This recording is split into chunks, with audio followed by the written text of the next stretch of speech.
I'm actually not sure what's going to happen whenever I do this, but I'm going to go ahead and get my controller ready just now, so I think we're good.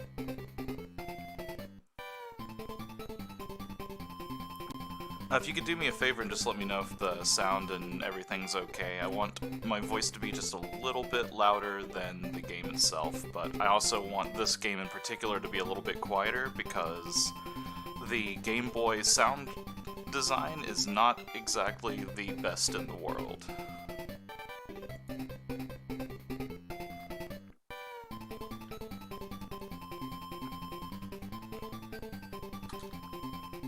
I'll get started here shortly. I'm just trying to make sure I spread this around as much as I can because this is going to be what I'm going to be doing all day.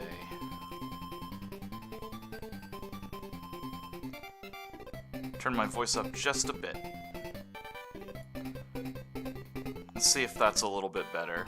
I also want to kind of make sure that I avoid too many like mouth sounds and stuff like that as well, so I just want to make sure.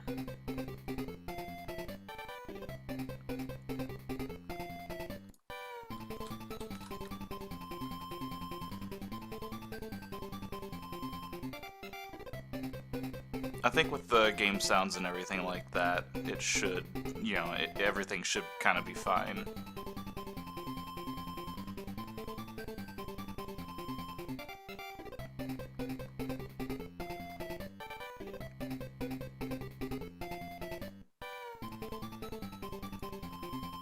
Alright, it's gonna, like, I've already gotten a little bit of a late start to what I wanted to do, so I'm just gonna go ahead and kick this off with a bang. Here we go. As soon as I window into the right application, that is.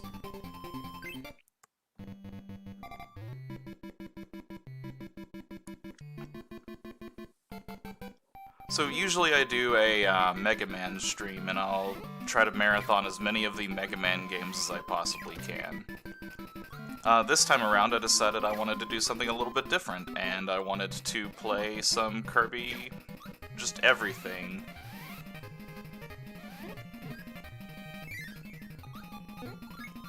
I'm not going to be playing pretty much like every single game chronologically because there are some games, in particular Kirby's Dreamland 2, that I'm actually not comfortable enough with that game to know if I can get through that one relatively quickly or not. With every game that I have on the list here today, I'm relatively confident that I can get through them in a timely fashion, even with the 100% parameters that I've set on some of them. The only one that's kind of questionable is this one right here, which I will get into talking about this game because there is a lot to talk about with it. But I did put a general kind of itinerary of what I'm going to be doing with this marathon in the comment of this. Long story short, lots of Kirby games, lots of 100% if time permits for it, which I will do everything I can to make that happen.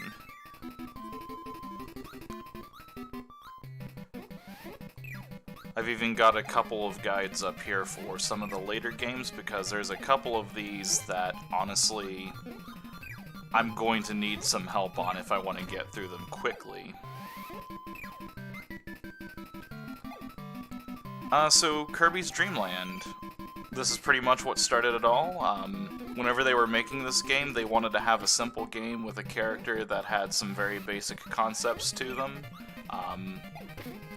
Kirby himself, or itself, I don't know how you want to refer to Kirby, but Kirby was actually not supposed to be the figure that we see here. This was honestly just a placeholder design. And it wasn't until they were basically trying to find what the character should look like that they eventually were just like, oh yeah, we'll use this weird, like, blobby mutation.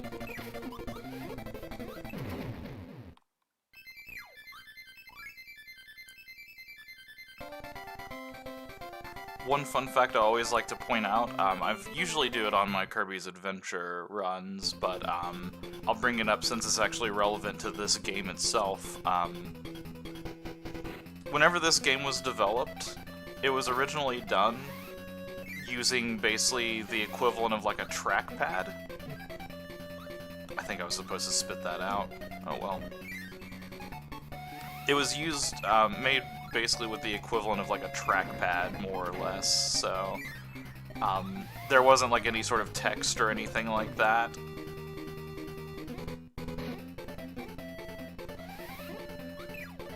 Like, there wasn't like a keyboard used or anything. It was all just done using essentially the equivalent of programming this on a Nintendo console itself using like that little trackpad design.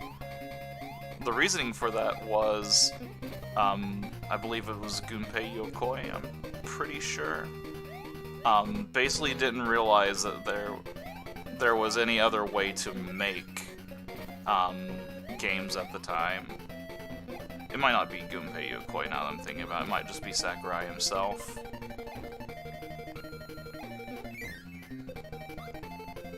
But it was a very, very painful process. It wasn't a whole lot of fun for anybody involved. And future installments of the games did not use such an awful system.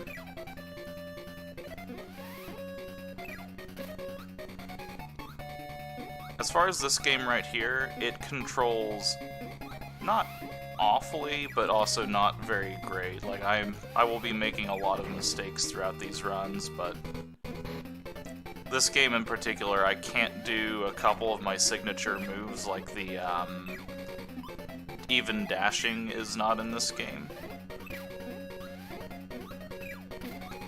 But as we kind of go through the series, we'll see some of the iterations and stuff that they do to improve on the system.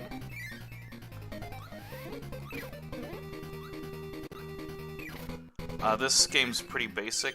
For the most part, all that you really have is the ability to suck up items and spit them out.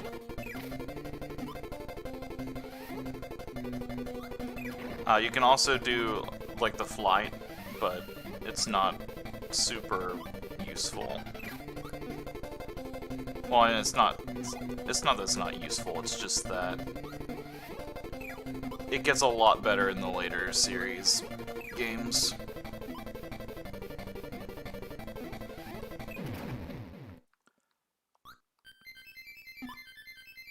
I'm sure that's the last we'll see of that, like those two. I'm sure we'll never see them or any sort of boss that's like them again.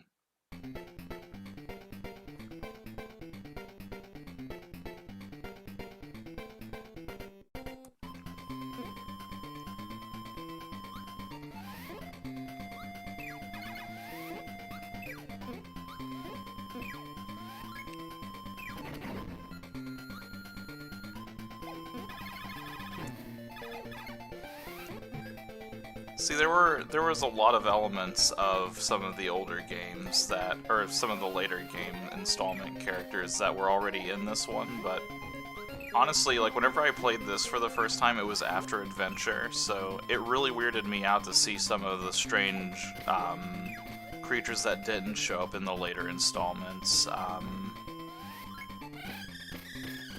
Let's see. Like, a lot of stuff does kind of come back, like the snails, the birds, the, there we go, like, the little Easter Island heads. Those shells, for example, will not really show up again, at least not in any of the games that I've played.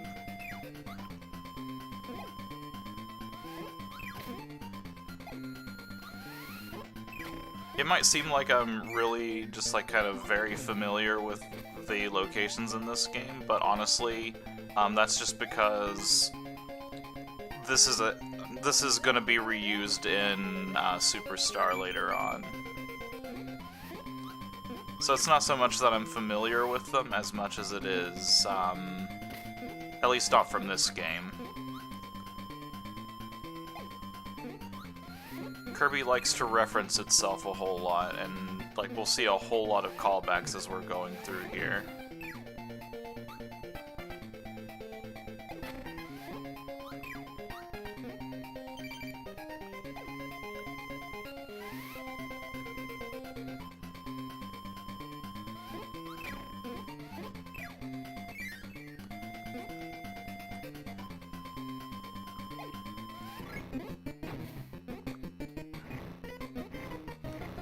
Oh yeah, here's, if you've ever played Super Smash Brothers, this is the spicy curry power-up.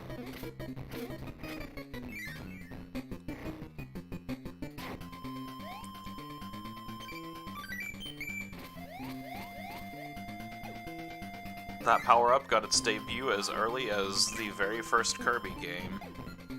It really goes to show just how much influence the Kirby series overall has had on the Smash Brothers series.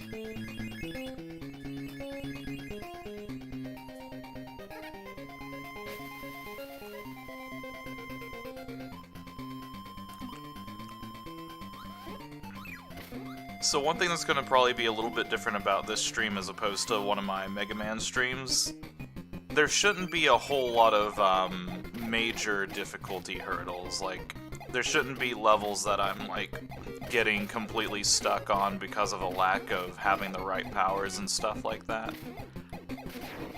This boss right here is honestly, like, one of the things I'm, like, more scared of in the entire run of the game. And we're already through it with one hit.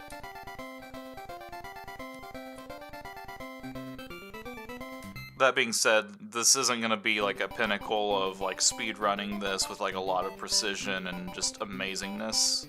It's more of just like a nice little fun. Let's just kind of go through the game and play through it. I just tried to slide off the ledge there and it did not work.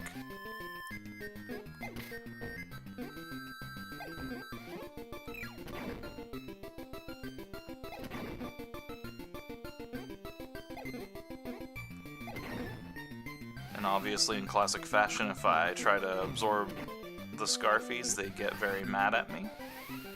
Yeah, these guys, they never show up. At least, you know, in any of the games that I've played after this. Waddle Doos and Waddle Dees do, of course.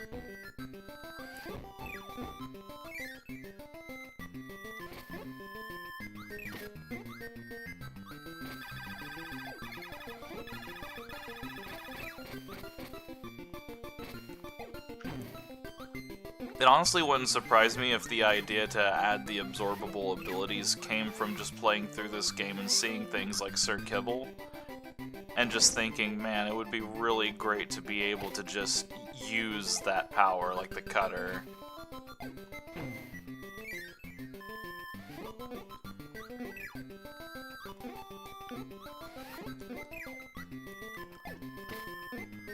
Also, I'll go ahead and say it now just in case, you know, it happens here shortly, but this will not be deathless either. There will be times where I'll either miss an input, or I'll just make a mistake, or in the case of right now, like, I'm just taking damage very, very recklessly. There will be points where I'm going to die in this run, and it will not, like, it shouldn't be surprising if that happens.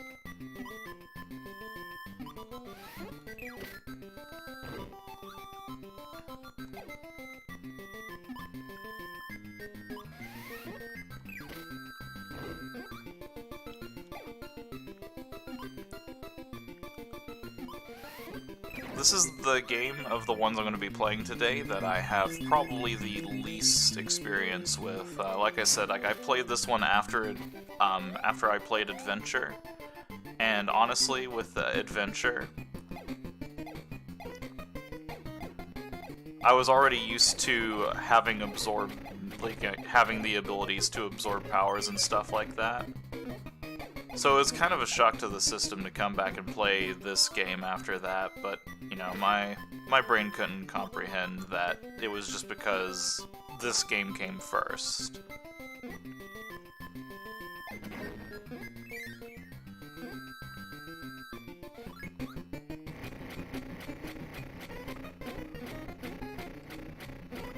I don't know if those stars will hurt me, but let's not take the chance.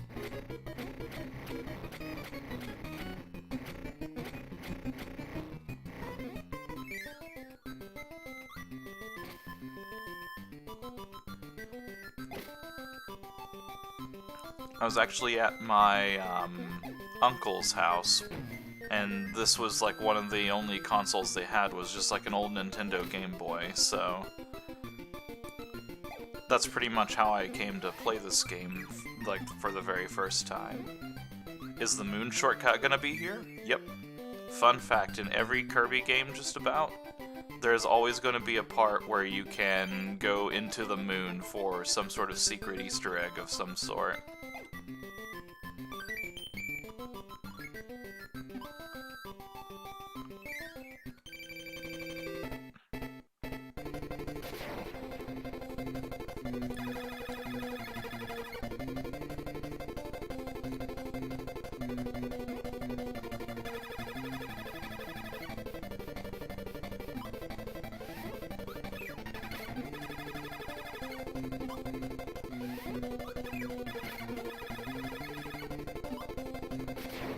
I'm sure Krako is another boss we're never going to see after this game.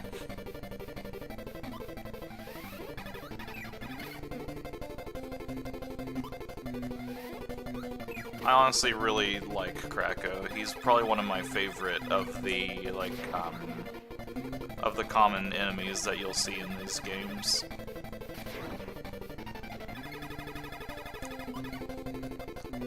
That being said, I love pretty much all of the, like, all of the big bosses of these games are pretty great.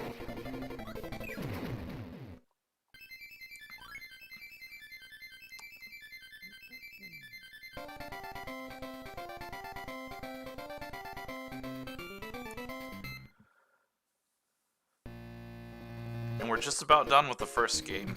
The ones after this are going to take a lot longer, so... It's not gonna be like one of my Mega Man streams where I can get through like 7 games in about 9 hours.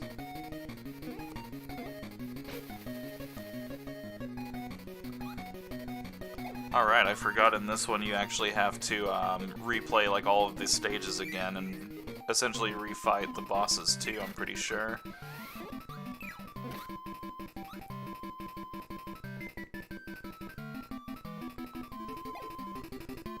See, even whenever I'm not playing a Mega Man game, we still have the, we still have the Mega Man boss rush that we have to do.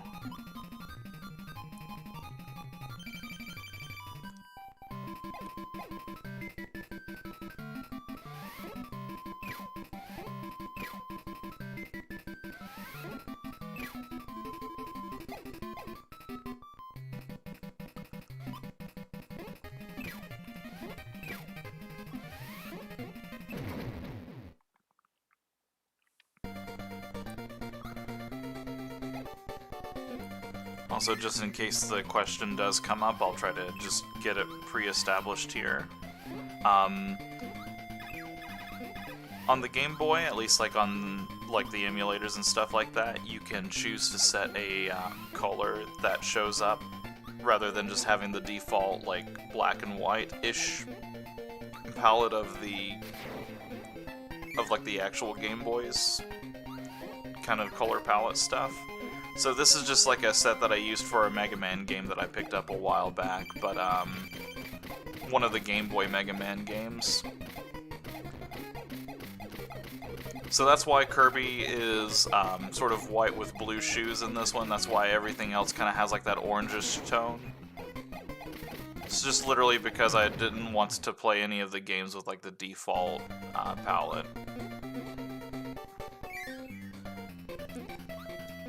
I think it spices things up just a little bit in like a nice way for this first entry.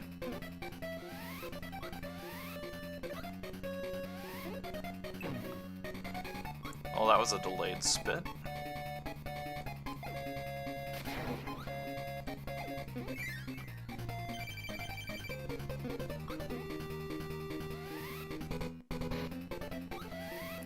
I missed.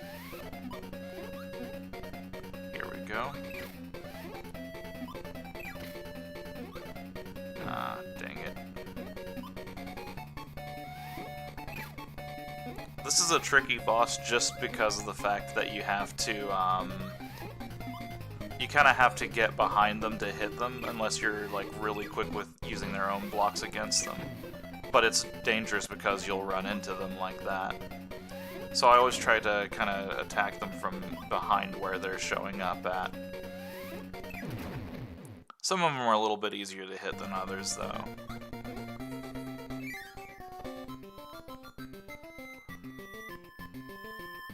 Okay, the stars thankfully do not hurt me.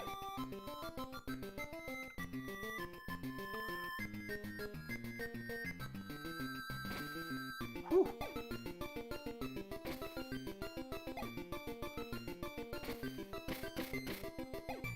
Trying to be a little bit careful about this because I've only got one hit left.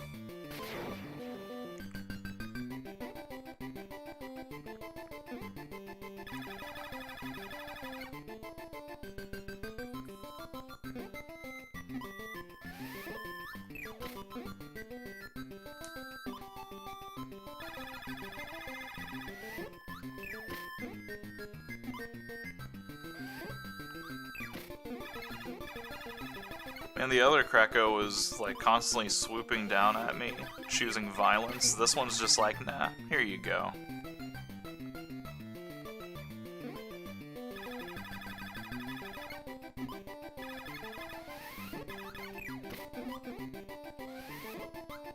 Uh-oh.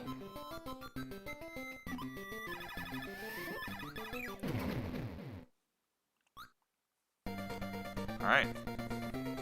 Now we fight DDD.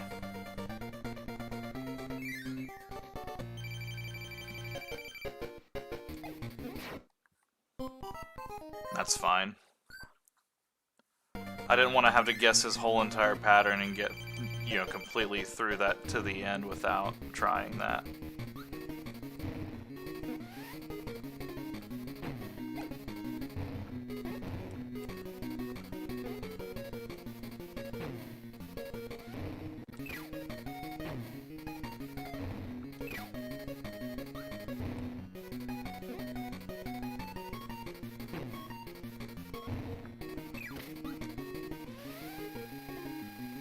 DD here is, well, DDD here is one of the iconic bad guys of the Kirby series.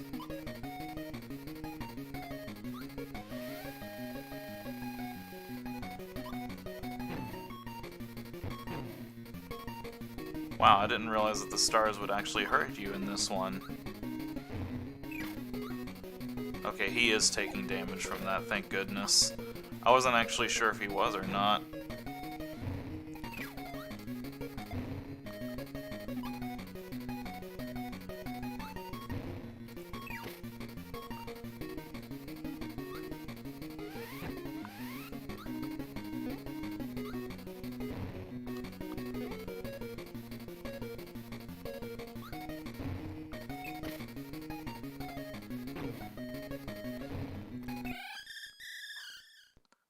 What a kill screen.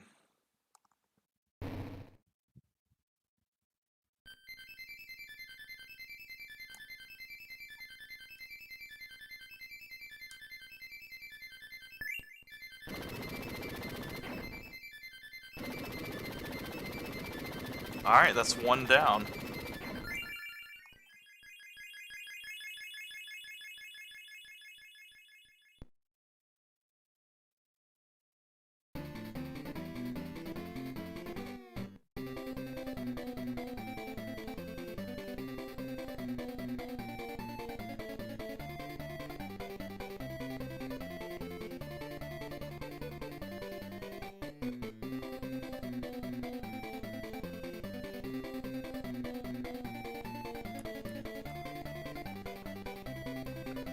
I didn't realize that the ending of this was the exact same from Superstar either.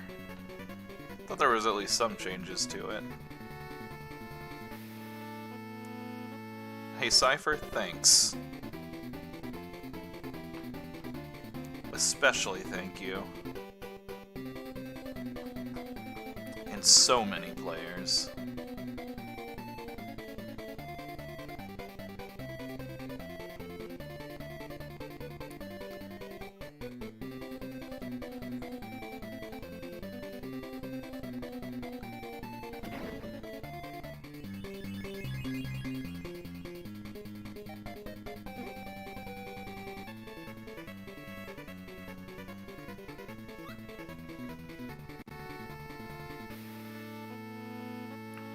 let's see what happens whenever I press start. I think it's just going to take me back to the title screen. We're not going to be doing the new adventure. Usually what the, at least in these early entries, what the new adventure will be is just slightly harder enemies and... Excuse me, I had to burp.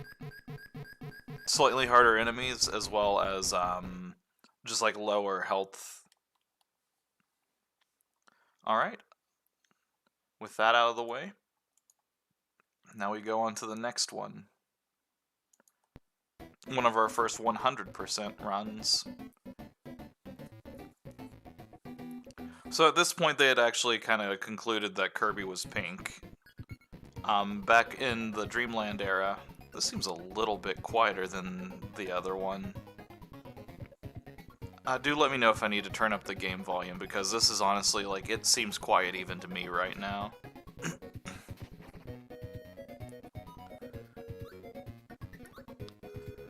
But they basically, like, finally settled on the fact that they needed to make some executive decisions about Kirby. I need to adjust the screen just a little bit, too. This one's not quite fitting on there as well as I would like. Let me see if I can make a few adjustments on here. Yeah, that tells me everything I need to hear. Is that better? Can you hear any game audio right now? I don't know why it got quiet out of nowhere.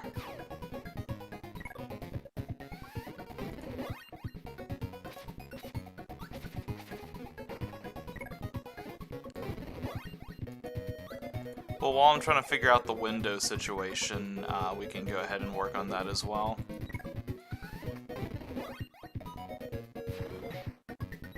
Because I need to do some... Let's see, is it transform? I think this is what I need to do. It's going to be a little bit funky while I try to figure things out here. Just bear with me.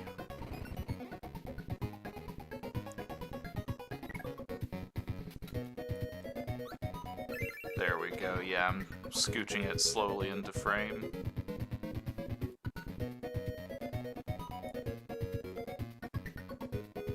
Trying to just like figure this out while the title screen's going on.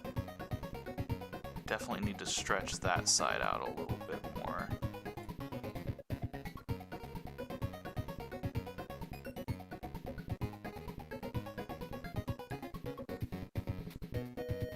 I guess I can keep doing this until I see a black border on there, so I'll just do that. There we go. I think we're properly bounded on that side. Vertically, it shouldn't be a problem. Like this is cropped in such a way that it's going to be vertically fine no matter what.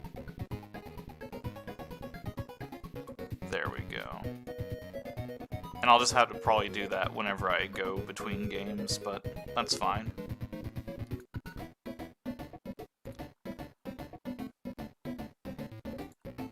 And that actually let the intro play out while I was messing with all of that, so... it gives you an idea of what this game's gonna be about.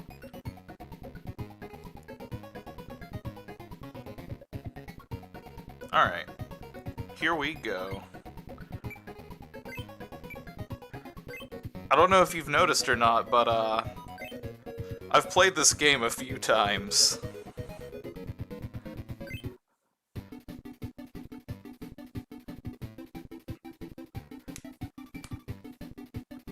Kirby's Adventure was one of the very first games that I ever really played on the Nintendo. It was this and Mega Man 6 were like my two childhood, like, big games growing up. That blue bar on the side, by the way, like where it kind of cuts into the background area, that is in the game, like, stuff as well. I'm kind of debating whether I want to, like, just crop that side out or not, but I'm not sure if that's going to be there all the time.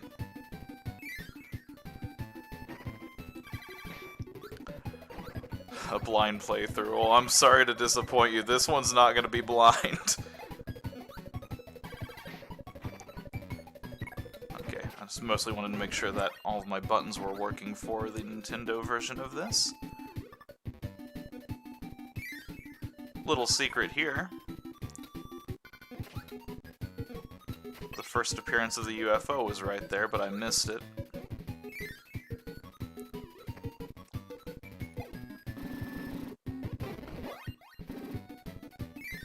I'll be trying to show off like as many of those cool little things as I possibly can. There's also one level on here that I'm going to be trying to show off another little Easter egg that's going to... I actually don't know if it's going to be something I can show off in all the other games because I don't know how to do some of the ways to get it to happen in not adventure. It'll make more sense whenever I get to that level. Also, I completely messed up the little slingshot. I will hopefully improve at those as we go on. But first, let's go get ourselves some extra lives by picking up a big Kirby.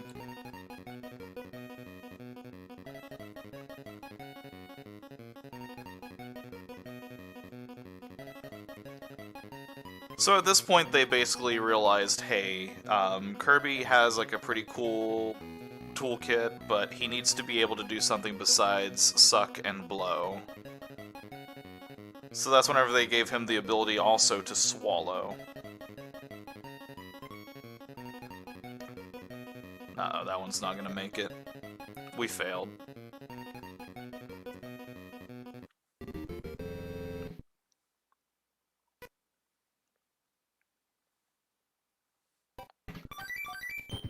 I don't know if these little extra stages are going to be part of everything going forward, but I'm going to be playing them regardless, just because that'll make it easier for me if I do need to play them to get 100% completion. And also, I'm making the executive decision to fix that border right there, because that is not... It doesn't seem like it's going to be like helping anything to have that blank space there, so let me just do... There. I think that little like area is supposed to be like the loading scene.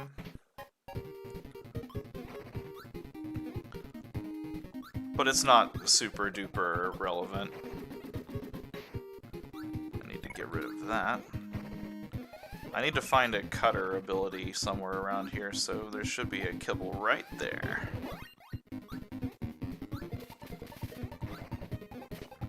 Alright. So the goal here is I need to not lose my cut.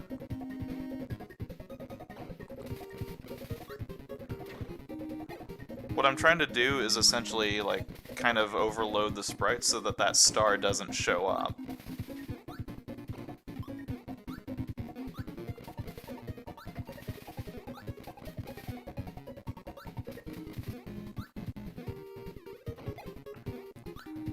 It's been a long time since I've done this trick, so it might take me a little bit to get used to it.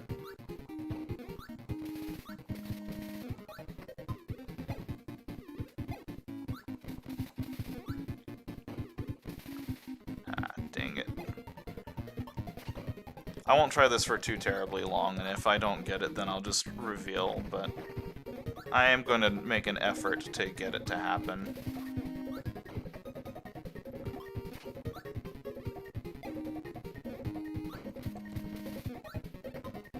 There we go.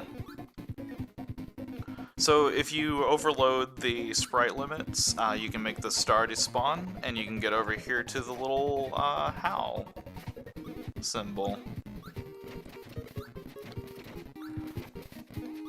In a lot of the games, this is called the howl room.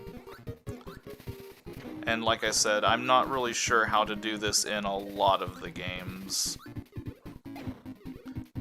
There's nothing like particularly like overly special about it, in this game especially. It's just mostly like a little Easter egg where you can get over there and just see the HOW logo.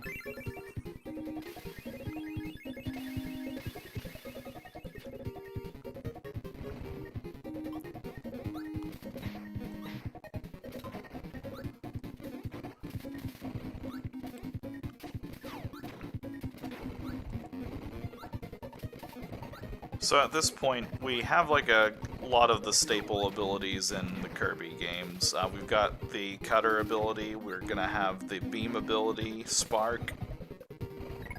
This guy right here will not quite yet be a mainstay ability, but it is the crash ability. That does show up in the later entries, but there will later be implementations of a bomb power-up.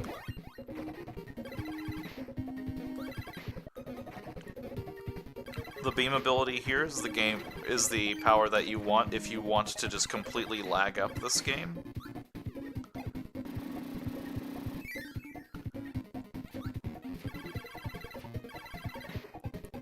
It might be really hard to appreciate, but Kirby's Adventure is honestly probably like one of the bigger technological marvels on the on the NES.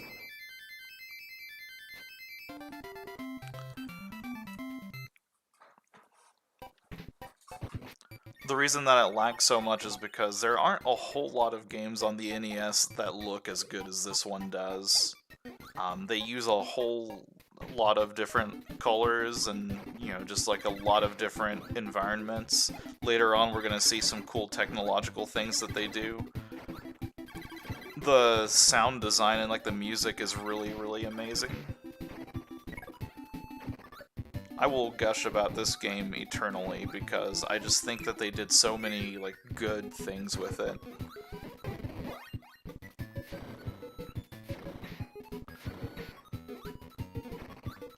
The fireball here is the ability that will work all the way up until you need it to work, and then it stops. You'll be soaring through the air, you'll think that you're on a perfect arc to take out an enemy, and then it'll just stop and you'll get hit and lose it.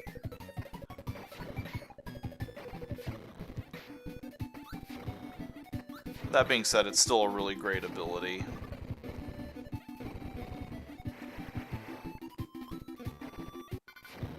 As you can see, there are like a lot of screen shake effects, a lot of things going on, the moving backgrounds.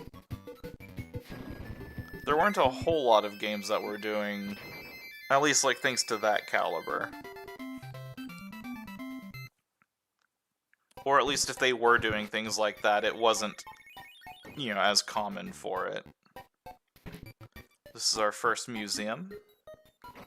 If I ever want to get a sword power up, I can just come into this area and look at that little guy, and I can just go, there we go. Now we've got a sword.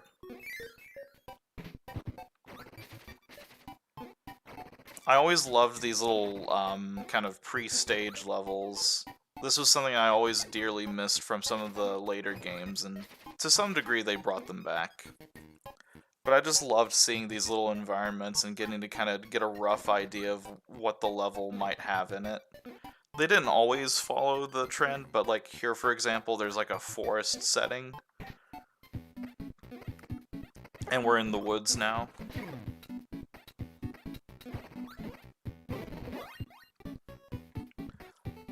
It just always added like a cool layer of getting to see what was going on.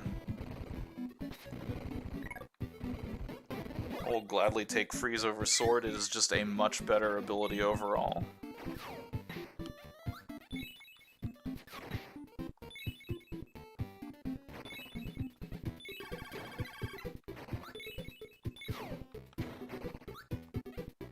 The only problem I have with it is it freezes you in place whenever you use it as well. Pun intended.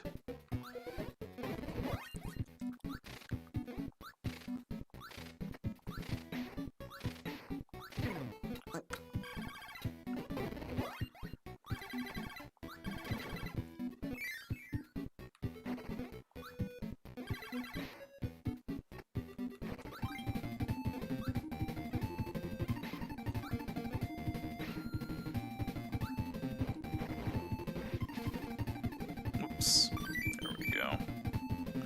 By the end of this run, I'm probably going to have about like 30 or so lives, depending on how good I do on the jump game.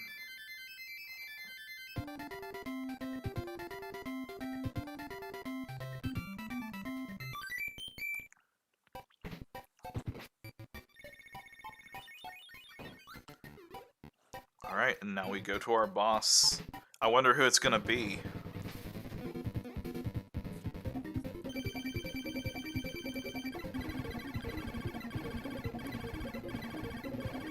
I should have gotten a different ability for this, honestly.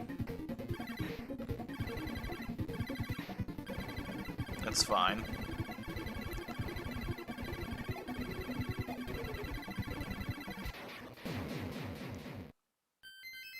This time we're not collecting pieces of star, we're collecting pieces of the star rod.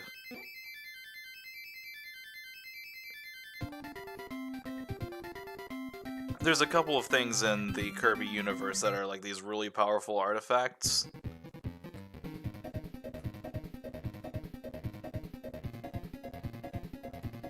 And the star rod is absolutely one of those. So we can always go back to the previous level if we really want to, but for right now we're gonna keep sallying forth.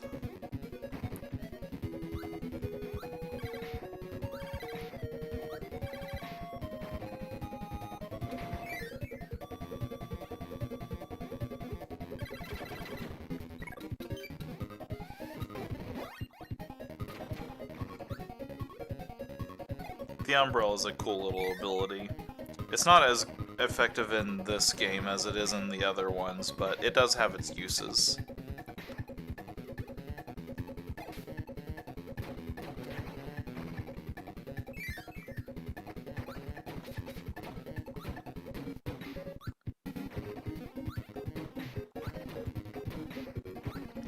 It should be noted, you know, as opposed to Kirby's Dreamland, I now have a dash ability as well as a slide.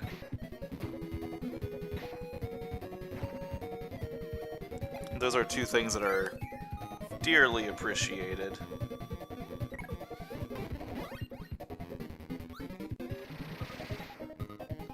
The tornado ability is one of my personal favorites from this game, even though I don't think that's super useful.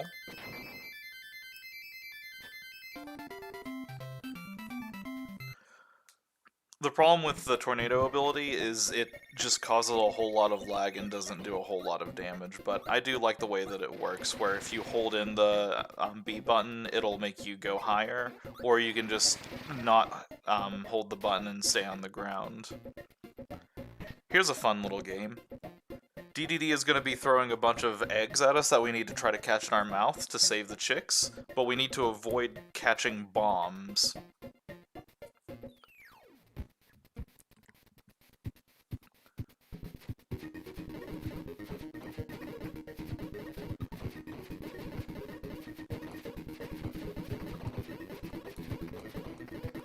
Oh, almost got them all.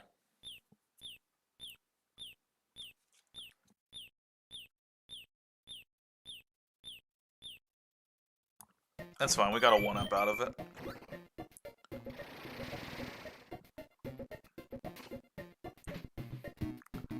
I think this might be the first instance of a level that we have where there is going to be a switch. I'm actually not sure, though. Guess we'll see.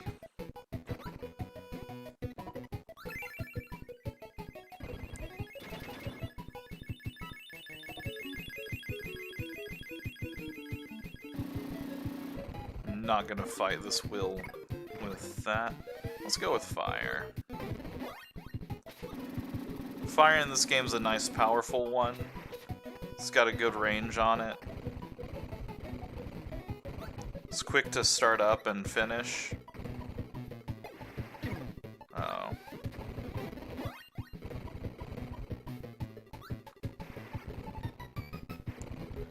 Just didn't want him to die on that side of the screen just in case, but now we have the will.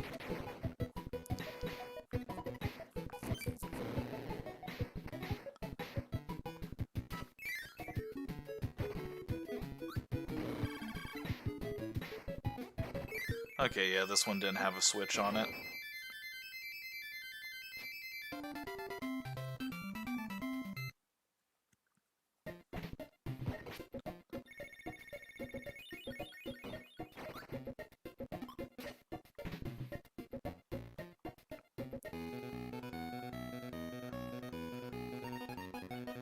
Yeah, the wheel ability in a lot of the games essentially becomes your speed element. In Superstar, there's a couple of other ones that beat out wheel, but wheel is definitely the one that you go for whenever you want just like general ground speed.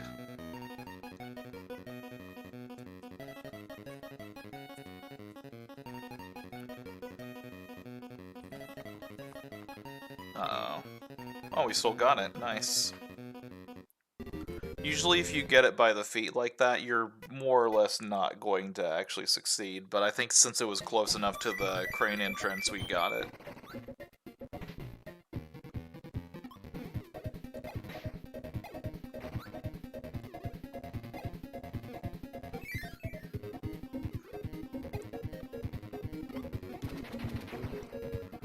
Oh man, I just realized I probably can't go over here and get another cool UFO secret. I'll try. I just think that I won't be able to at this point. Or maybe I can.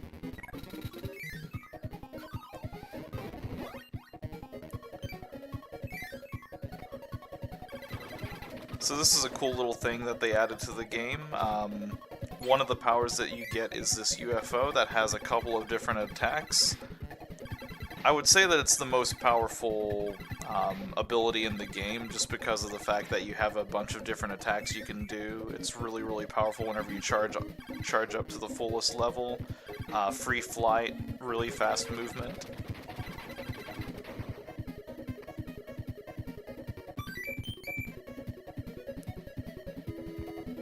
The only downside to it is whenever I complete this level, the power just goes away.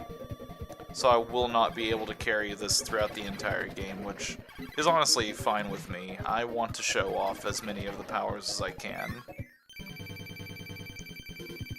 We will, however, use it against this boss.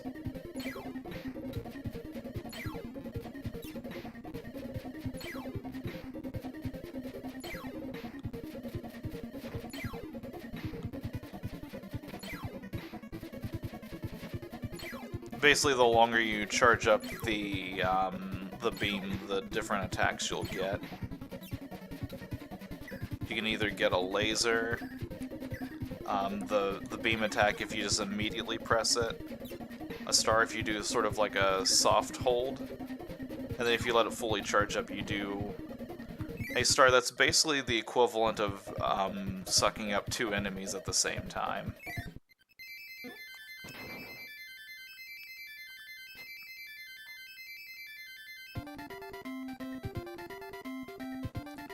I think my estimate of having around 30 lives by the time this is over might be a little bit on the lower side.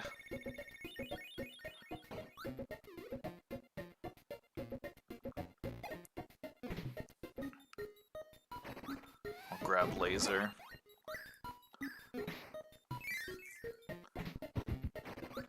Laser is an interesting ability from Kirby because it doesn't show up in every game, and it seems like they kind of baked it into some of the other abilities as well. Like, it doesn't really have, like, its own identity, but a couple of times.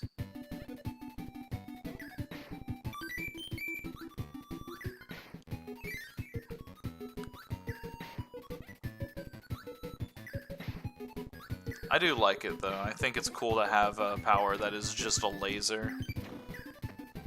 I might be a little bit biased, though. Lasers are one of my favorite things in a lot of games.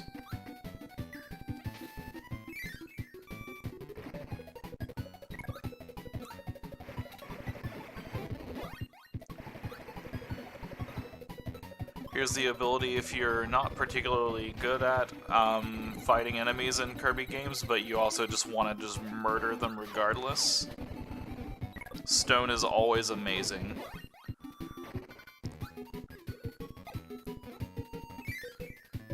We've upgraded the mic ability now to where... There we go. We get 3 charges of it. It's an actual absorb ability now. I guess I'm missing out on that one up. No, you know what? I don't want to miss it. This is a tough game. I might need that one up. You get 3 charges of the mic ability, and we'll see that later on.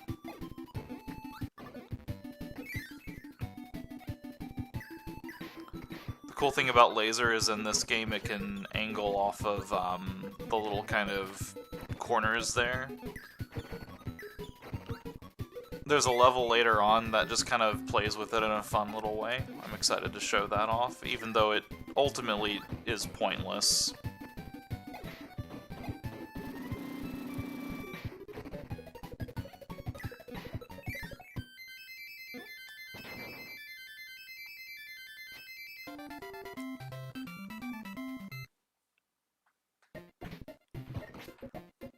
I guess it's not until the 3rd level that we actually get the alternate exits everywhere. These arenas are similar to museums, except we have to fight the enemy in order to get their power.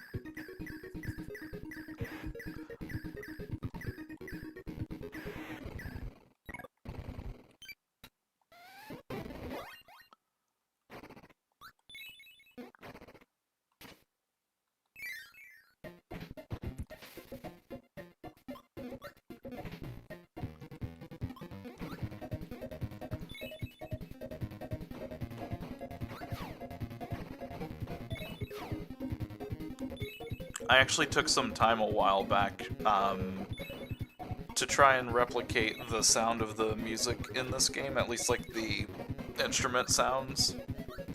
If you use a program called FamiTracker, that basically lets you emulate an NES sound chip. And one thing that I found impressive is just the way that they utilize the, like one of your kind of main melody waves. They use it in such a way where they... Oh, that was a cool mix. That was accidental. I'll take it. They basically use one of their main melody tracks to create a, to create that really thumpy bass that you hear. Well, maybe you don't hear it because of UFO now, but... There is a thumpy bass in there that is just really crunchy, it's really satisfying. I'm gonna enjoy the UFO while I have it. I don't get to use it way too much throughout the run, so... I'm gonna treat myself. I wonder if that's a door. Ah, fine, we'll... I was gonna show off the fireball some more, but they changed my mind about it.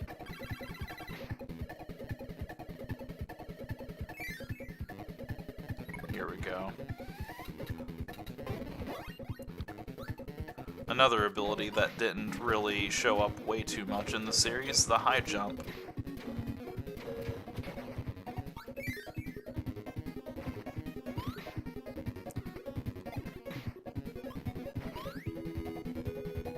I'd love to do the bit where I just basically prove that Kirby's better than all of your favorite, like, any classic platform heroes. Because we've already proven that he's faster than Sonic with the wheel. We've proven now that he can jump higher than Mario. He's even got a laser cannon, just like Mega Man. I'll show this room off just to show it, but basically, whenever we start unlocking more levels, we're going to get stars to travel to those different areas, so this is just kind of like a fast travel location so that you don't have to go all the way through all of the main hub stages to get back to them.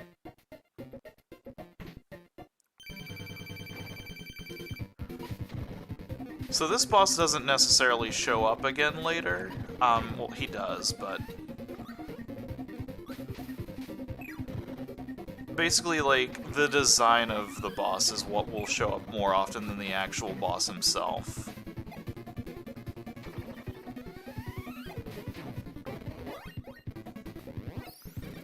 I've got a cat on my desk. This boss could be treacherous. Or we can just beat him, that works too. Isn't that right?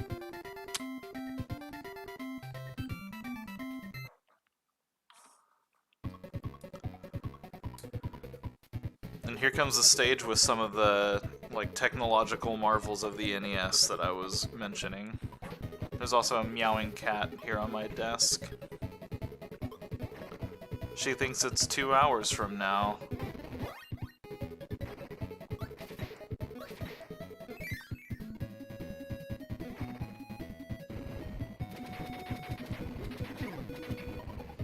It's okay, I wanted stone. Unfortunately, the sword ability is not as powerful as you would expect it to be in this game. Like, it really just lacks the power that something like stone does. I'll try to actually show off the mic ability to its full extent now.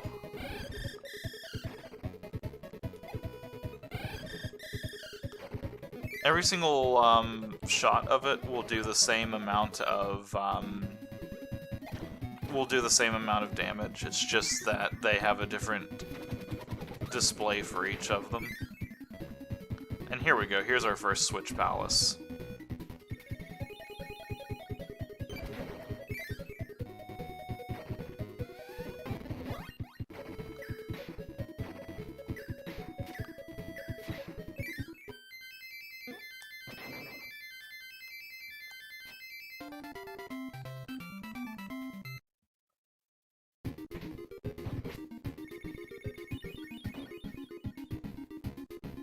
Took myself a quick water break. I'm not going to be taking the wheel ability, I just wanted to show off this arena. They usually use a slightly more aggressive version of the enemies from the stages that you fight. So like that wheel was a little bit faster and was a little bit more trying to run me over than the first one was.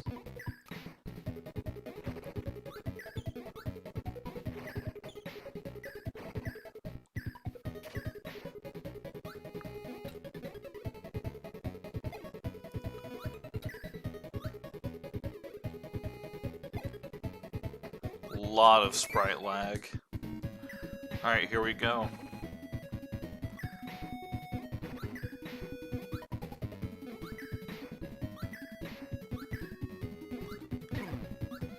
A technique that was used in this game a whole lot is what's called parallax scrolling. Essentially, having multiple pieces of the environment kind of moving at the same time. And they use that effect to essentially create that sort of 3D, like, moving around the tower kind of effect.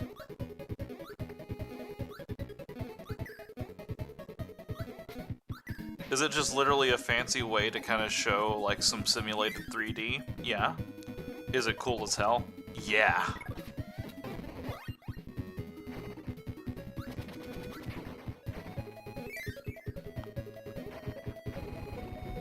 Like this wheel right here, like if we kind of look at how he's reacting as opposed to the one from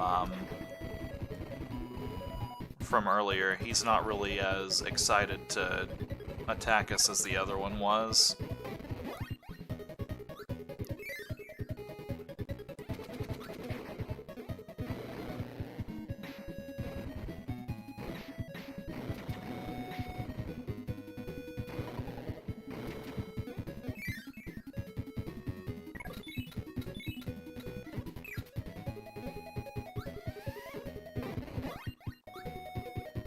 So in this game, there is actually a distinct difference between these abilities, but this is the ice ability as opposed to the freeze ability.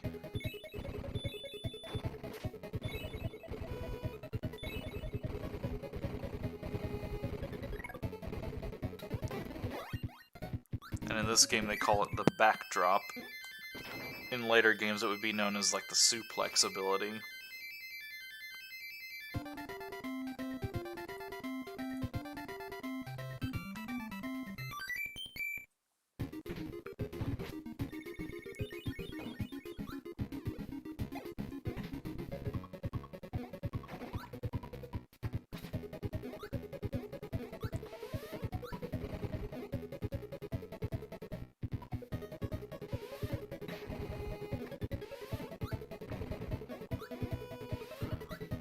This was actually a surprising ability to have in here because, like, most of the powers are very, very basic and don't have a whole lot going on.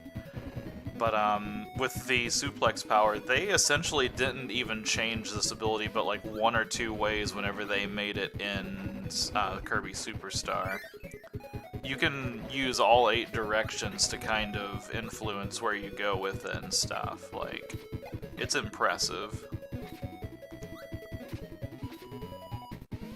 Oops, there we go.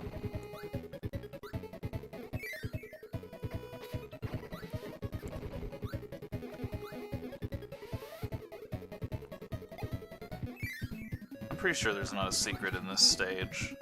You're supposed to kind of go through all these levels and see kind of like the differences between the hard-locked places and the other ones, but you can just honestly skip all the way to the top of it and just not deal with any of that.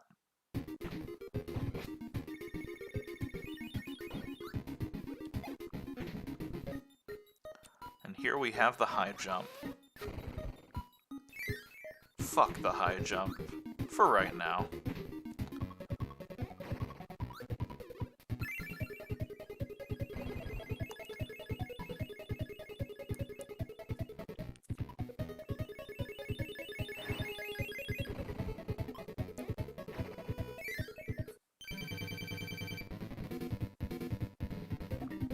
Kirby's Dreamland did a great job of kind of establishing sort of like a personality for Kirby, but I really feel like Adventure here was like the first time that we really got to see like a genuine just like display of like showmanship and stuff like that, spinning around the tower like that. We saw that a little bit in Dreamland, and I'm sure in Dreamland 2 it probably existed as well. Uh-oh. Whew.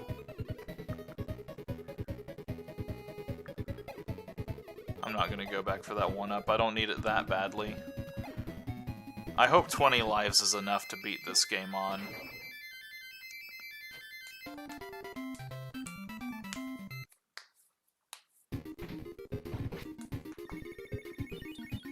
Oh, here's a fun mini-game. The quick draw.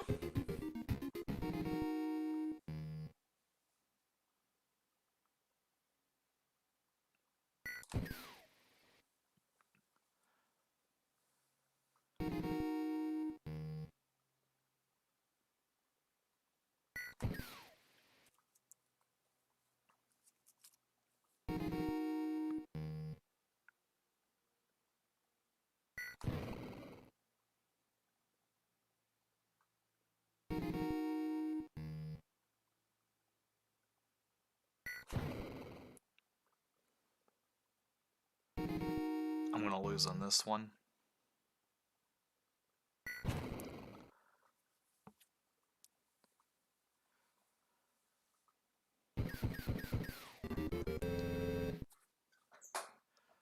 Basically, whenever it says fire, you do the quick draw, you hit the A button, and you lose to DDD because you essentially just have to guess on that one.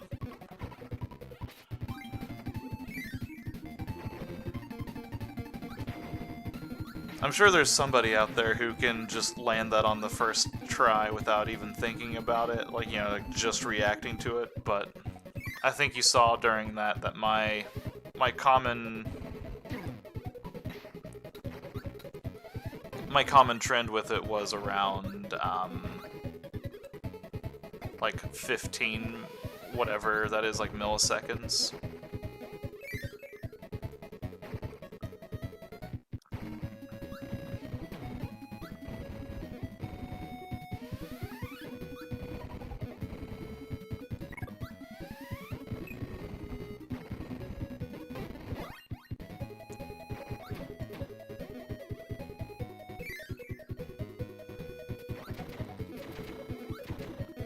This is the first time we see the hammer ability.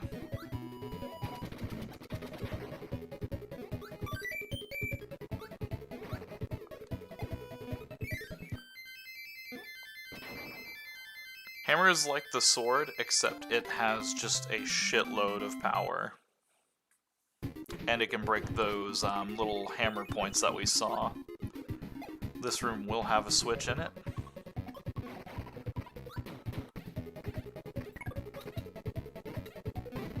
I hope it wasn't a mistake taking this. Oh yeah, here's one of the levels that plays around with the laser rooms, the reflections and stuff.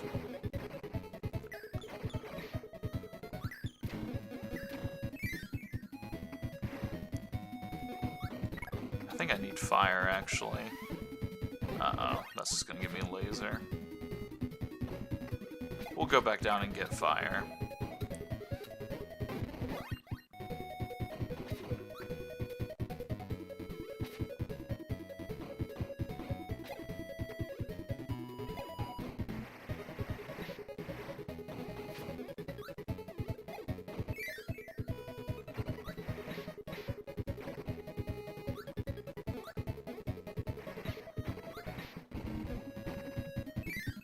More parallax scrolling.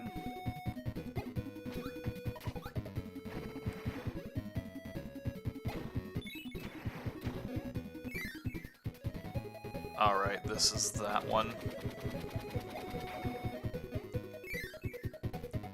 There we go.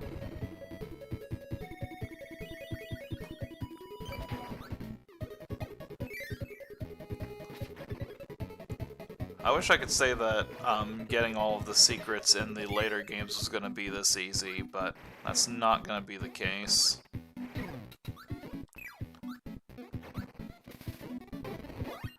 Oh, I like the cutter ability, but I want to show off the hipster.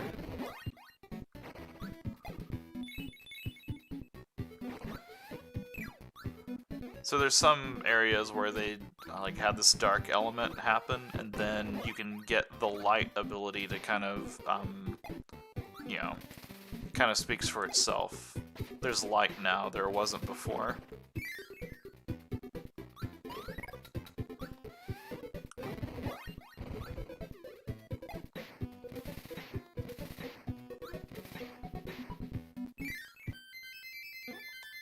A lot of the levels in Kirby's Adventure are very, very short.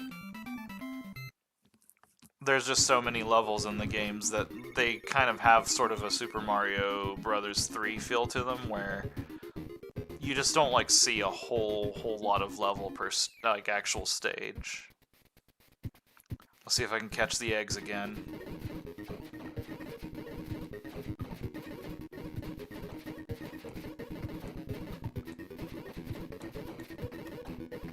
Got them all that time.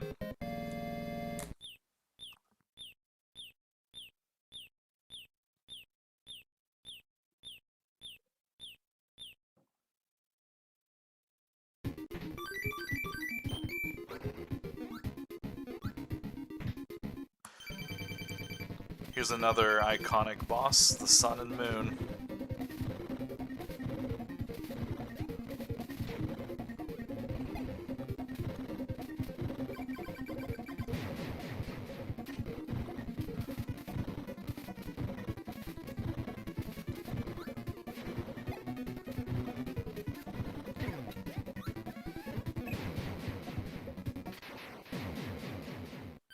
And that was the Sun and Moon. I like them as a boss. I wish that they were more commonplace in some of the later games. They do get kind of implemented in a cool way in Superstar, but we'll get there.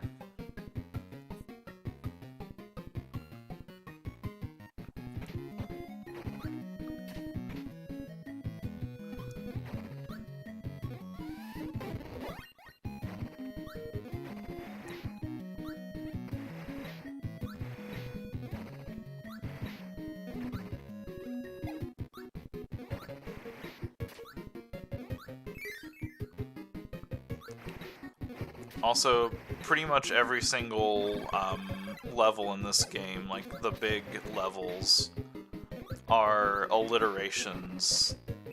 The first one was Green Greens, the second one was Ice Cream Island, this one's, well, there was Butter Building, and now there's Grape Gardens. Aww. I lost my UFO. Sad day.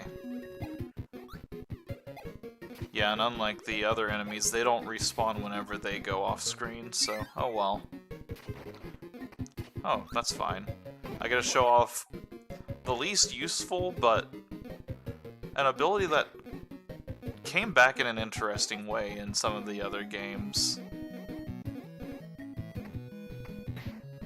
So ball, basically, you only attack whenever you are going up or down with it. There's like a momentum that you have to be aware of. This is a door.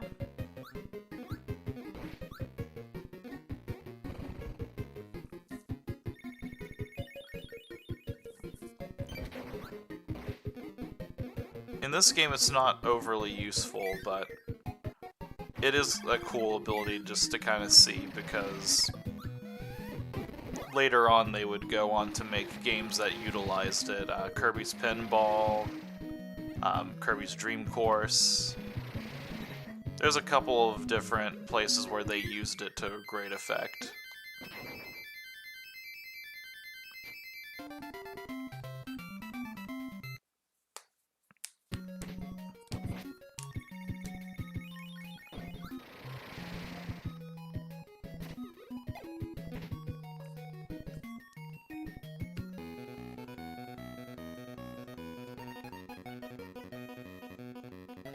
So the further into these that we play, the tougher they're supposed to technically get. With the crane game, there's not a whole lot that they can really do to change that. Like, they increase the speed at which you grab with the crane.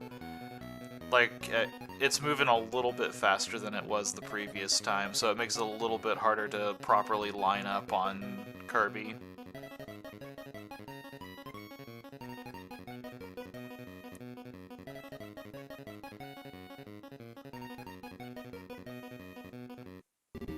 But we did it.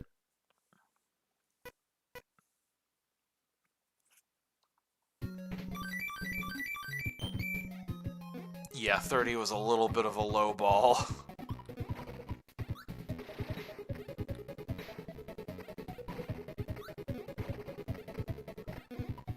And like even right there, like I'll use this slope as an example, but on this slope, like you can kind of tell that there's a climbing animation, then there's like this like cool little sliding animation. Like they just put so much thought into the different things that you would be doing.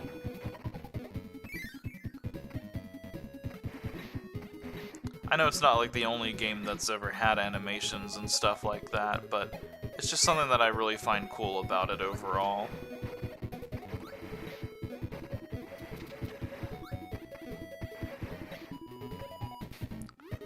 I can't tell you how many times I went through this stage trying to find like secrets in those little like blocks there, thinking, oh man, there's gotta be some way that you can like get in there and like, you know, there's like a secret door or something like that.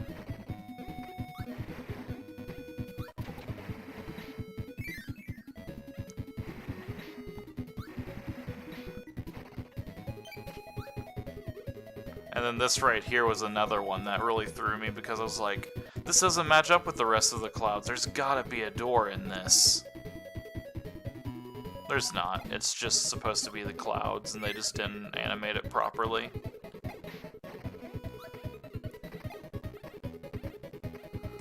But Lord knows I tried whenever I was younger.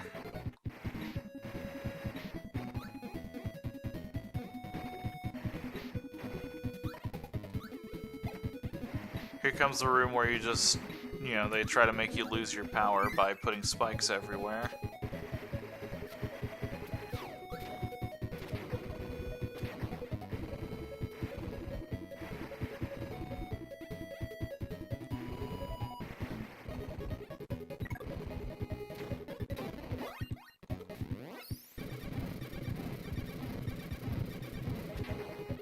Oh, he's not dead yet. Off by one. We'll take you into the next stage.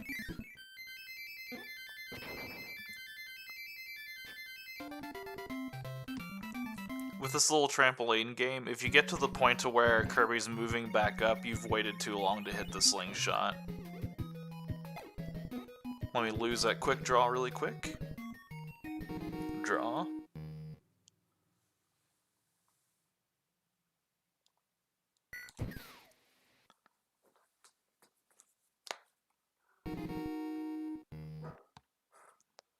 Have an adorable cat down here. Her name's Catherine Madison. She's adorable.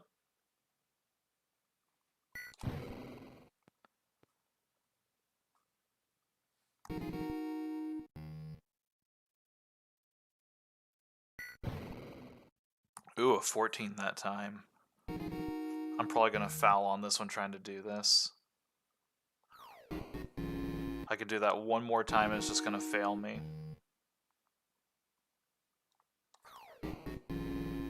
They're probably not gonna let me go past that. Yep.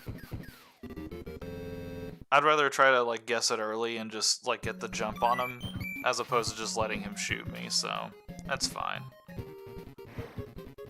Oh, here's a fun stage. Since we got that crash ability, we don't even need to worry about that guy.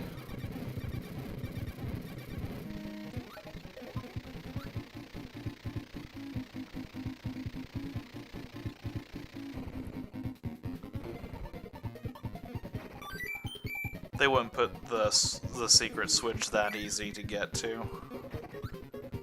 This is a really cool stage because the idea of it is you're supposed to be on like this like flying fortress, and they put this wind effect to kind of give you this feeling of soaring through the air and like actually moving through the sky.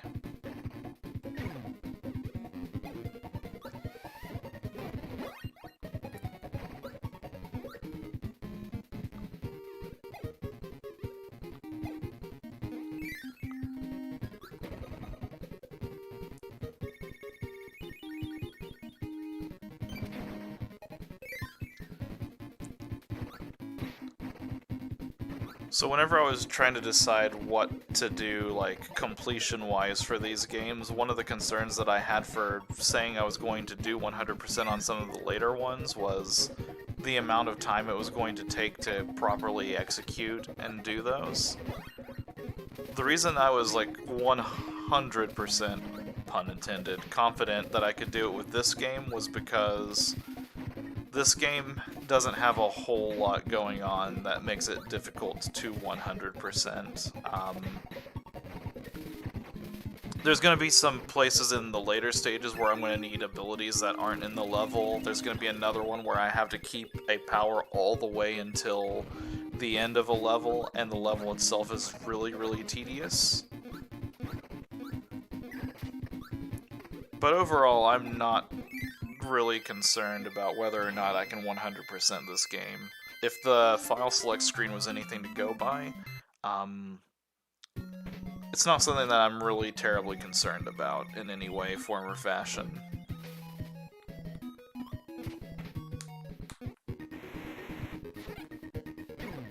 Ow. Jerk.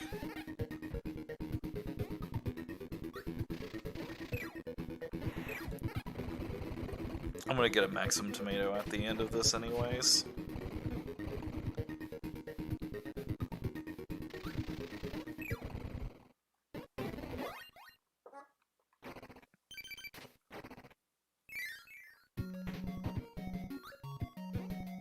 So all that damage didn't matter. This is an evil trick right here, by the way. Putting sleep up to just get as an ability.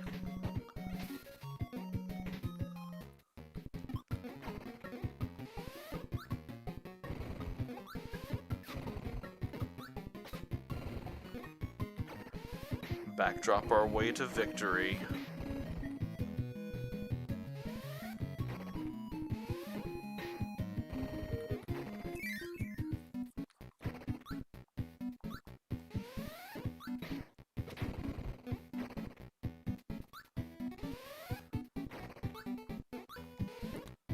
Uh-oh.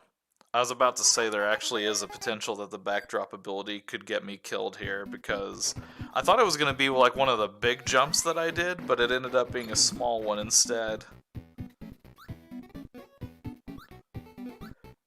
It was a gamble and it did not pay off.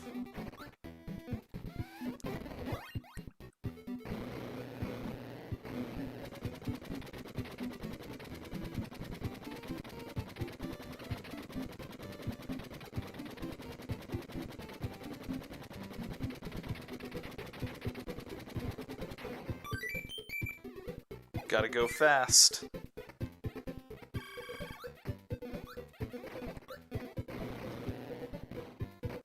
Uh-oh, I forgot.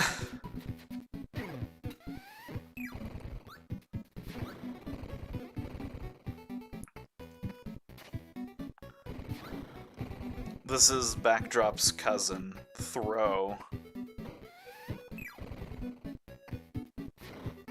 Well, I tried to jump. I tried to jump again.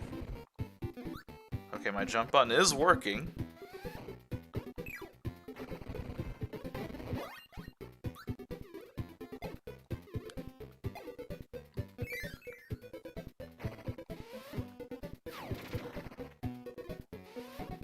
So throw is the suplex ability, except now you can throw the enemies instead of doing cool wrestling moves with them.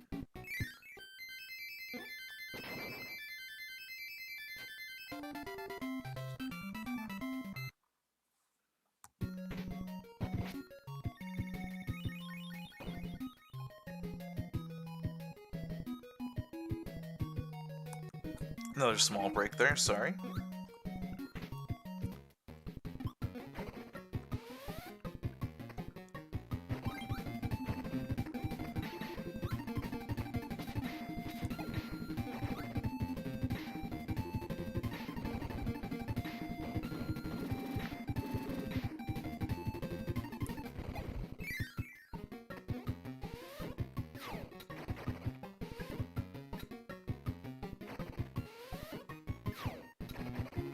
Mainly came over here to get that, but we're also gonna lose our power right there.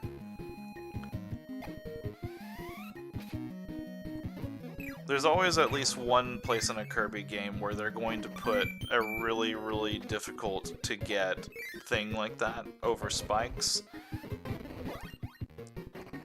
And pretty much in any game with spikes like that, you're going to take damage, and there's just nothing you can do about it, which is just...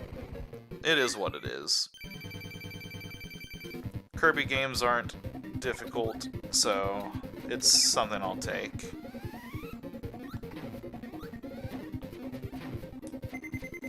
Well, it's a little bit more difficult whenever the enemies spawn directly on you, but... oh no, 31 lives left. I hope I can make it. You know, it's on brand. Whenever I say a game's not hard, immediately get proven wrong. There we go, that's a little bit more how that should have looked.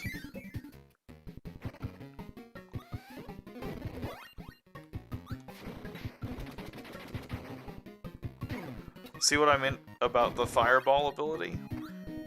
It will go all the way up until you need it to actually be active, and then it's just like, nah, I'm good. I've got to call something out here.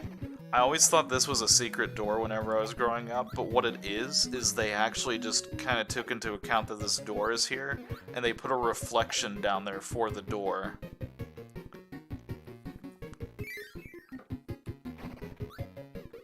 Can't go into the moon.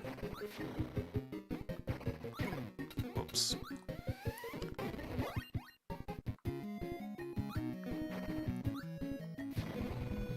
This room's kind of cruel, I'm not even going to lie.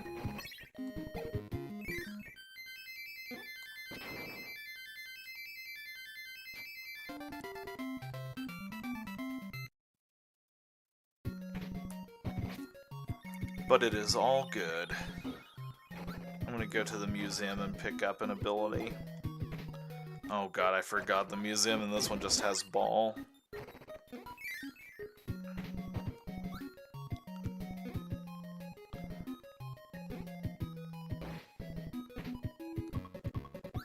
We're gonna get rid of that. That's not going to help me any more than just using regular powers.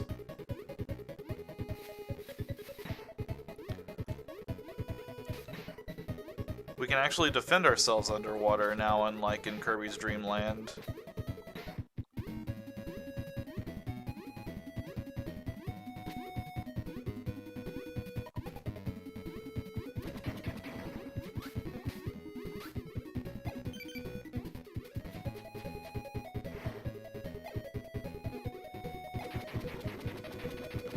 We'll take this for something.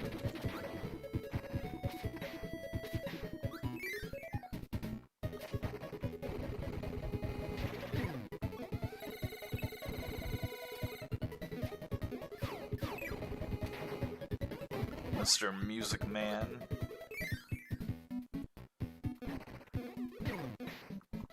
Well, there's a secret door somewhere in here. I don't even need the light to know where. There it is.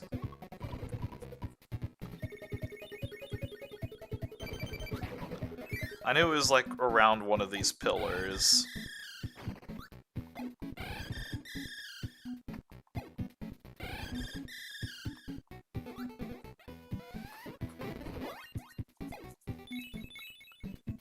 We don't get to use the light ability that often, so I'll go ahead and use it while it's relevant in here.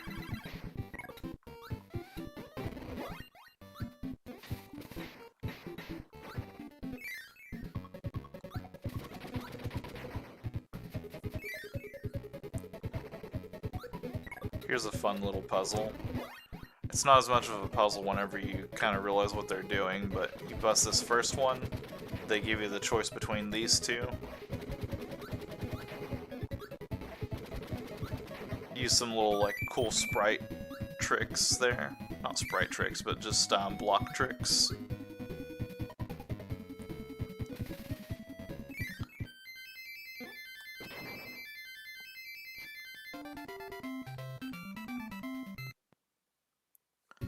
Basically, whenever they move a block into the location of another thing, it can't exist there, so it just kind of pushes it directly upwards.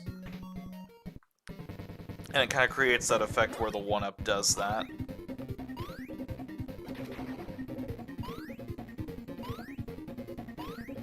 So they give us high jump for this boss, and honestly, it's the best way to kind of go through here. Krako's chasing us to the top, and we just need to get up there as fast as we can.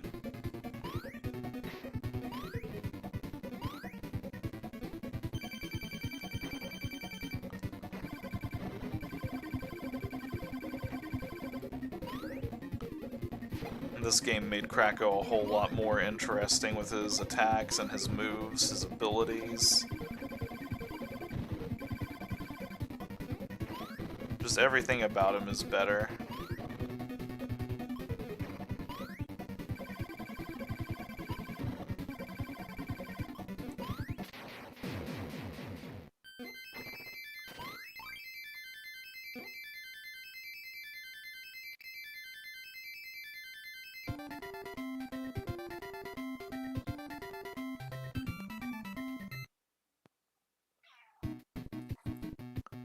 Here's Yogurt Yard.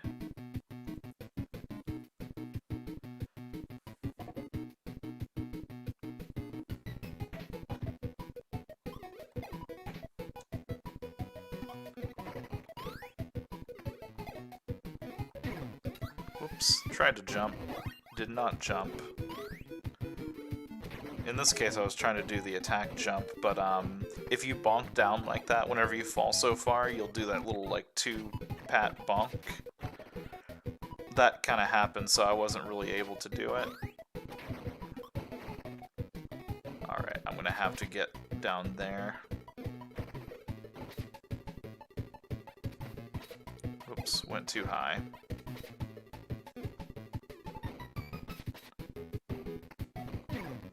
Whatever, we're just gonna damage boost.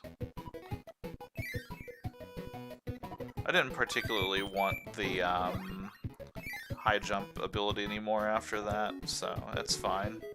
I wouldn't mind getting that, though.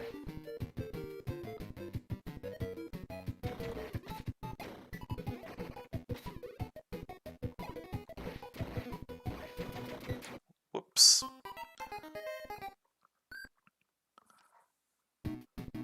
You can't directly cancel the stone ability if you go into it like that, so that's what happened there.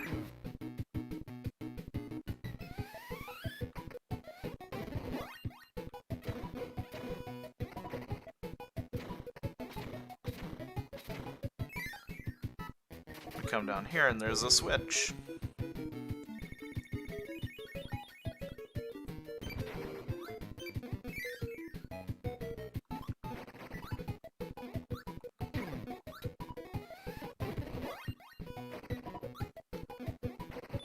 I guess it's something that needs to be said about this game. It doesn't handle a whole lot of inputs at once very well.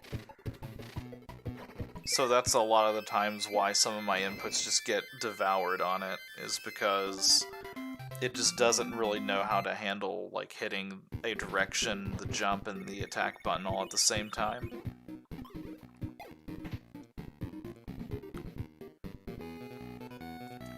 Alright, we lost a couple of lives in that last area, so... with the suplex and stuff like that, so we need to get some of those lives back. We need to try to get some of those lives back.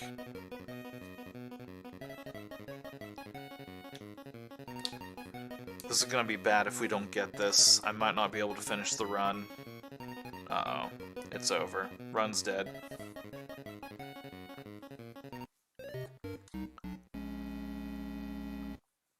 We do get to hear that sound, though.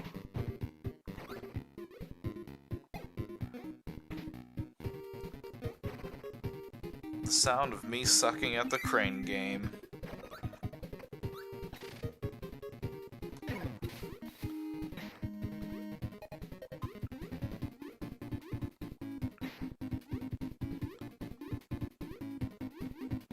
Welp indeed.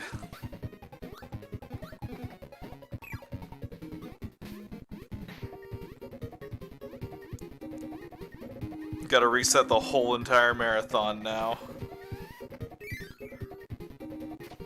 It's just too embarrassing for me to handle.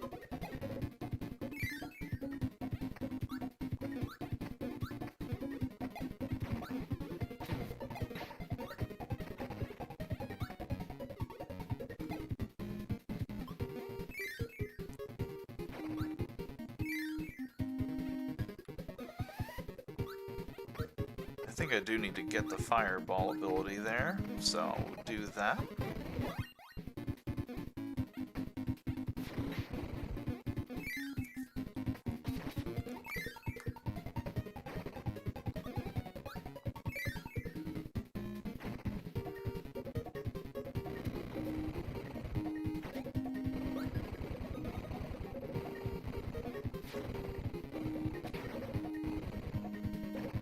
The fireball ability is nice because you can clip through an enemy multiple times.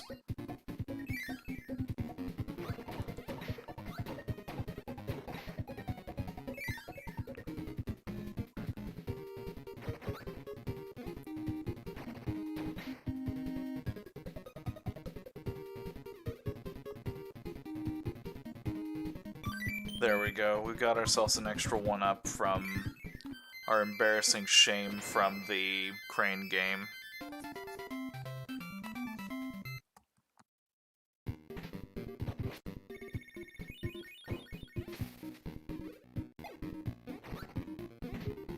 Let's see what the museum has here. Stone and tornado.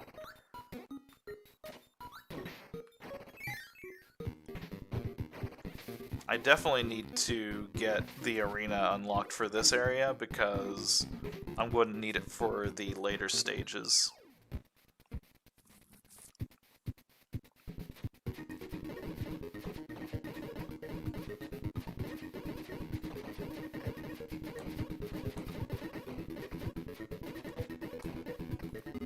We did it again.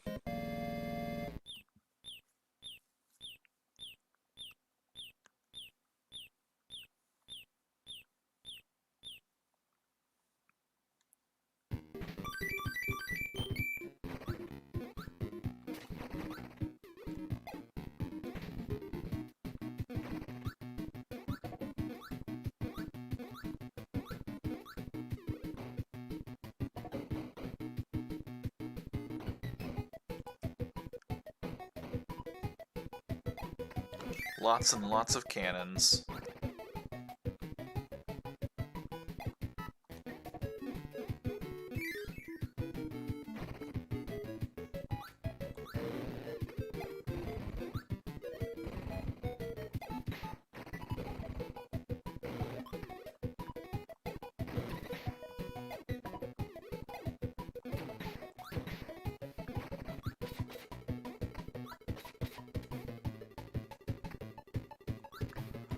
I even love that with the climbing animation, they add some extra stuff going on with the hammer as well. Like, they just didn't forget that the hammer existed because of it. Uh-oh. And it landed in spikes. Rip.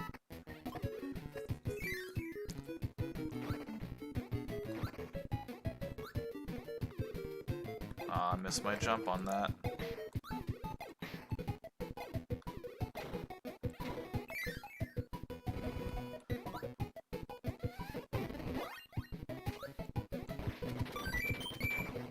Had to do that quickly because I knew that was going to happen. I think this one actually just has floor. Yeah.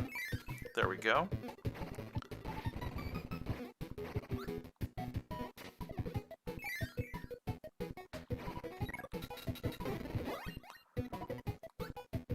Here's one of the places where Parasol kind of comes in handy. It's still not easy to use because you're constantly kind of wiggling back and forth like that. Still a little bit less risky than just doing a straight flying through it yourself.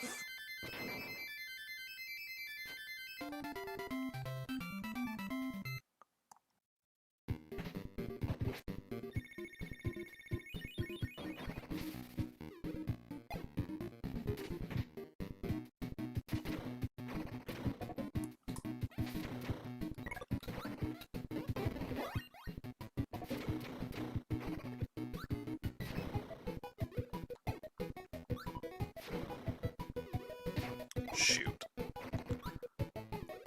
Tried to fly through there and use my fireball, but it didn't work. Let's just eat some damage. We can take it.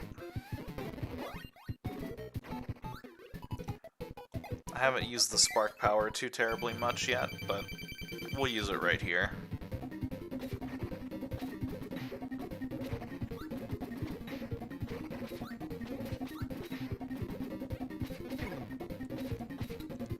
We tried to use it right there. It lags the game way too much, and it's just too short range for me to want to use it regularly.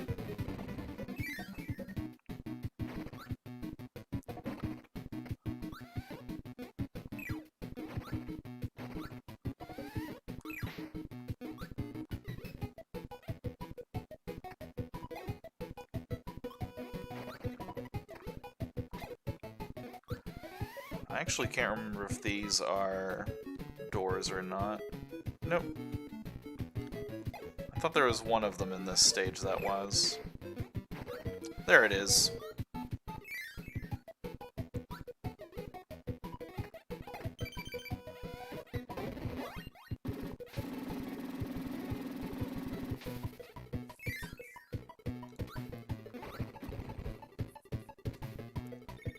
And there's our arena unlocked.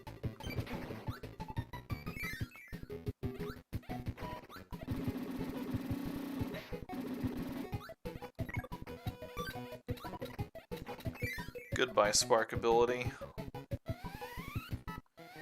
You're better in the golf game.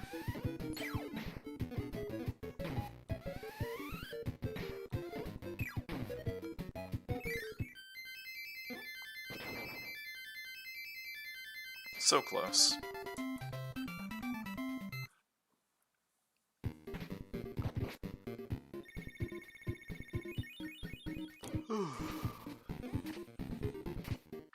We'll get ourselves a hammer.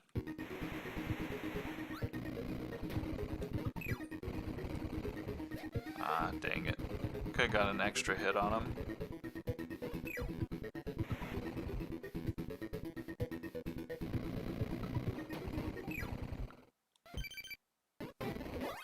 There we go.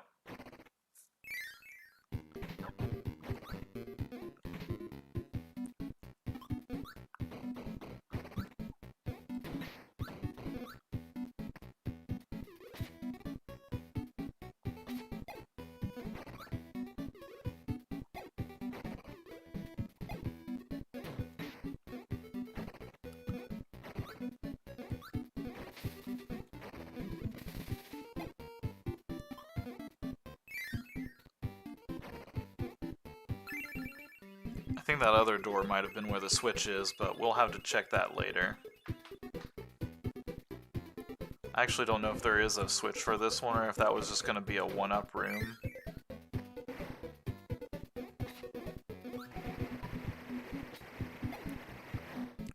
Now this enemy actually makes a unique return, well he's dead now, but that enemy actually makes a unique return in Kirby Superstar Ultra.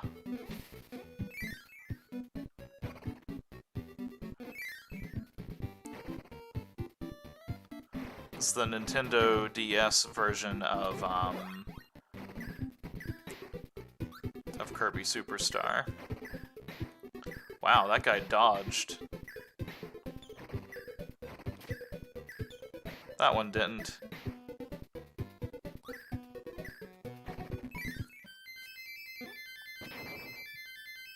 Yeah, I was way too late on that one.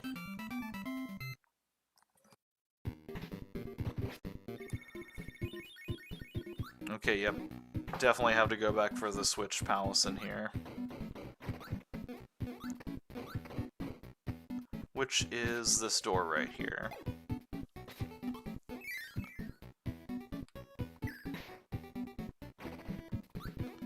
Alright, that's right. I'm supposed to... Can I ignite it with this? Yes. I'm supposed to go in here, do this, grab that. There we go, we did it. Second try.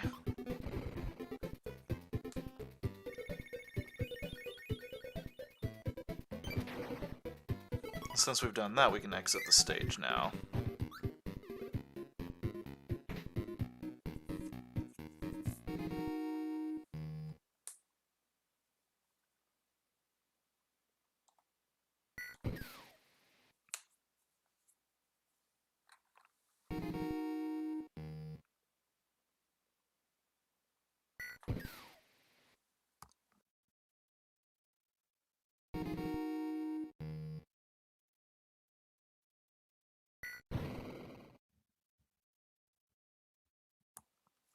I might actually lose to this guy with how I'm reacting now.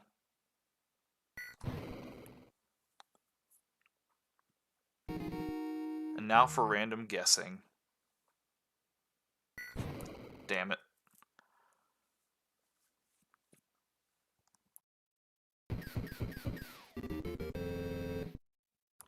I will make no promises that I will get around to finishing that one 100%. The quick draw might be the thing that defeats me. Oh, this is, I'm going to be going through this stage, but I'm going to need to basically either get a lucky mix here, or otherwise... That was not a lucky mix. I'm going to have to redo this stage after this, because I'm not going to be able to use this, unfortunately.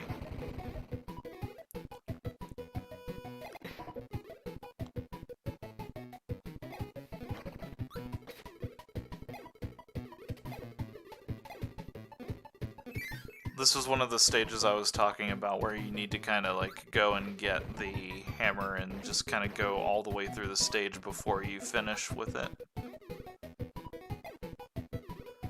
And it's all because of this room right here. There are these blocks, and the only way to get through them is either the UFO, the hammer, or... Well, not the UFO, the hammer, or, but there's like a couple of different abilities, but some of them are only really usable in the water, and the hammer is the most useful of those. It's a short stage, but I'm going to have to go back and get the hammer for it. I didn't realize it was happening this early in the, like, I thought it was in the next level that happened. What am I doing? Get out of here. Let's go beat up Bonkers again.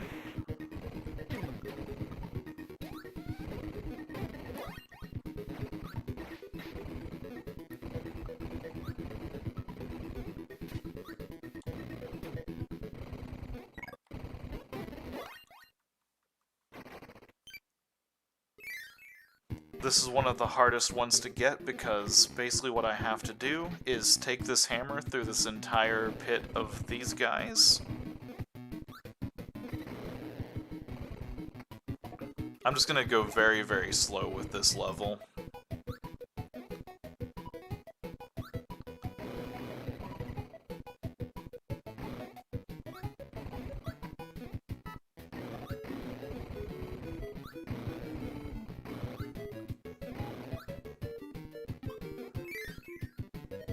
Now this is the scary one. I'm just gonna run.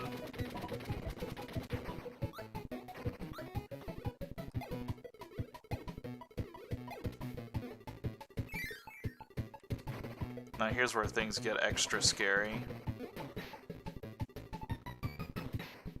If I lose my power right here, that's it. And I have to do the whole thing over again. Alright, we're safe. Thank goodness.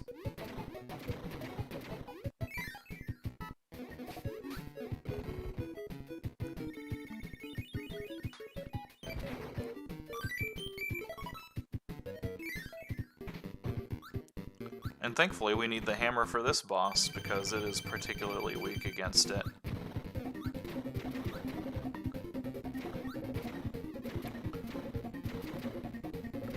The way that this boss works is it's kind of digging through this area.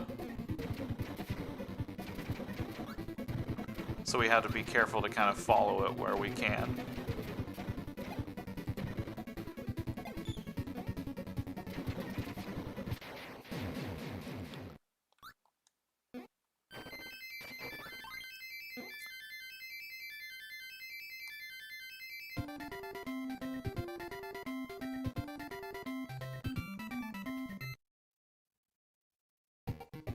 Orange Ocean.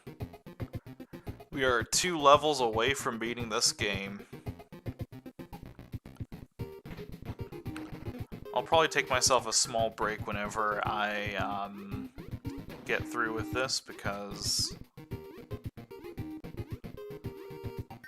you can go in that door and get a throw ability, but you have to go through narrow water to deal with it. I'm not going to do that. I'm just going to keep my hammer.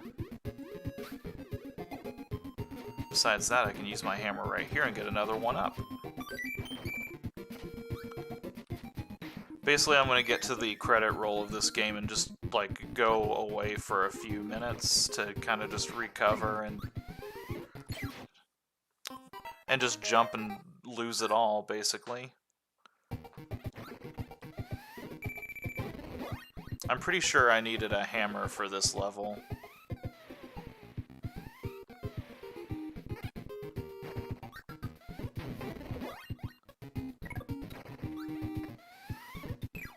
It's gonna be right here that I needed the hammer for.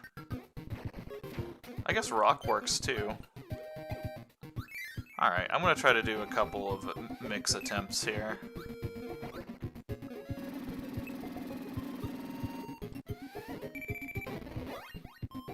I think that's gonna be the one that I get to do it on. That seems like the easiest one to aim for.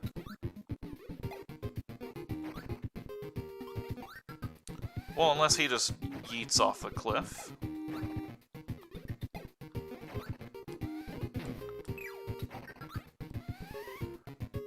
This could be a little bit trickier than I thought. Well, that time I just outright killed him. I won't do this for too terribly long. Worst case scenario, all I have to do is go out of this and just go get hammer again. Even better, I think there's just like a stone I can get somewhere.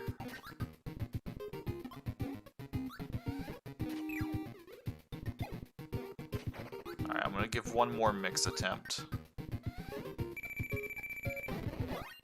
No. Alright, we're just gonna move forward.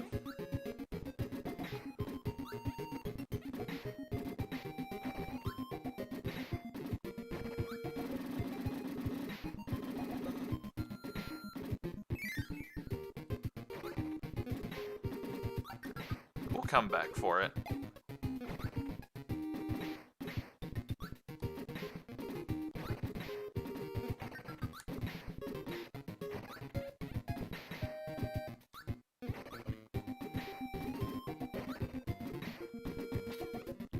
it is technically possible to basically like manipulate the mixes, and like it is a static cycle. So it is possible to get the mix right on the first go and everything, but it's just easier for me to go back over here and just kill Bonkers again. Get his arena power and just take it there without losing it.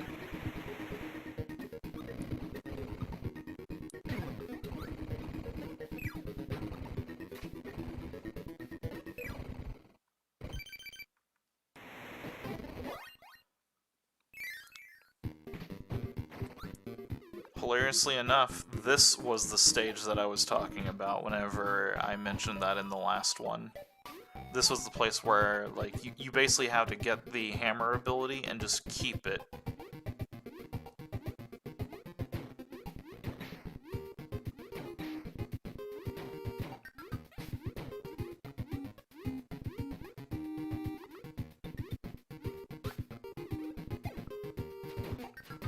We'll get ourselves another life here. Make it worth our trip.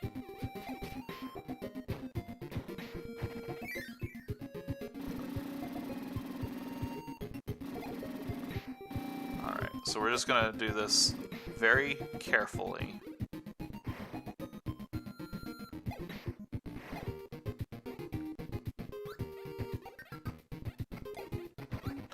Get to the door. There we go.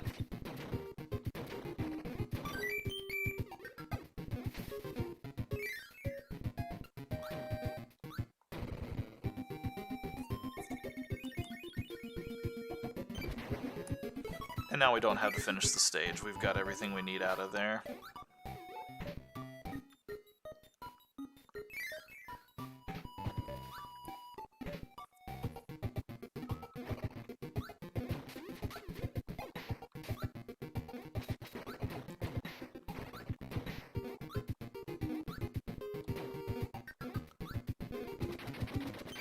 Go up here for a little secret.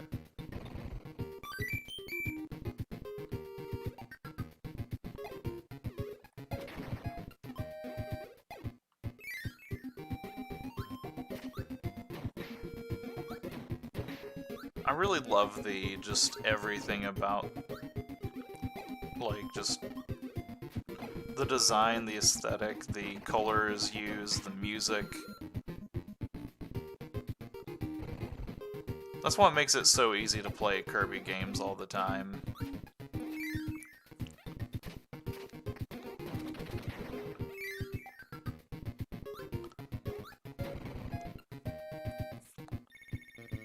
It's something that I feel like they only, like, improve on more and more as the series goes forward, too.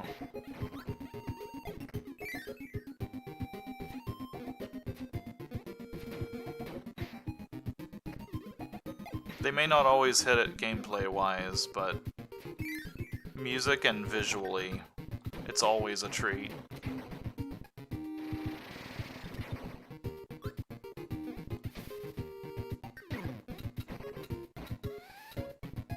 I think we're done with Hammer for now. Looks like we're done with Needle, too. Haha, gotcha.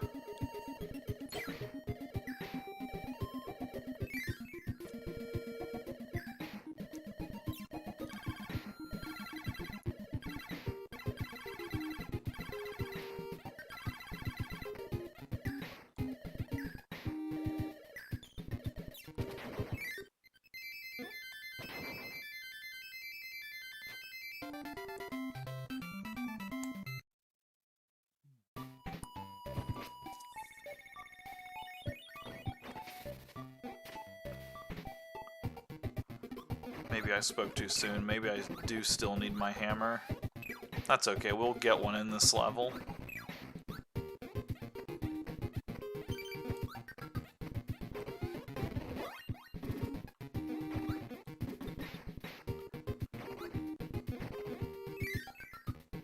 In fact, we'll get one right here.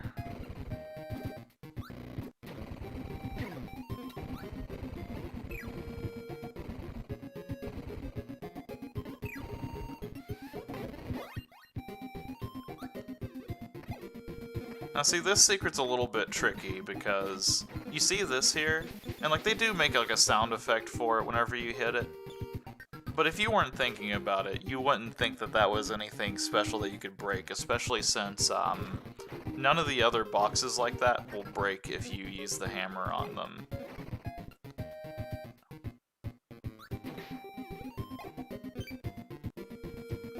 Then we can do that and we flood the ship.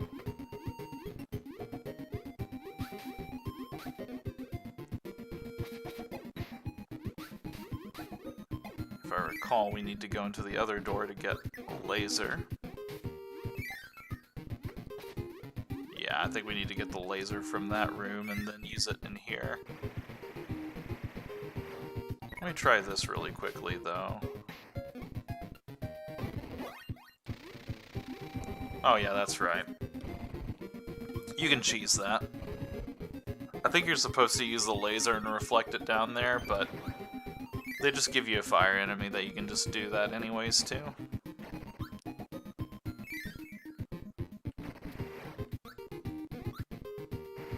Yeah, like those boxes, if I use the hammer on those, they would not break.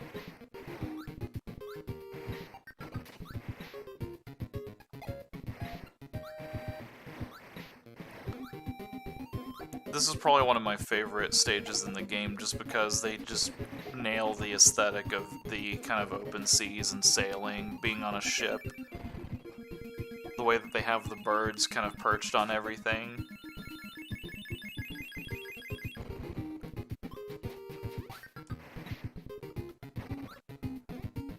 The ocean really is orange, too. They were not kidding about that.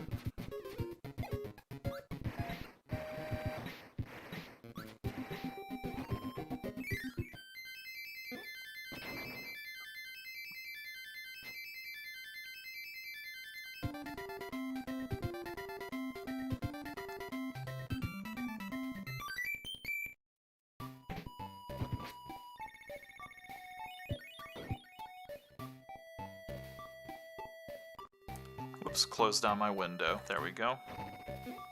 Was checking on some things here really quickly.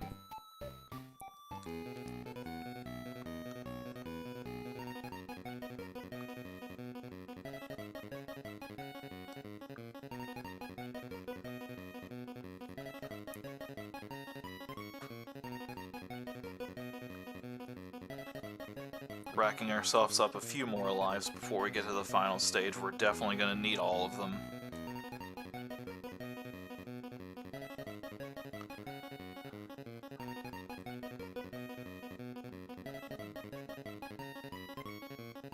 We're going to lose that one, that's fine.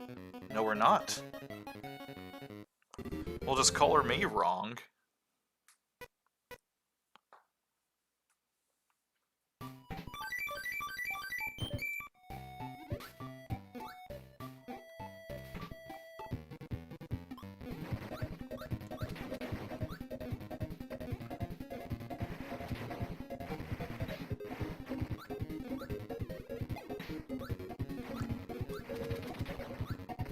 Two paths to the same area.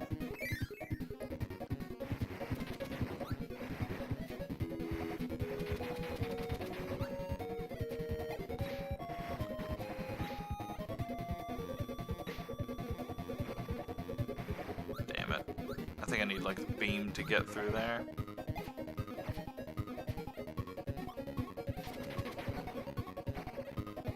That's fine.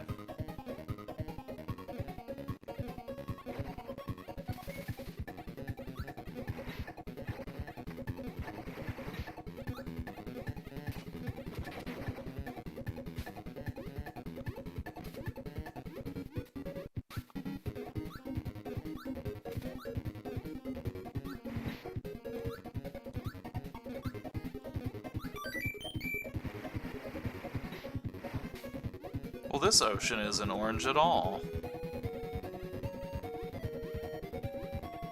It's more like the Mountain Dew ocean. So the secret here is a little bit tricky to find. Again, not really much of a telegraph for it besides just seeing this here and going, wonder if I can go in that. but it's there.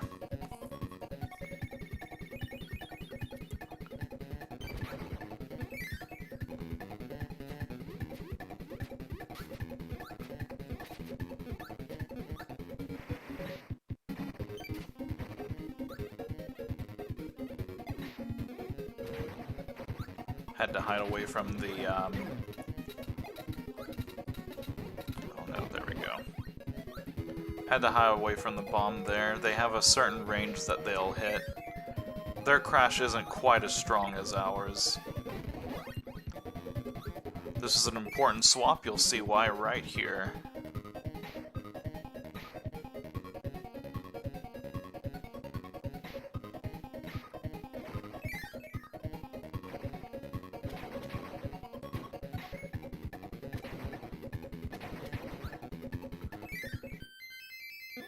Basically keeps us safe through all of that.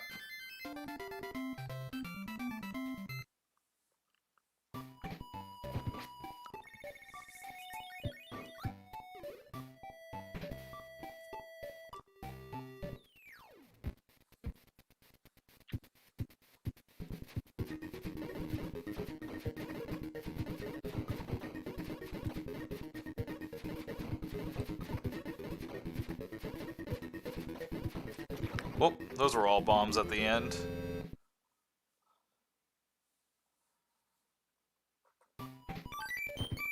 I was wondering if that pattern was just the same every time or not, honestly. Like, it's hard to really tell, but that honestly very well could have been the same pattern between all of the different versions of that game.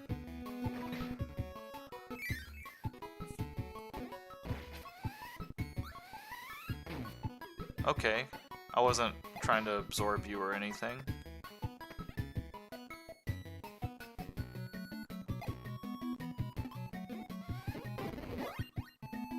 So this is interesting because I technically need a fireball ability.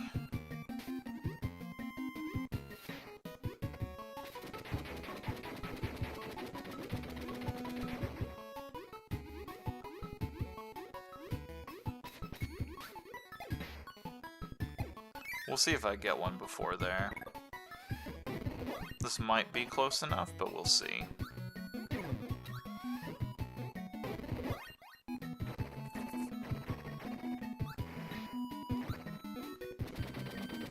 This is an incredibly tough fuse.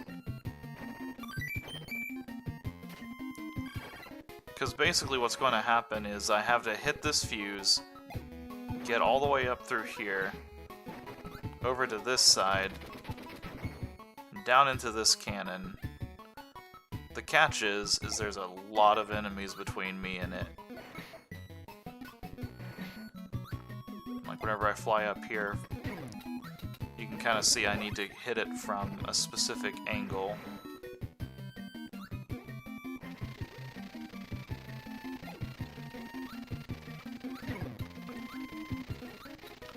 I think I might be too late on this run. Just in time.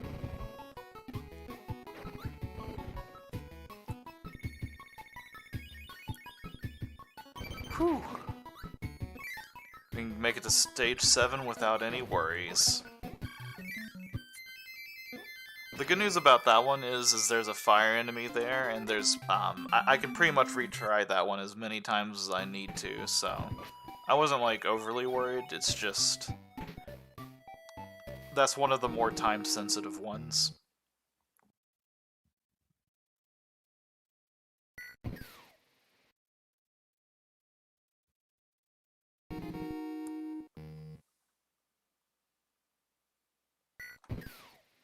Ooh, bad reactions on that one.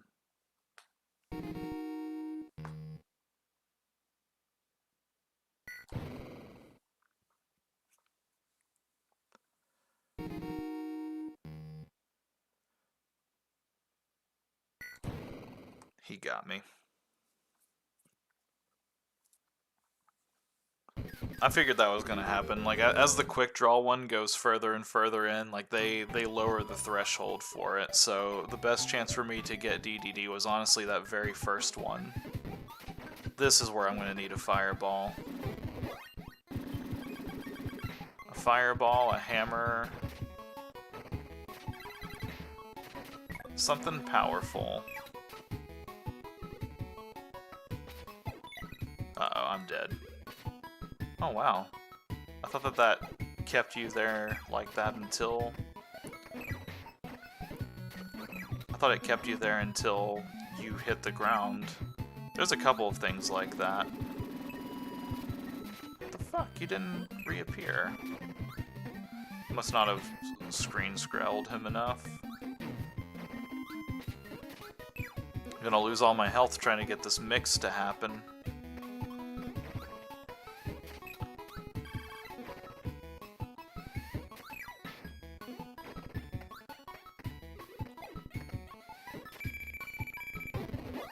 Nope. Again, I'm not gonna waste too much time on this. I mostly just want to see if I can get it to happen.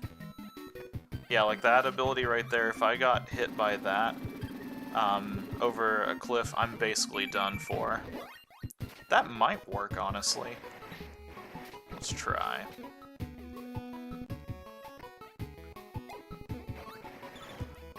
Nope. We'll give it one more go, and if not, then I'll just go back to one of the previous stages and get a microphone. Well, that would work, technically, but I need to get some enemy down there in such a way to throw it like that, but not gonna work. Unfortunately. Let's give it one more go.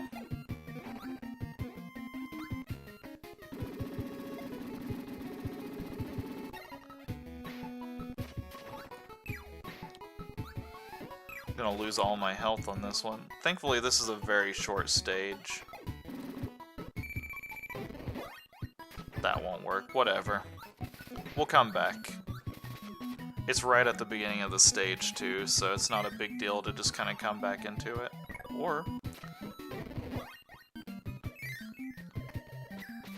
have I seriously been overcomplicating this my whole entire life? I have. Today I learned I'm an idiot. That's not today's news.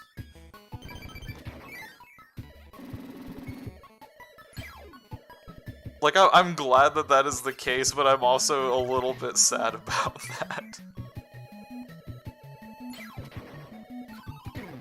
The amount of time that I just spent, like, trying to get the perfect mix, and, like, I would always try to remember to go into that particular stage with,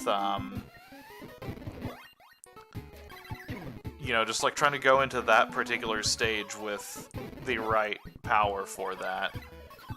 Just to be able to use a UFO from the very beginning of this, like, part and go back. I didn't realize there was a door there, like... You'd think as many times as I've 100%ed this game that that would just be something that was ingrained in my memory.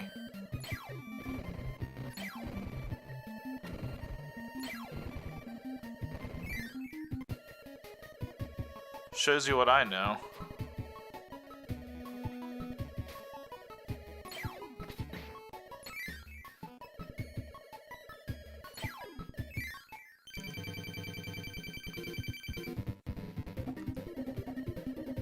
Yeah, I know, I'm pretty low on lives right now. I'm working on it.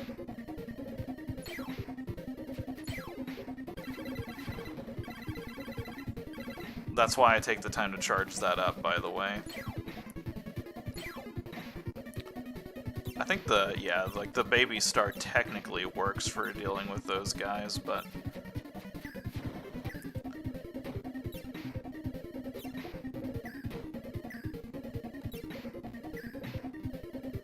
there we go.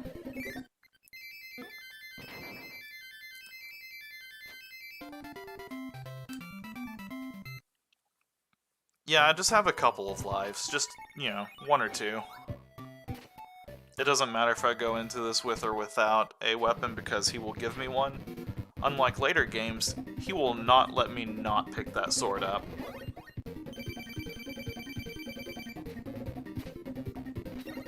This is one of the few times that you will not lose your power whenever you get hit, too.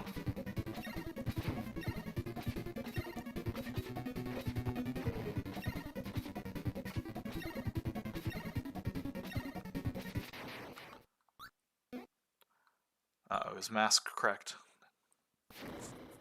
We'll never see that again in the series either.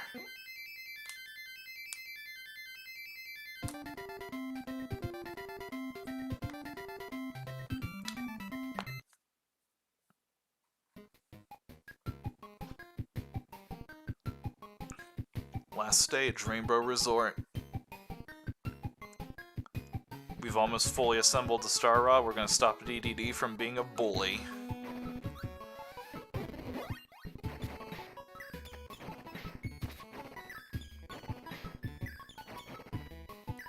Just a little reflection fun here.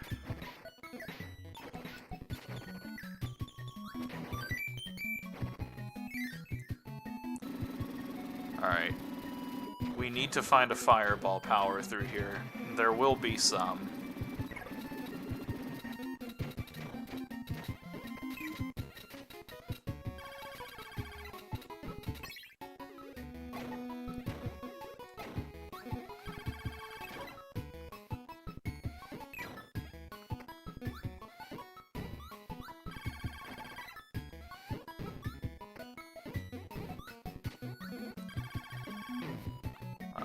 Okay, here we go. We'll just scroll him off screen. Get him to come back.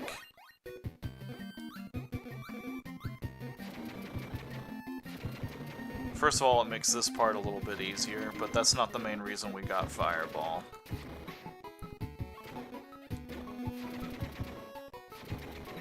The main reason we got it is for this. This might take a little bit to get properly because, like, it's not exactly a science for this. Here we go, this is the place I needed to do it at.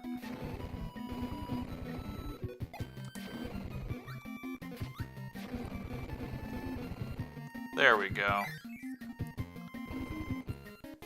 I think technically you need, like, hammer for that or something, but you can use Fireball, and it has just enough of a, of an area on it to where you can just use the Fireball and still clip the top if you get directly up against it. So that's why I was, like, rampantly slamming into the wall, was trying to make sure that I got that.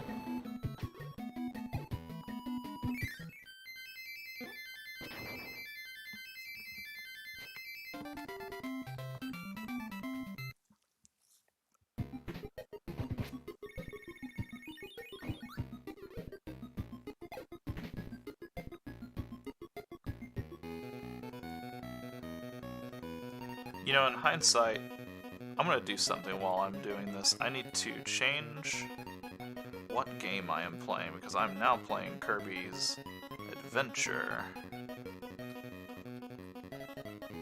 There we go.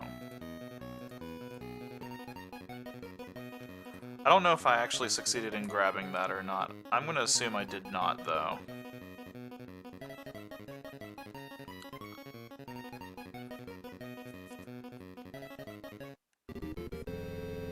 Okay, yeah, I only got the one. Clearly I'm struggling on lives right now. Now, everything tells you you need to go through this door right here. We're gonna go up here instead.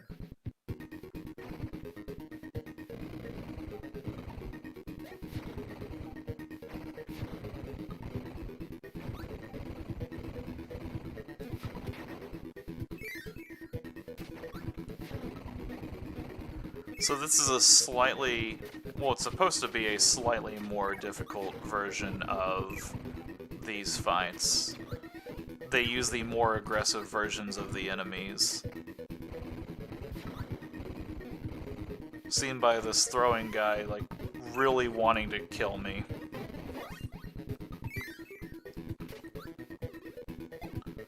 can't use the fireball against him because he will grab me out of the air.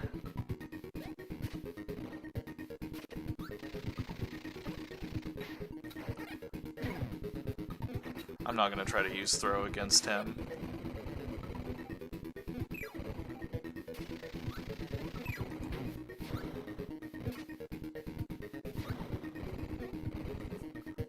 The suplex and the throw boss in this are some of the tougher enemies in this game.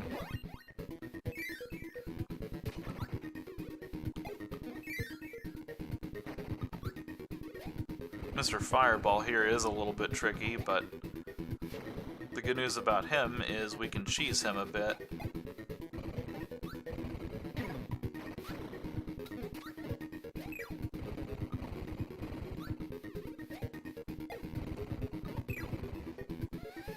Now we've got our fireball ability back.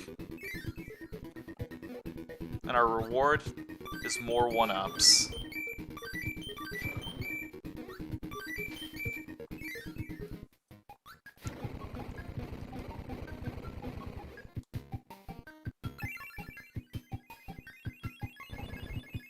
So it doesn't really matter which direction you go in regards to the Switch Palace for this one. What will matter is what's coming up through here.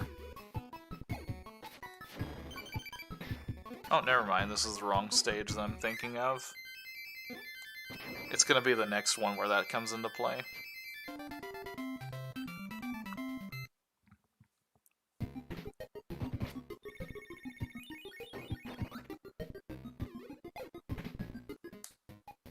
Yeah, this is the stage right here.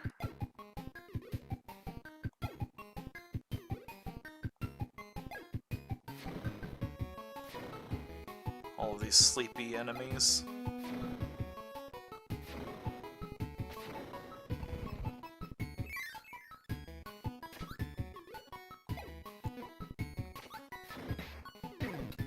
I was gonna lose that there, I just knew it.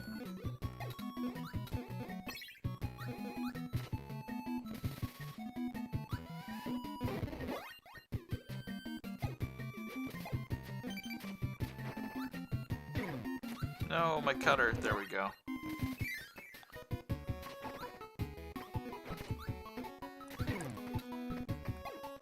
Even after beating Meta Knight, he's still willing to give us candy.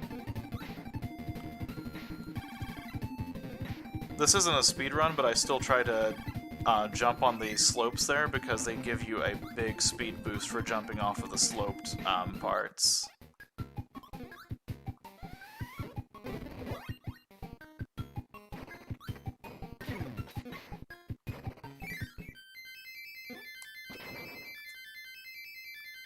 So close to number 1. We'll get there someday.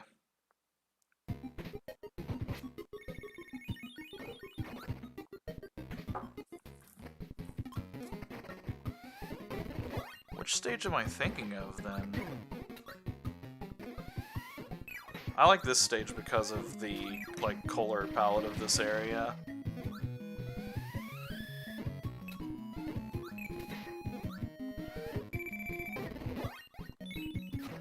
There's a couple of stages in this game that just really do some cool things with the color palette.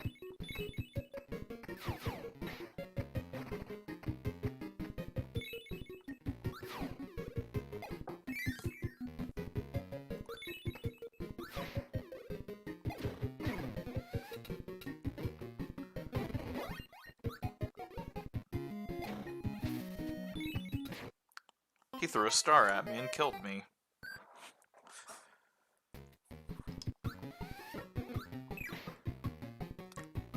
I gotta be careful, I'm really close to game overing.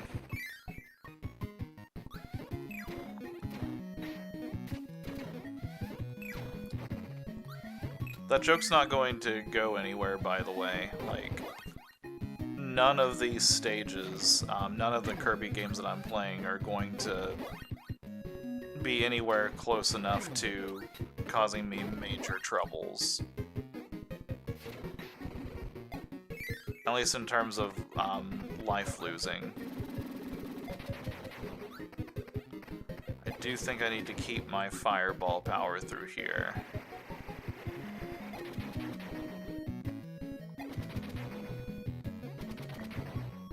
Never mind. No, I don't. Well, it might be helpful for the next level. I'm gonna keep saying that until I get to the right level.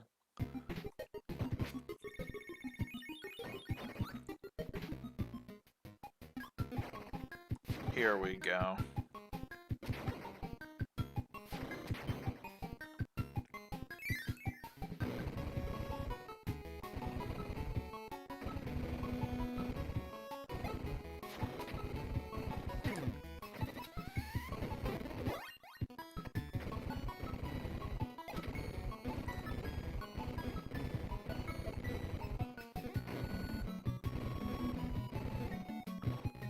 Don't land all the way over there.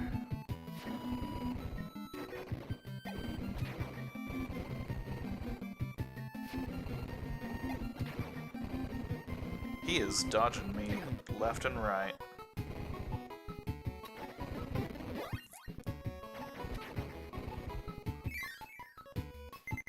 I'm in danger.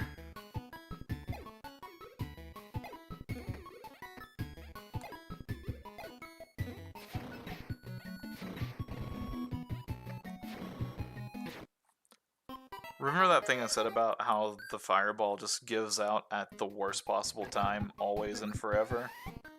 That was one of them. I'll take that. It did it again. That one was more my fault, though.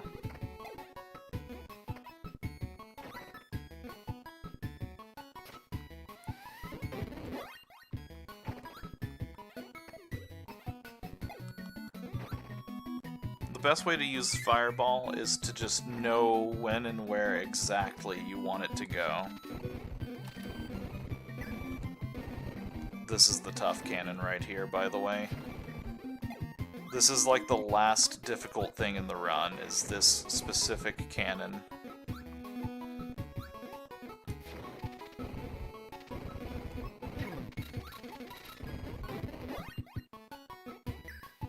And honestly, it's mostly just because of the enemies spawning.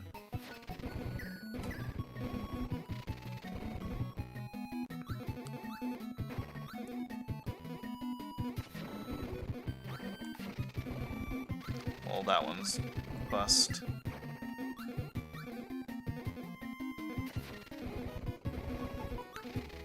Failure.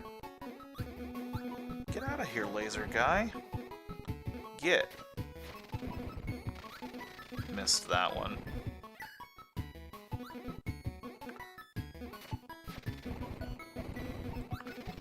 The problem is with the fireball, like, it is faster for me to get through here, but it's also more prone to me making mistakes like that, where I have to not bonk my head correctly.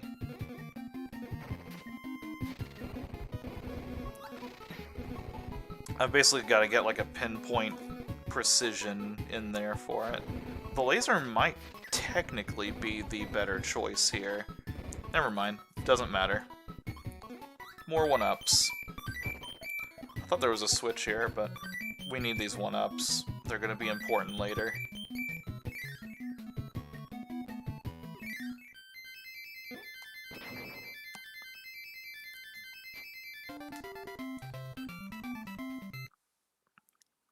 I just realized something. I need to get just a few more lives before I end this. Hey, remember that game we played, like, at the very beginning of the stream? This is the callback level.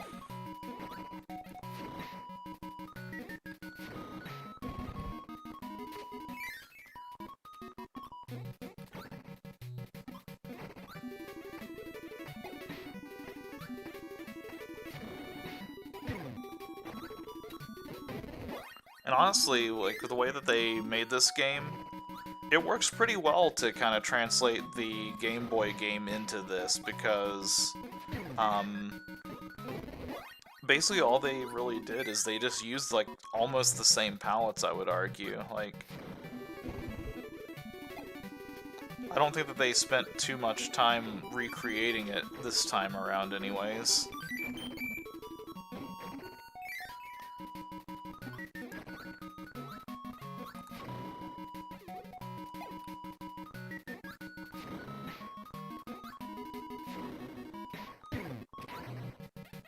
Oh, fireball.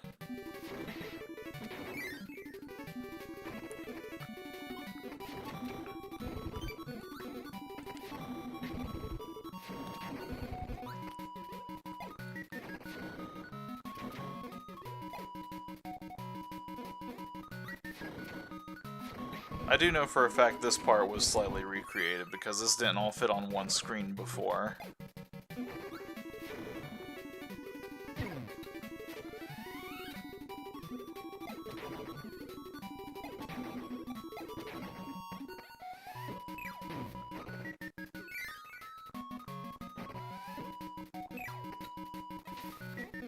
And this part's not quite a recreation, I don't think.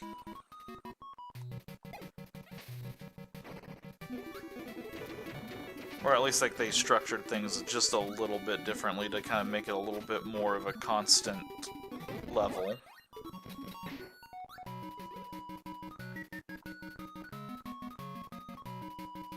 And just like the other game, you can go into the moon. And that's the last switch that we needed to hit.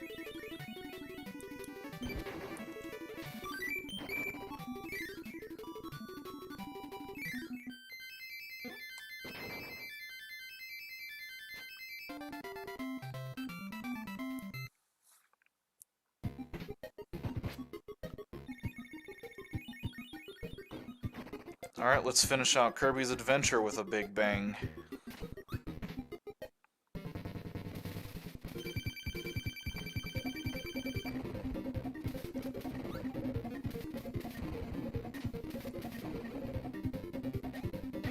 Ow. I actually think it's going to be faster if I just kill him this way. He's gained a few different tricks now. He can fly.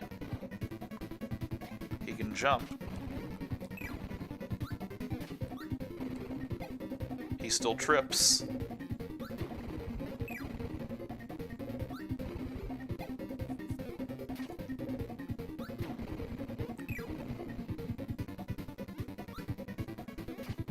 I actually don't know what the best ability is to defeat him.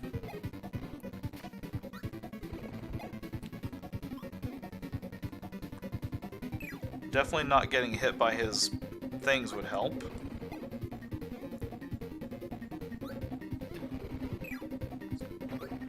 His hammer actually does block that now.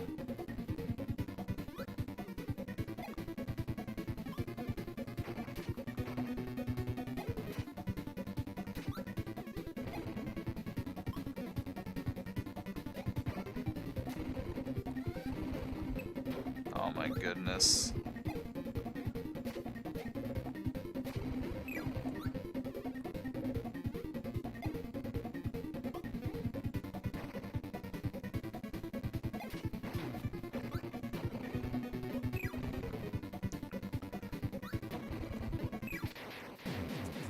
We've done it. We've beat the game.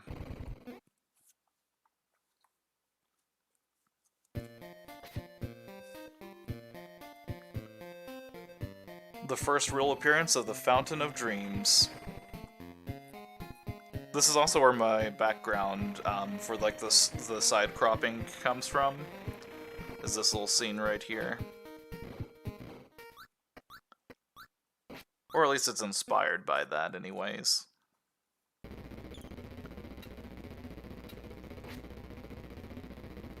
Whew.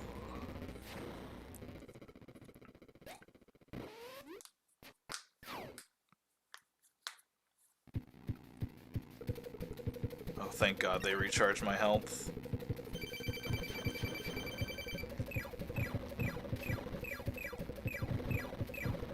I didn't realize whenever I was a kid that you could rapid fire these stars. I always thought that you had to just basically like hold in the button and like fire at that speed. If you do that, you will not have enough time to beat this guy. As you're falling right here, you will eventually hit the ground.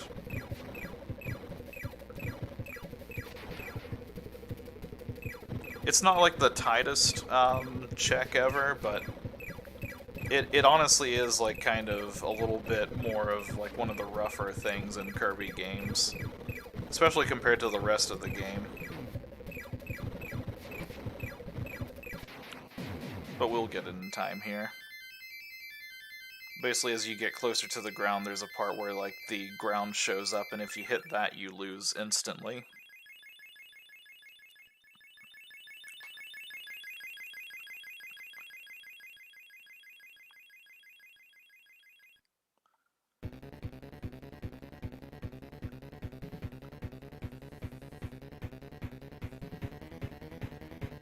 What kind of Kirby game would this be if there wasn't some sort of, like, vaguely messed up, creepy boss at the end? I wouldn't say this one's, like, super creepy, though. Cool vampire guy.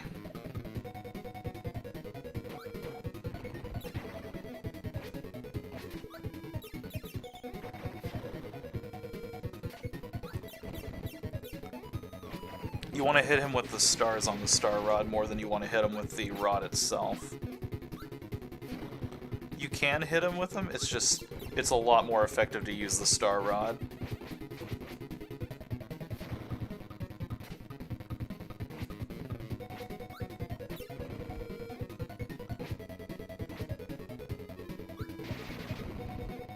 Nice try.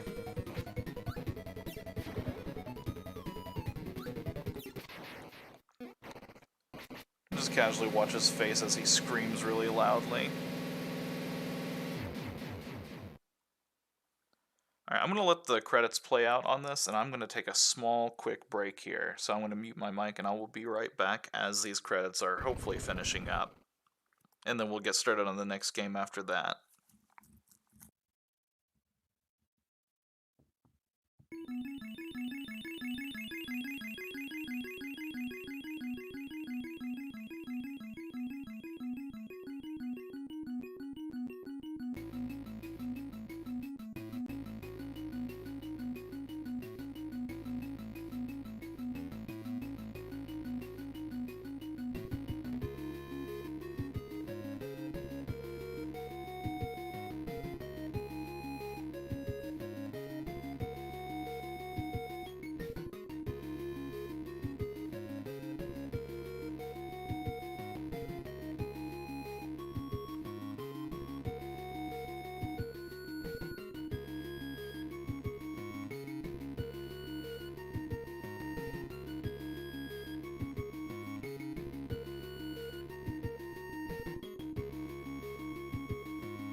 Alright, I'm back.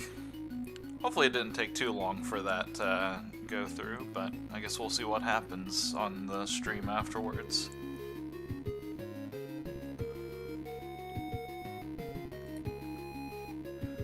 The end.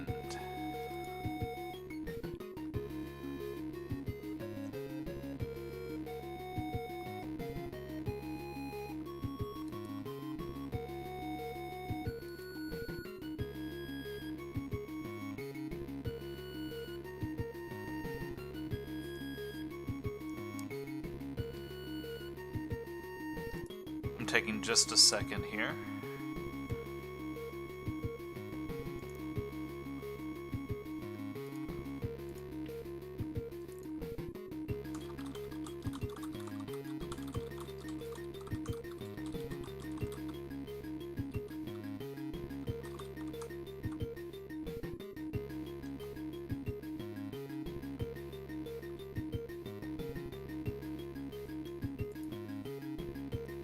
How are we looking so far?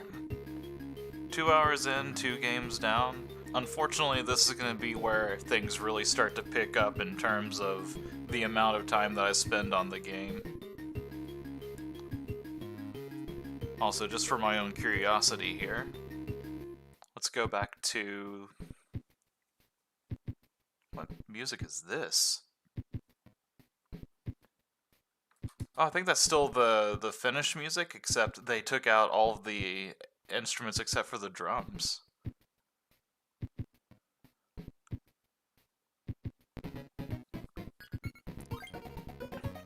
And just in case you were wondering if that was 100% or not, there we go. Alright, let me go ahead and get Dreamland 3 loaded up. I'm going to need to probably do some screen adjustment on this one because I think this one's a little bit more squished than the other one is. Yep, looks like it. So let me do a little bit of fiddling here.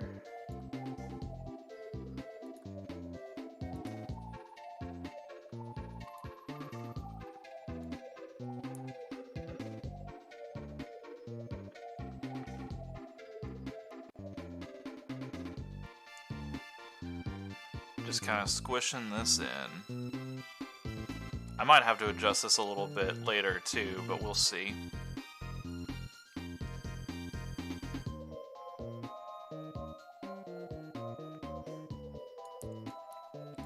Let's do this, and we'll see if we need to fix it afterwards.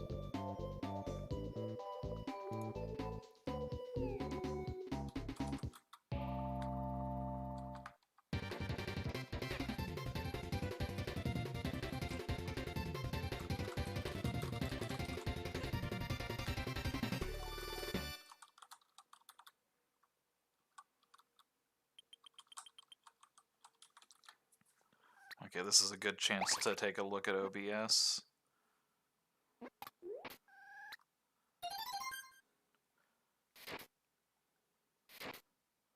I think that might be good. If there is any cutoff, it looks like the cutoff is like going to be very minimal at most, but I think we might be good because the power-ups down there actually kind of show me that everything is kind of on screen correctly. So I think we might actually be good on that. I am kind of buying a little bit of time because I would like for my tea to get finished before I go into this game, but I don't know if I'm going to have that luxury or not, so I'll just go ahead and get started on it. So I do have a backup here. If I do get to a point to where it takes way too long to do all of these, or if I just get completely stumped, I do have a safety file on hand that I can use to show off the final boss and like the secrets and stuff like that. We're gonna try not to have to use that though, but if there's gonna be a game where I'm gonna have a little bit more difficulty, this is gonna be the one. Also, is the sound for this one still checking out just fine? Do I need to turn up the game volume at all, or is this still kind of working out well? So we don't really have like a traditional level select in this one.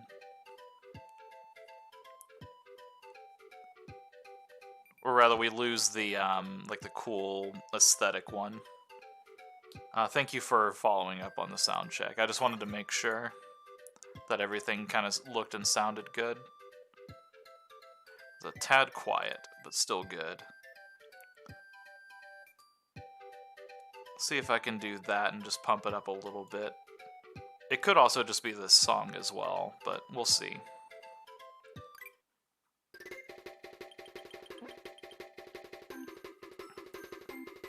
Yeah, like I'm seeing the levels on here, and I might just need to just pump this one all the way up. I've got this on max. Tell me if that's too loud.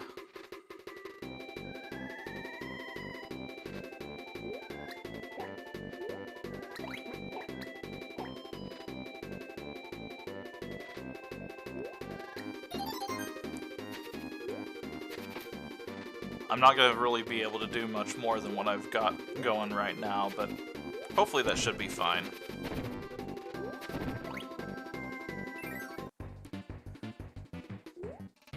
So this stage introduces... Whoops, didn't want to do that. It's about as loud as the last game. Okay. I'm going to assume that that is good, because the last time Kirby's Adventure sounded fine after I upped the volume, so...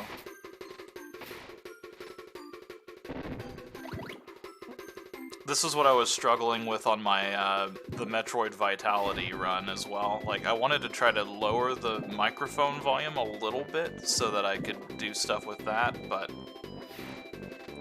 I also wanted to make sure that I didn't make it too quiet, and it's just really tricky to kind of get everything to work correctly. There's one more thing that I could try, but it's probably not worth, like, messing around with too terribly much, if it's fine, because I know Superstar is going to be a bit louder than this one is. Dreamland 3 has a bit more of a muted kind of feel to it, like it's a lot of a softer of a game.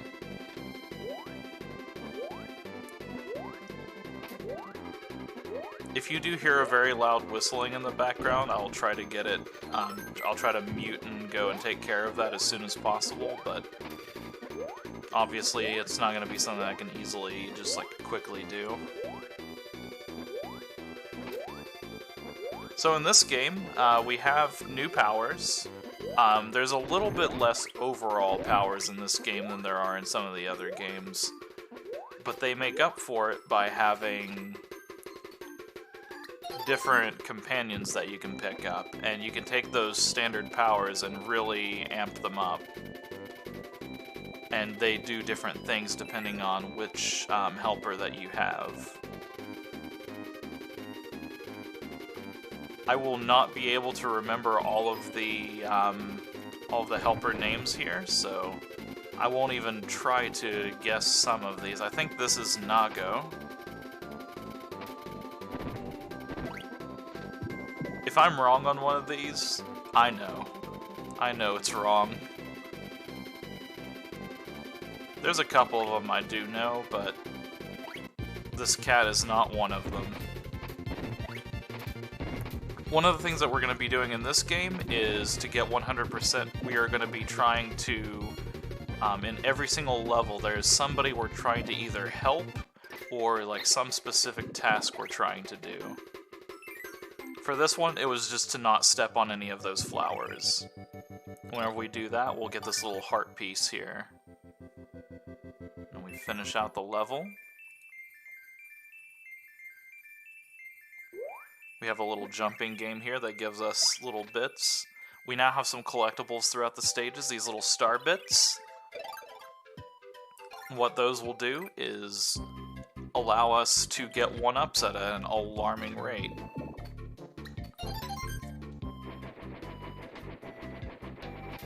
So this is the cleaning ability. Whenever mixed with Nago, it gives us this weird, like, essentially like pushing a broom or something like that. The cat itself has a double jump ability, so whenever you jump into the air, he can jump twice more before needing to land. We're actually going to give up the cat because we need this lad right here. Her name is Choo Choo.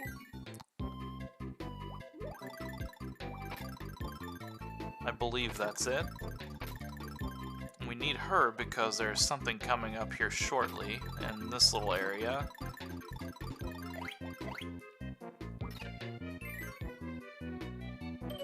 This little guy's bummed out and he just needs to be punched in the face, so here we go.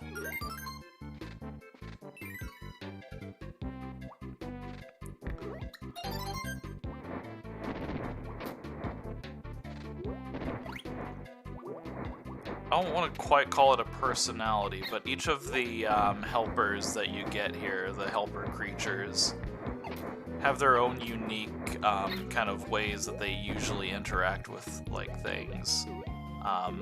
Choo Choo here, her big thing is a lot of her abilities involve, like, kind of teaming up with Kirby and, like, really play on that sort of...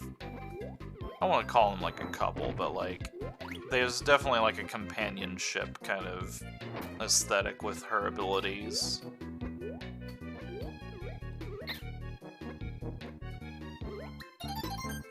Needle's back.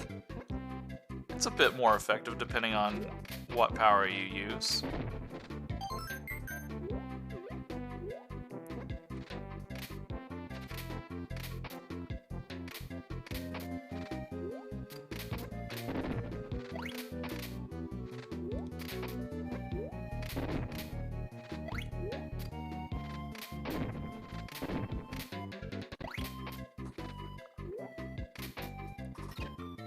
Just like last game, I'm gonna be trying to go through and use as many different powers as I can, but I will be trying to do the 100% route stuff, so I might have to switch to certain powers. Hey, my tea's done. I'll be right back. I'll leave it on this part. Be right back.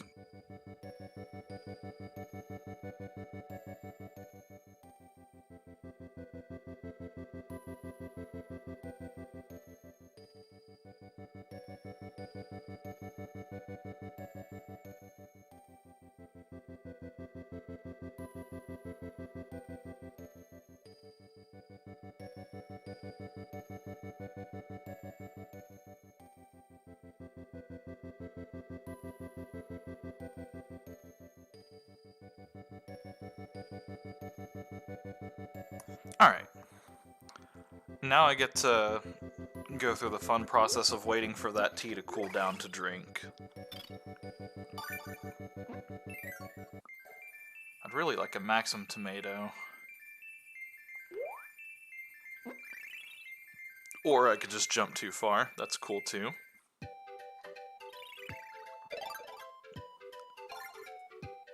Alright, I don't need...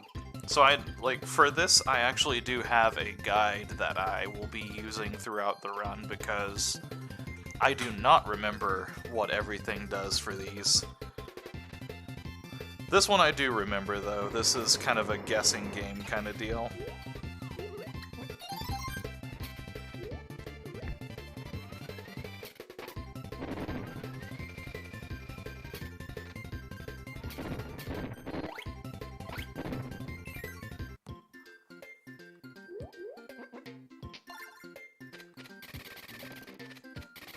This owl is pretty wonderful. I don't remember its name. I'm just gonna call him Albert. The fish, I believe, is Keen.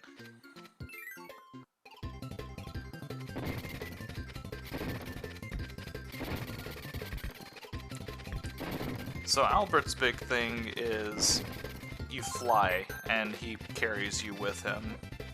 He goes really, really fast. Is not great for downward vertically scrolling levels, but for upwards ones like this, he works fine.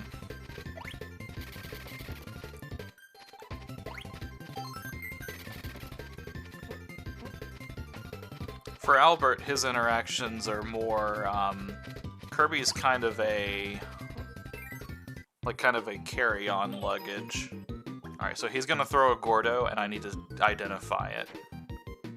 That one was this guy. I'm gonna have to do that 3 times.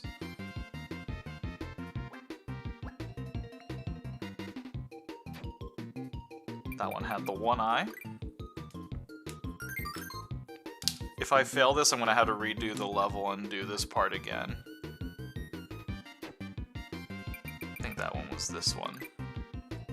Nice. So now whenever I finish the level, I'll have that heart.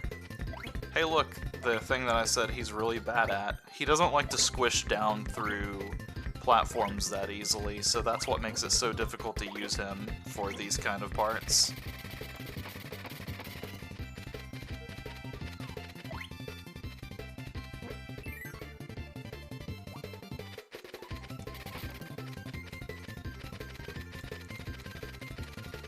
But if I just mash the jump button really, really hard with him, I can just zoom over half this level. They do a pretty good job with this game of making sure that having a flying owl like this doesn't completely destroy the game, though.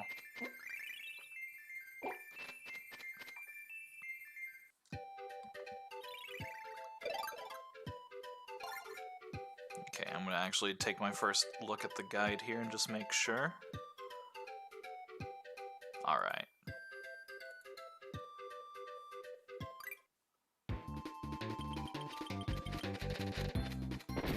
My main thing is I need to get the stone ability. Hey look, the stone ability.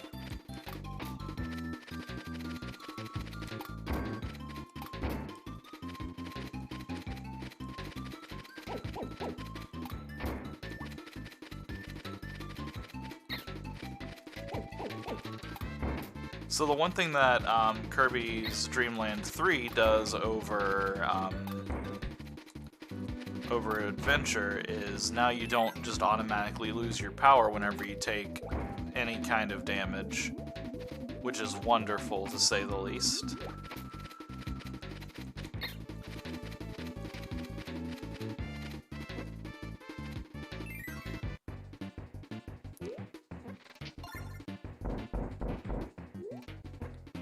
You know what, we're gonna use Nago.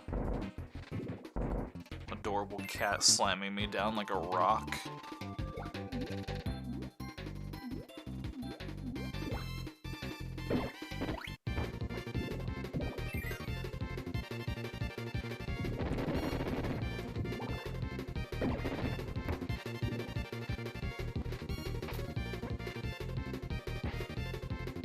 Aha, here's the path I think that it was talking about.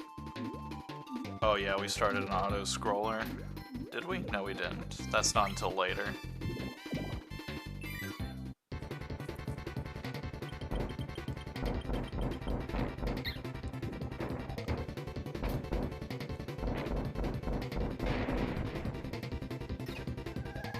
I hope this wasn't a mistake.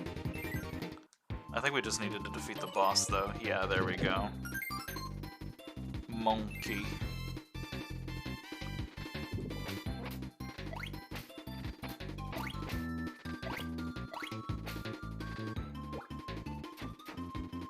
Well, that was close.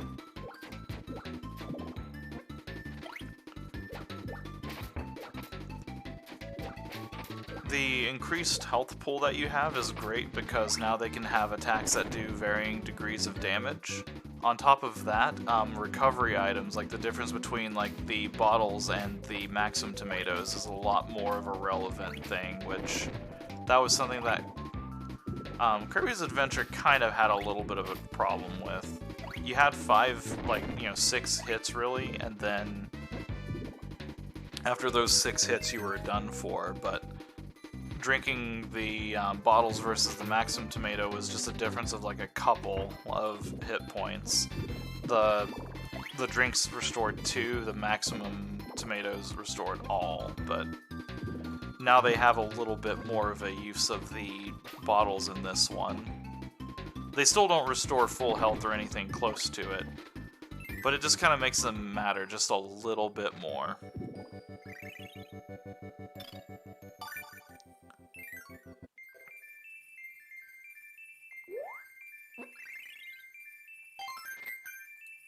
Also, don't expect the amount of lives to get quite as high as some of the other entries.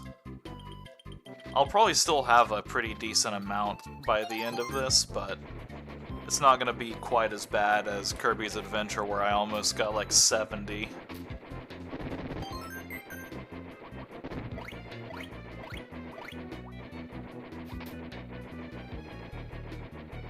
Just sweeping our way across the ground.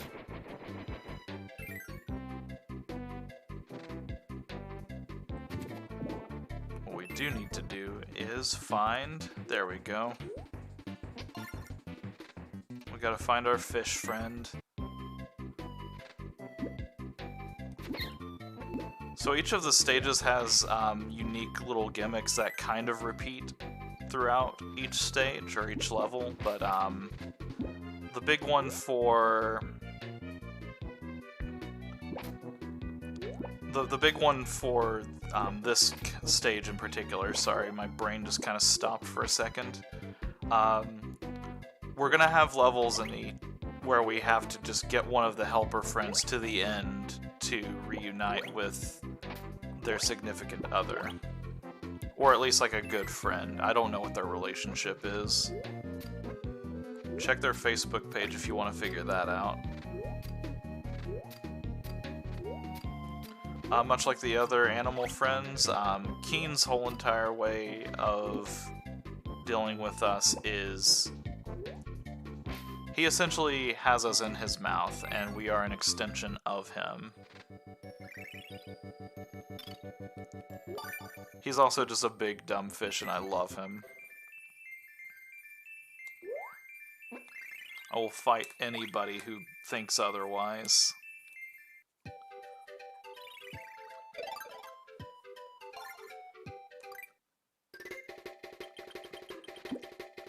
Each stage has some sort of gimmick involving the flowers, and they also have some sort of puzzle-like stage, kind of like the weird throwing Gordos bit.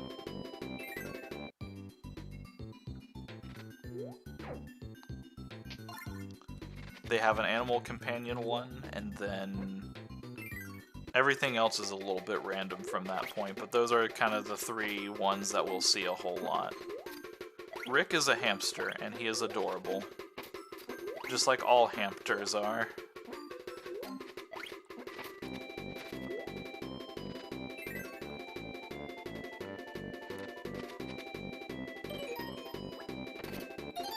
So the purpose of this stage is I'm going to have to go through this particular part of the level and try to find 3 shapes. This first stage I know pretty well all of the heart pieces and what you need to do. The second one where we had to punch that person, that was like the only one that like I was a little bit unclear on.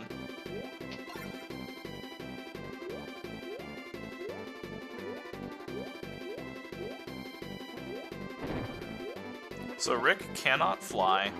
He also doesn't have any like double jump abilities or anything like that. What he does have is the ability to climb up walls, kind of like Mega Man X. There's 1 out of 3 pieces.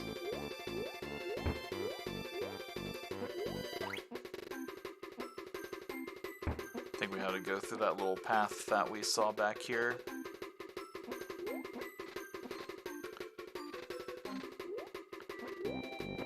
We're looking for a way to the right, and then we'll be able to get the other 2 pieces. If we don't see that, then we rage quit and scream. There we go.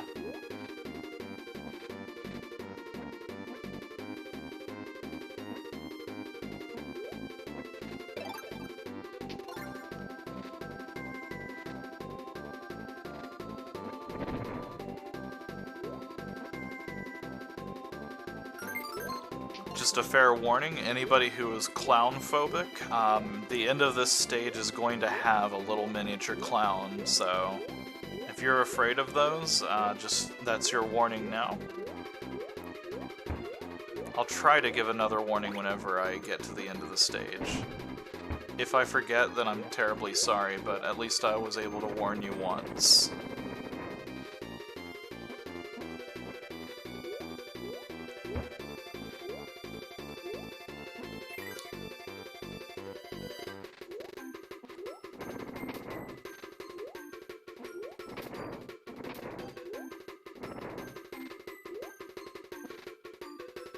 We've already seen what Rick does with Broom, so I'm not going to worry about that. What does Nago do? Alright, the fire puke. How about Albert? Oh, yeah, that one is bad. We'll switch out for Nago.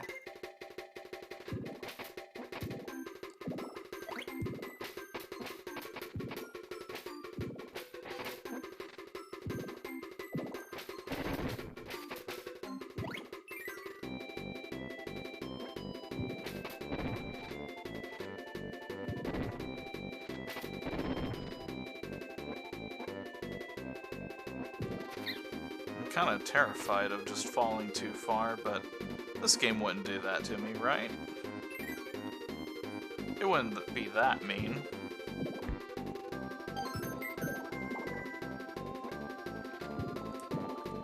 I say as it steals my cat from me. So, in Kirby's Adventure, they must have realized that having the ability to just go as far as you want with Fireball and like doing that was just a little bit too fast all the time. So to nerf the Fireball ability, they made it to where whenever you use it, after the first one, you get like half as effective, and then the ones after that get even, you know, like even half-er affected. So basically, you can't use it but sparingly. Alright, and here is your trigger warning now for Clown. I'm also taking just a moment to take a gander at things. Alright, let's get the Clown out of the way first.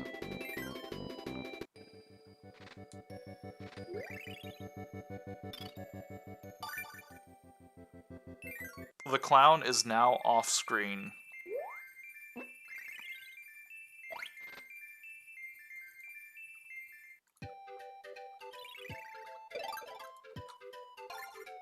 There we go.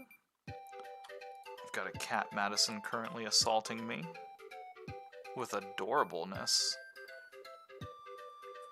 So as we get the heart pieces for each of these levels, we're going to get the boss screen kind of flickers here a little bit.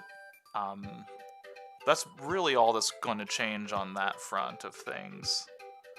I really don't want to do this with Fireball.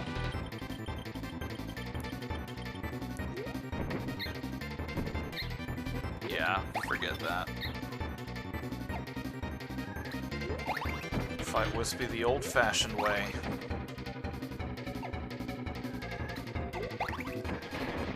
This part messed me up whenever I was a kid. I was not ready to see creepy, messed up Wispy throwing, like, rotten food at me.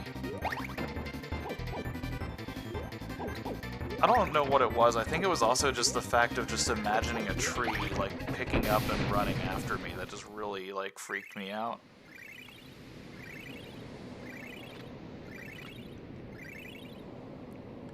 It's something I really, really like about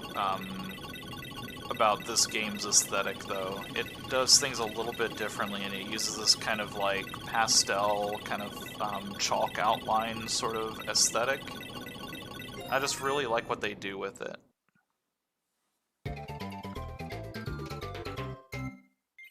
Move my guide down here just a little bit. Because here's where things get a little bit sketchier for me knowing what to do. There are 3 side chambers. Okay, that's right. I need the burb and the clean ability for this one.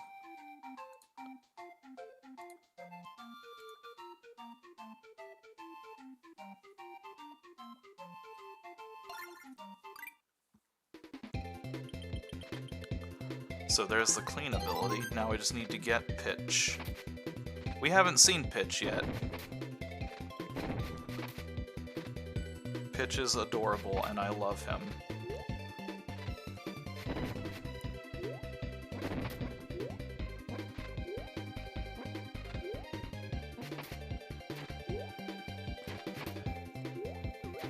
I keep trying to hit up to fly, but this is one of the games where up does not put you into flight. Here's Pitch. with the cleaning ability, he just hucks water. We need that because coming up here, we're going to come across... I think they're in chambers in this one. I don't think that I'm going to see them out in the open.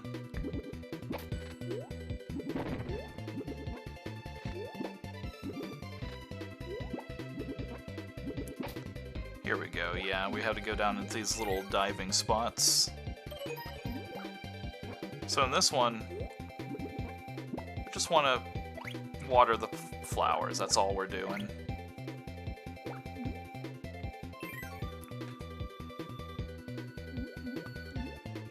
Water the flowers and not lose our clean ability.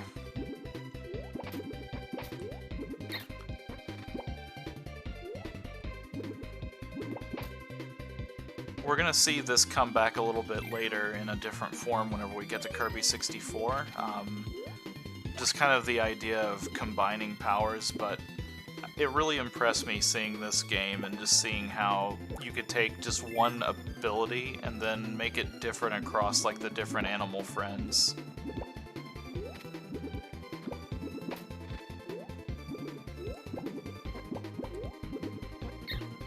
Ow. I fought so hard to hit that rock and he still got me.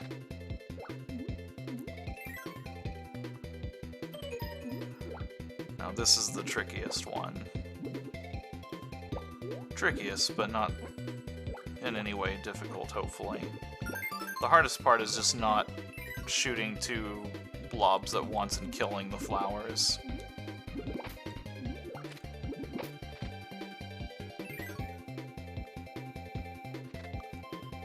Alright, I think we're in the clear on the objective for this one.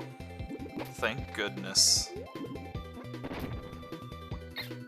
I'm gonna get rid of this now.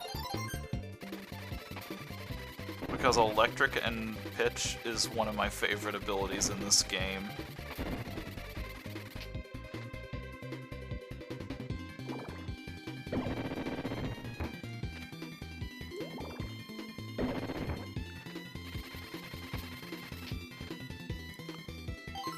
The unfortunate thing is the abilities in this game sometimes lose some of their form and function over just how long it takes for them to come out, or just like the range of the ability. It's not the worst thing in the world, but it's definitely like you're using some of the powers for the presentation over their actual real functional use.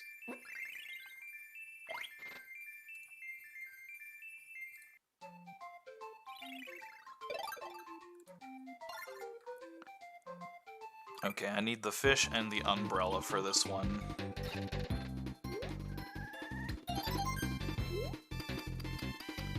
Okay, there's umbrella.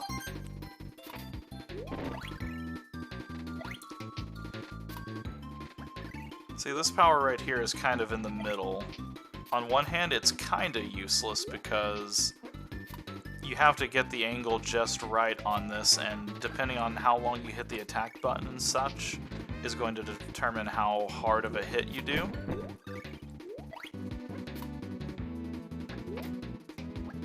And it can just take longer for the attack to hit anything than it would to just, you know, to just attack them normally.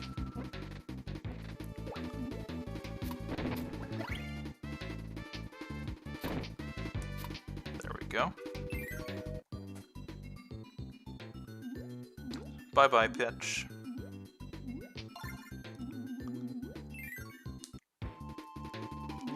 I know it's going to be a major revelation whenever I say this, but the fish is really good for underwater segments.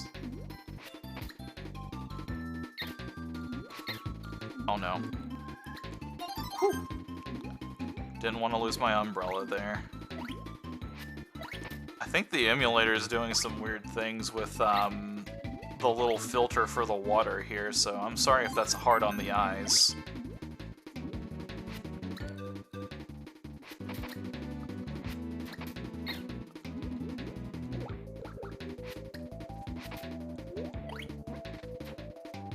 I don't know what was going on with that there. Like, I hope that didn't show up too terribly.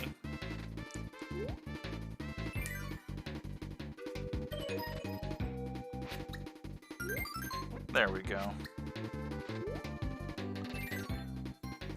I think that's another one of the tropes that we'll see throughout the levels is having to use some combination of abilities to make somebody happy.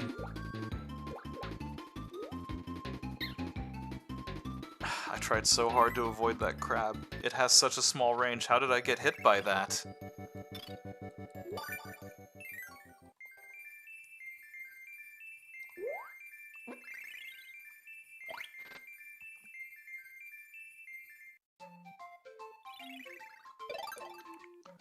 Okay, this next one's a puzzle one, so I don't need to look at the guide for this.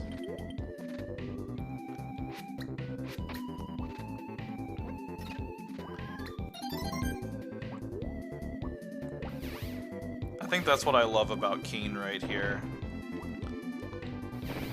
He just looks like a silly little, just wide-eyed fish that's just half eating you, and then he just shoots a fucking giant cut beam throughout his mouth.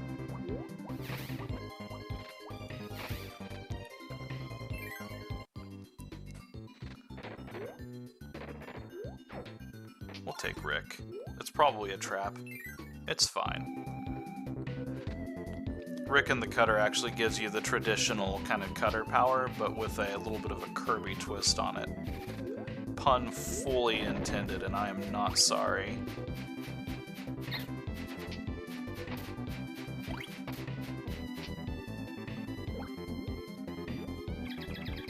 Ow. I'm not even gonna worry about that one up. It's fine. We don't need it.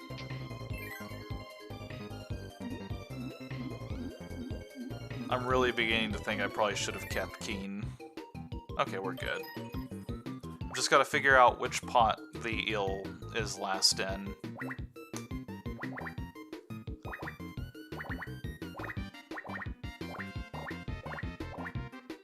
I think it was this one? Yes.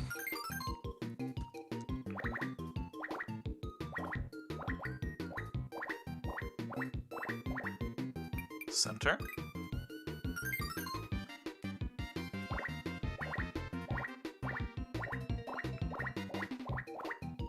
Center again.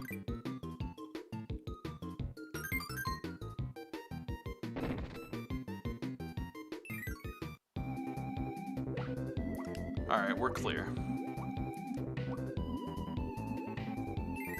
To get 100% in this game, really the only thing that I need to do is just get all of the heart pieces, or at least that's the 100% that I'm going for. I guess you could make an argument that that's not technically 100% because there's a couple of other things that this game has. This one has a proper boss rush in it, for example.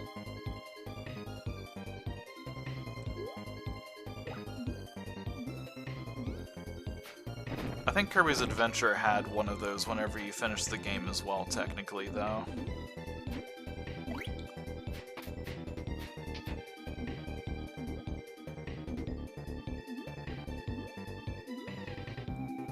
I guess for what it's worth, the fact that I can see through the water at all is still something that's a little bit better than some of the emulators I've used in the past. There's just something about Kirby's Dreamland 3 water that does not sit well with emulators, it seems like. Admittedly, I don't remember it looking quite like that the last time that I played.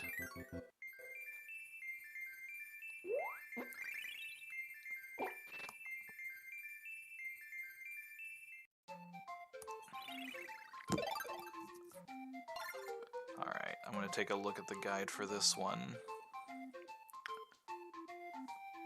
Hidden doorway on the left. Gain needle, free a frog, down a hallway. Gotcha. Alright.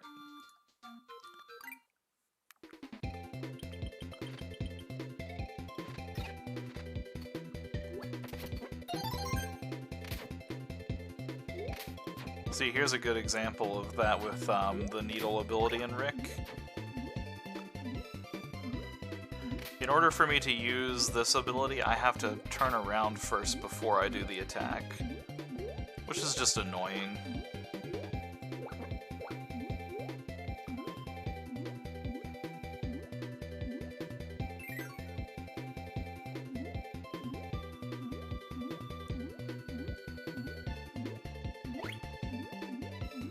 genuinely curious about that water, though. Oh, I don't know if I want her for the auto-scrolling section. I don't want Rick, though. I'll go get the kitty cat.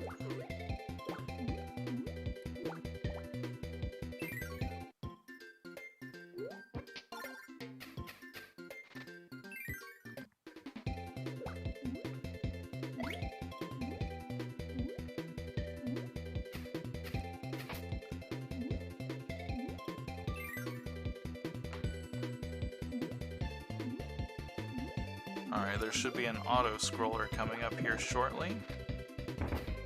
Whew! Forgot about the giant cannonballs dropping from the ceiling.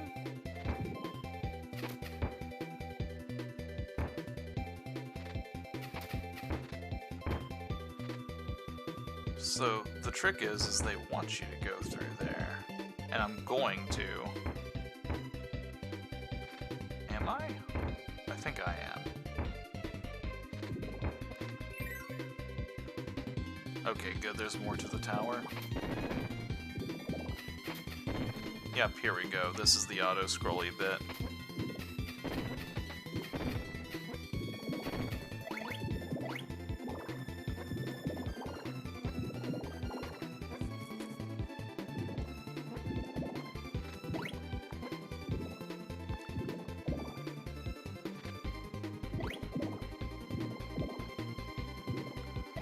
Okay, yeah, I know what I'm doing for this one now.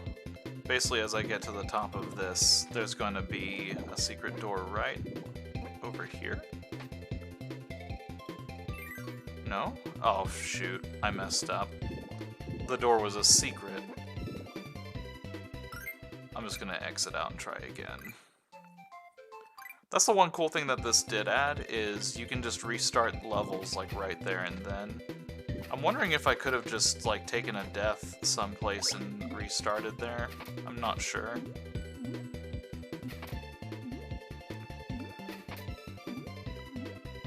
Unfortunately, as I play through this and Kirby 64, stuff like that's going to be what's going to make doing 100% runs a little bit annoying, is I'm going to have to exit out of the stage to go and get new things whenever I mess up. So basically, like, in that little top room, I should have just kept, like, mashing up to try to find a secret door that was over there on the side. And the way that they hint that is in that room, the one right where I quit at, there was another section that they show you where they're like, hey, there is a little exit technically there.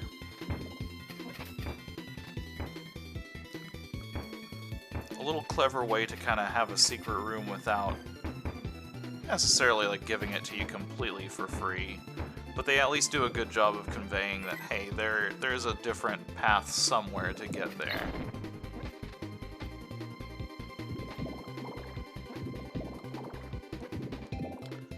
Alright, so we're just gonna climb up.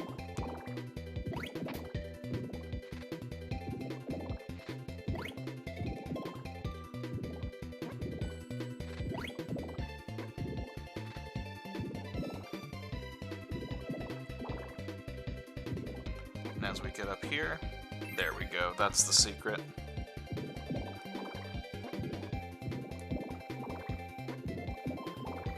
And we get a bunch of star bits.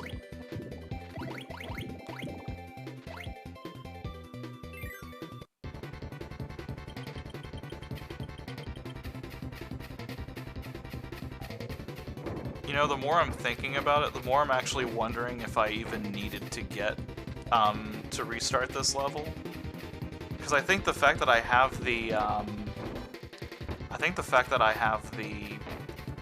the power right now is all that I really needed.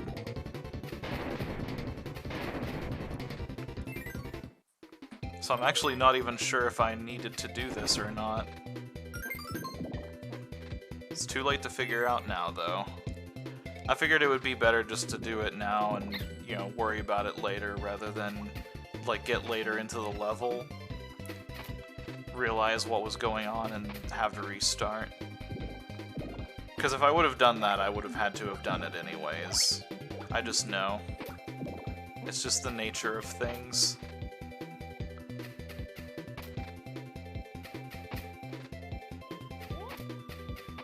Whew, didn't realize that was there.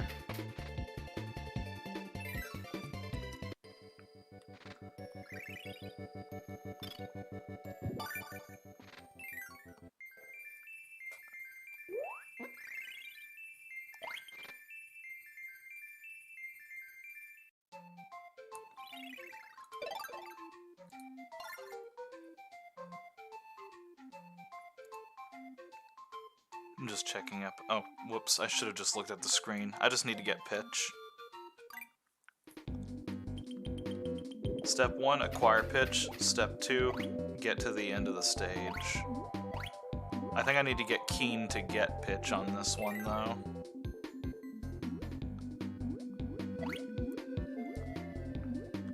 I just realized whenever you have Nago in the water, little feet kick. I'm getting rid of Needle for this. This is bad.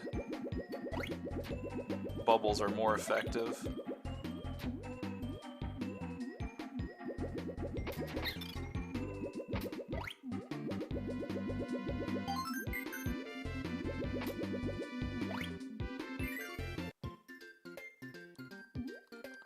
Okay, yeah, they give you Keen here, which that's gonna make these water sections just better overall. Yep, and then we go through this current. That's what it was.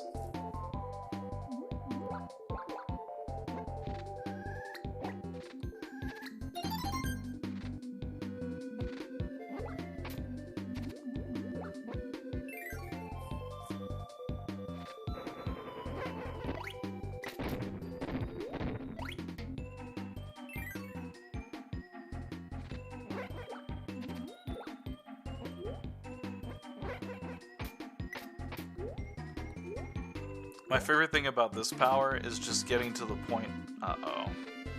Is just getting to the point where you break the light bulb and you just have a big sharp shard of glass that you use. Alright. I'm pretty sure I have to get Keen through there, so I'm gonna go ahead and do this just to be safe.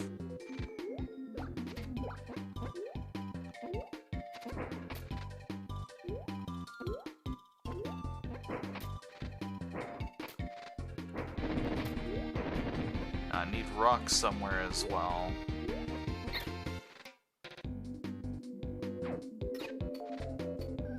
I hope I don't lose him.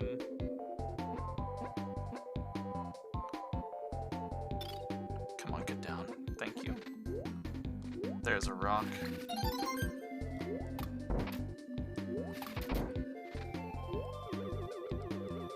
I just want to get back to my fish friend. There we go.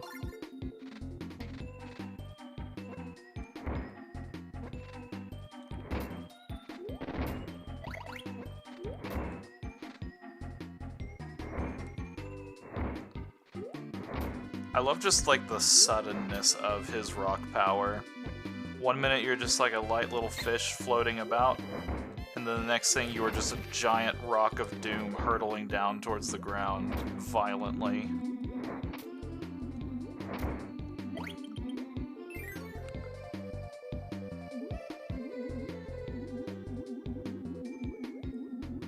Alright, now here is where we can use the current fighting power of Keen.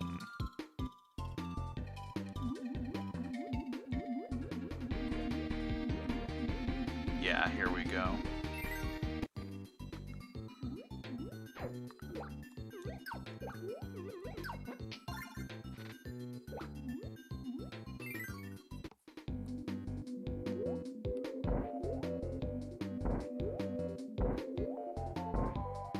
I hope there's not more sharks.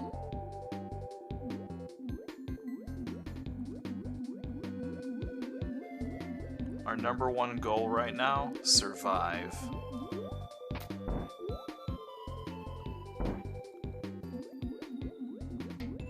Didn't realize you couldn't cancel that ability out whenever you used it there. Uh-oh. I've really done it now.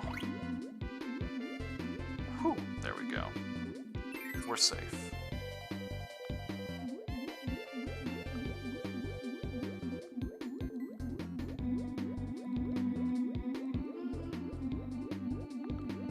I don't care enough about those star bits to try and collect them.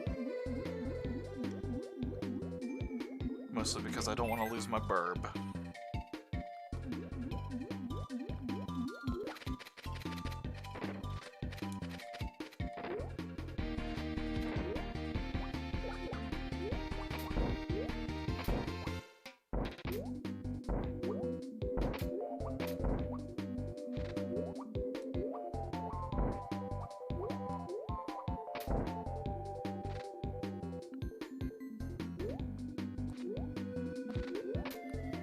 I should have picked him up. Actually, I don't know if that gives you a needle or not. Borb. Burb and Borb.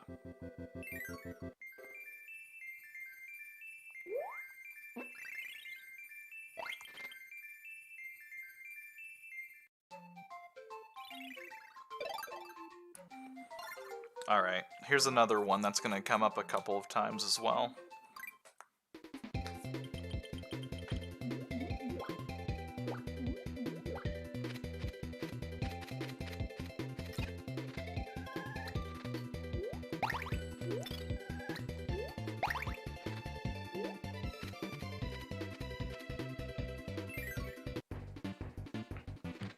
Alright, Pitch, I'm sorry, you're not cutting it out for me right now.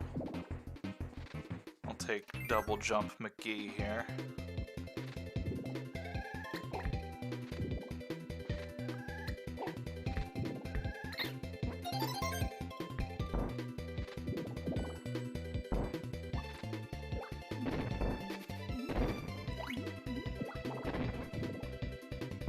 Now, somewhere around here,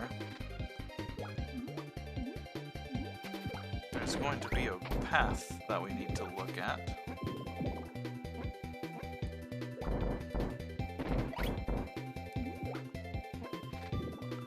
I forgot how much water there is in these, like, early stages.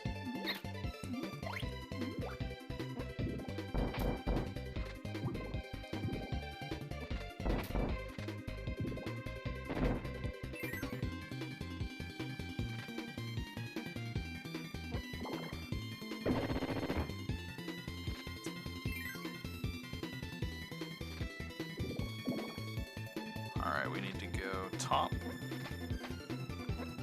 bottom, and then they don't give you the answer to this one. I think it's the second from the top.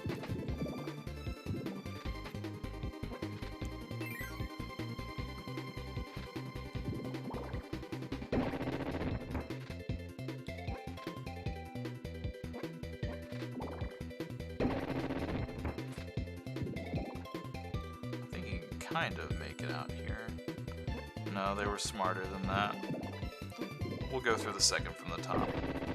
There we go. I win.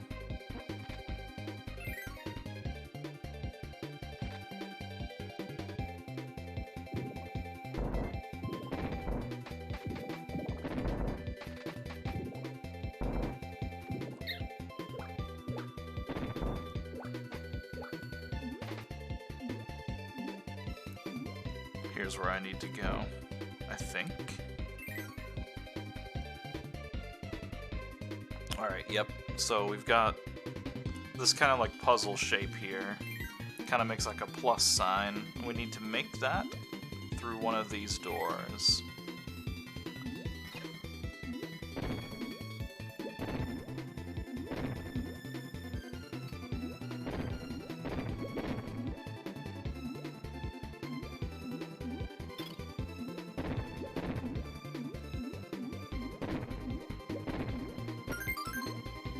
There we go. That first one's pretty easy to do. There's one later on where they kind of mess you around with it a little bit. They show you the shape, but the way that they kind of do it is they like show you in kind of the reverse direction. So you have to kind of figure out which way to orient the character and figure out the shape.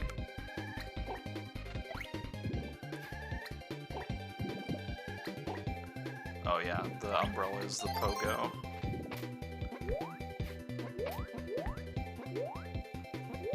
I honestly didn't remember this power whenever I started playing this game, but I don't really use a whole lot of the other characters that much. I usually use Pitch because I love that little small burb. You know, keen for the water levels. Aside from that, like, I'm not a huge fan of a lot of the abilities that the other helpers give. Choo Choo gets used every once in a while. She has a lot of unexpectedly good movement abilities and stuff like that.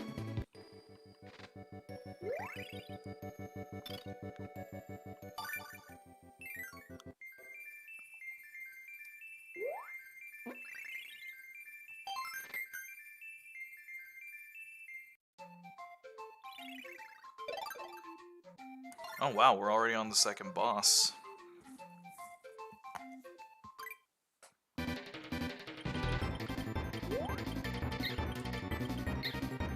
Oh, stop. Get off the shark, please.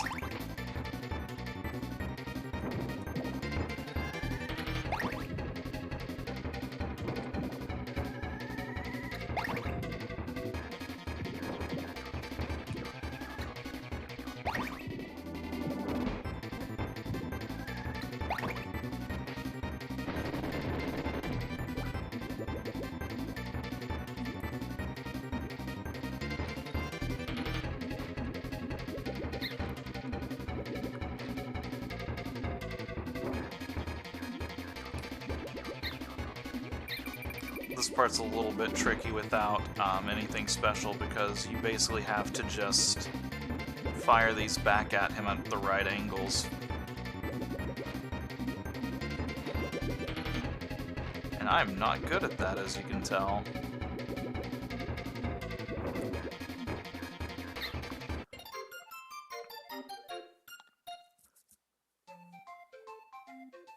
Hey, how's it going, man? It's been a while. It's like I haven't streamed in a long time or something. How is it going? I am playing some Kirby. A lot of it.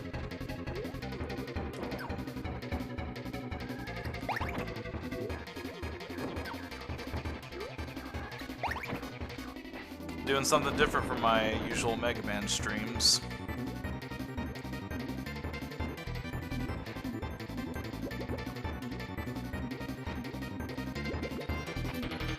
Oh, come on, I almost hit him.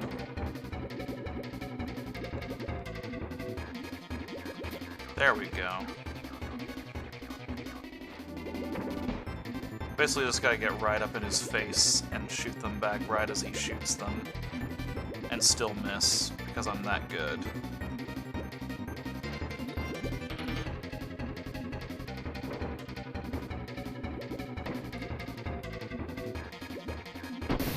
We got him. Thank goodness.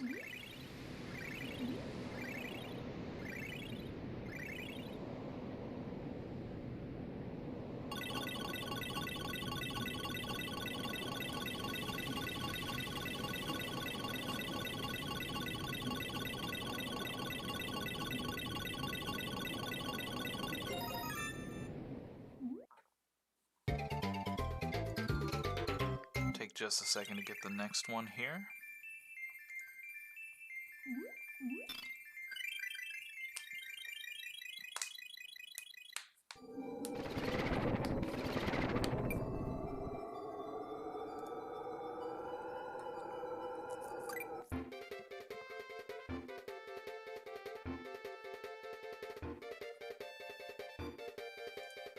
So one of the puzzles in this one's gonna be really, really tricky.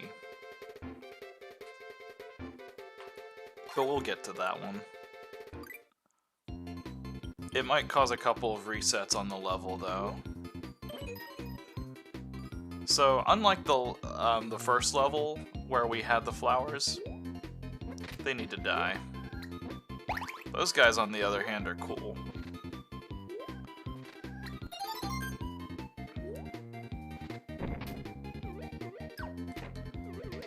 Oh my god, fireball. Why do you always stop at the worst time? It never fails.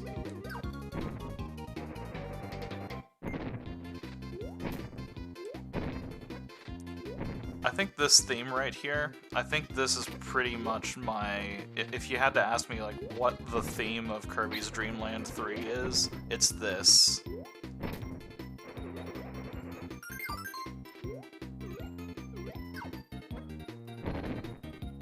I just think that it perfectly captures the whimsical nature of the game. I think that just everything about it just really... just kind of captures what the game is supposed to be. We'll use Rick for a little bit.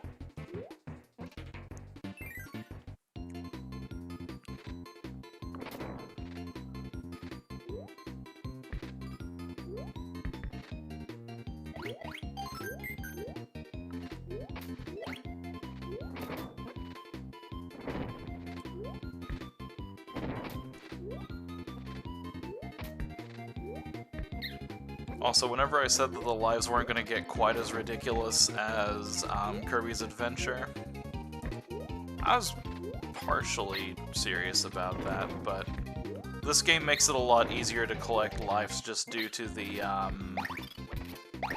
god, I'm going to take so much damage through here. It's easier to collect lives through this game because of the added star bits and stuff like that.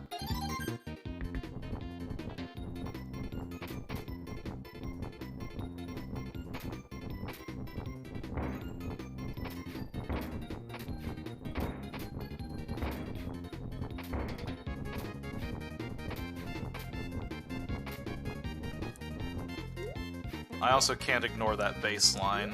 It's just so good.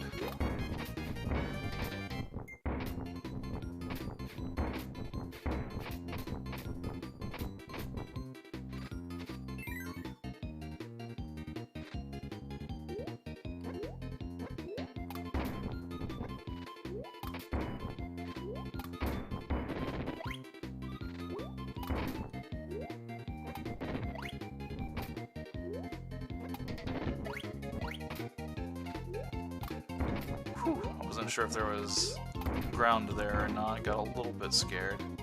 This one I actually don't think there is ground.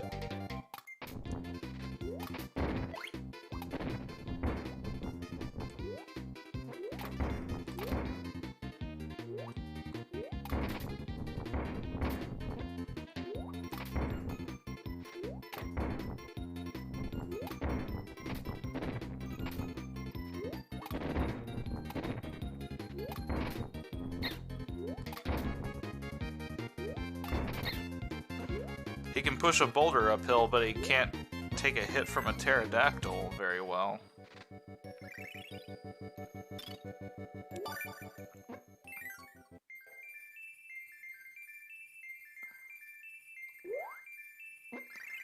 I think an argument can be made that this is technically more the Japanese Kirby as well, just because a lot of the animations and just like the depiction of him in this game is a whole lot more,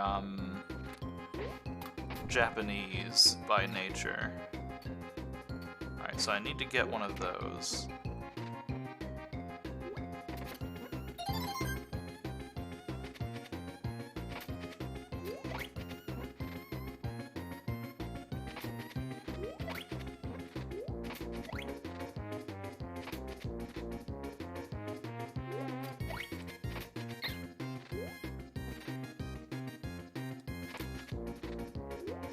I can die in this stage, but I just need to get the heart objective done first, and then I can just let it happen.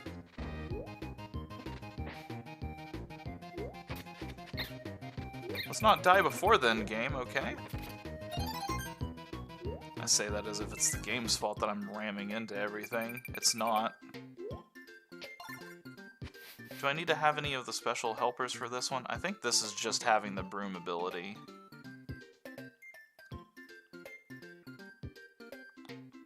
Okay, yeah, that's it.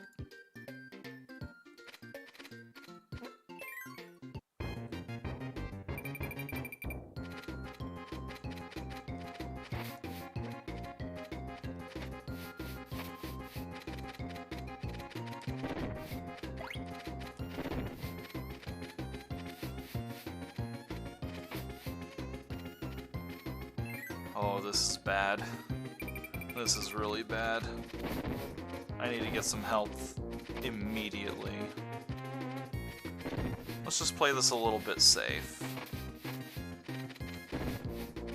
I'm gonna say that and immediately die. It's just in my nature.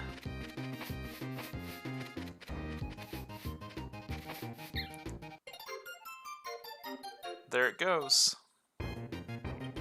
I don't know if we're gonna get another clean ability through here or not. Let's just restart. I'm not gonna take an animal companion for this one. I'd rather risk myself with the broom than I would worrying about anything else with it. I feel more confident in my abilities than I do in the owl. Owlbert.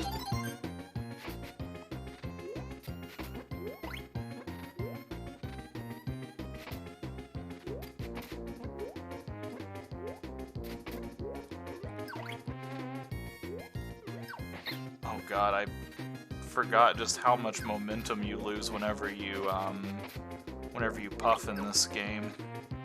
You completely stop. I do like the physics of this game though, like there's a lot of stuff going on, like in the sand it's a little bit harder to do jumps and stuff like that, but then you kind of like leap out of it in a really nice, cool way. I don't know if the slope physics are still there or not. I don't think they are.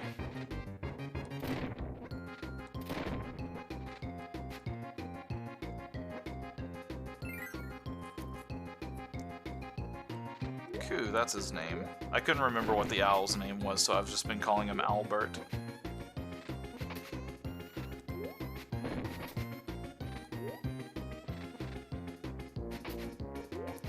I thought I was close enough.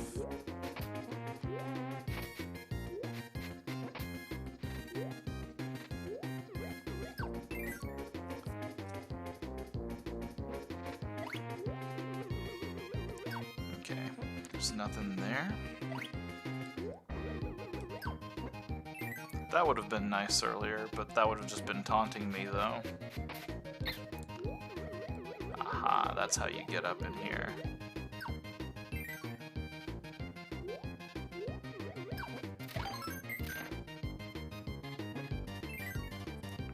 Again, this game just doing a very good job of just kind of showing you that, like, hey, here's a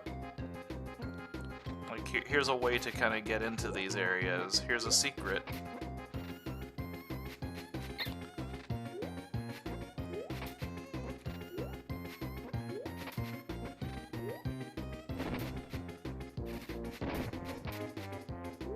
Well, so far it looks like I made a good call restarting the level because I haven't seen another broom yet, and I think these next rooms are going to be the ones where they're going to show up. Nope. Completely wasted my time restarting the level. Because they give me one right here.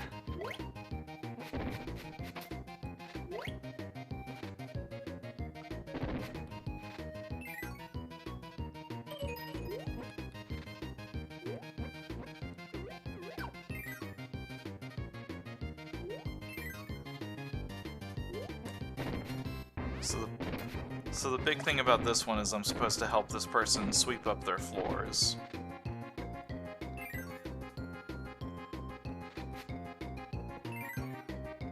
And if I help them do that, that's how I get the heart piece. There we go. I can definitely tell this game and 64 are going to be the ones that I use a lot of my time on. Maybe Great Cave Offensive whenever I get to Superstar, but we'll see. Superstar I kind of think is going to be around a 2-hour or longer game, depending on how quickly I can get through that one.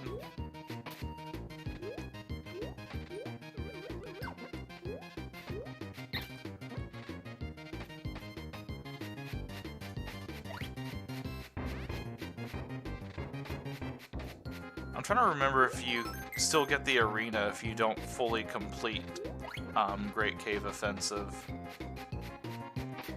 Because that might be one that I can just not 100% that one, since there's not really anything super special that you get from Superstar.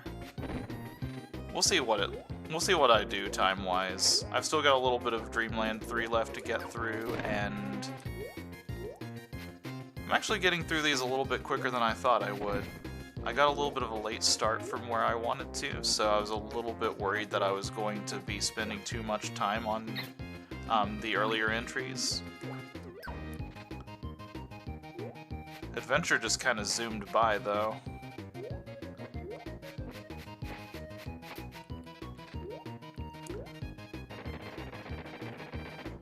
I think Superstar will take a bit, but that one's definitely my other comfort zone game.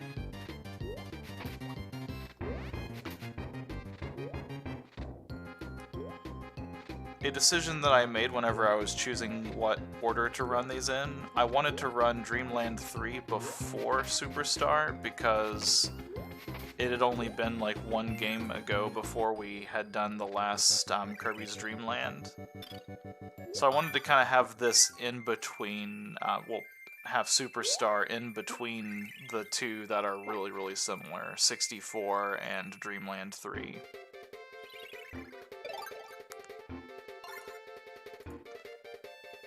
Alright, so here's going to be one of the tricky ones. I might have to restart this level a couple of times.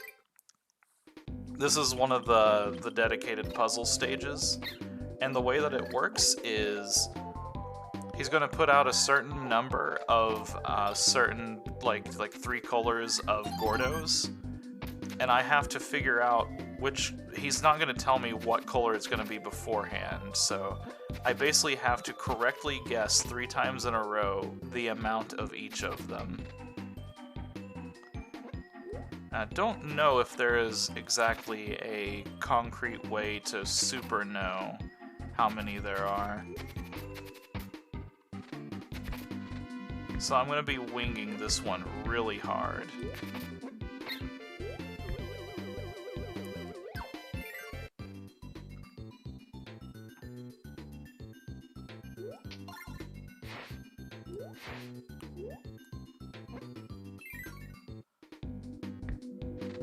I forgot, what does cutter and pitch do? Oh yeah, I like that a lot better. And I just like pitch a lot better in general, so we're gonna take pitch with us.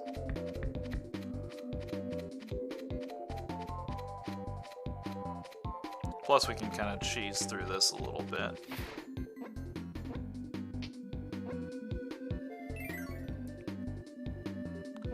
Oh man, this one's gonna suck to have to restart.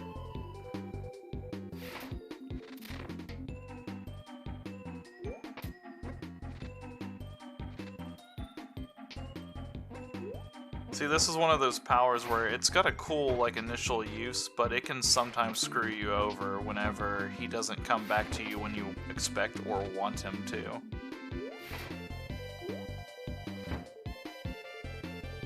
Just get him caught in this big spiral like this. Makes a cool shield, but if he's not in the right place at the right time, you just get hit, and it's annoying.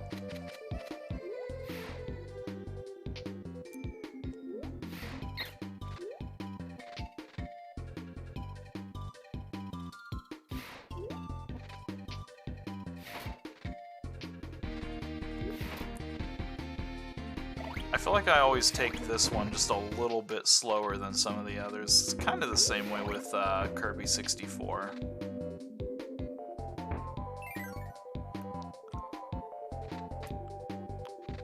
Hey there, how's it going?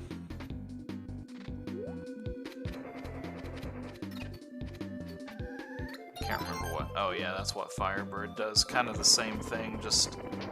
I think this is like the better version of that ability, honestly.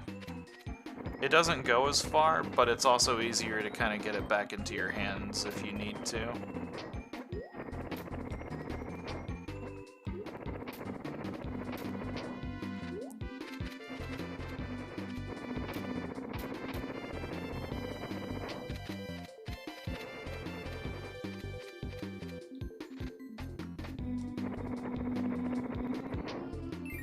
Alright, I think this is the puzzle room.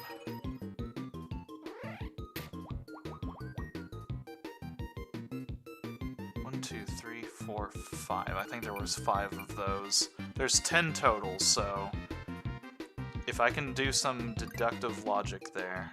Oh, there was 6. I failed.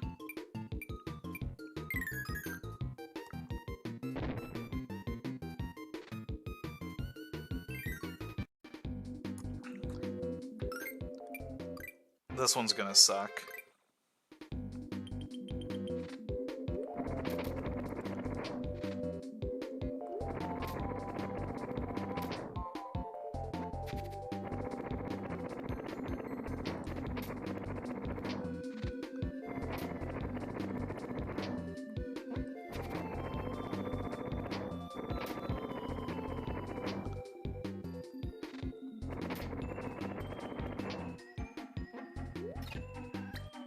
The thing that makes this one really, really rough is just the fact that there's not an easy way to figure out which one he's gonna ask for.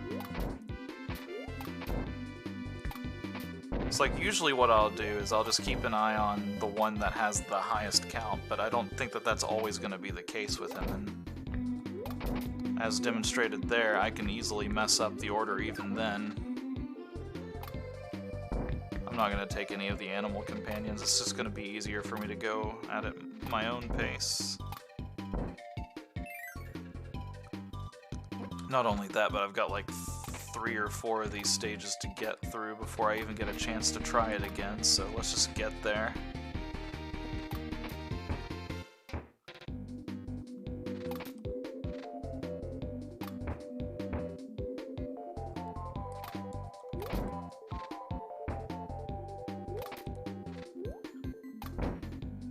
So close to hitting the corner there.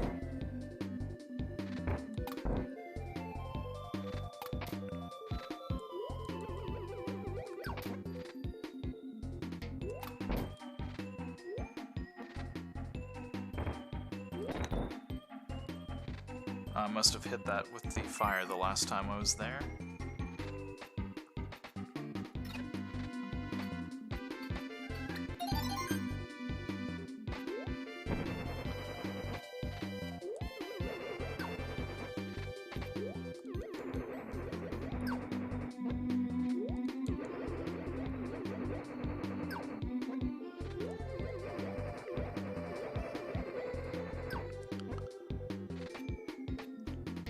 I'm gonna do one thing here just in case. That'll be our little secret, okay? 1, 2, 3, 4, 5, 6, 7.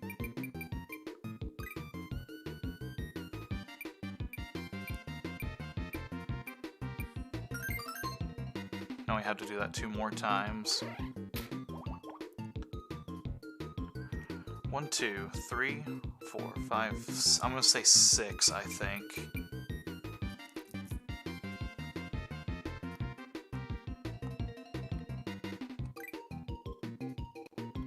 It was 7 again. Alright, I'm not gonna sit here and keep going through that level again, so that's why I did this.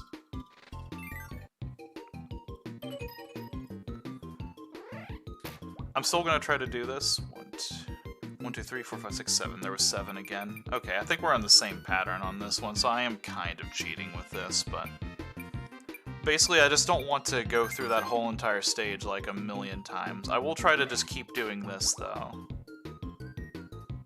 There was 5 that time.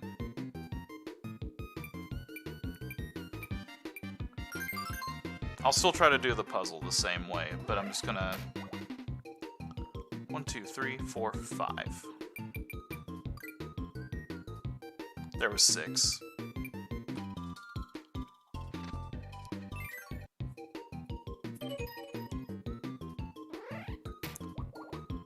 Nothing to see here.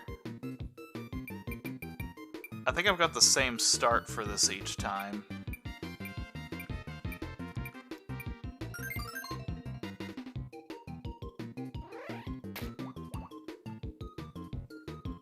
Is there only 2 that time?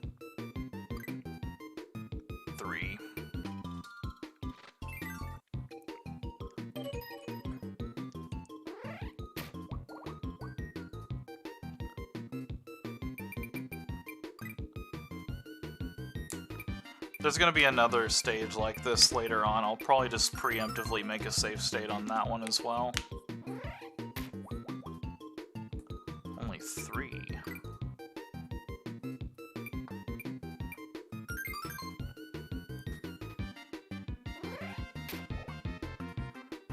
Again. 4. Damn it. Just free me from this prison, please.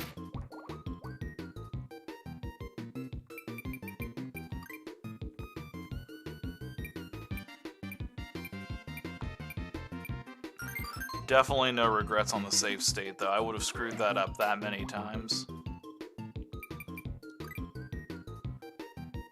I would have screwed that up that many times and had to have repeated the level. I would have gotten there and gotten so frustrated. 2, 3, 4, 5. I'm gonna say 6. 7.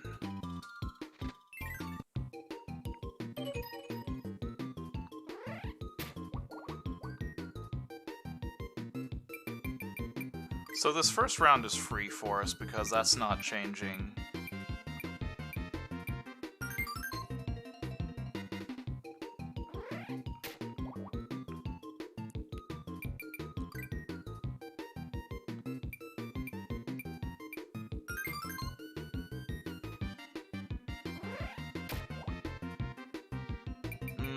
I didn't see that last one. Just check the playback here and see if I can... I think there's 4. 5.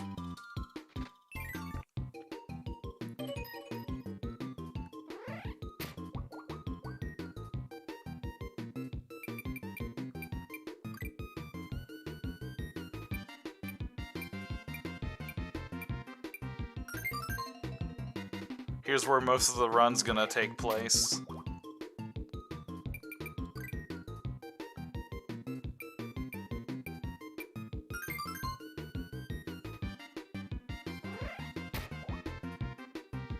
Oh, I didn't see that one at all.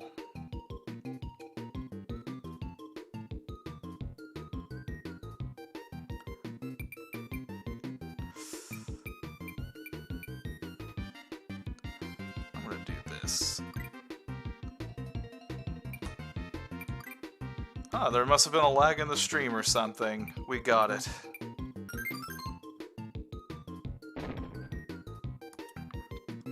As much as I would love for this to take that long going forward, like... I will openly admit that I'm terrible at that game. There's another one that's coming up that I'm a little bit better at that I hopefully won't have to do that too. Oh god, get out of the fire. That mini game just sapped my ability to play Kirby, holy shit.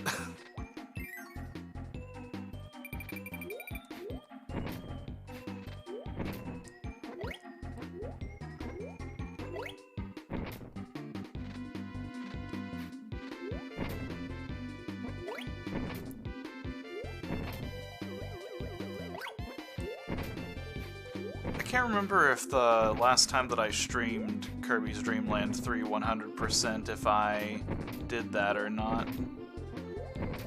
Another thing that you can kind of do is if you have a second controller available, you can make that game a little bit easier, because if you get into a situation where you're not sure if it's 4 or 5 like that, it's a little bit easier to win those games whenever you have a second player with you, because... Oh man, just one off. I'm gonna soak an intentional death on this next level.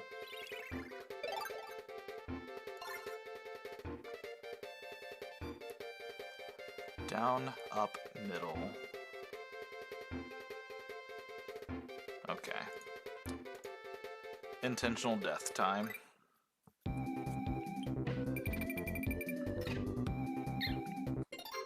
We have the lives to spare for it.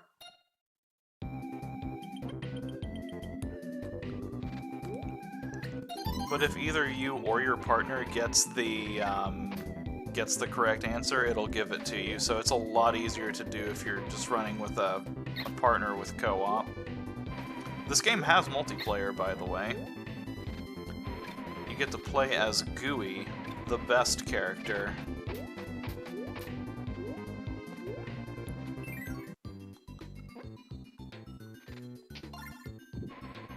Alright, Ice Cat essentially turns into a hot air balloon. Pitch turns into like an ice cream machine. And Rick just turns into a hamster tree. We're gonna take the Jumpy Cat. And get hit by literally everything. Fuck, stop, please.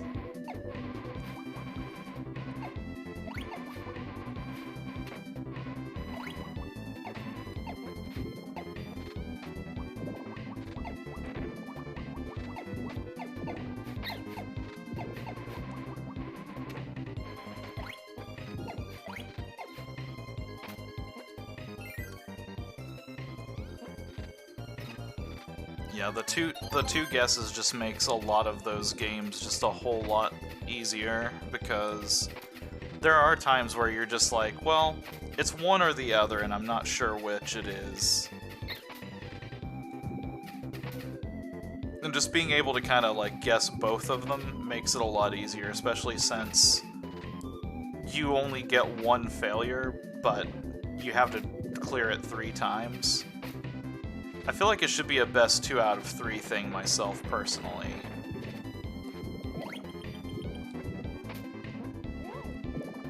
Because I sincerely feel like they are expecting a lot of people to be able to do that, and, you know, I have the advantage of... Oh god, hold on, there's a certain path for this. It is down, up, middle. Click back into the window. There we go. I have the advantage of being able to rewind time and see what the answer is, and, you know, doing all kinds of clever little tricks thanks to technology. Kids in the olden days, you know, me, basically had to go and discover that by playing that level over and over again, and basically getting that correct on the first try, or realizing that friendship is magic and like getting somebody to help you win it.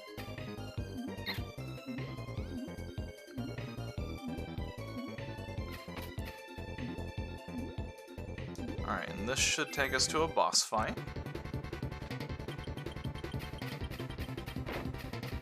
Don't need to do much here besides beat the boss.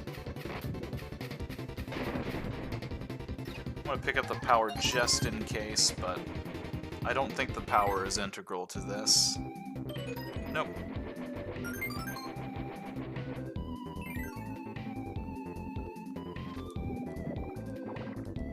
Speaking of adorable blobby cats, my cat is sound asleep here on the chair beside of me, and she is precious.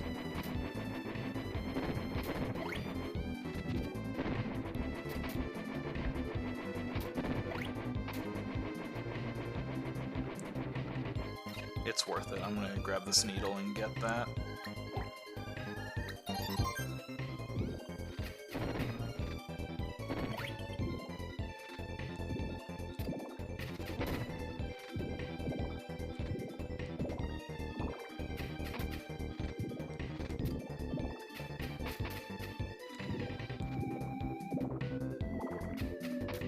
I don't think that's gonna necessarily be worth it. We're almost through the level at this point. The amount of time it would take me to get that and navigate through everything, I think I could just as easily just get through here. Yeah, there we go. About the same time, I would say. Definitely not as long as it took me to get through that puzzle stage. I'm relieved that that's been the only hiccup so far, but admittedly I am kind of, like, easing the chance of that stuff happening. This one I've just got to get to the end of the stage with Choo Choo.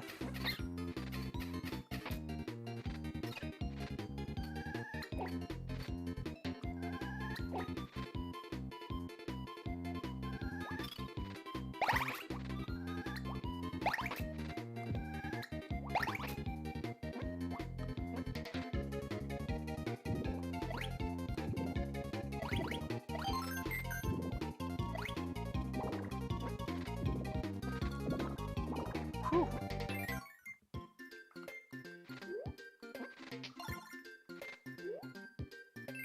This might have been a mistake.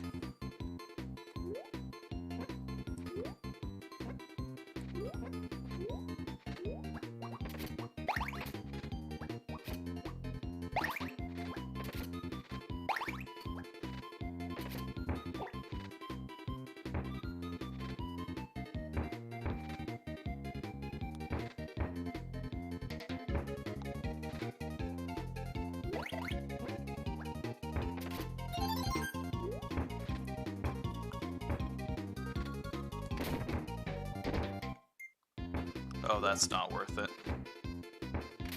That is not worth the time or the trouble for it.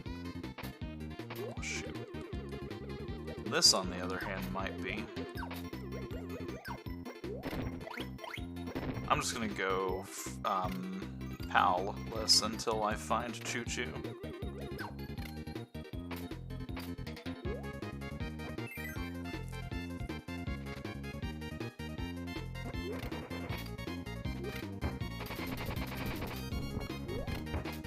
Needle's a lot more powerful in this game than it was in Adventure.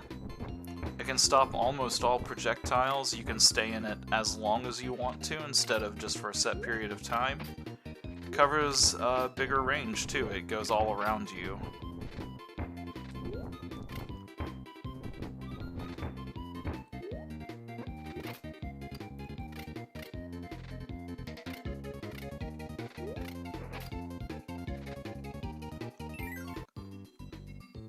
Glad I made this pit stop.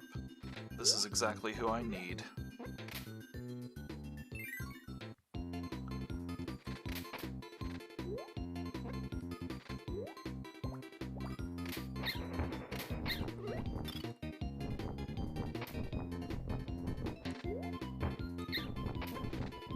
Alright, we'll just follow the rock then.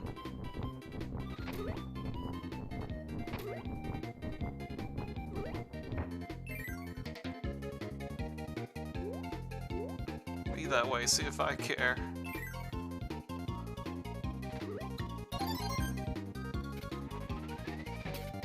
I don't know what the difference is between charging it and not... Oh, it's just how long it'll bounce before it goes away. We're gonna do this, though, because I like being able to potentially fly.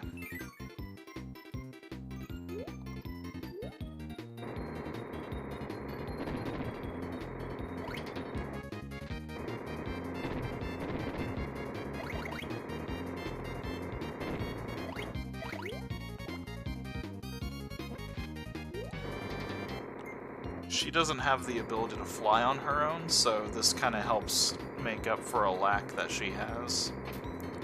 I can also choose to switch it to the other direction to fire in front of me. If I don't suck, that is. That's a really big if, though, let me tell you.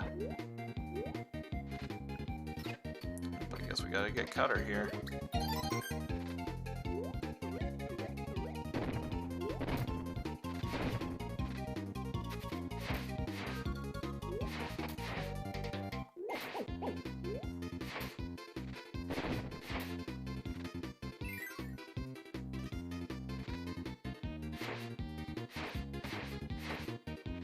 I can't remember if the smaller dust particles matter or not, but...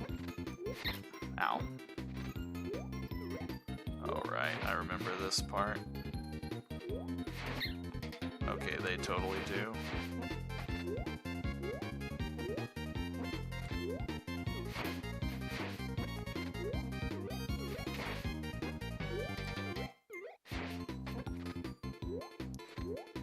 I think we can officially cross here.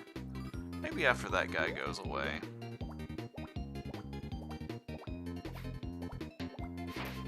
Oh, come on.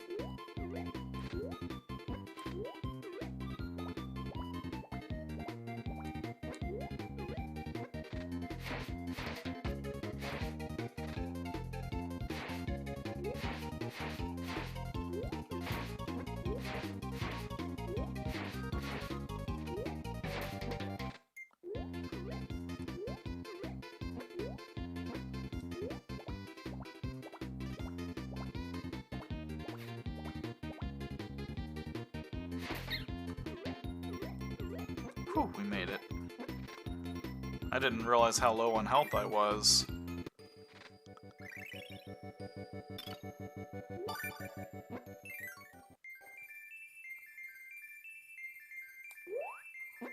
One off. Shoot.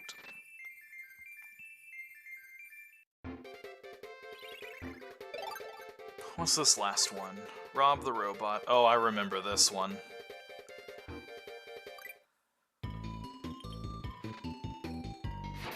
I don't think I need a guide for this one.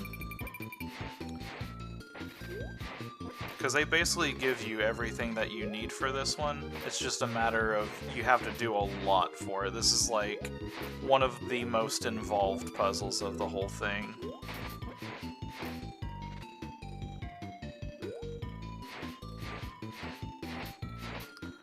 I want to at least make it to the next screen before I die. Or I can just die right there. That's cool too.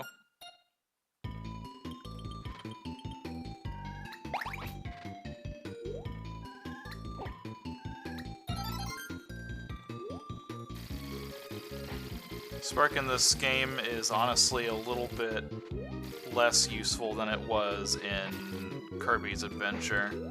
In Adventure, you at least had like a pretty good range with it. On this one, unless you have an animal companion, it's just about useless to use Spark. Like, I guess, sure, if you're just like holding still, it's just fine, but there's not a whole lot of times where you just want to hold still.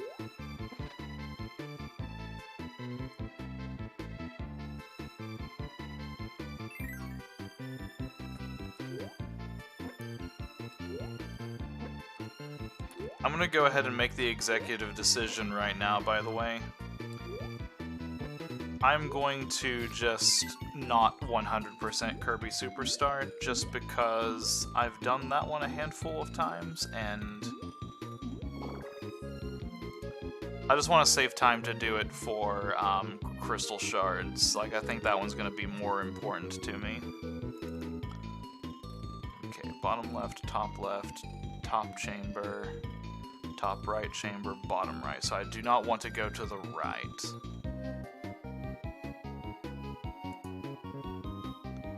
So let's do this one a little bit blind.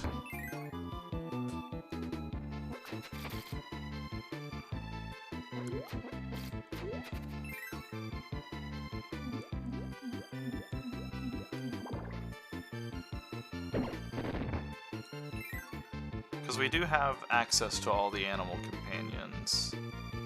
Okay, this is the one where we need, like, bird and rock, I think. Yeah, well, just mostly bird. We need Coo for it.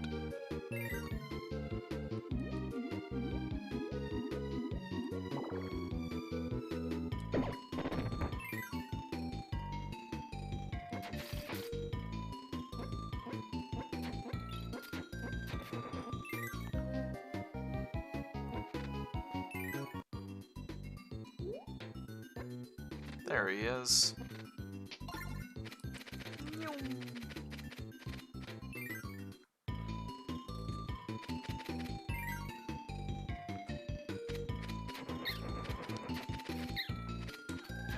Just get hit by everything. That's the way we do it.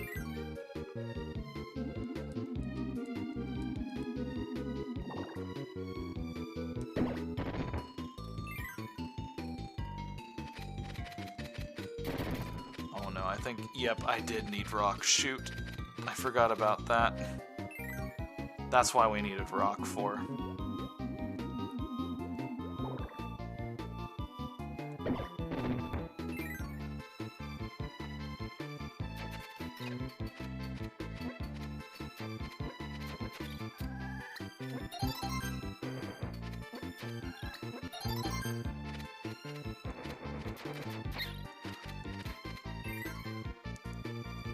I do have some health waiting there, so worst case scenario, I can go and recover whenever I'm swapping out powers. Okay, so here's what we're gonna do.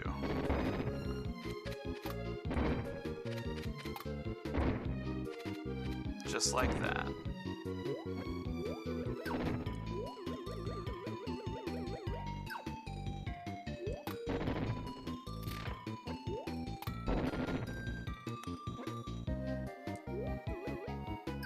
There we go.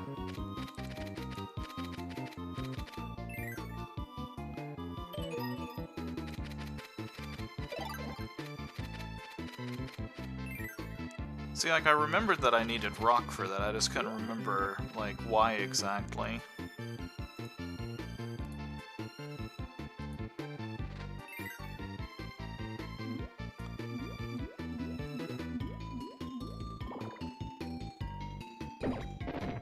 Let's see what top left is.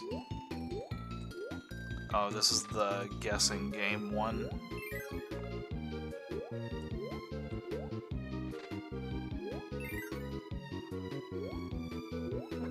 So it's middle. I guess middle, left, right, up. Oh, that was a bad door, I think.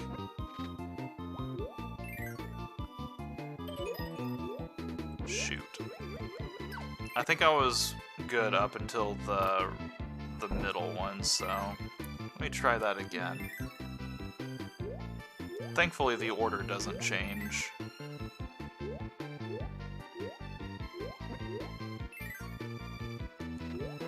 So it's not middle. We'll try middle, left, right, left.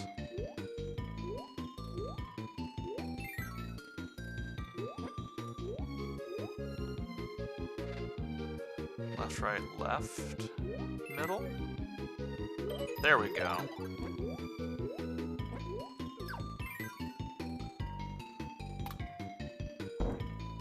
I love pretty much being able to beat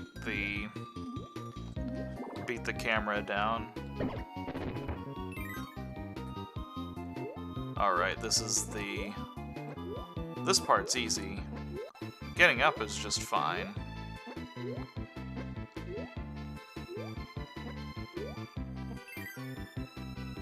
Let me get the piece up here. It's this part that's gonna be the killer. Because you can only go through the blue pieces. Oh wow, this moves a lot slower than I thought it did. We're fine.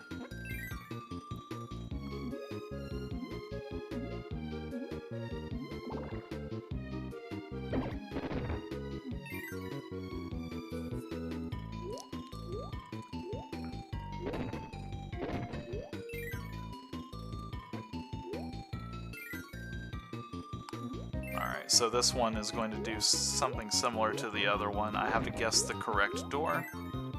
If I guess incorrectly... Oh man, I forgot. Let's do Parasol. They wouldn't do... Okay, so left, right...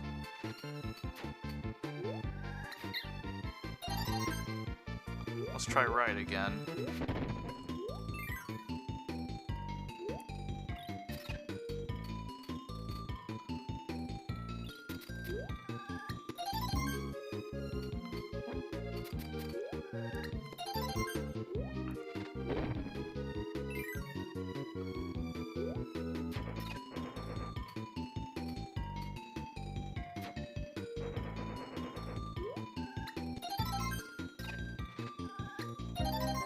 Alright, well I guess I have no choice but to do this one now.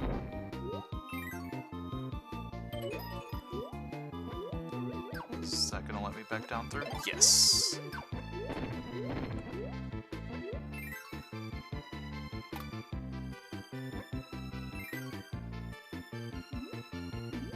So for this last one, I absolutely know I need to get Keen, and I also could use some health anyways, so... I'm gonna get Electric, I'm gonna get Keen, I'm gonna refill my health.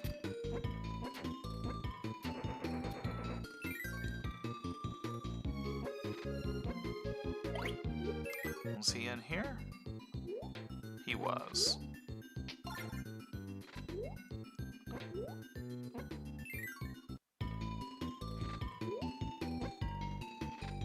I don't think I'll be back through here, so we'll do that.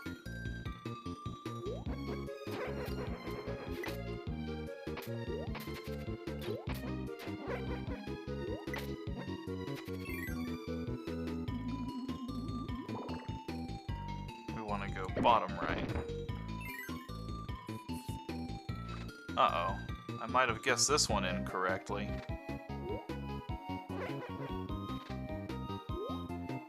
Oh, I need the parasol is what I need. Fish and parasol.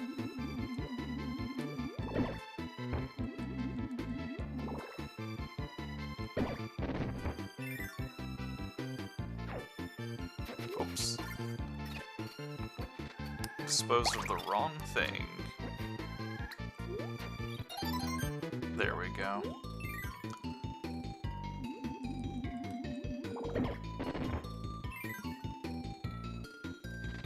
Because now I can go jump, float. Now I'm over here.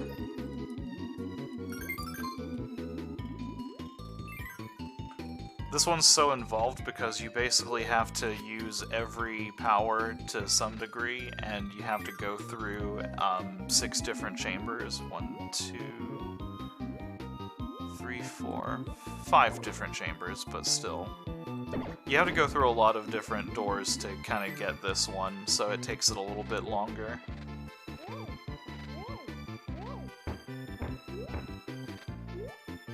I forgot about those weird enemies.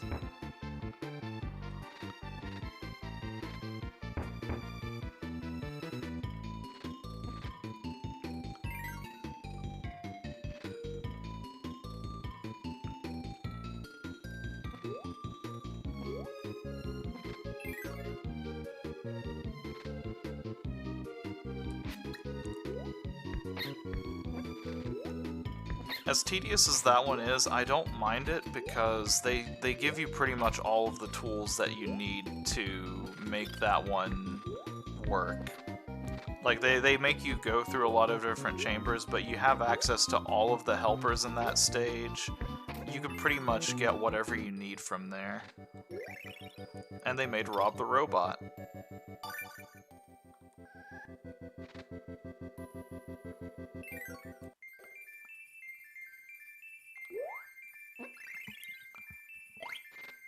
A lot of the people that you help in these games, like throughout these levels, are related to some sort of Nintendo reference as well. There's been a couple of them already, but Rob the Robot's probably like the most pronounced one. Hey, remember the Lo La La fight? Well, we're back.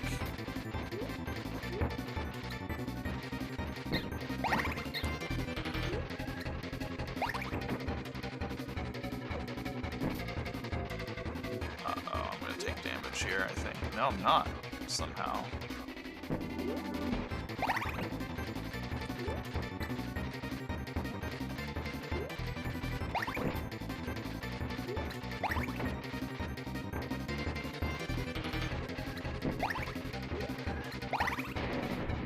There's one of them down.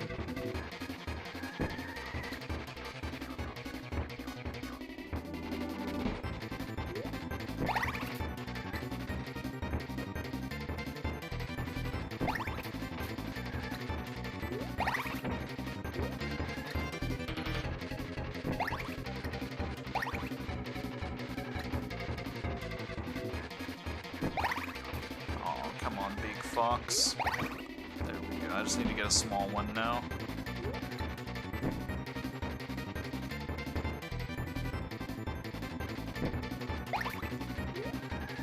It would also be nice if the fox would show up. There you are. What? That didn't hit it. There we go.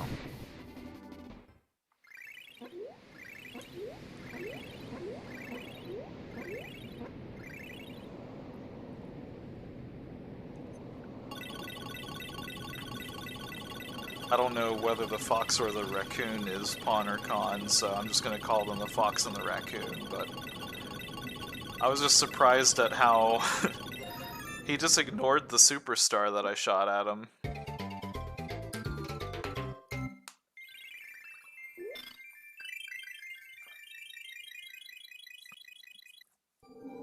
Moving our way along, we've got 2 more levels to go.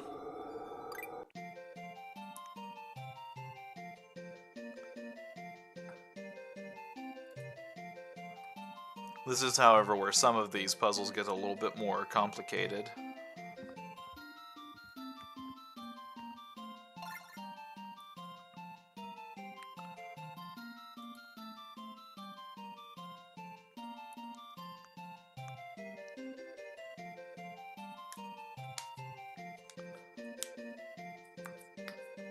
Okay.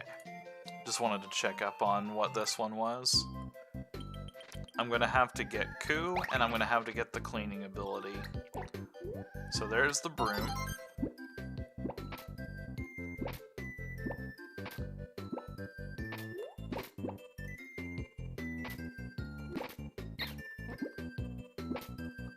The suction cup of destruction cup.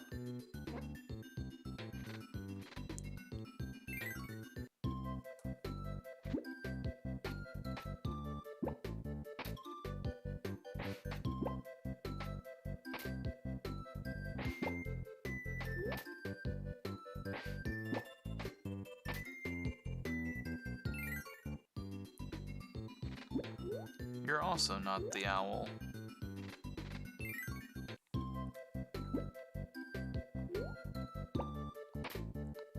I think this is right around the place where they don't necessarily always have the thing that you need in the stage that it's in. Or at least like one of the two halves of it.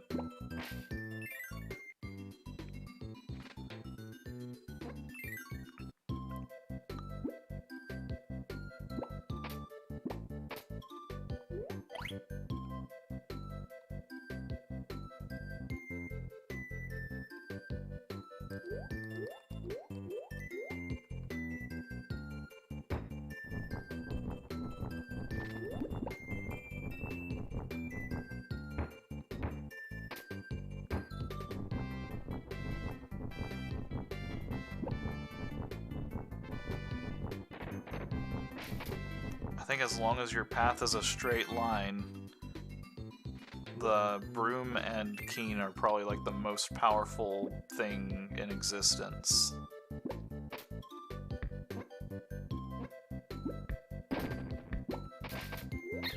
Ow.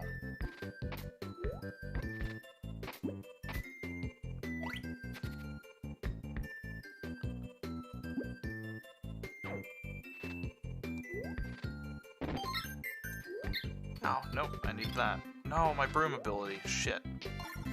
I think I might be screwed on this one. That's fine, I just want to figure out at this point if I'm going to even be able to find Coup in here or not.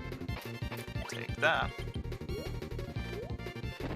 That's kind of the other thing that, the other advantage of having a second player is you just have access to another ability that's available. Oh, there's my fish again. And there's Coup. Let's just keep pushing forward regardless. I just want to see if I can maybe find another broom before we get there. We can kind of wishfully hope that they aren't going to be super cruel to us, but it's not a big deal either way.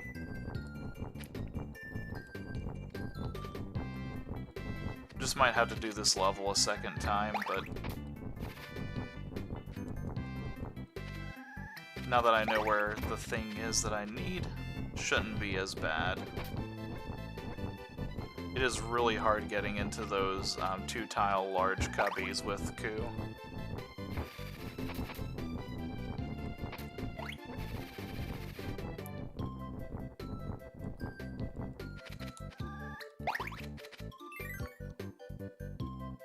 Aha.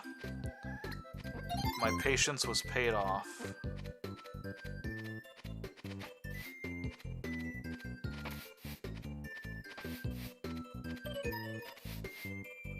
So here's where things get really, really tricky.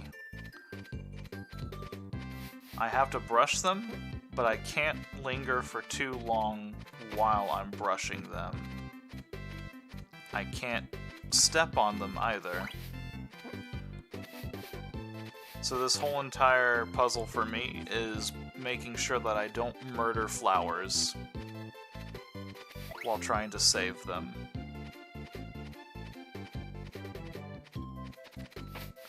And that's made more difficult because this stage has these lovely, lovely clouds everywhere.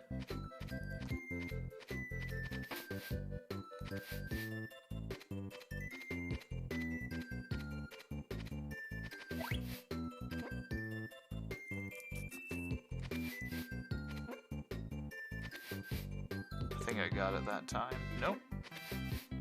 Let's just go on the other side of it then.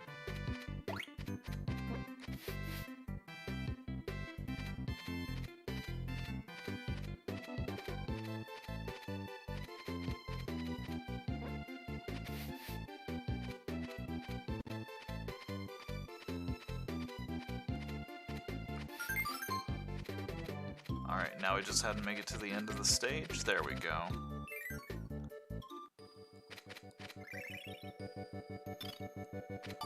We basically had to feather dust the dust off of the flowers, and we couldn't do that without the owl.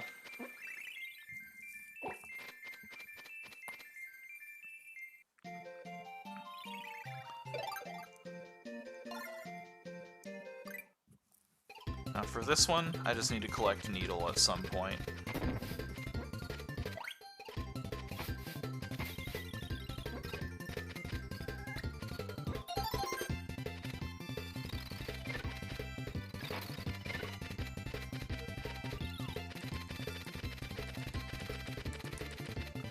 Well, that would have been cool if that would have hit literally anything, but oh well.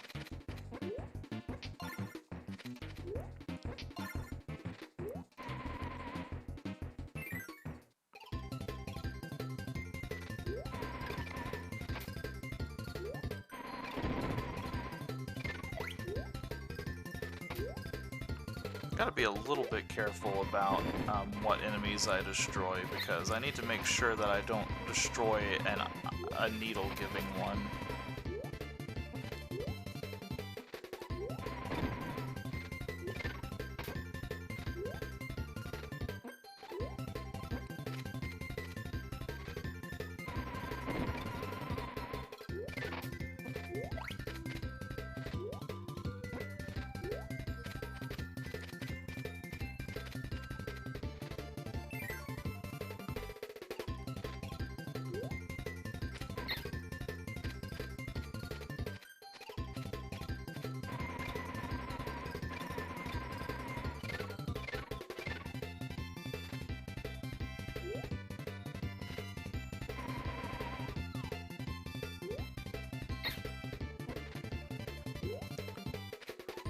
This is another theme here that actually is one I always remember from this game.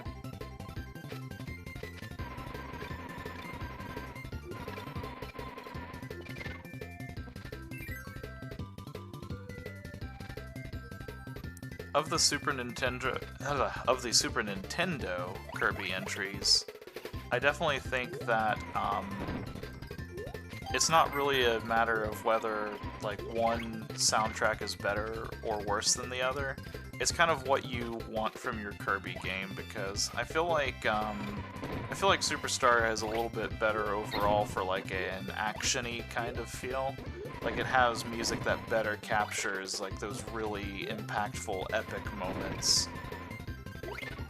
Whereas this soundtrack is kind of more trying to capture, you know, I said it earlier, but I'm going to say it again, like that whimsical kind of adventure-y feel. We're going on an adventure in this game, whereas in Superstar, a lot of the times, the things that you're doing are trying to save the world, basically.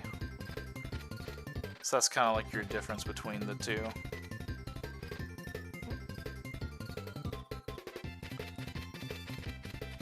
This might be one of the first stages I may have to go elsewhere to get a power for... Oh, nope, there we go. Just what I needed in the nick of time. This is one of my more favorite abilities just because it does not lose vertical height whenever you use it. And it has a really wide attack range.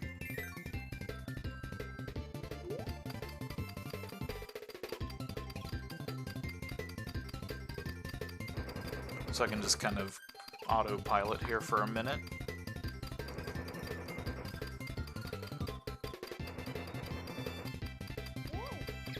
Uh-oh.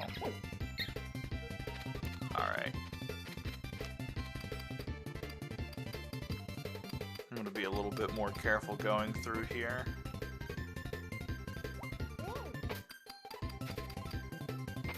I don't want to lose this at the last possible screen. There we go. Especially since right there's the exit.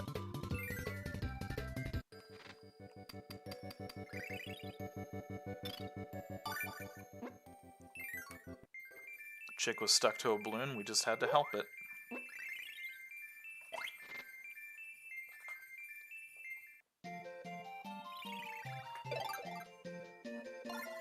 Okay, here's the one I thought that we had to do from earlier. This one is, you have to guess the number of a certain color of the spikes that pop up.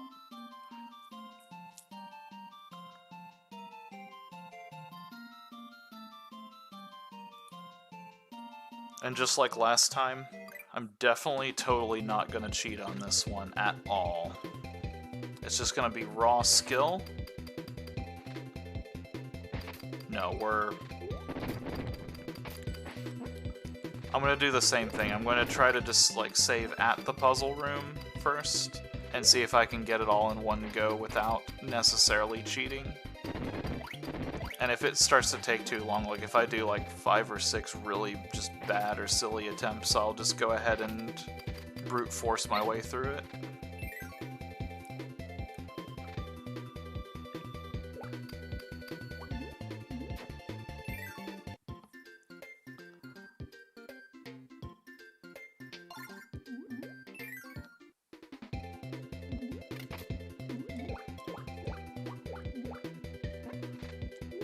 Usually whenever a game implements a character who works well underwater, they usually make them have the disadvantage that they don't work so well in other conditions, but Dreamland 3 actually does a really good job of, like, Keen isn't completely useless on the surface either.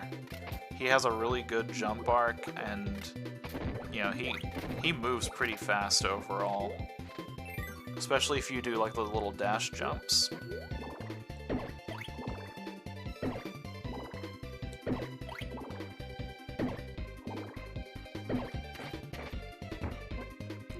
He's just a good little bean is what he is. 1, 2, 3, 4, 5, 6, 7, 8. There was 2 yellow.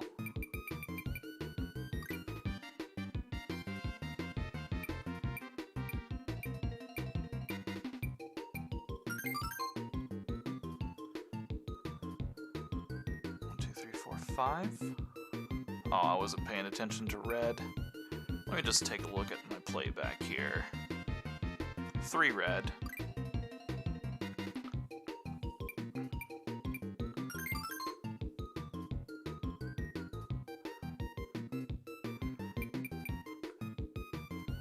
Oh god. I think like 8? 1, 2, 3, 4, 5, 6, 7. 5, 6, 7. There we go.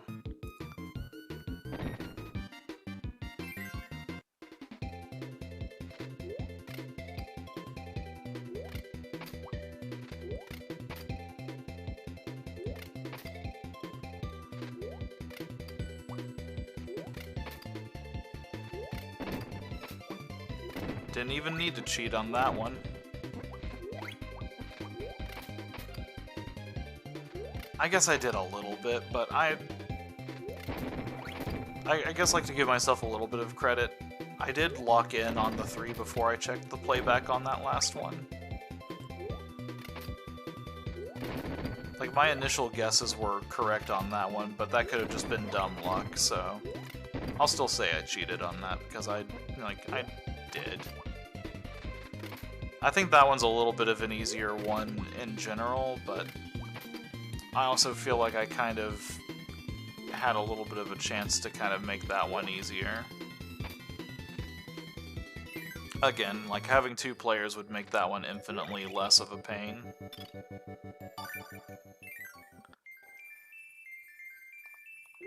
I'm trying to think of which heart pieces are going to be the really tricky ones, because this one right here...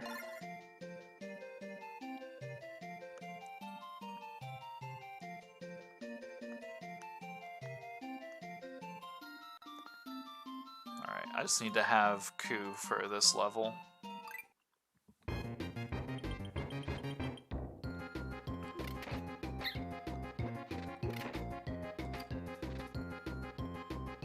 Why am I attacking them? They're not even in my way. Nothing to see here.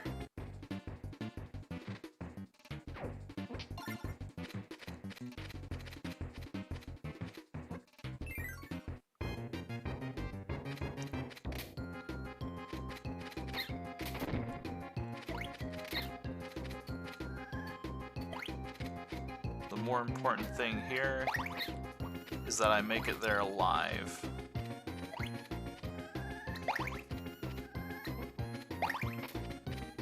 Which I'm not doing a good job at so far.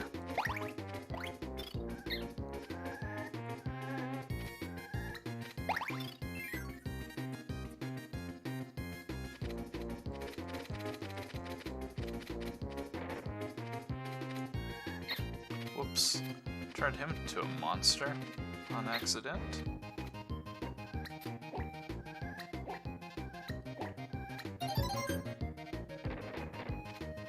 And I feel like this level just kind of very subtle hinting that, hey, maybe you should pick up Ku and finish this level. I'm actually gonna grab, well, I'm gonna try to grab Spark here. Yeah, there we go.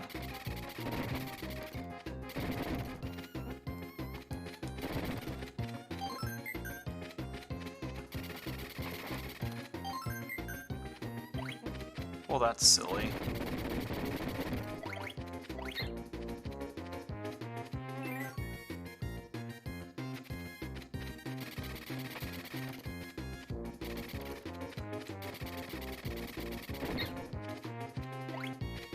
All I need to do is stay alive and keep the owl. It doesn't matter if I have electric, this is just to kind of make life easier for me with whatever I'm going to be fighting.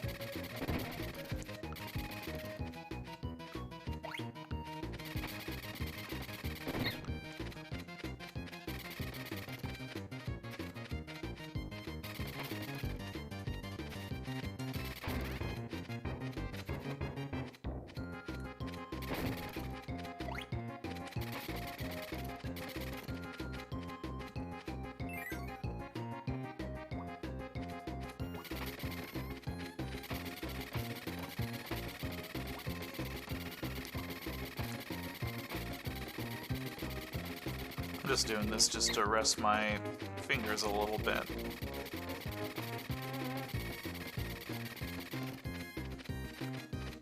These dumb mummy guys won't let me, though.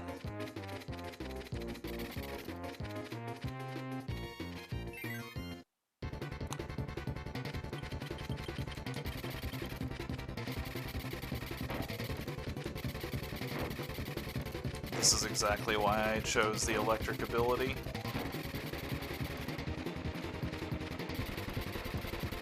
Literally incapable of getting to me.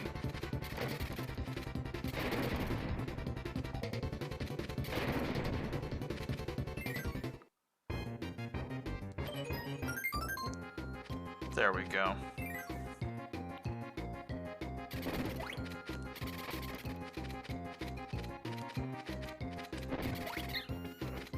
The spark ability really isn't that good. Like, as you can kind of see, it gets me hit a whole lot because of the way that it just is. It doesn't really cover the owl, and the owl is still a hitbox. But in cases like that with that broom ability, with the broom enemy in particular, it works really nicely. Whew. That could have ended a lot poorly. A lot more poorly, I should say. Gotta grab that, that's important. Yes! That's exactly when I needed that too.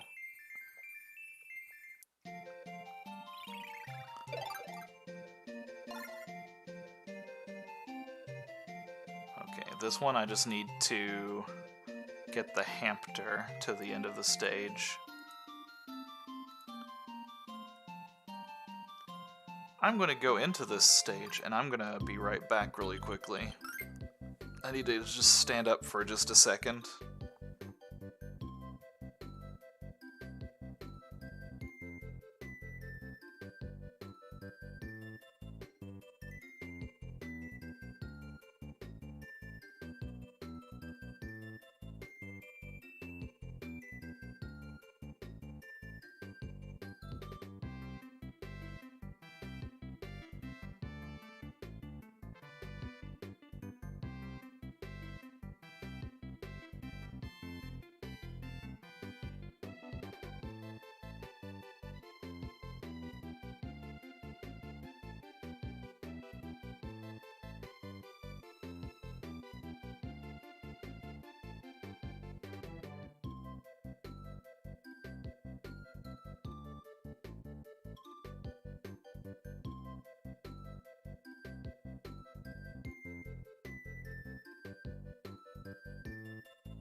Alright, sorry about that.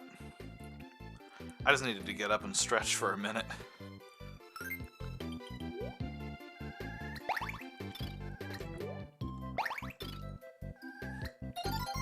The big difference between doing this endurance run and doing a Mega Man marathon is during a Mega Man marathon, I'm usually going to be beating the games in such a pace that I can easily, like, you know, try to time my, like, kind of get up and stretch breaks in between, like, the credits of the games. Or at least I can use the credits of those games as, like, a really easy, like, way to kind of get up and just kind of move around a little bit. I don't get that luxury with Kirby. At least, like, with these entries. With Adventure, it would have been a little bit easier to kind of get up and do that. Mostly because of the way that those stages are broken up.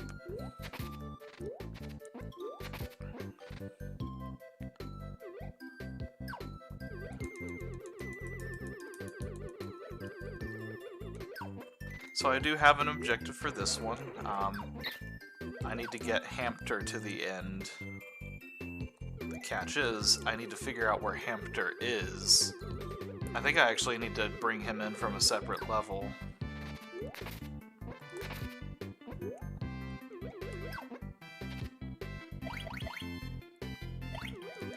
I'll at least play through this level just to kind of get an idea, but like the way that all of these are set up, like this is definitely kind of giving me... He should... Oh, no, okay. My patience paid off.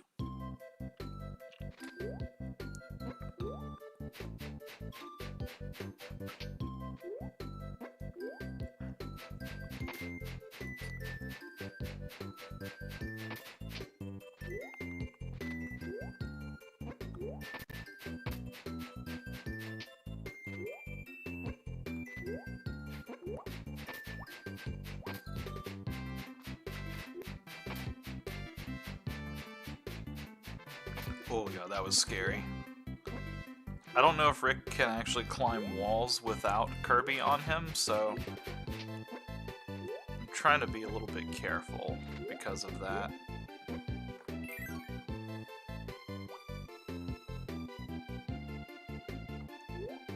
Okay, so here's a little bit of Rick, hashtag Rick Tech. Well, let me get a good move first. I don't know if it's exclusive to Rick. I know like Kirby can kind of do it as well, but whenever his feet are pointed down, it's a good indicator that you can land on an enemy's head, and that's what they were trying to convey to you with that part.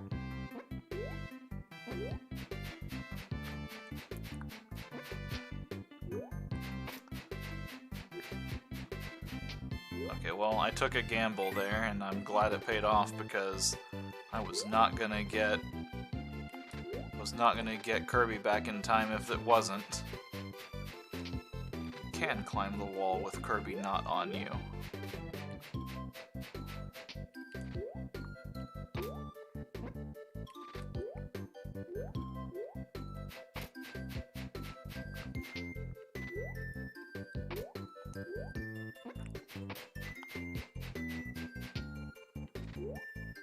Leap of faith. Oh god, that was scary.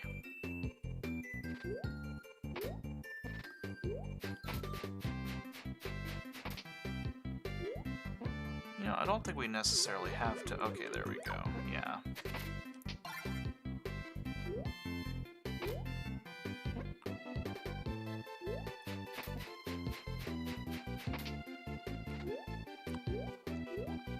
I just didn't want to take a risk on that last little bit because that was the last part of the stage. Hamster.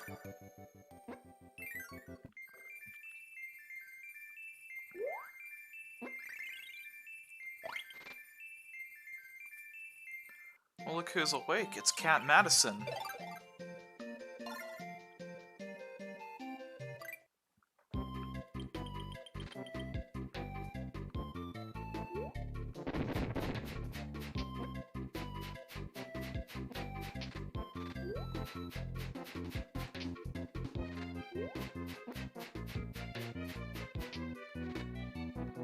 I thought those would come to life, but it must be the next room. Here's a dumb, fun puzzle.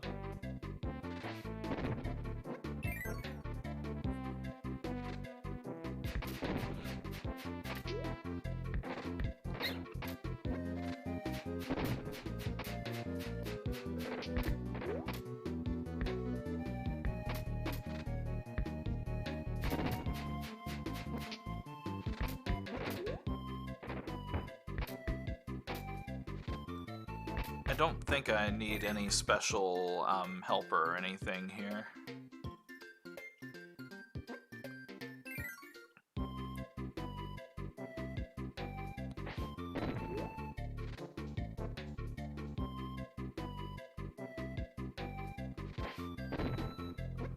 So we'll skip them all.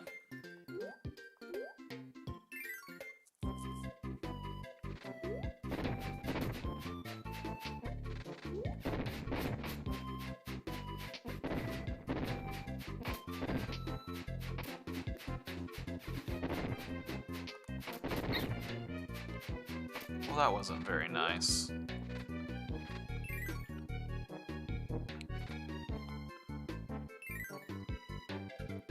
Alright, so take note of how he is upside down. So we're not making like the T small at the top. We're actually going to leave the top completely wide open, and then we go one layer in, one further layer in. Like, we need to basically flip him upside down to kind of get an idea of what we need to do for that.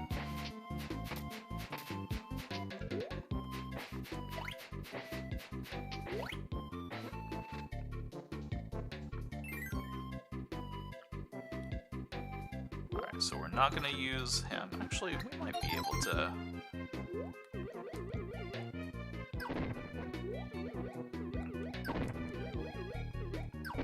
Uh-oh. That's a reset.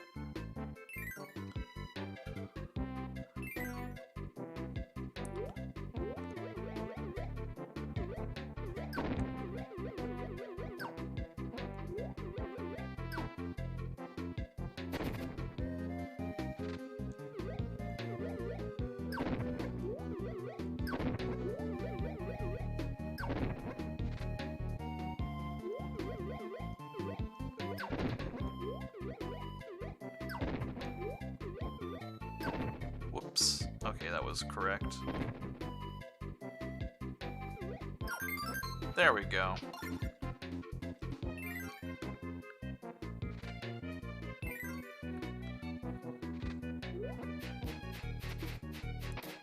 I will fumble my way to victory time and time again, and nobody can stop me.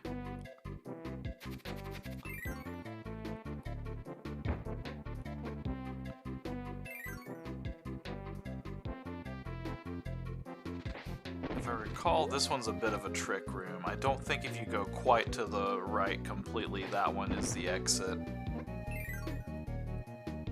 Haha. I knew it.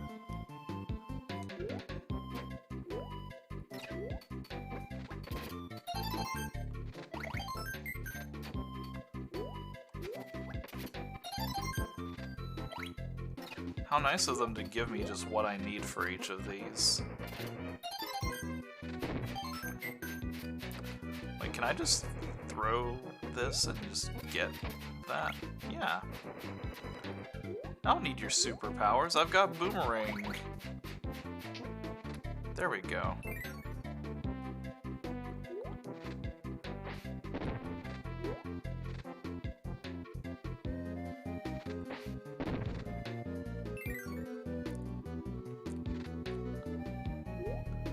Here they're starting to come alive, but we're just gonna ignore them.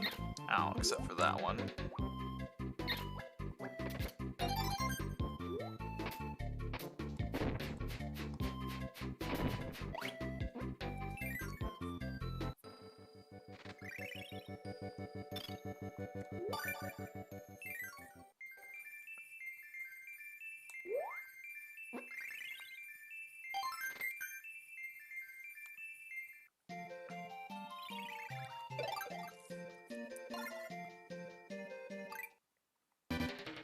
Remember the painter boss from Adventure?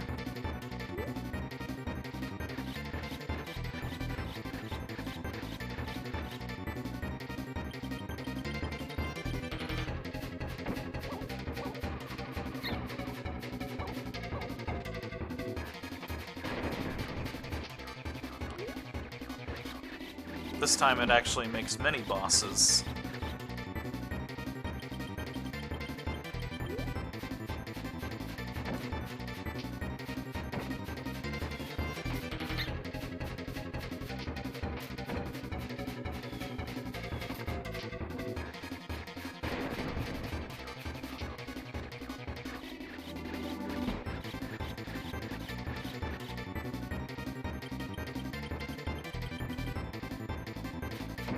It even makes our friends Mr. Shine and Mr. Bright.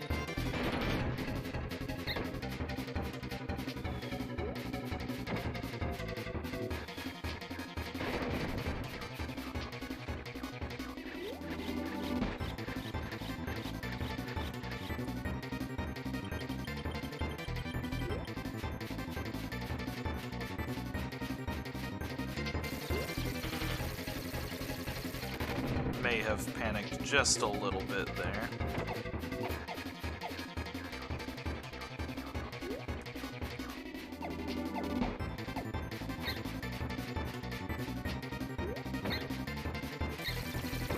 Alright, I'm getting rid of Rick for this.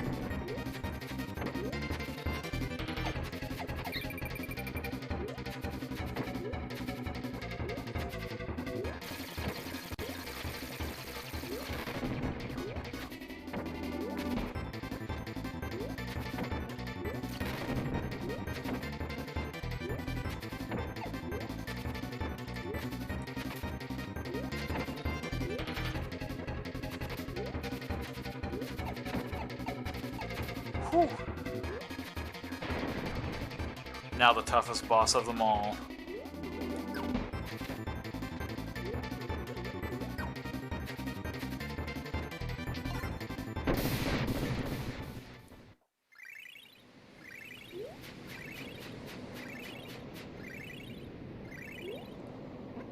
think I relied too heavily on Rick for that, and just, like, really got myself hurt a lot.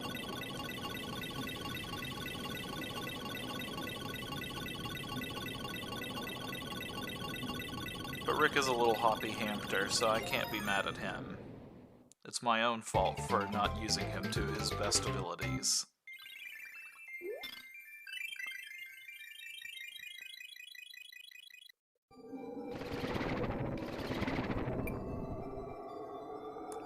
Alright, level 5.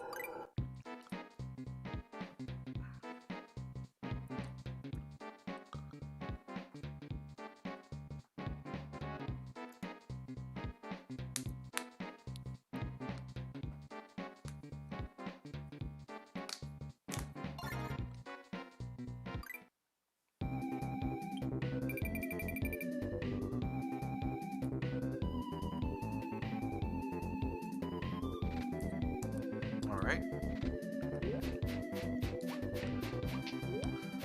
So now I need to get the fire ability, but I'm honestly thinking of soaking a death whenever I get to the next place.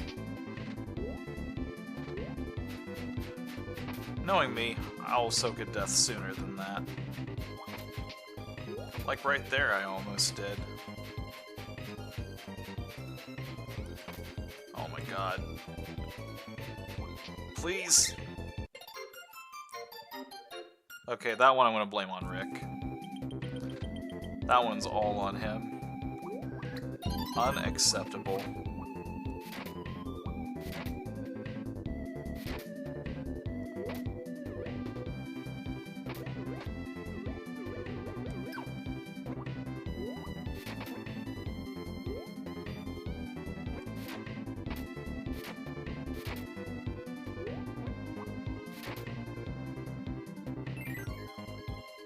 That's fine. I don't necessarily need an animal helper for this one, although I wouldn't mind having one.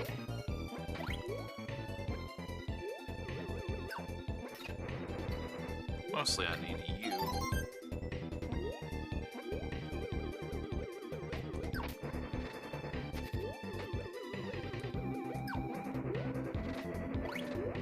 I definitely know it's the case in Kirby 64, but I could have sworn that there were a lot more places in this game that required you to go to other levels to get different abilities and stuff like that.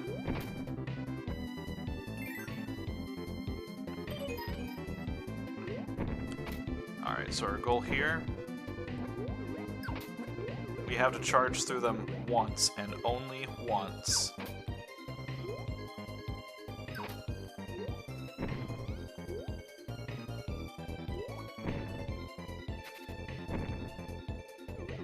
So I'm basically going to constantly make sure that I have my maximum charge available with the fire dash.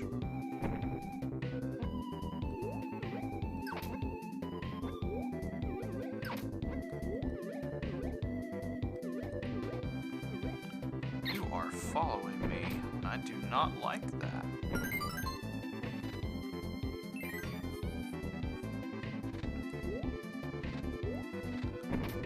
We did it!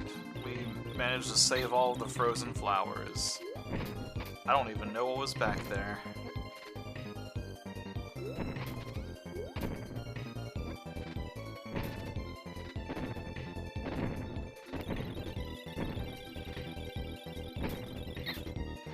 I wish the camera would keep up.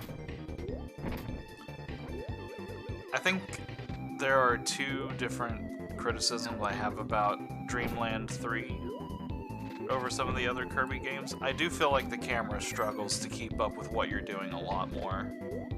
And that makes it difficult to see what's ahead of you, which, you know, like, sometimes it seems like it's honestly intentional that they do it too. Like, I know, like, sometimes in exploration and, like, even in Kirby games, like, they like to kind of keep it a little bit of a secret what you're about to run into, like maybe have a leap of faith or something like that, but I just feel like this game kind of handles it a little bit less well than some of the later and earlier installments.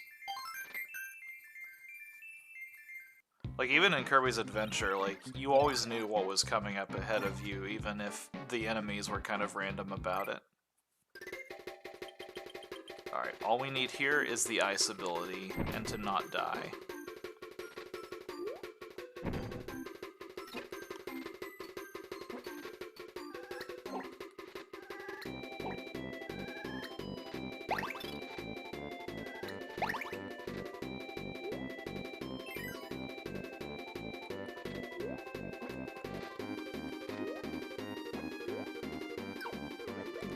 I'm gonna actually opt out of any sort of helpers as well, because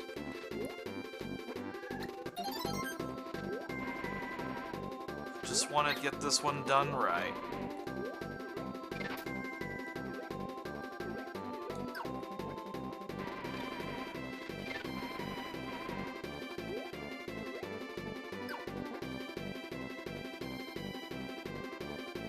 This part right here always reminded me of an old Sega Genesis game that I played called Cliffhanger. It was based off the Sylvester Stallone flick, and it was just a silly game. Like, it was a beat-em-up.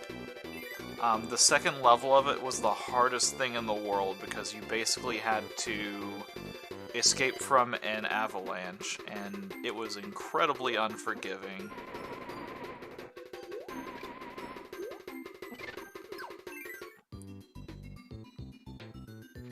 Nope, not relying on you guys.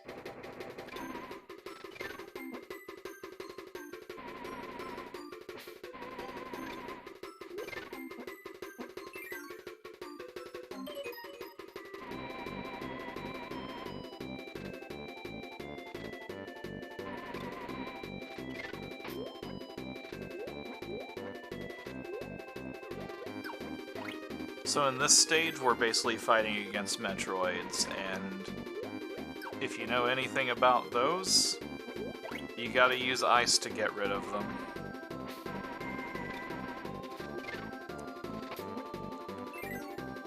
Most powerful and deadly hunters in the galaxy, hellaciously weak against ice attacks.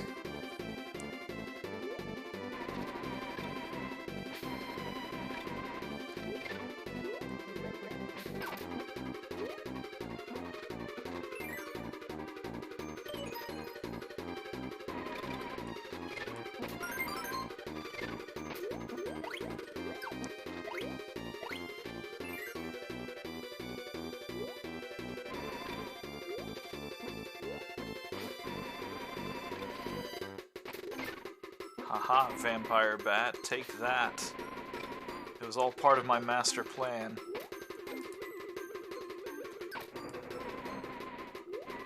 So at this point we're pretty safe if we take a death now, because we've completed the mission for this one. I say mission as if it's like some secret operation that we're doing.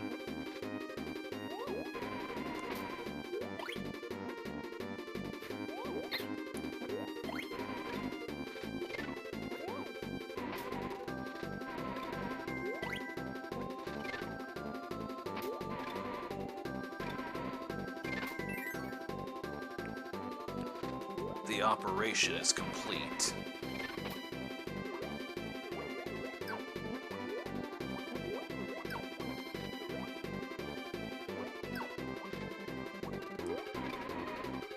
But yeah, like, in terms of criticisms of this game, I don't like that whenever you puff into the air, you lose all momentum. I don't like how little speed you have with it. Whew! I wasn't sure if I was gonna make that or not. That was a little bit of a scary last bit of that level.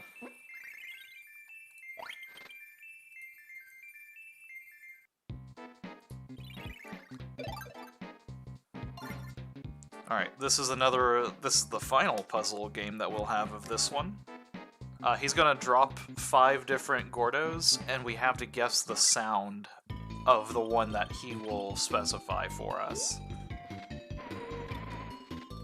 I'll do the same thing as last time, but I'm a little bit more confident on this one.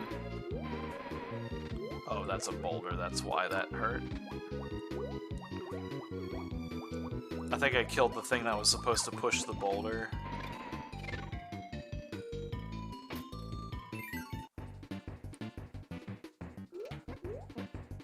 I'm sorry, you guys are not worth the...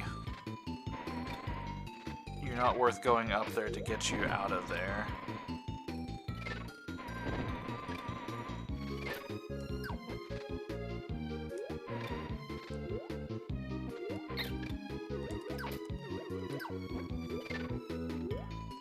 And I already spoke about that part as well, but I do think that despite the fact that there's a lot more abilities in this game due to the animal helpers, I think it's a little bit harder to get the best use out of them because a lot of the abilities in this game are not great. They take just a little bit too long to get out and just don't have enough range on a lot of them. Cutter here, for example, is okay. It's got good range and you can arc it up and down. Good improvement overall.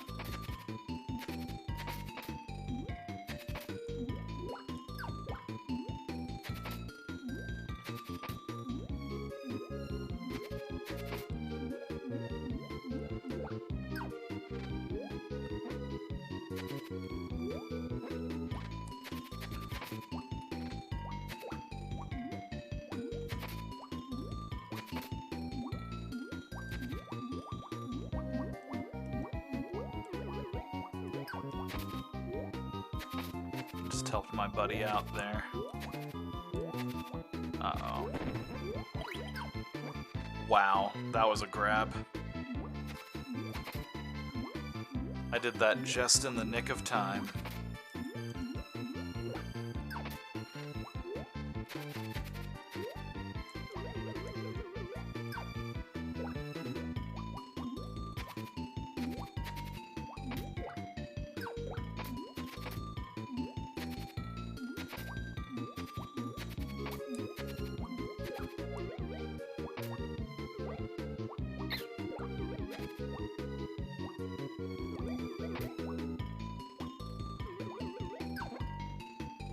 Alright, I think this is the puzzle.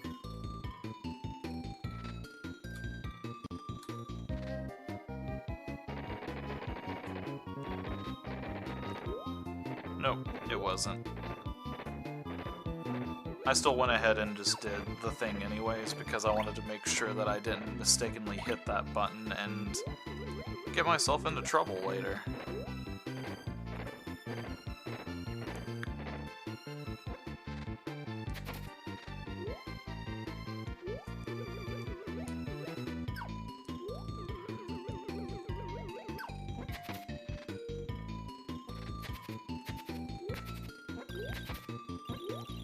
I'll hit him eventually, I promise.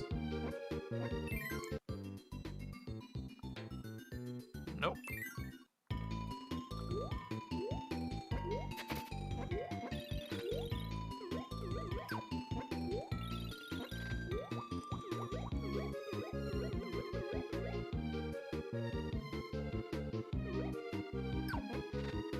I think this one is it.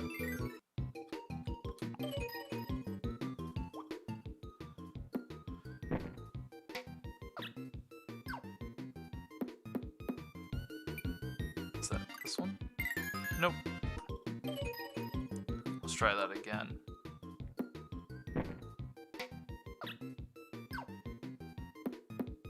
Okay, yeah, it was the first one.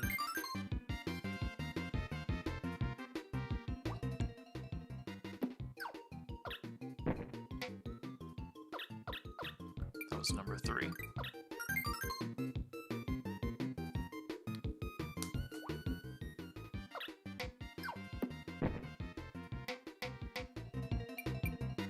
Was it this one? Nope. Damn it.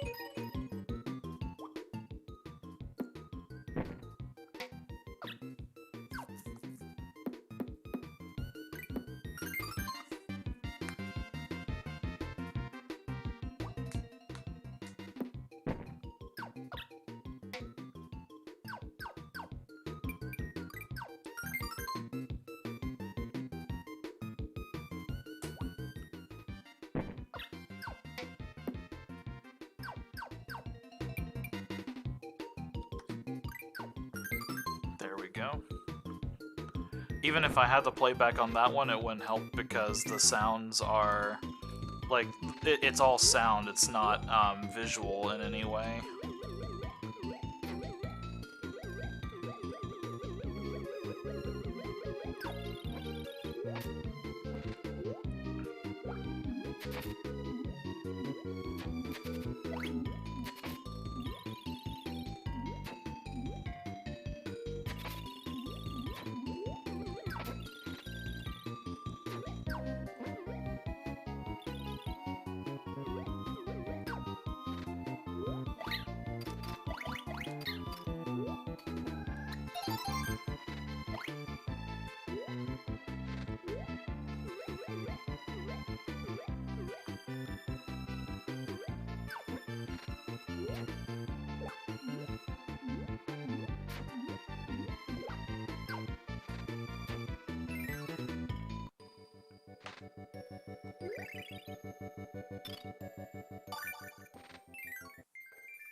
This one.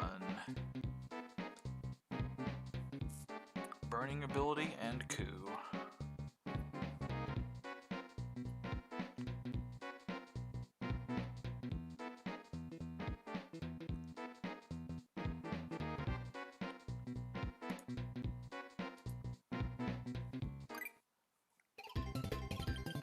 So I need to get a firepower and I need to get coup.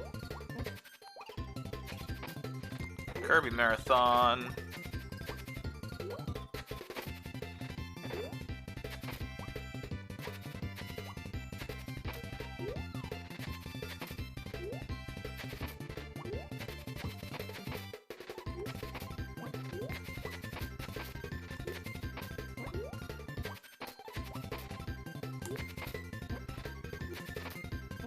There we go, I need that.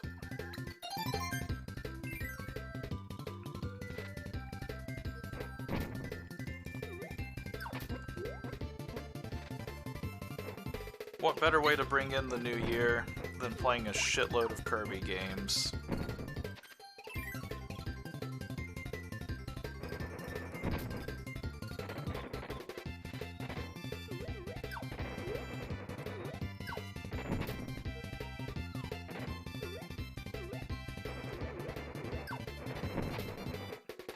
Why Kirby? Usually I do Mega Man, but this time I just kind of felt like playing a different thing.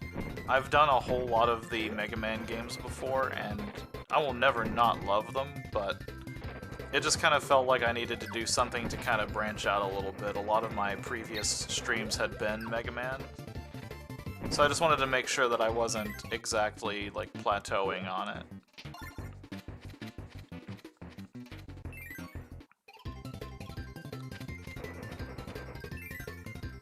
Plus, if I am still streaming whenever midnight rolls around, I can say Kirby New Year, and it'll be all kinds of awful.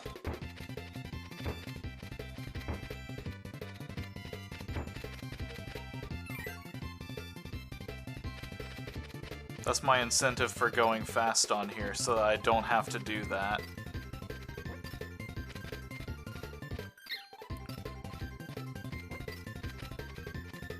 I think the thing that I definitively play the most of is classic Mega Man games, but this year I went through and did a big run of all of the Mega Man X series games. I also do Super Metroid, just Metroid in general, a whole lot.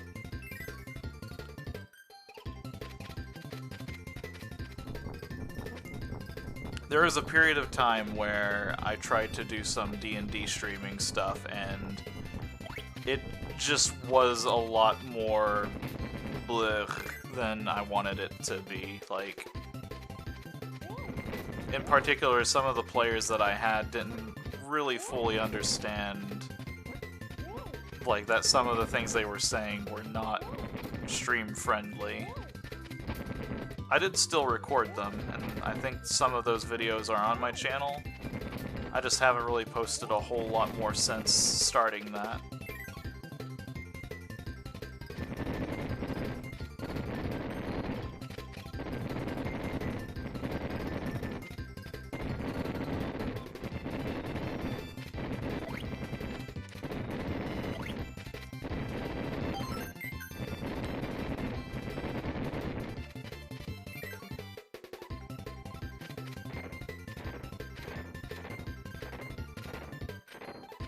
Uh-oh. Oh, here we go.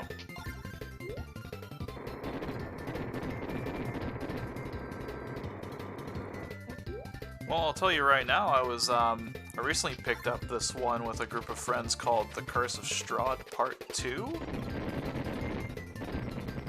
which was pretty interesting.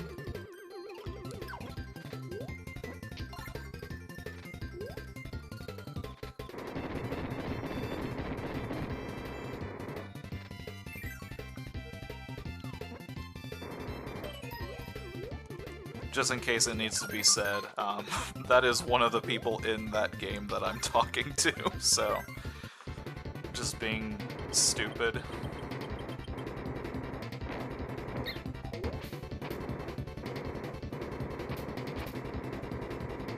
Come on, there we go. I can only hit him in certain places. Man, you suck. Let me get off of this.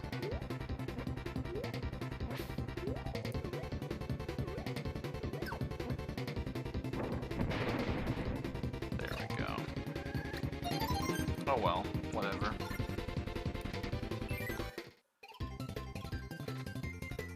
I think that's the best part about playing Curse of Strahd Part 2. I've never played Curse of Strahd. I've heard a whole lot about that one, and it's one that I do want to try to play eventually, but I've actually never played that one.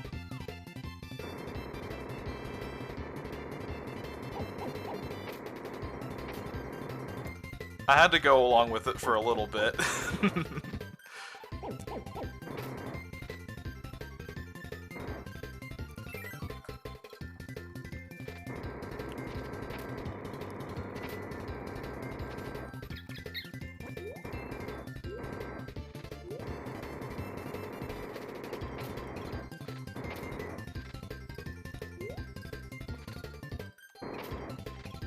We should be closing up on this game here pretty soon. I think I've got like 2 more levels of puzzles to do. The final one's gonna be another really, really long one because it's like the Rob the Robot where you have to do a whole lot of stuff in the stage, and it really is dependent on you keeping the powers all the way throughout it. Not this one though, we've just got to get a kitty cat to the end of the stage. Okay, and yeah, my little thing here told me I need to get the cat beforehand.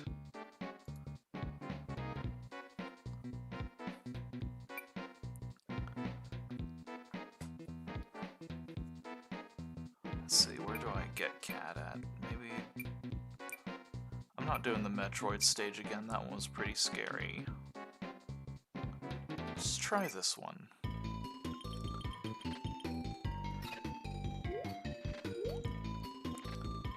Yeah, your username on here is just way too recognizable for me to miss that.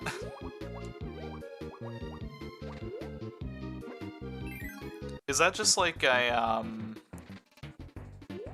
trying to remember, I think that's like from your like Dota 2 stuff, right? Like that's your username from that?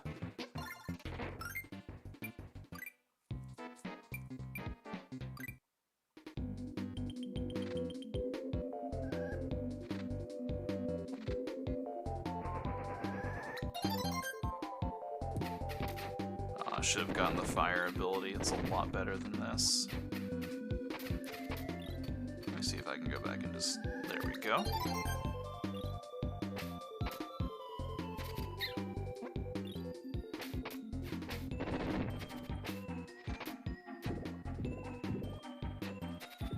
Big old blobby jump cat.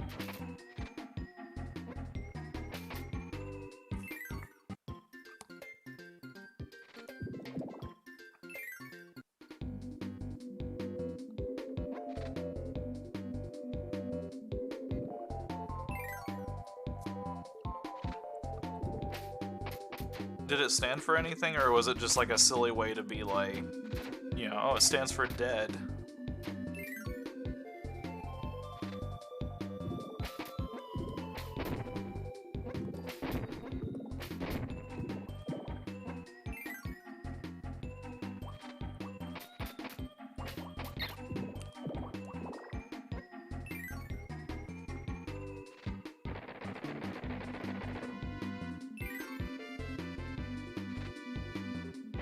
Do I care enough? No, I don't. Not to wait for them anyways. Hello, other animal friends.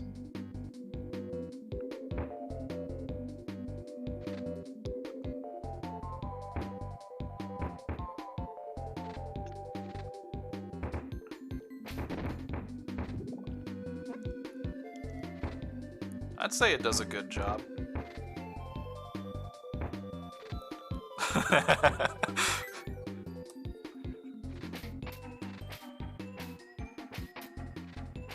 Oh, that's gonna take a while. Let's just take advantage of the fact that Nago has blobby jump cat powers.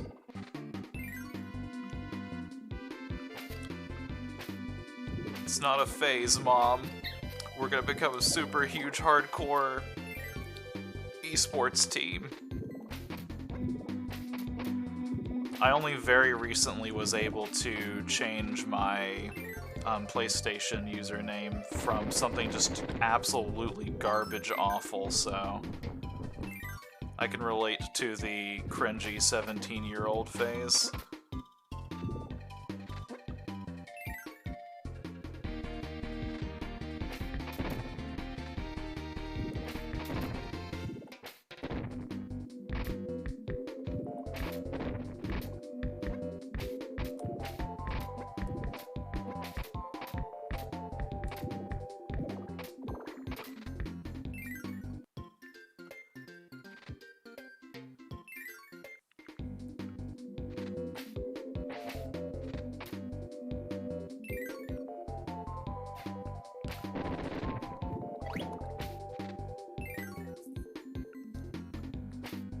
I'm a little bit sad because if I'm still kind of clamping down that I'm not going to do 100% Superstar, but by not doing that, I think I'm going to not beat my record for like the longest amount of time that I've streamed, but that's fine.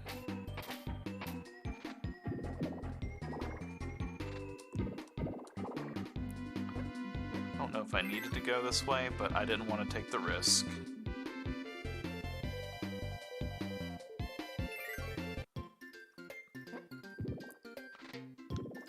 They keep trying to tease you with all of the animal companions here.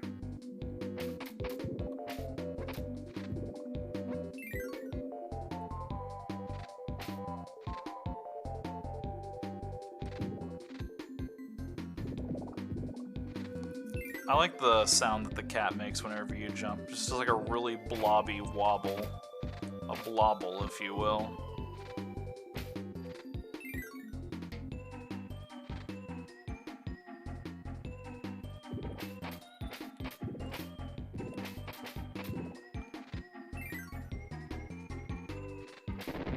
I should do a custom mod of this game that it's literally just the entire same normal game, except it has Cat Madison instead of Nago.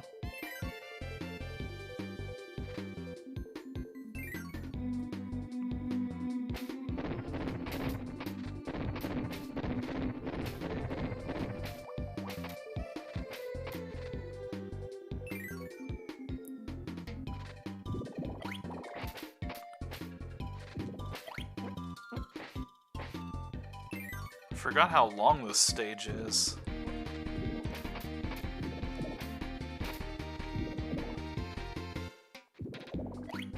And the next one's only going to be even longer than this one.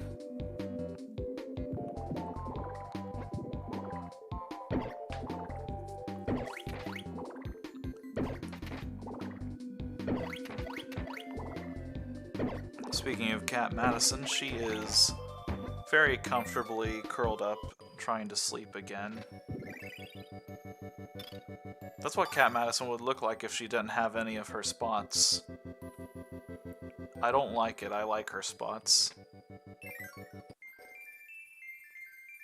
Alright man, enjoy. Get me something while you're out.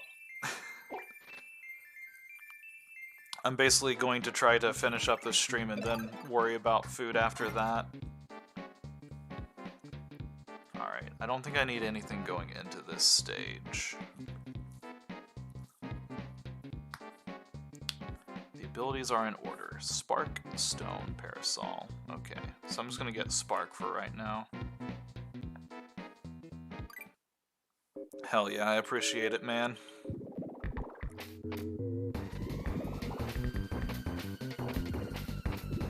I was actually thinking about pizza. I just don't know if I want to get it yet or not. Need to see how I feel later.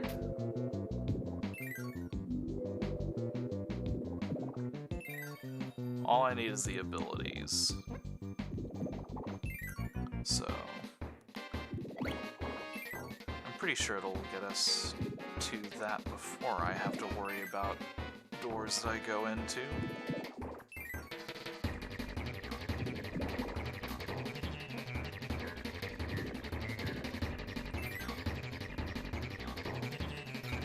Okay, yeah, Spark for sure. Oh god. There we go. Almost completely ruined this one.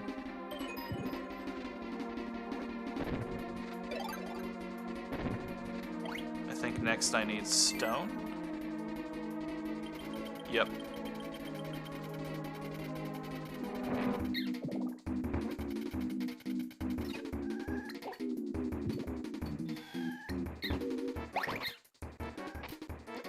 Uh-oh, I need to be careful.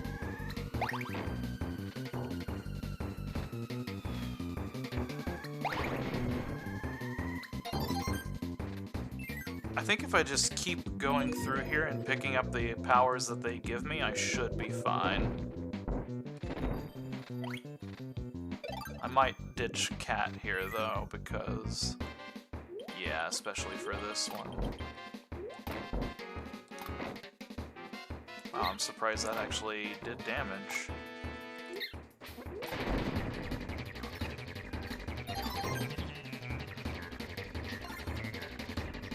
I'll just ditch Cat for the boss fights. Is that seriously not hit? There we go. Okay, I take it back. This last stage might not be as tedious as I thought.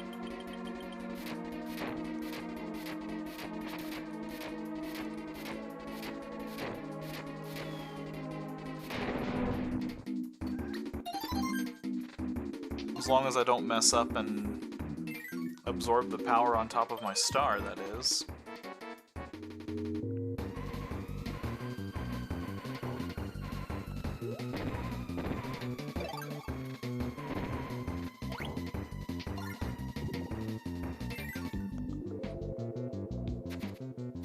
Do I need Cutter here?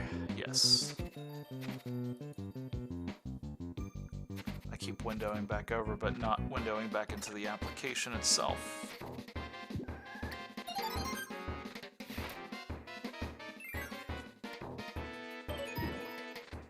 Okay, no boss here, just Cutter. Then next we need Clean, Burn, and Needle.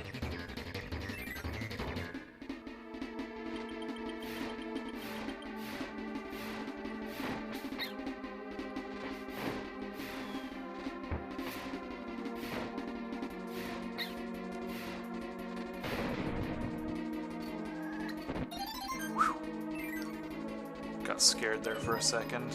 I need to stop killing them on top of the enemies, but all of my abilities require me to be on top of them.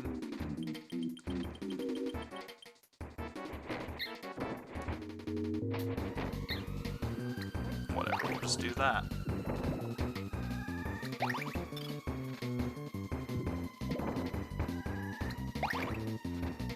This boss is fine because he's always going to try to do that. He gives me projectiles to use against him.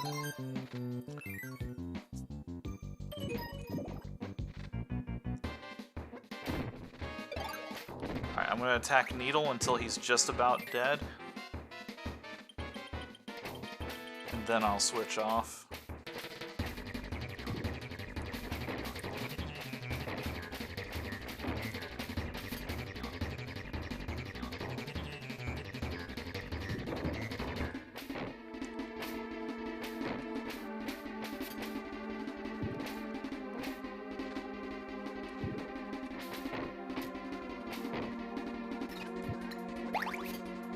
didn't quite do it fast enough.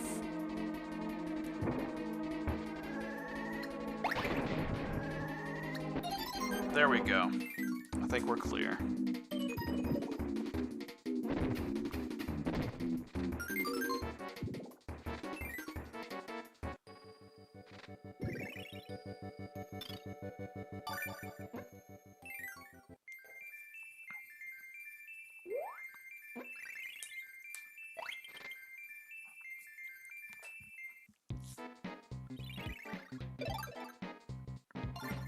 Alright, and now we fight DDD.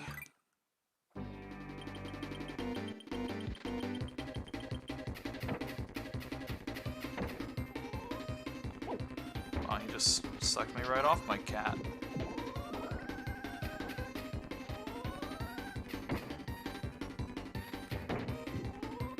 He just did it again.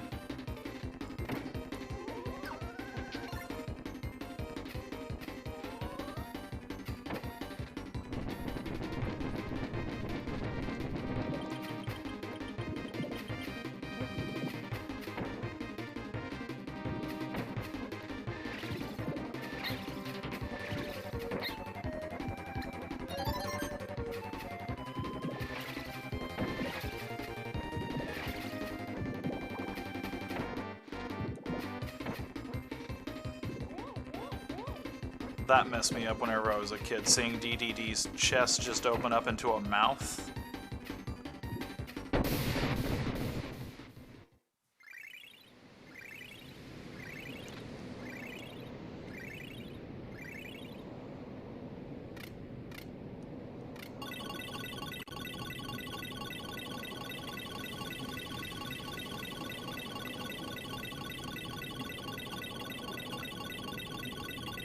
So we missed it in Kirby's Dreamland 2, but Dreamland 2 and Dreamland 3 in particular are part of the Dark Matter trilogy.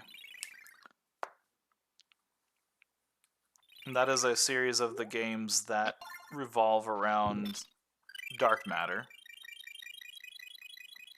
which is a very evil and awful substance. And that's what the final level is.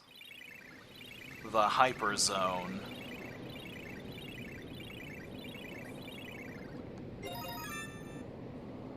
It's really silly, it's just literally the final boss, basically.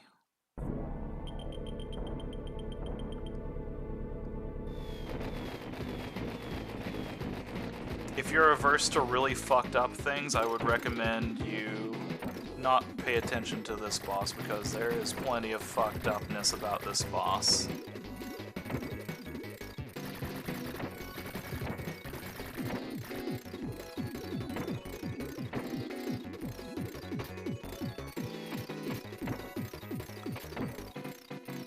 Kind of a lot like the other boss we fought, though. The secret is just to never stop attacking.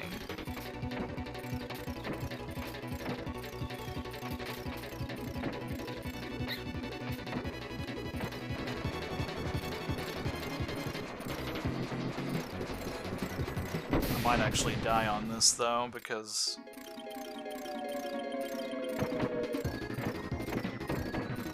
I'd like to have a little bit more health than what I've got. So this boss is called Zero. I don't think that they ever really explicitly tell you what his name is, but he is Zero. He's also a giant bleeding eyeball in a very literal sense.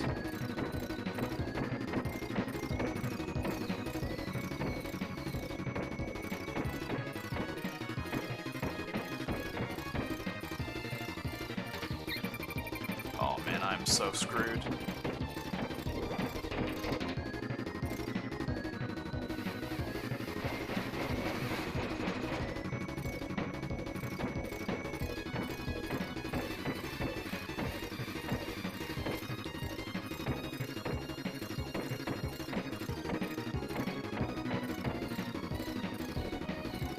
Okay, if you're averse to really, really fucked up shit, assuming I don't get killed by these guys, then I would advise looking away very, very soon.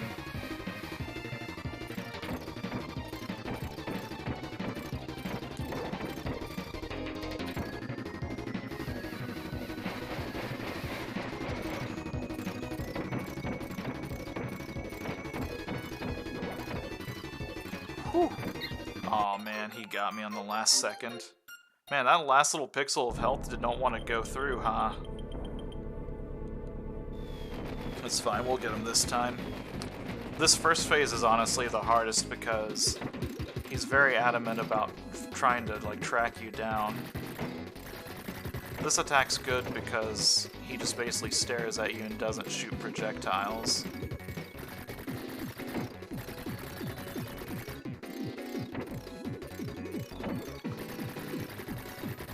Oh, this thing that I'm using is not the Star Rod, by the way. Although, you wouldn't be blamed for thinking it was. This is the Love Rod.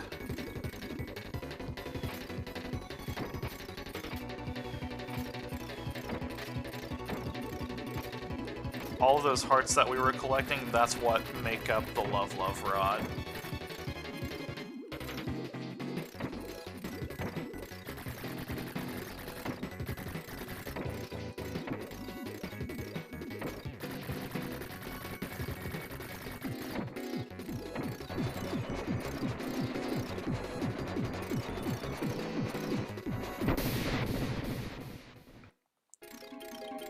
Man, I need to just, like...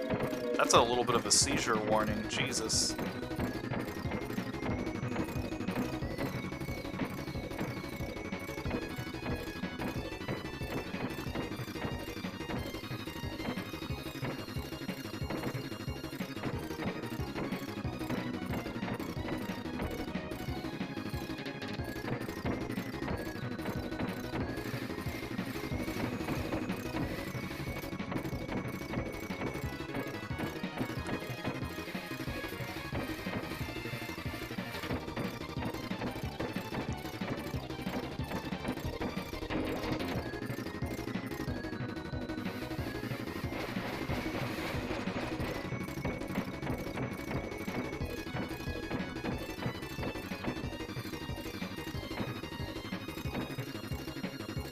How come I couldn't have had this run earlier?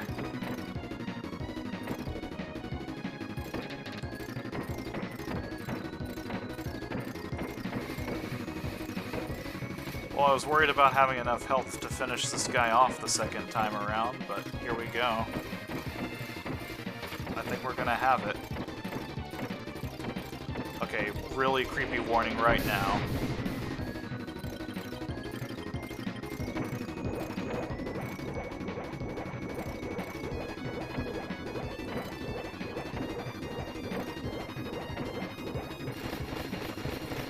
Fucked up eyeballs chasing me around. That was really fun to see as a kid, by the way.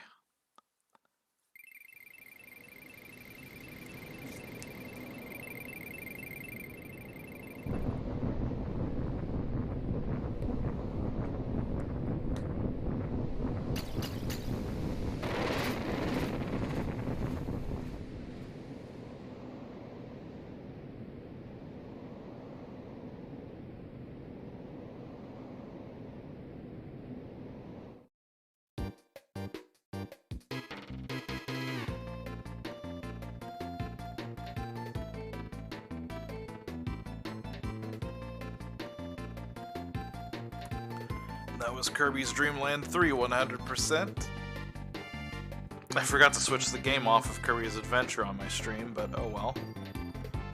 I'll switch it to Superstar now while I'm thinking about it.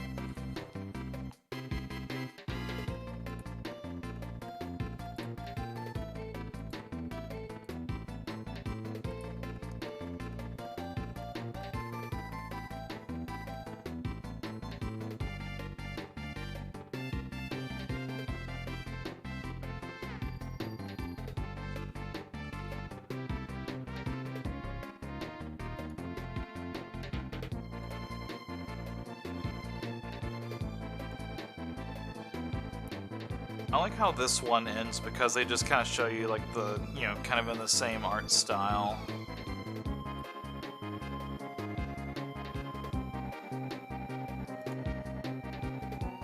It's just really like a unique style that I wish that... I wish that they would like kind of revisit this, but... I don't know, like I think it's part of what makes this game so distinct is this style.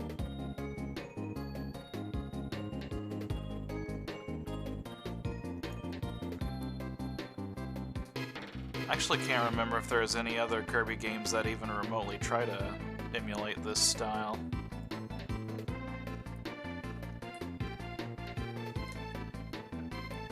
Like kind of the drawing kind of aesthetic.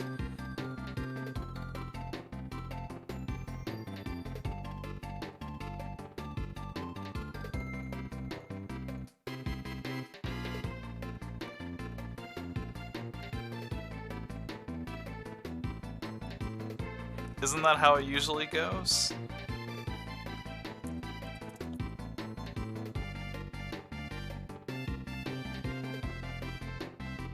You missed the awful scary eyeball monstrosity.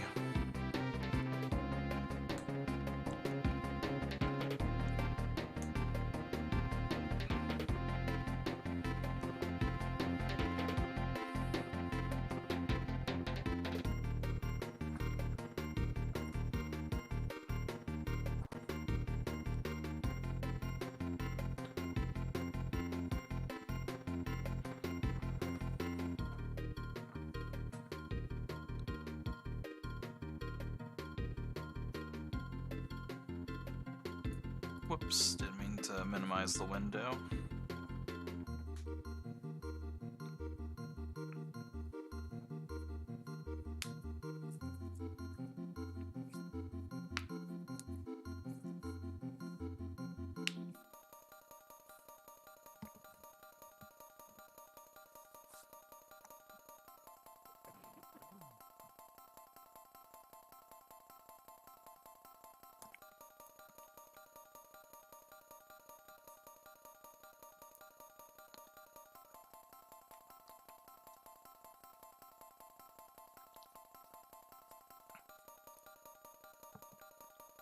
Now I think I can go to the end. Nope, not yet. There we go, the music faded out.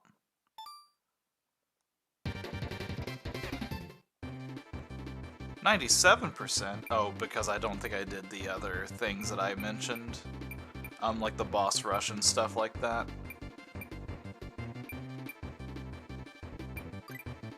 Is that what happened here? Yeah, that's what happened. Because there's like the mini boss rush, like the big boss rush, and then like, or the mini games, the boss rush. I don't remember what J is. But that's why not 100% on these. That being said, let's move over to Kirby Superstar. I freaked out for a second because I was like, oh god, did I mess up? We're gonna go over here to the 0% file. Might have been practicing a little bit on this one.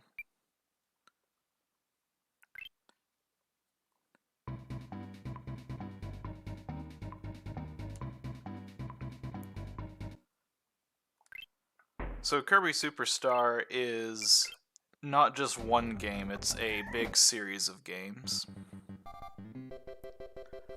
The first game in this pack is a recreation of Kirby's Dreamland. Kind of like I said a little bit earlier during Adventure, they cannot help themselves with referencing their older stuff.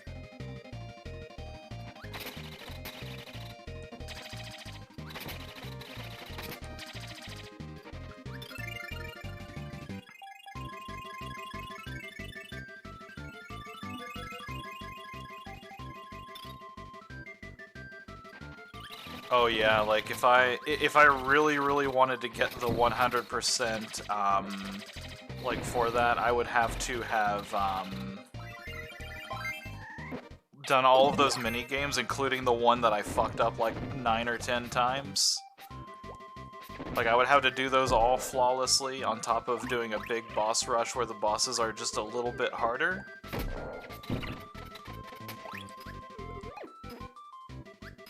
It wasn't gonna happen, it was destined not to.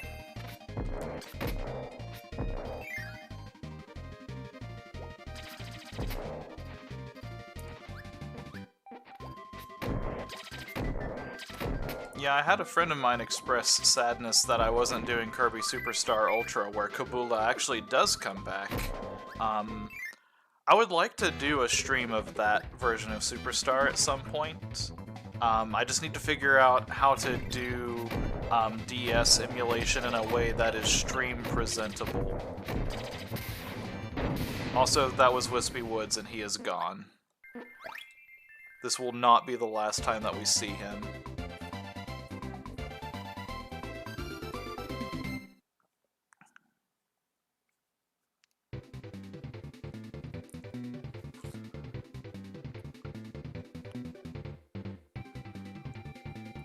Another thing I would really like to do, and it's part of the reason I really wanted to do like a big marathon run like this, is to bring up a small amount of conversation around the idea of I would like to play some of the DS and 3DS versions of Kirby.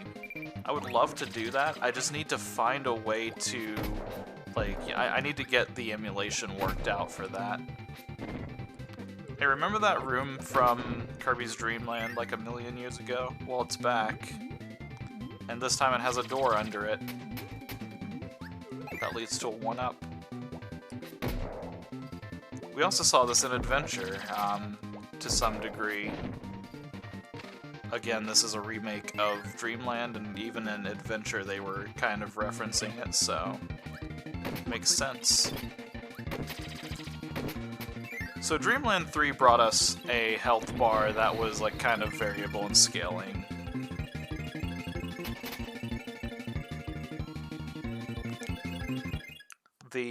Like having multiple hits that you could take as a person was pretty cool.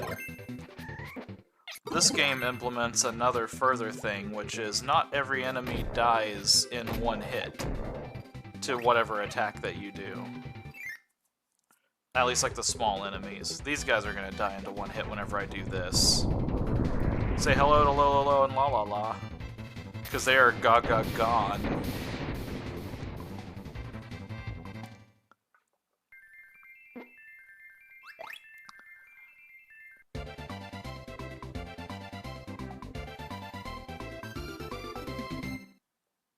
Yeah, I would like to...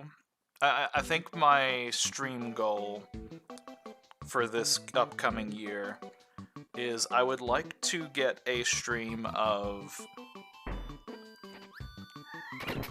I would like to get a stream of Return to Dreamland, because that's another one that I was suggested to play through that I hadn't really played through. That's a Nintendo Wii title.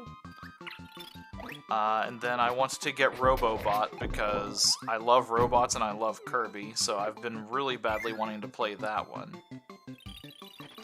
There was some other DS title. It was the one with like the spider as the main like character or something like that.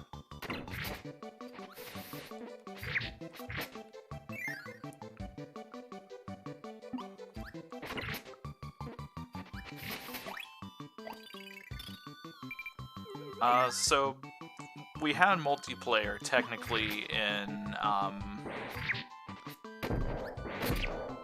Dreamland 3, but Superstar kind of expands on that with the helper system, and I think that this is one of the best things that Superstar brought to the series, was having multiplayer with the helpers. Because they would go on in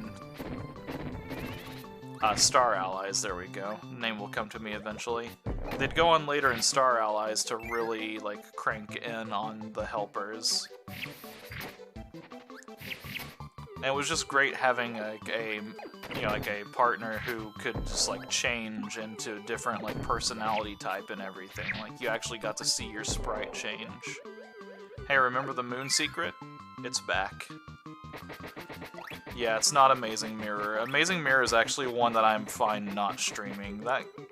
It was a fun game, but it's just... it's not one I really have any interest in streaming.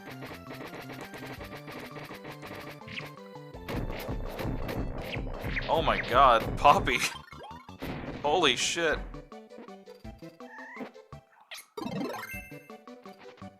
They actually changed it to where if you defeat a big boss and you absorb your enemy power as well as your old power, you get the better one of the two.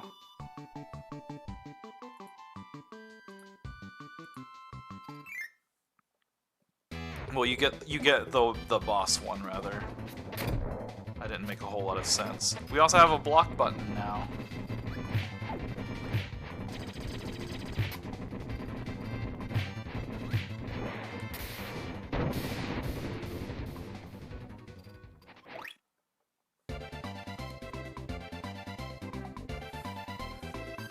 I can't remember what that one was called, the spider one.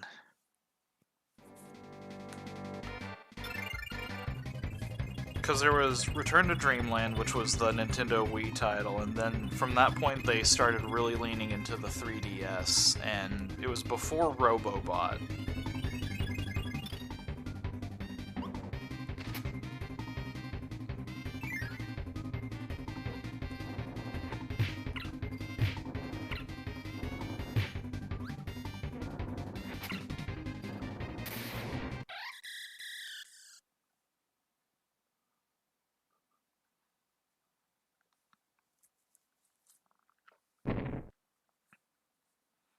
This ending cinematic's gonna look familiar for anybody who was here at the beginning of the stream.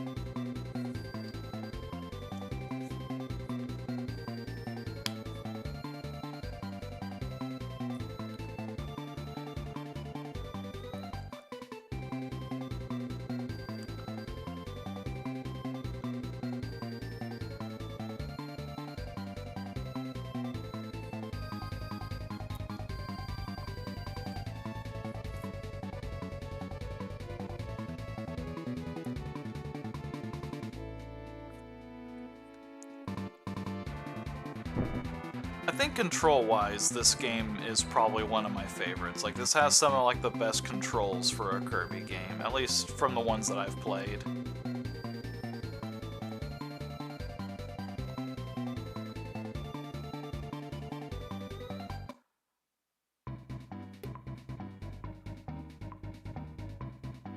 Alright, so now we're gonna move on to Dynablade.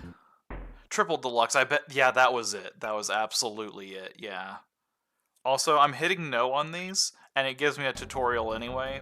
Like, the difference between whether or not they explain these to you is whether or not they give you, like, an interactive tutorial for it or not. You never escape the tutorial. But yeah, control-wise, I agree. Like, I don't think that they've ever made a Kirby game that has felt quite as good as, like, the Superstar and, like, Superstar Ultra. I think graphically it does a lot of good stuff, too. Like, this is a really good-looking game in general.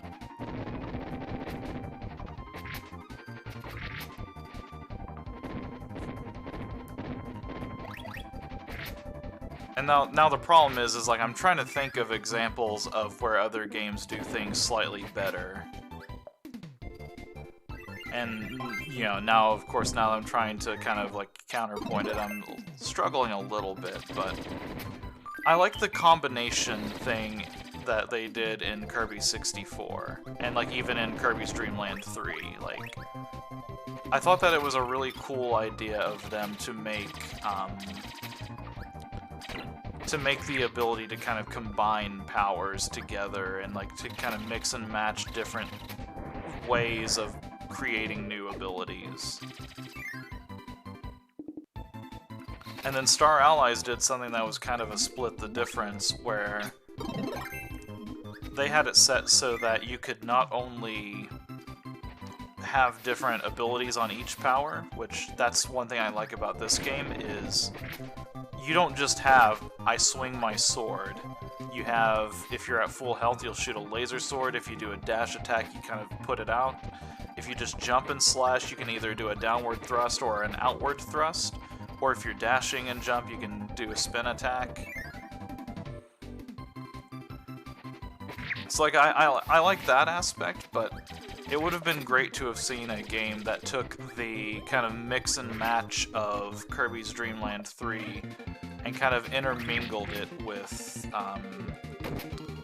the ability system. And again, like, Star Allies does it to a degree, but it would have been great to have seen it even further expanded than that game did, because Star Allies didn't really do a great job with the mixing and matching of powers, since there was only, like, specific ones that it would work with, and they only slightly changed some of the abilities. With some of the helper characters, it was a little bit more prominent, but for the most part, it didn't really change a whole lot.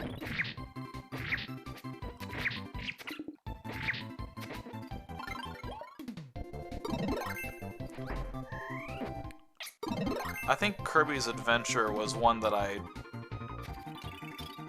trying to be careful here, like, I think I prefer the level design of a lot of the Kirby's Adventures stuff, so like, I wouldn't necessarily say that they've never, like, you know, achieved the same thing as Superstar, but you could also argue that Adventure came beforehand. There's like a lot of things I could say about is Kirby Superstar the best or not. For me, it's my personal favorite. Hands down, bar none, Kirby Superstar and, you know, even like the parts of Superstar Ultra that were added extra, like, those games will always be in my heart as my favorite one, so it's really hard for me to be fair and, you know, like, kind of, I don't think that I'm the most equipped to properly handle that part of the conversation as much as I want to be.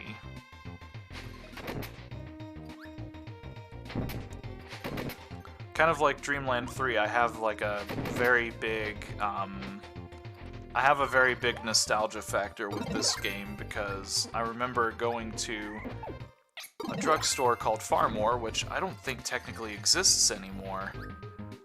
And I just remember, like, it was the first time I went into a video game rental store. And they sold, well, they didn't sell, they rented Super Nintendo games there. And I remember going with my mom, and basically, she picked up a game. And, you know, up to this point, I'd only played Kirby's Adventure. Like, I didn't know about the existence of Dreamland 1 and 2, didn't know about the existence of Dreamland 3. All I knew about was Kirby's Adventure. But I did have that wistful dream of, man, it would be great if there was a Kirby game on the Super Nintendo. You know which Farmore I'm talking about, I bet. The one that's at the mall that barely has anything in it anymore. I actually haven't been back to that mall in a while. I don't know if they've, like, loaded up or not. Farmore's not there, and they're not selling Super Nintendo games or renting them or anything, so that's all that matters to me.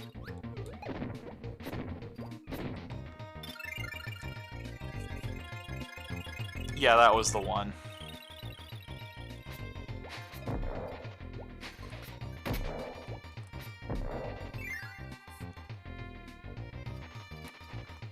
But yeah, like, my mother just picked up a copy of, you know, like, of Kirby Superstar and was just like, look, they have a Kirby game here, you should try that. It wasn't so much a suggestion at that point. It was basically, she said that, she showed me that cartridge, and I was just like, okay, yeah, it's done.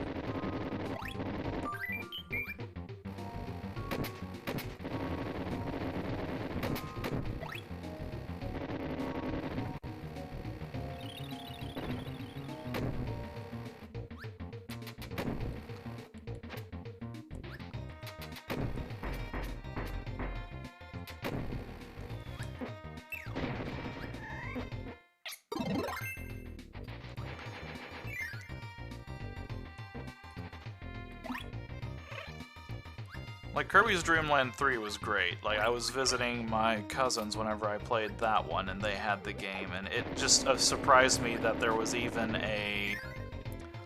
It surprised me that there was even another Kirby game on the Super Nintendo, much less a really cool, like, artistic one. Kirby's Adventure was the one that I had whenever I was, like, pretty much just born and growing up and, like, starting to gain any amount of sentience. So that one was just kind of always in my life. But, like, Superstar was just... I picked that game up and, you know, it's as they advertised. This was, like, 6 games in one. And for me, it was just like, holy shit, this is why they've never made a game on the Super Nintendo that was Kirby before, because they made, like, 6 of them.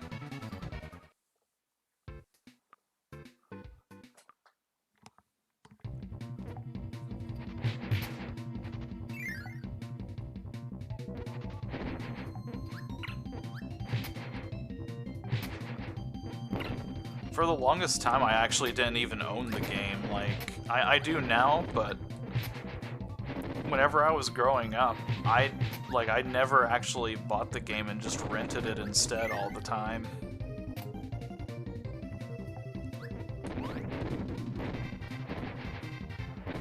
Yeah, that's pretty much how I felt about 3 with, whenever I saw it at my cousin's house. I was just like, what is this?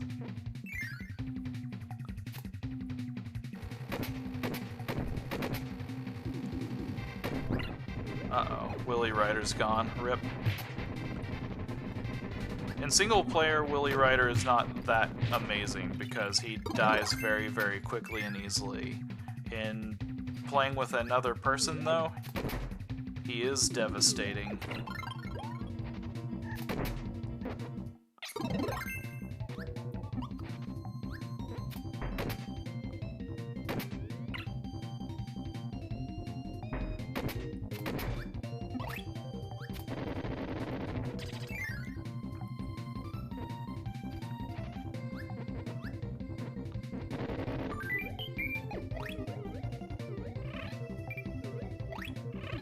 Oh yeah, whenever you get food in this game, if I had GUI out whenever I was playing Dreamland, like, it would split my health bar a little bit, but every single time I got recovery items, half of it would go to him.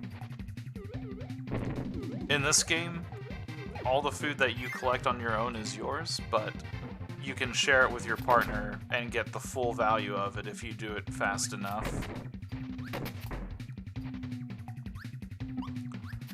Rock has a very big variety of moves that it has in its arsenal. You can turn into a rock, or turn into a rock. Sometimes you turn into a rock while sliding.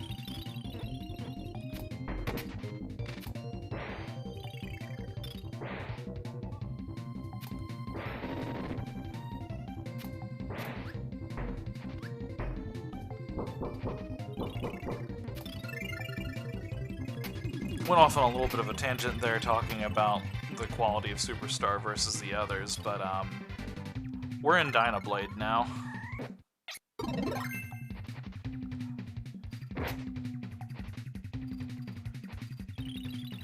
The one disadvantage is you cannot turn into the Rock. He was still wrestling at that time, so he was unavailable as a character.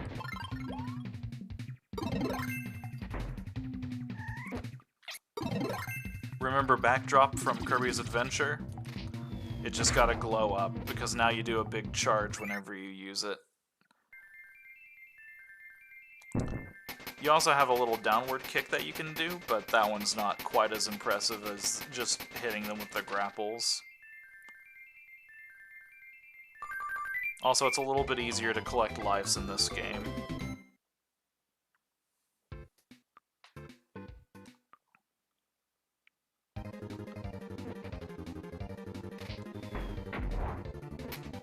Speaking of the Rock,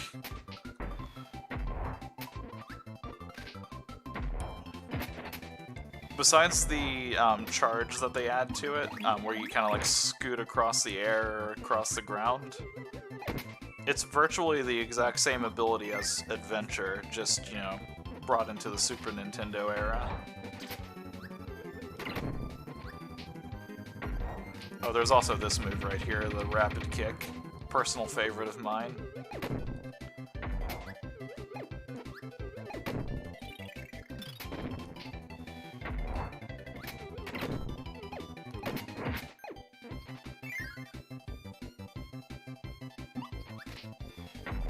Oh, and also you can do some of your grapples in midair now. That's a difference that is there from the...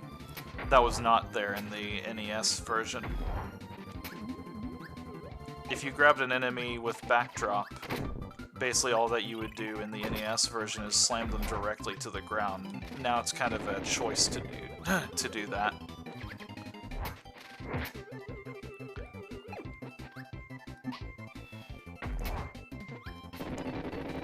Starting to hit that point where my voice is getting a little bit crackly.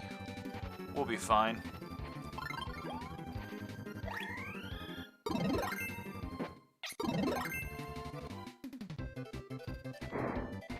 Now the fire abilities are both in the same power.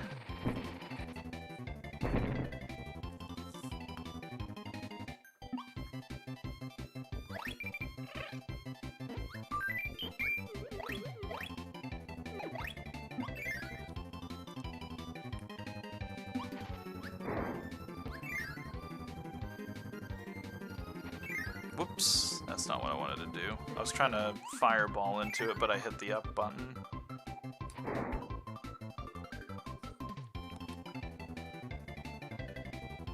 Okay, so get this. This is a really awesome ability in this game. You have the ability with Copy. Whenever an enemy is nearby, you can grab their power and you can take it, and it'll make you able to use that power.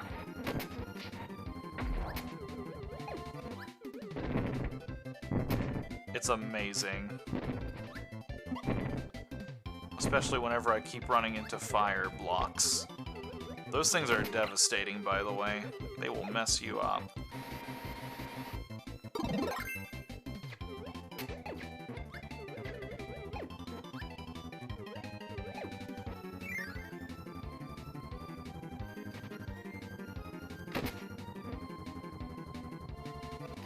Oh, I should have picked up the mic ability. I think there's another one up here. I'll grab it.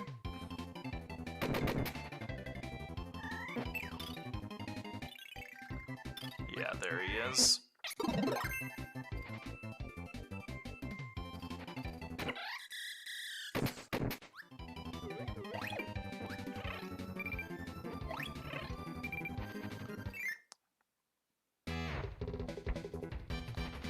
Yeah, Kirby doesn't have the ability to copy on his own. So it's really good that they made a power that does it.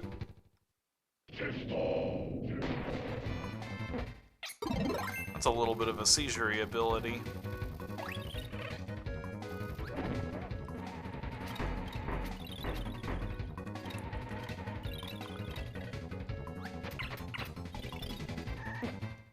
I forgot, the AI for Bugsy is just dead as a rock if there's nothing to grapple.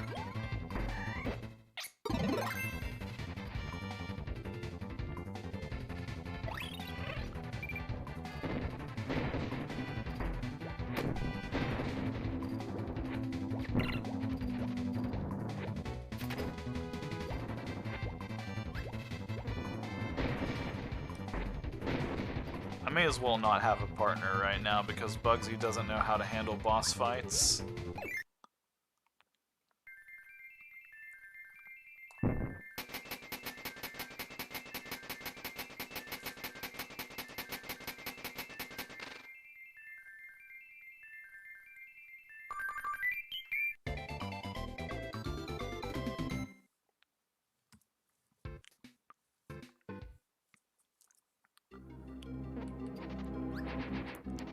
I will say it does pain me not to 100% this game, but I think I would rather save my next 100% run of this game until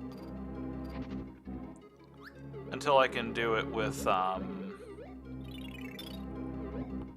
we go, I just want to get him switched to something else. I want to wait until I can possibly do it with Superstar Ultra. Also, I just realized I need to do some adjustments here shortly.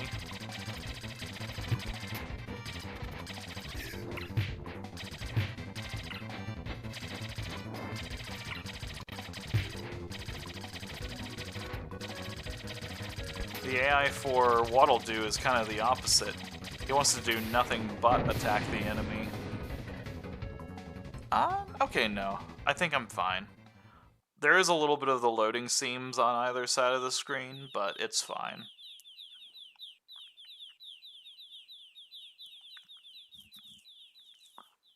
Oh, Waddle Doo sacrificed himself. That's unfortunate.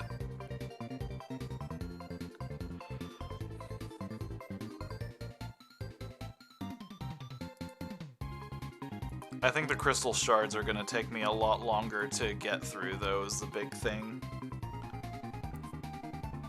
Because not all of those powers are going to be in the same place, and it's going to be a little bit of, like, bouncing back and forth for a while, so... I think I'm just going to save those.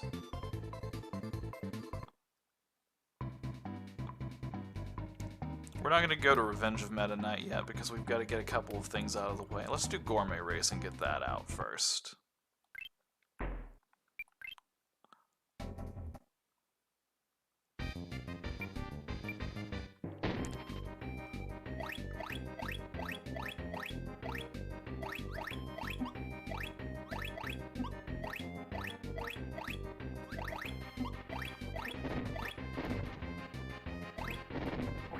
Oh, shoot.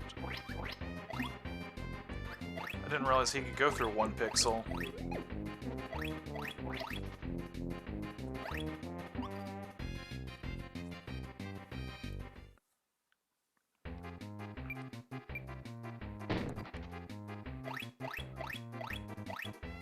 One thing I've always been curious about with this game mode in particular, I've always wondered if it's possible to lose all 3 races but still beat DDD in the end by, you know, getting all of the food items and getting a higher score.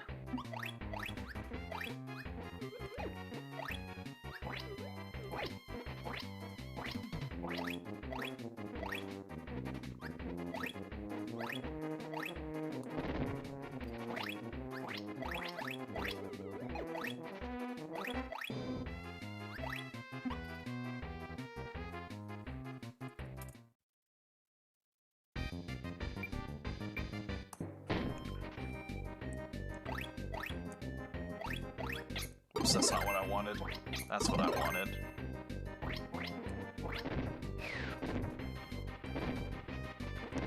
Well, I was supposed to get my big lead on him throughout this part while he was busy doing that, but whatever.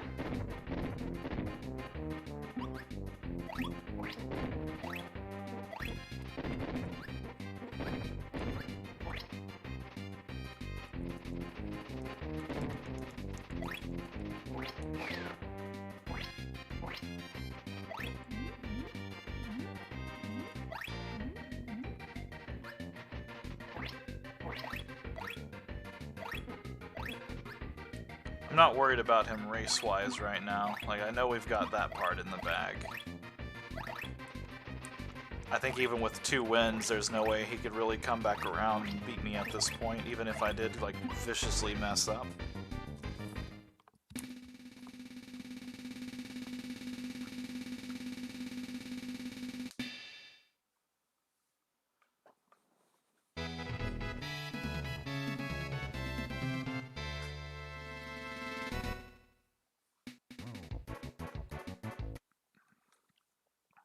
There we go, Gourmet Race is complete.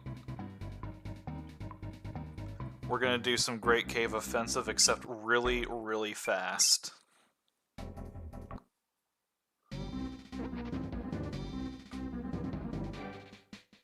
This mode right here is the one that I was the most concerned about doing for a 100% completion run, because this is where you have to collect these treasures right here. And there are, I think, 60 of those throughout the world.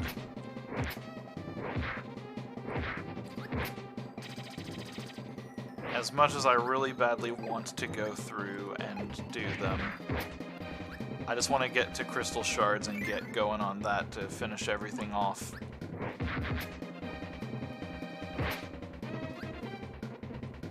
If you would like to see me in a video of doing 100% Great Cave Offensive, I think like the last time that I ran Superstar, I did a 100% run through of it, so you can go and consult that video and watch me scream through it.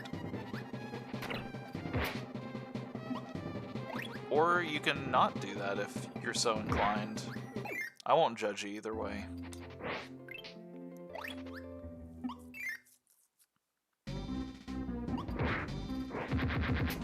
Maybe I'll judge you just a little bit.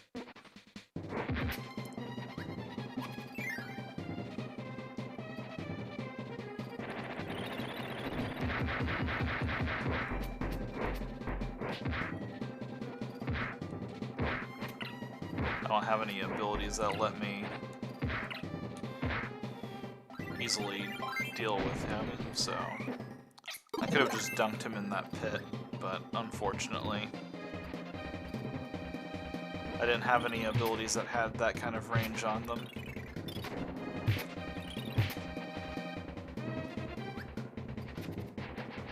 That mirror enemy tried to reflect my attack back at me, but the problem is you can't reflect back hammer.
The one thing that definitely makes Ultra a bit more appealing to an 100% run of this game, which that's one place I will say that Baseline Superstar kind of struggles with. Baseline Superstar, like the biggest thing that you get for 100% completion of the game is just, you know, congratulations, here's a sound test. There's not like a super duper secret boss or anything like that.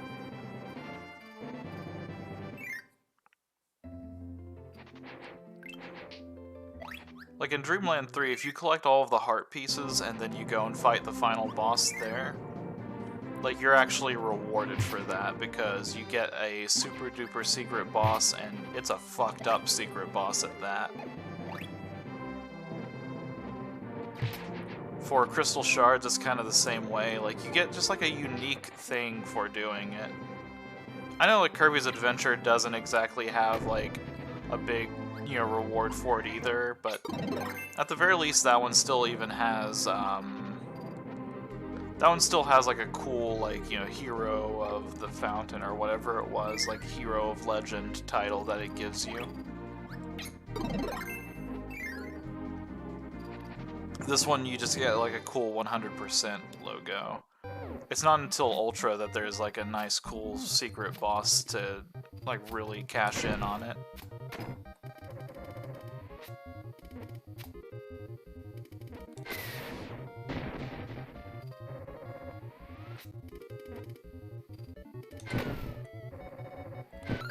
Whoops.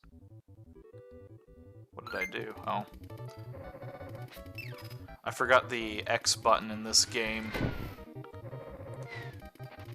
The X button in this game pauses as well. This is one of my favorite bosses that I would love to see return.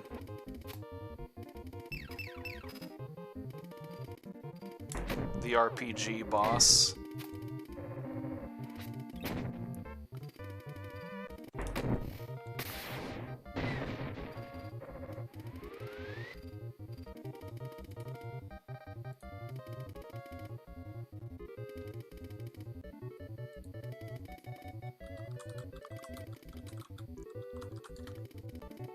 I love it because it just does all these like little silly RPG points and, you know, just gives you like random messages for it. Every single time you fight the boss, it'll have different stats that you gain from it.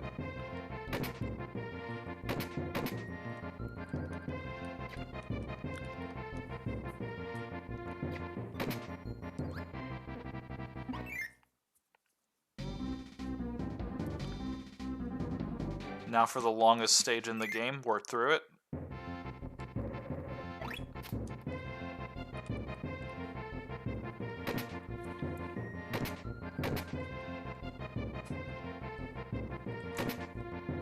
I feel like if they really wanted to, they could have done some stuff where they sort of gatewayed this one, like this passage, and like made you at least have to go into the castle and fight some boss or another.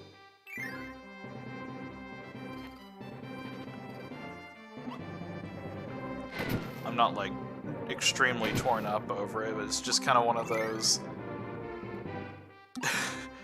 you just kind of go in and out of it really fast.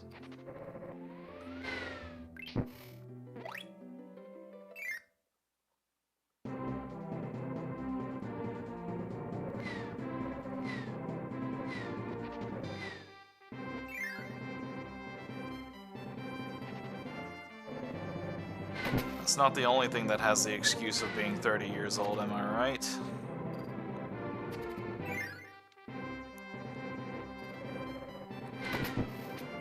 I should use the yo-yo power.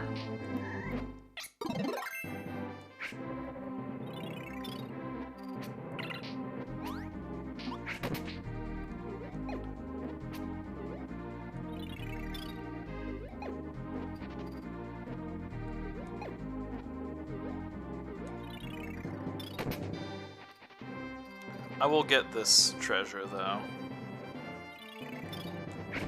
I think this is an important one. This is the best treasure. That's where the Triforce went.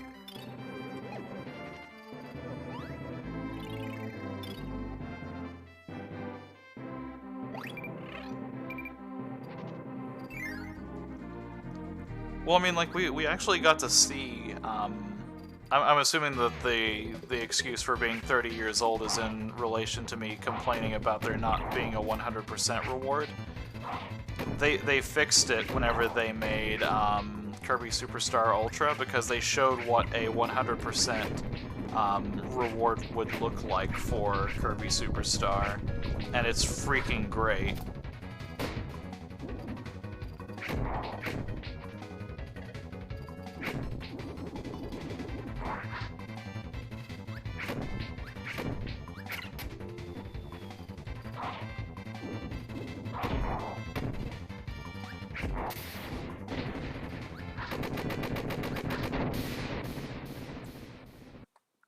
I don't entirely want to spoil what they did for Superstar Ultra to spice it up, because if I do ever end up playing that on stream, I want that to be an experience for everybody involved. The big thing about doing a 100% stream of that game is that's either going to be a two-parter or that's going to be a very, very long stream day, because Kirby Superstar Ultra is basically Kirby Superstar for the SNES, and then for almost every single game mode they add another, like, they add like a second playthrough of it with enhanced features. And that second set of games is basically a longer version of whatever you're doing for it. there's not a second Great Cave Offensive, and they don't actually expect you to do any sort of treasure hunting in the Great Cave Offensive, I don't think. Okay, yeah, like, I'm thinking back on it, I'm pretty sure that you don't even actually have to go through and do the, I don't think you really even have to do the Great Cave Offensive, the second time through on the mode that I'm thinking of. But here's Revenge of Meta Knight.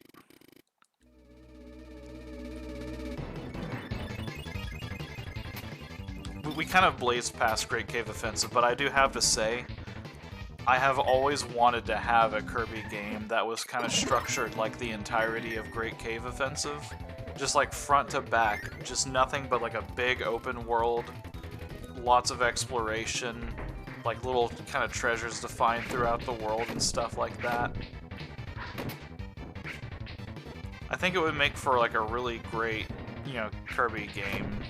Maybe not like do it as a directly mainline one or something like that, but I would just like to see it done is all I'm saying.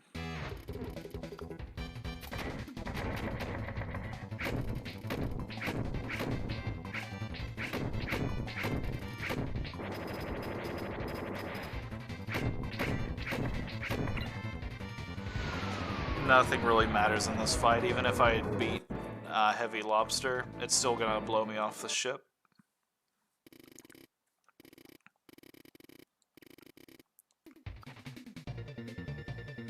They're going to Grape Garden, but we saved that 2 games ago.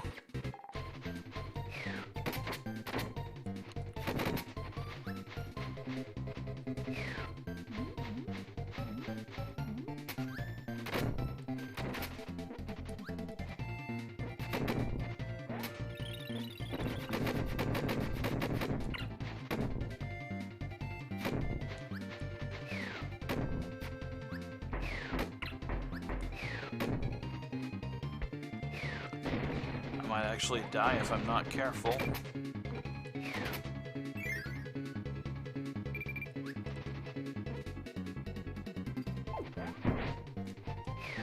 It's not quite what I wanted to do, but fair enough.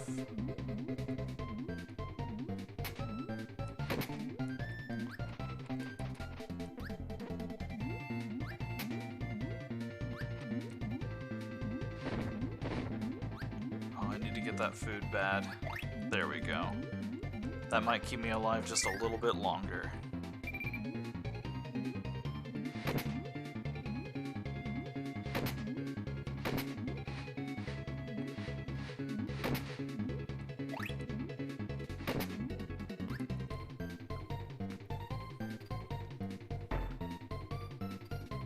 Someday I'd also like to try and do Kirby Star Allies on stream.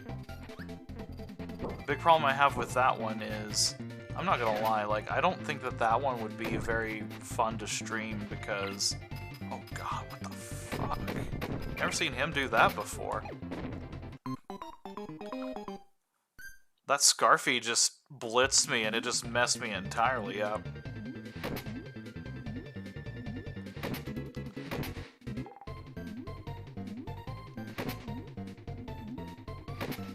Anyways, Star Allies is a fun game. I enjoyed it quite a lot. I just don't know how fun it would be to watch from a streaming perspective. Having the 4 characters on screen pretty much at all times would be a little bit confusing, I feel like, and on top of that, while it was fun for me to do the 100% run of that game, there's also not a whole lot that goes into, like, not a whole lot of variety to what happens with the 100% version of it.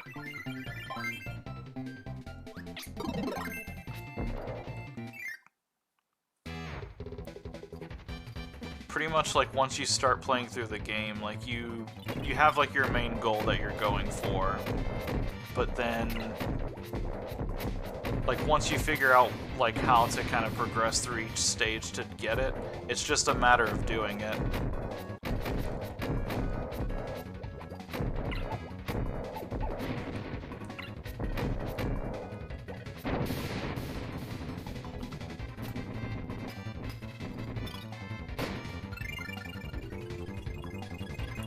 Not one Wispy Woods, but 3 Wispy Woods. I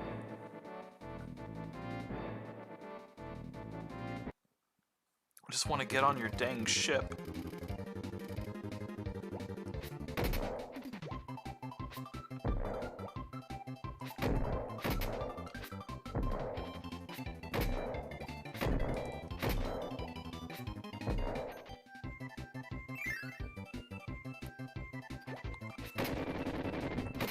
I'm also thinking that Star Allies would be a little bit more enjoyable for me now that I actually own a Pro Controller, though. That was definitely something that made that game a little bit less enjoyable. The Joy-Con sticks on the Switch are workable, but not the best.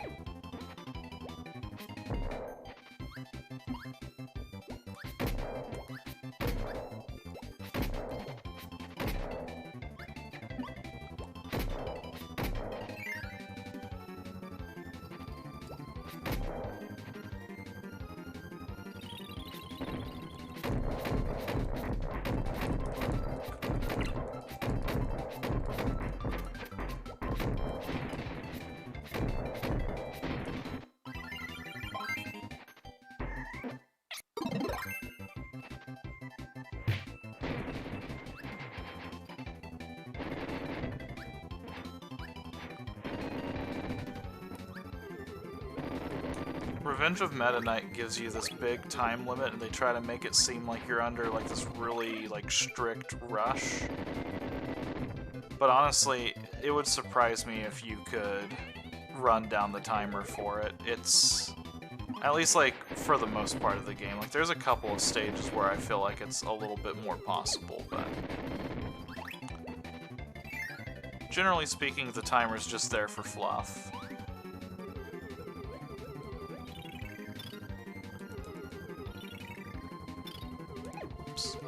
Tried to use my partner for the boost, but oh well. We got one out of it.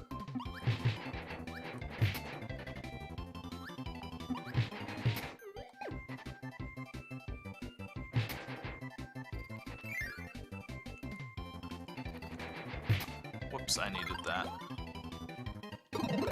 Hold on to this for me. Try not to murder him. Thank you.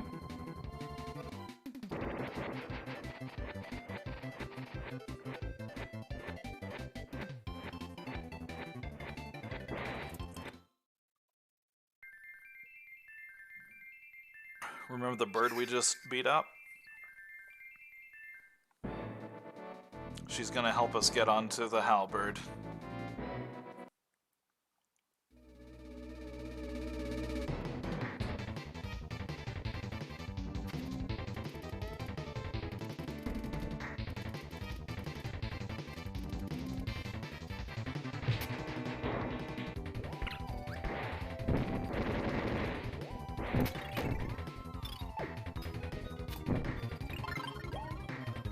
Take my power back, thank you.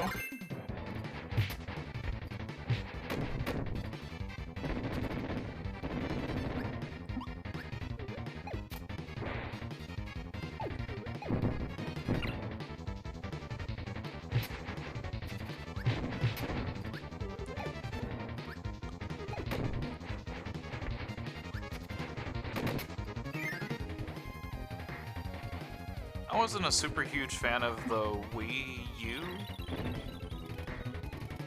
but the Switch is legit. Like, it's pretty much what I wanted the Wii U to be, because, you know, they have the kind of like the screen that you can kind of see things on and interact with and stuff like that. And I was just like, okay, that makes sense. It's kind of a way for you to be able to play games on your, like, you know, TV screen, or if you want to, like, kind of pick the console up and go somewhere else. It was kind of like the improved version of that, which was really cool.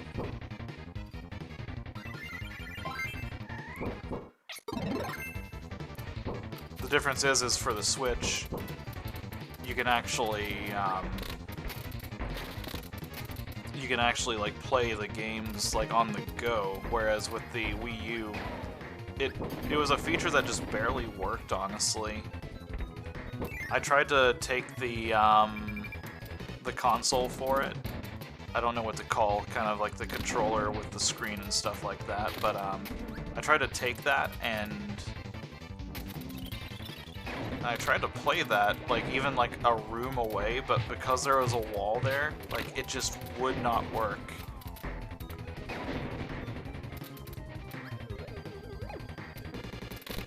And I was like, well, if that doesn't work, then how do they expect, you know, anybody to care about this? I'm sure somebody enjoyed it. I was not one of them. But the Switch kind of fixes all of that.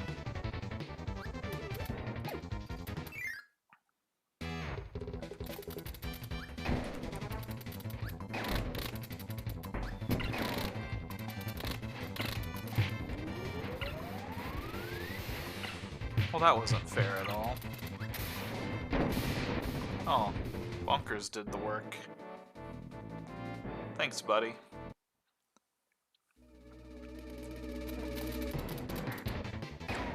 The Switch is nice because it works really, really well whenever it's docked, and it works equally as well whenever it's not docked. Like, well, I don't know equally as well, but like it works really, really well whenever you're just kind of trying to just like play it handheld or otherwise.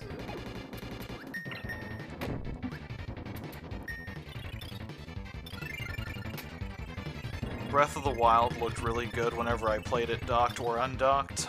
Ditto with Smash Brothers. There was a couple of other games that I messed around with where it was kind of the same deal. Like, it just felt good to be able to just sometimes take it, you know, like take it into my computer room and just like mess around with stuff there instead of like being in the living room for it. Besides that, Breath of the Wild is an experience. There's a couple of games that on there that have been really, really good. I haven't played Odyssey yet, but I've heard nothing but good things about that.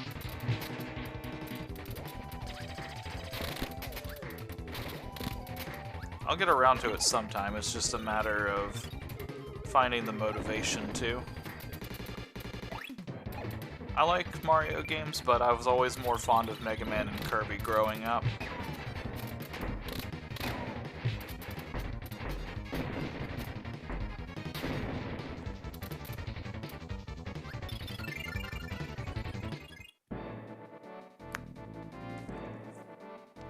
One thing I do wish, though, I really wish that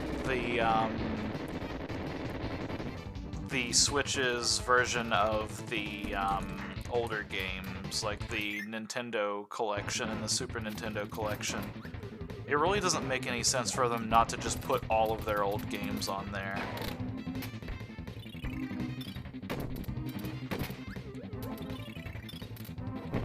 Oh my god, Bonkers, why did you do that?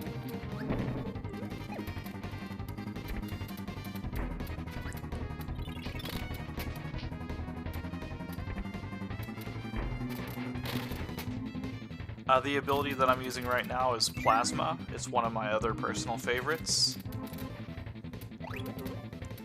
Basically, as I move the D-pad in any direction, it'll start charging up. There's different levels to the charge. If I'm completely empty, it'll just do this little puny, just pew pew. If I get a couple of, like, you know, one level charge, I can shoot an arrow, which kind of weak. Gotta move just a little bit, get through the frame rate room.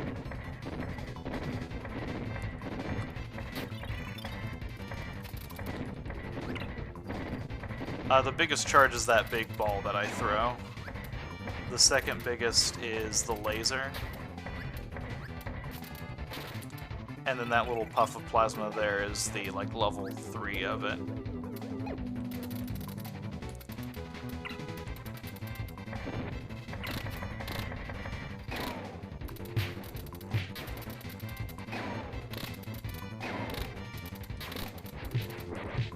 I'm not going to use way too much of plasma because you're going to be seeing that whenever I do the arena run.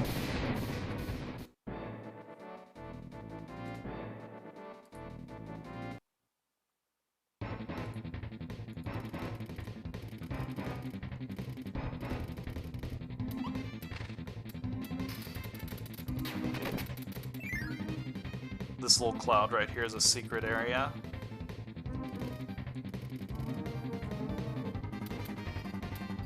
I always loved the dialogue in this part because it just kind of really shows, like, everybody's thought process about him just kind of going through here, and they're all like, you know, we can't find him, we've got to stop him now. He must be hiding in the clouds, this guy's good. And then Kirby's just sitting here with, like, a pair of wings on his head.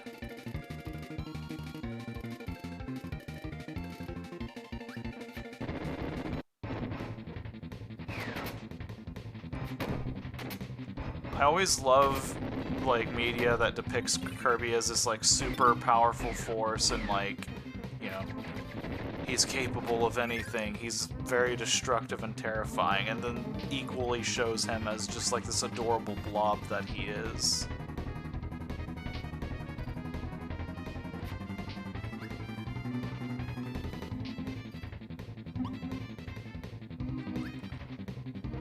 Bonkers, you make this game run slow. Let's do this to ya.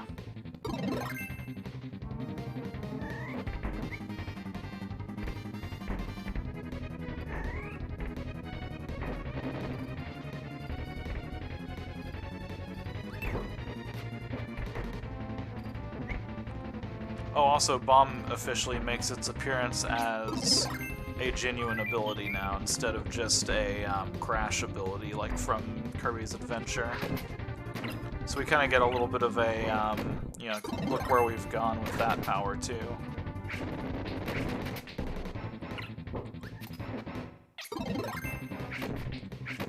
Let's piss off the crew a little bit more.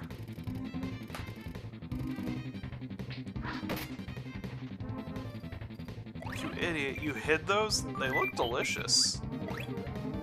Also, I don't know what his definition of tomatoes are, because half of those were, like, sweets and flan and cake and stuff like that.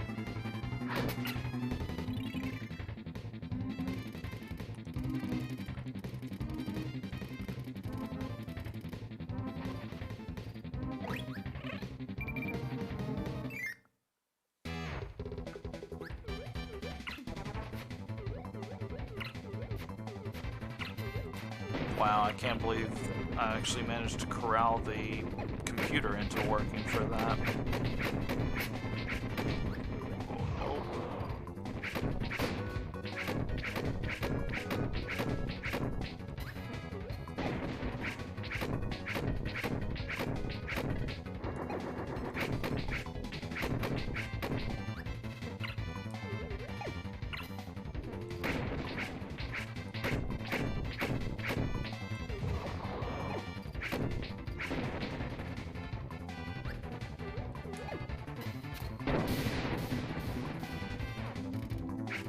there are a lot of creative bosses in this game, and I'm pretty happy about that. I like this one because you can't directly attack it, but like they also kind of give you a little bit of a narrative kind of way of revealing it without you just kind of having to figure it out on your own.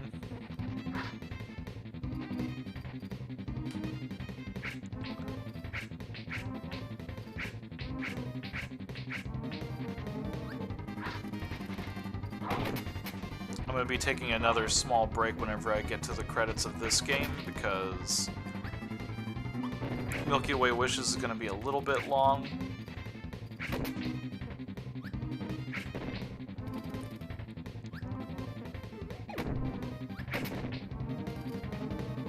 I wonder if it's gonna let me do the arena if all I have is Milky Way wishes cleared and not 100%ed. I guess we'll find out.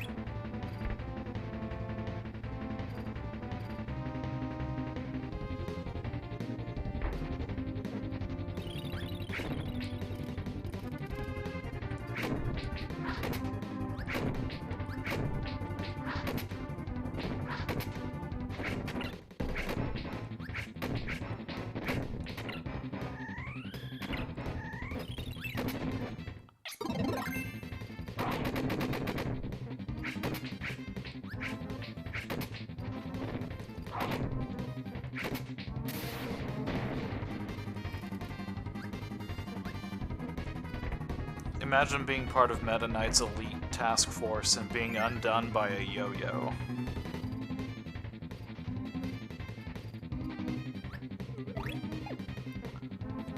I'm gonna bring a Ninja Helper in here because I just want to see if he'll do the stupidly absurd thing that the CPU does with the throwing stars.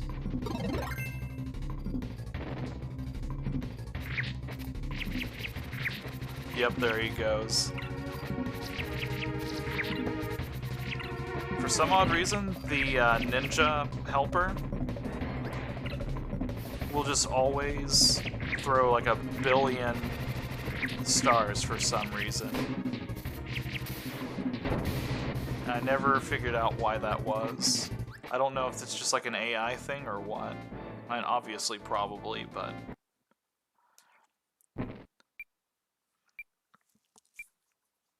It's just an amusing thing to see him just like lob 50 million shurikens at somebody.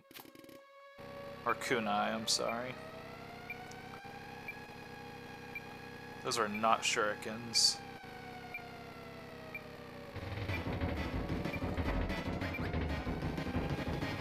So this time limit is, I won't say it's like super strict, but this is like the one time limit that actually does kind of matter. Like, it is possible to mess up on this game enough that you get into a little bit of trouble.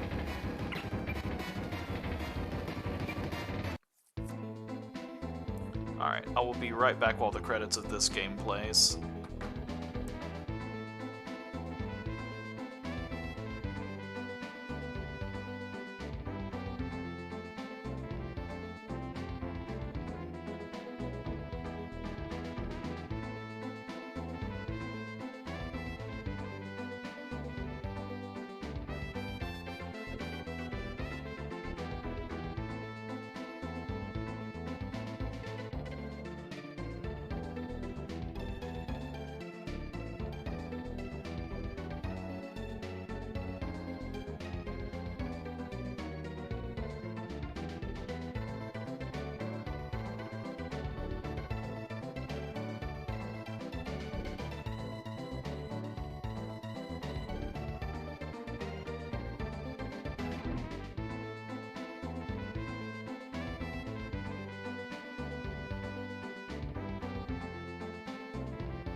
Alright, back. Sorry about that.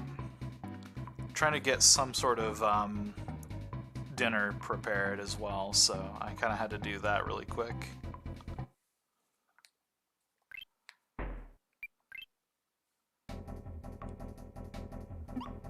So in Milky Way Wishes, I can't just copy powers. I have to find the little pedestals to get the abilities to select from them. I will not be getting every ability, but what I will do is go here and grab this one. This is the one place that the copy ability actually makes sense.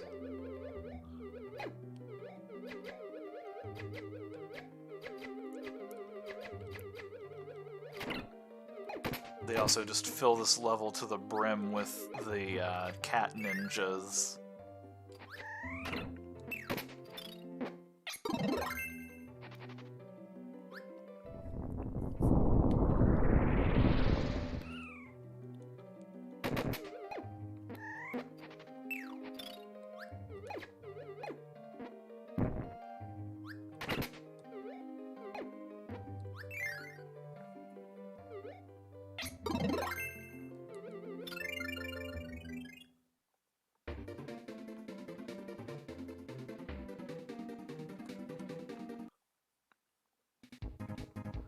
Alright, so we will have to do every single level, but I will not have to struggle through getting every single copy ability.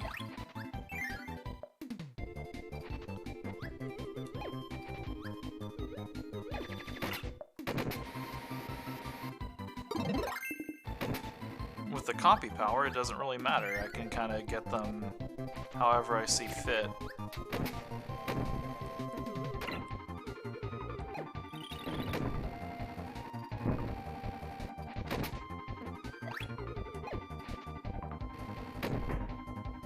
Basically, as you go through these different doors, you change the season on this world. And that's how you kind of progress through this stage, is the path will be open depending on what season it is.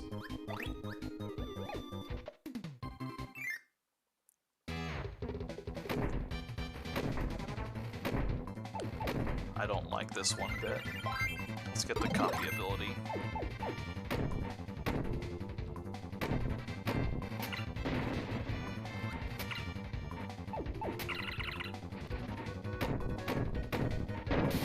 Wispy actually packs a punch whenever you let him hit with those puff clouds.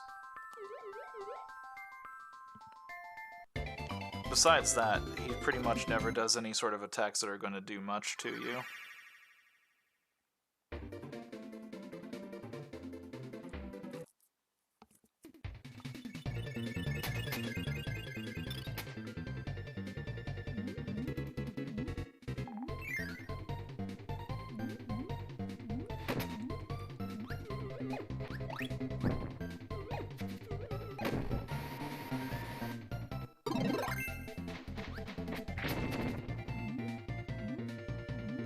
Milky Way Wishes, it's easy to kind of just play this game like a regular Kirby game whenever you've got the copy power.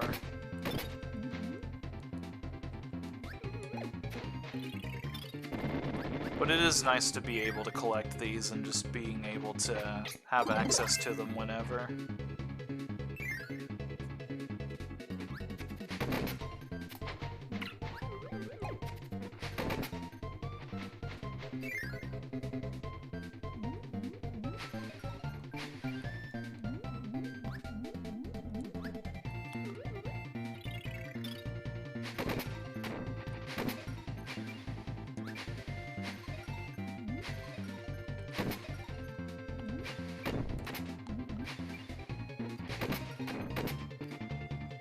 Parasol in this game actually got a lot of cool powers as well.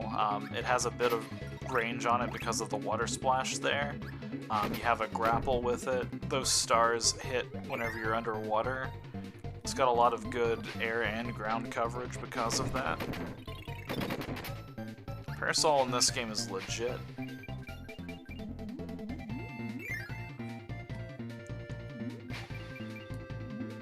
Alright, we are going to go slightly out of our way here to just go ahead and grab this.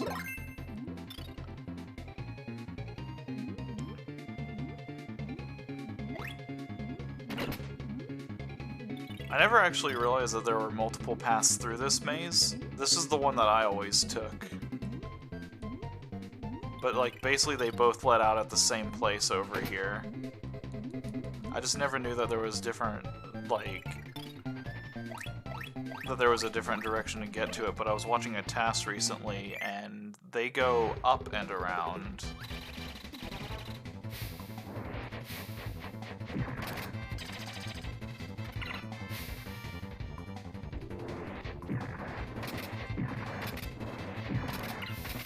Yeah, Willie, thanks for the help. There you go. Now you're doing it.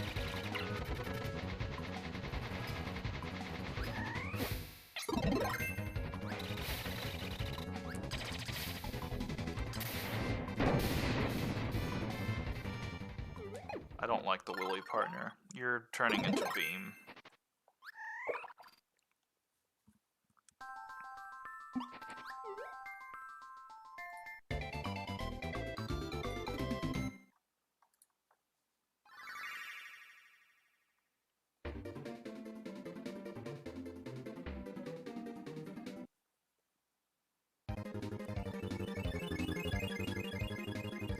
I don't think I'm going to be able to do it, but it would be really, really cool if I could end this marathon right around the time that New Year's happens. Like, that would be really awesome. To, like, finish up with Crystal Shards, and then right at that time just be able to go 5, 4, 3, 2, 1. Maybe not, like, directly that quick, but it would be cool. That wasn't my goal with this stream, by the way. Like, I wasn't trying to do any sort of, like, big lineup with New Year's or anything like that.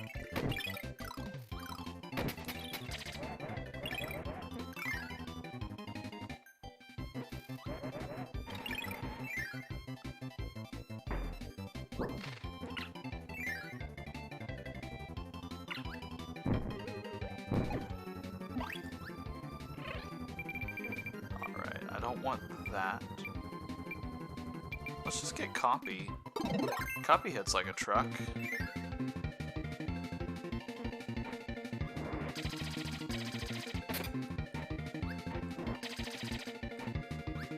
Okay, I was gonna say, I was beginning to wonder if I could even get anything with it. I think I'm just gonna have to fight him regularly, though.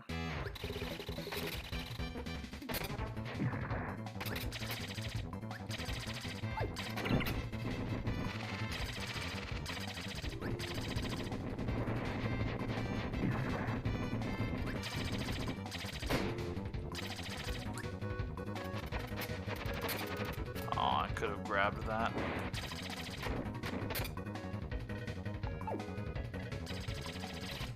Like that.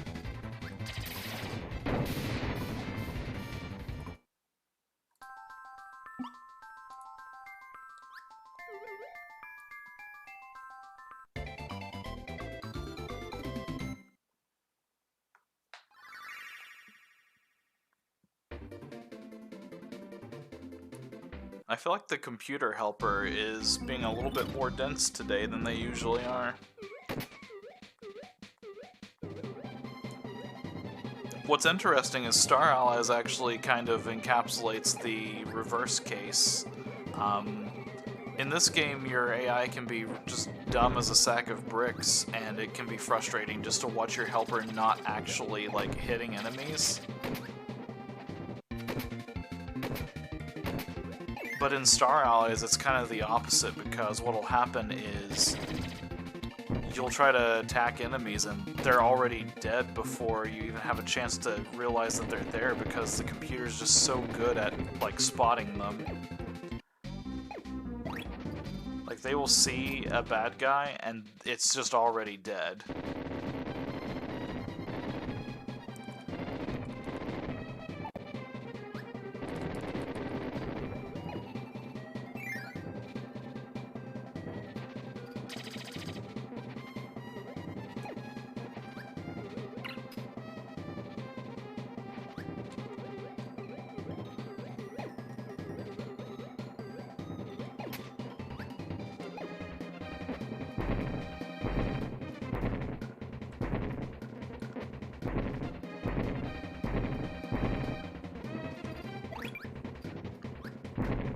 Whoops, didn't want to do that.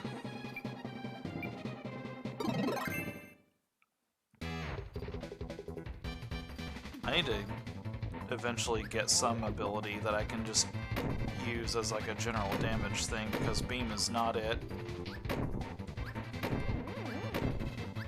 Neither is copy.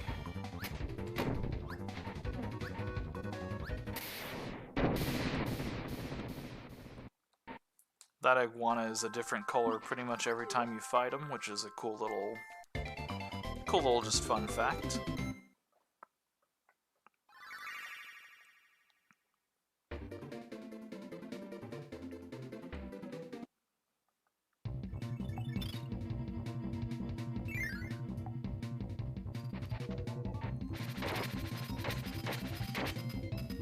He just completely dodged my copy altogether.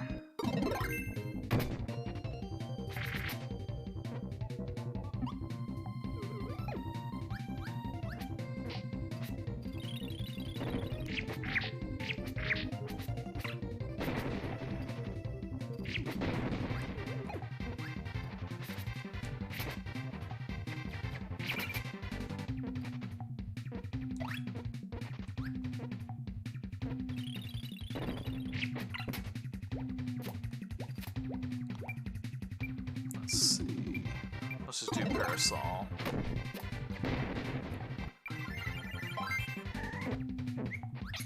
There we go. Bomb is a nice general purpose attack ability. I think we can also get Hammer from here, depending on the path that I take.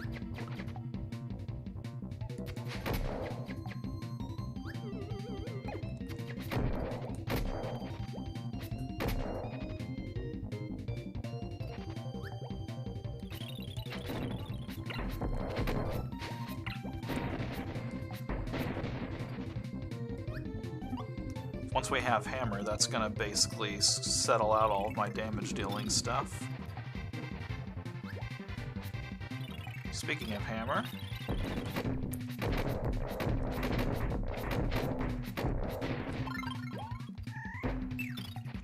I actually kind of like my helper being the Parasol Waddle Dee. Seems to be holding himself a little bit better.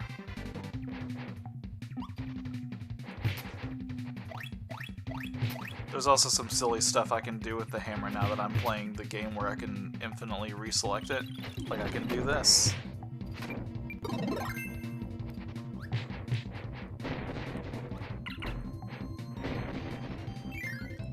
Whenever you use the dismiss helper or like create helper button,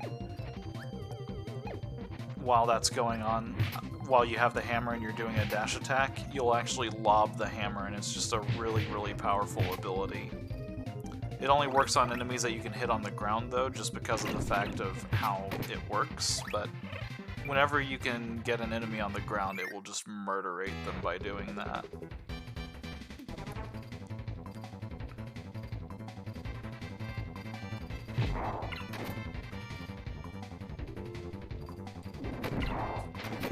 I tried to do the big charge up. There we go. Easy to one-cycle him whenever you have the hammer. Well, not one cycle, I guess it's like 3 technical cycles, but I guess it depends on what you consider a cycle. For me, the cycles are where he does like his hand slam right after that first rock tumble. Pretty much any time he does a rock tumble is what I kind of consider that, but anyways. Wham Bam Rock. Fun little boss.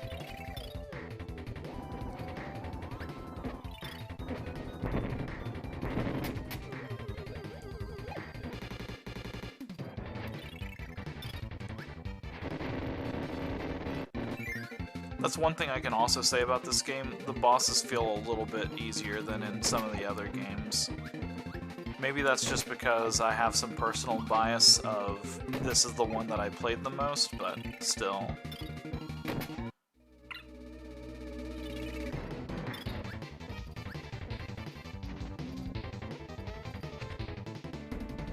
Okay, so here's how we handle this.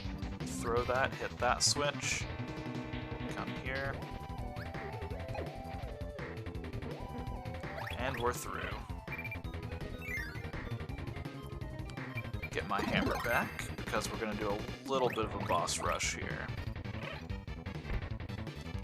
I just need to remember where the, I think that was the one I need to go to. But we're going to go over here first because I want to get this ability.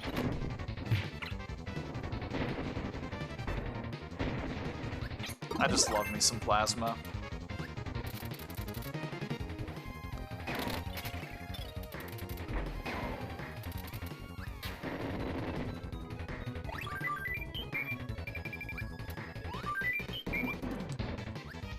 Plasma sort of came back in some of the later games.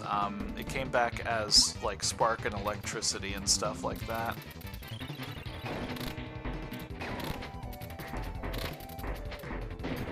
There we go, that's the way I wanted to go.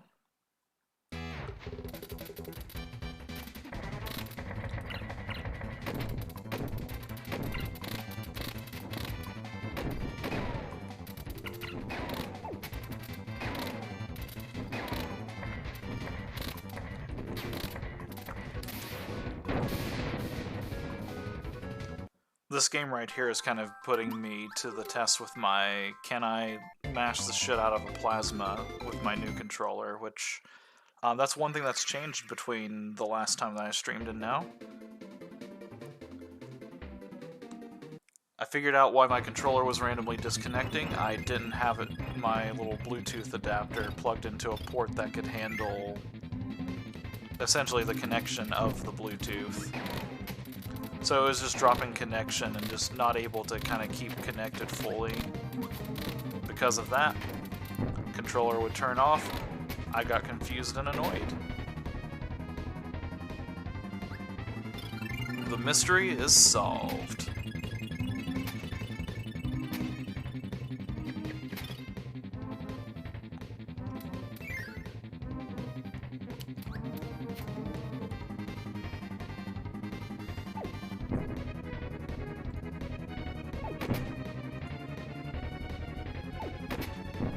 I will probably have to AFK again sometime relatively soon.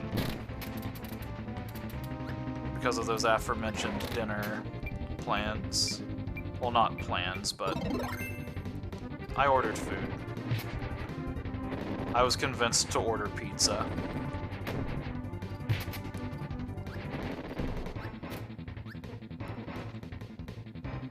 By convinced, I mean literally, Travis from earlier basically came into my stream and said something about pizza, so by proxy, he said he would get me a pizza. In a sense, I think he's correct because I'm getting pizza.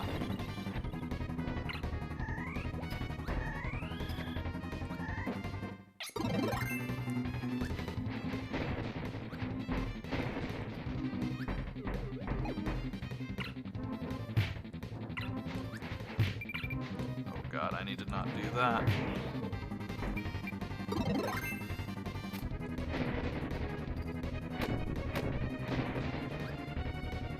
I've only got 7 lives in this game. I can't screw up that much.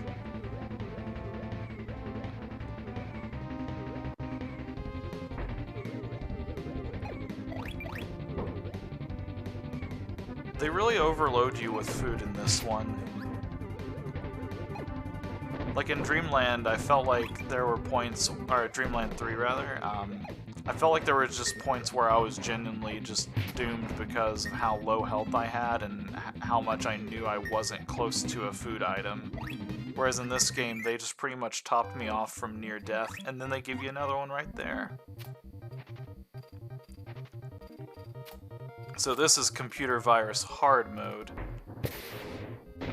It's not going to seem that way because Hammer will just destroy these guys in like 2 hits.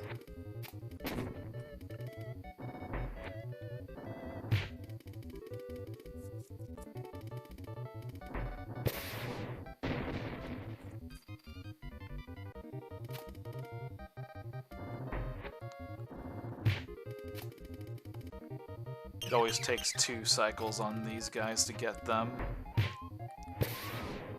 Maybe a task could do it faster, but not me.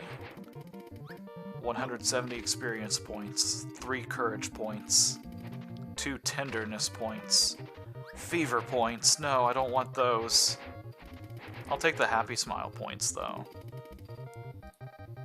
And the love points.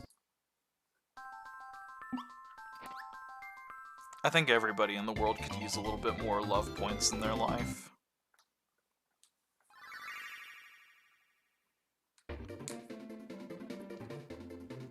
Should I get started on this just yet? I might be able to get up to the boss before I have to pause. Oh right, I forgot cutscene.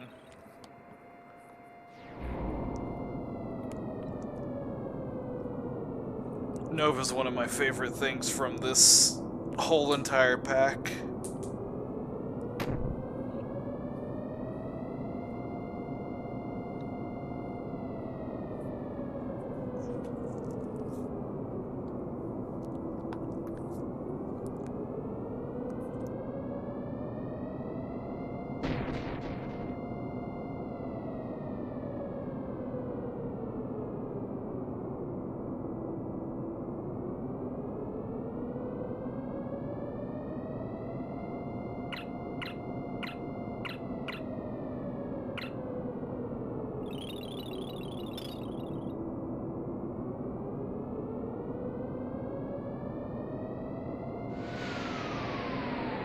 Alright, yeah, I'm not gonna jump into the Nova section just yet. I'm gonna be right back one more moment. We're just gonna watch Nova struggle with the sun and moon here while I AFK.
Okay, I'm back.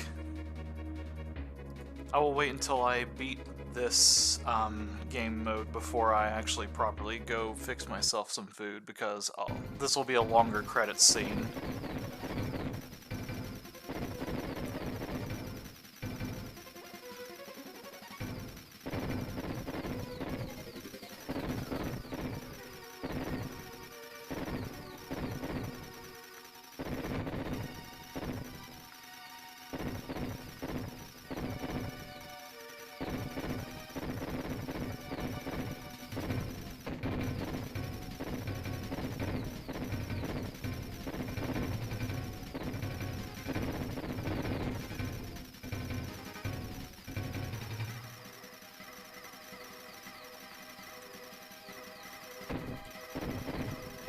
I just need to survive with enough health that I can make it through one hit of the next room. Actually, I think even if I make it to the next room, I'm fine because it'll just start me back there.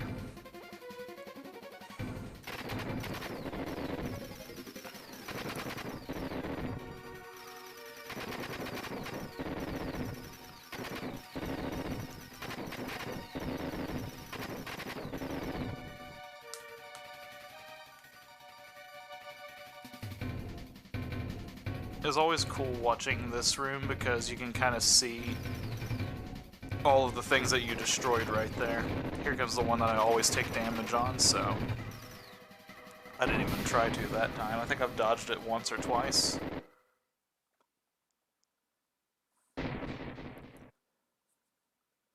Now, do I take a death on Nova here, or do I try to finish him off with gusto?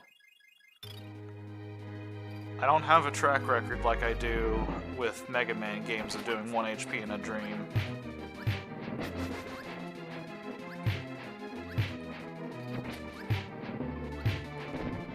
Yeah, okay, fair enough.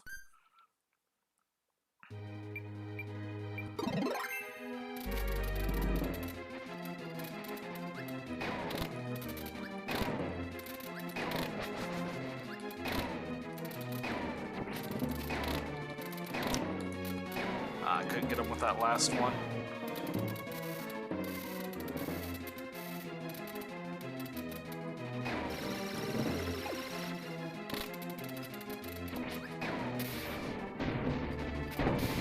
Shame that we don't get to see all of his cool powers, but he kind of needed that. Alright, I'm going to go fix some of my dinner here while these credits are rolling.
Alright, I'm back.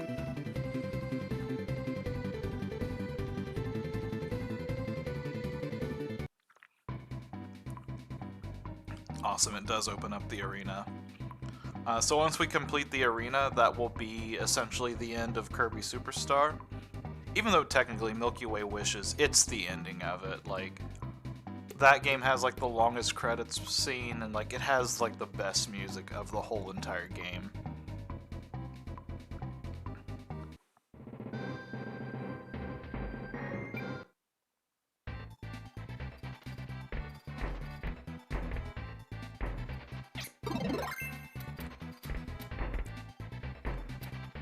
So we're just gonna grab Plasma and just run all the way through this as long as we can.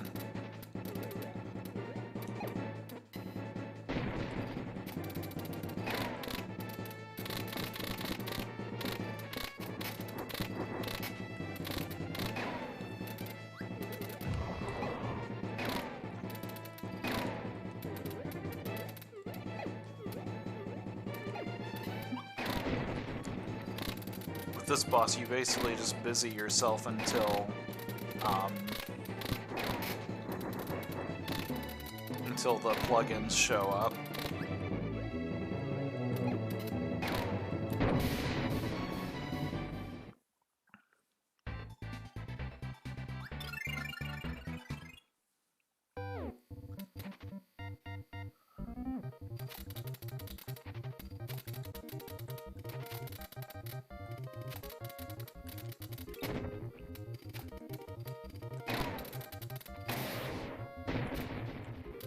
Plasma isn't the most heavy-hitting ability, but it does have some very consistent damage. Plus, it has this shield that's always around you, so it makes it to where you take more damage, or like you can shield a lot of attacks.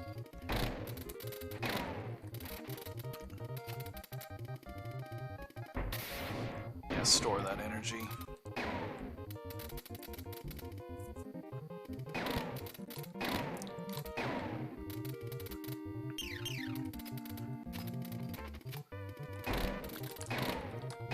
I couldn't get the third one off in time.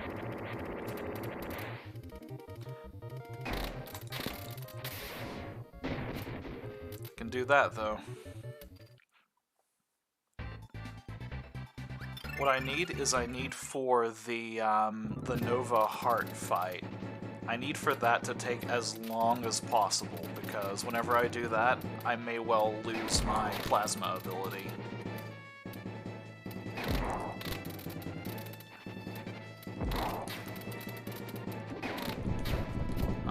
Would have been able to finish that right there if I was pointed the right way.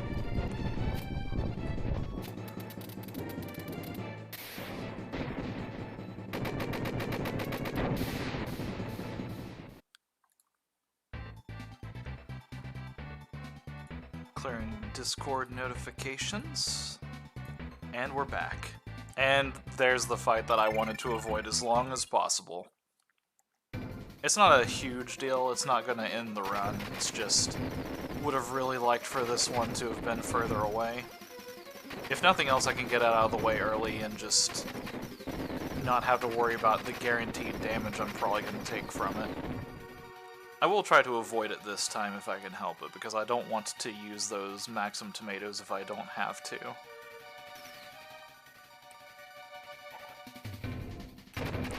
Or I can just take damage there instead. Whatever.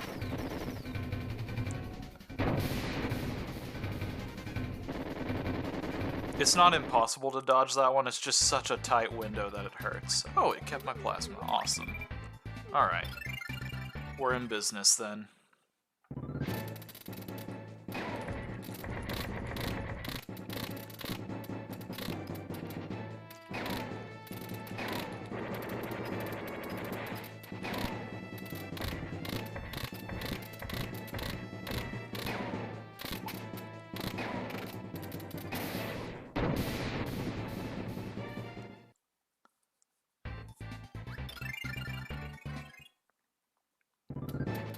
And here's where we get to see the names of all of these enemies we're fighting.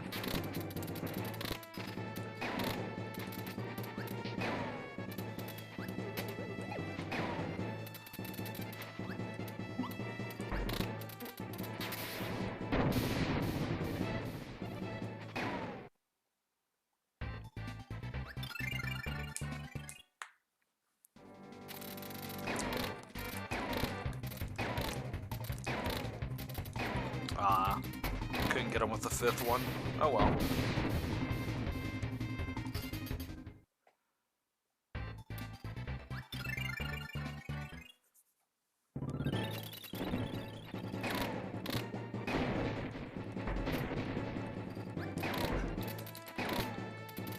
Uh-oh. That's not what I wanted.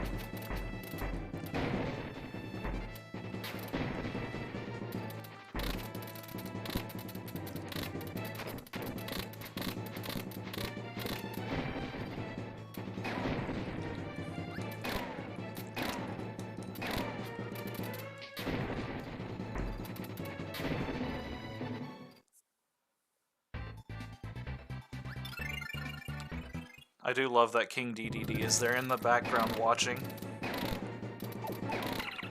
Ow, nope, don't want to lose that.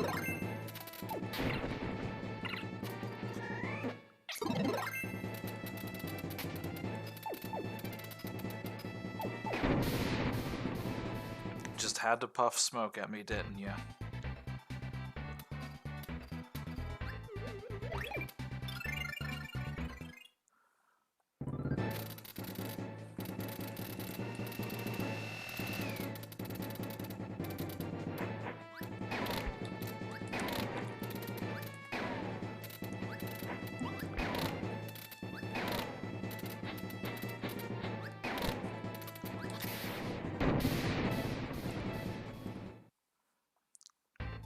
Like I said, Plasma was going to be a very big proponent of this.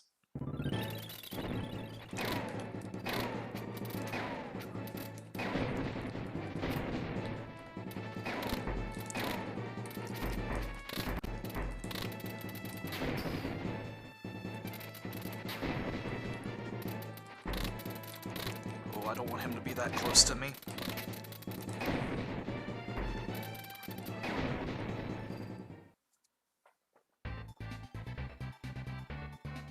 This one's gonna be a toughie.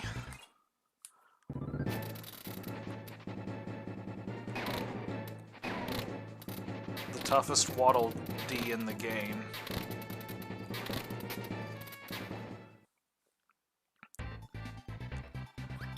That fight being difficult was sarcastic, but the toughest Waddle Dee in the game is very much a true statement.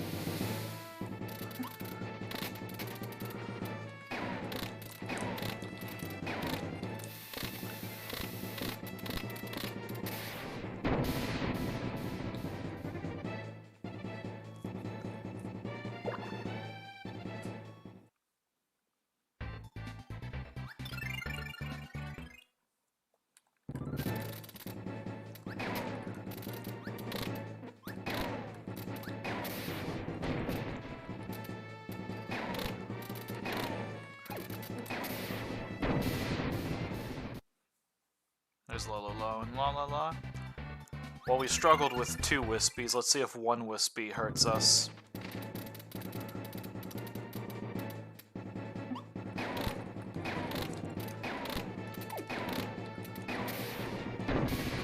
Whew! That was a close one. I love Wispy. He's great. So whenever we did Meta Knight, I picked up the sword. If you wait long enough here, he will actually fight you in this game without it.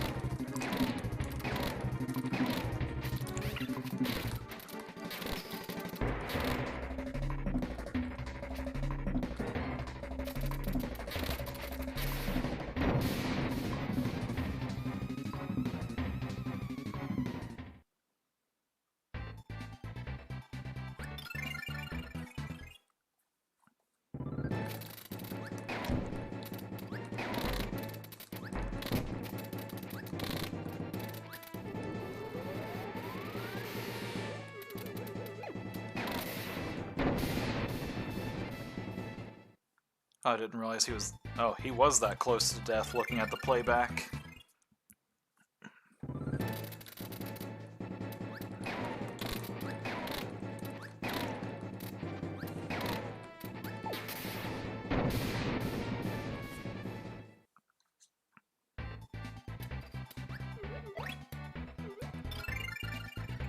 Second verse, same as the first. Let's finish this off.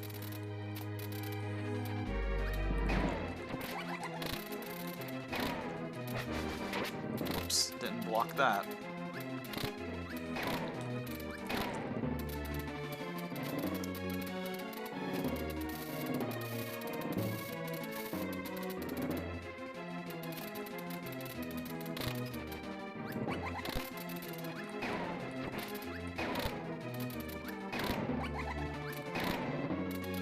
Couldn't finish him off before you've seeded again.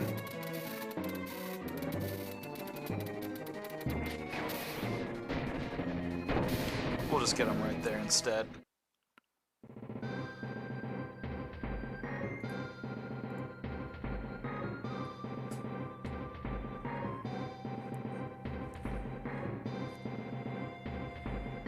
Alright, it's not 100% Superstar, but that's Superstar down. Oh, you don't even need 100% to unlock the sound test.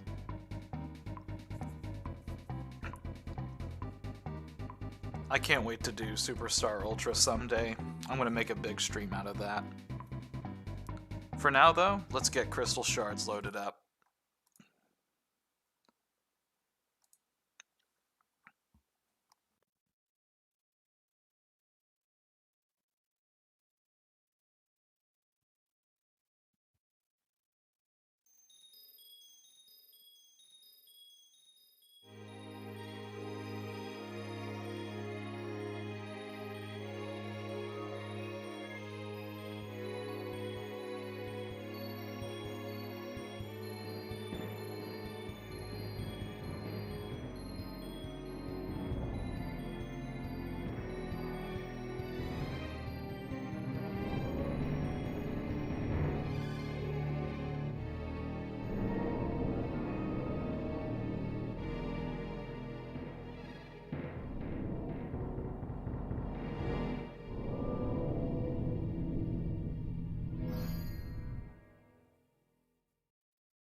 Took just a second to scarf down some of my dinner.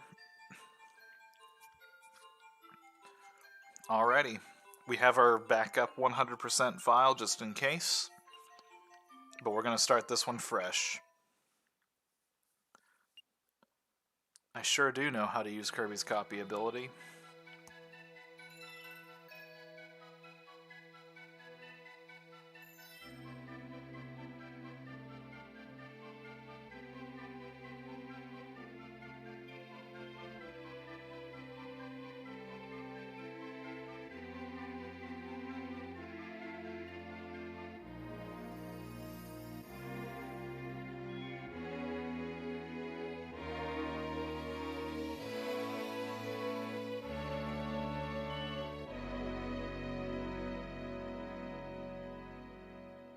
And that's how the adventure begins.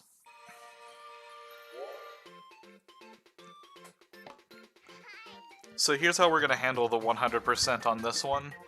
I'm just going to play through the game. I'm just going to like try to get them where I can. If I get them, awesome.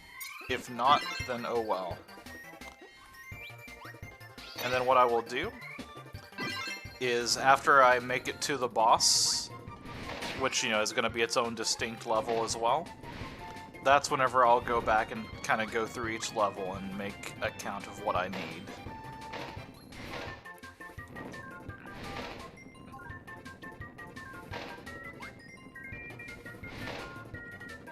So this game is the one I was talking about where you not only have the abilities, but now you also have the ability to combine abilities and get different results from them. Whenever you combine Cutter and Fire, for example, you get the Fire Sword, which is freaking awesome.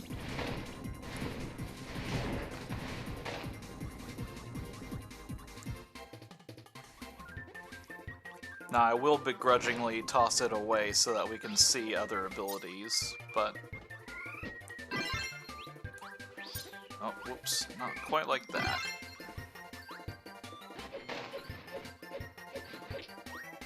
And this game kind of amps up a little bit of the morbidity because Kirby will throw his own face as the cutter.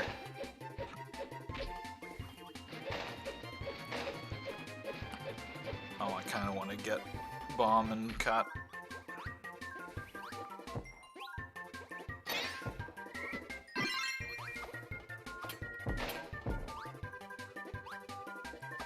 Bomb and cutter turns into the shuriken.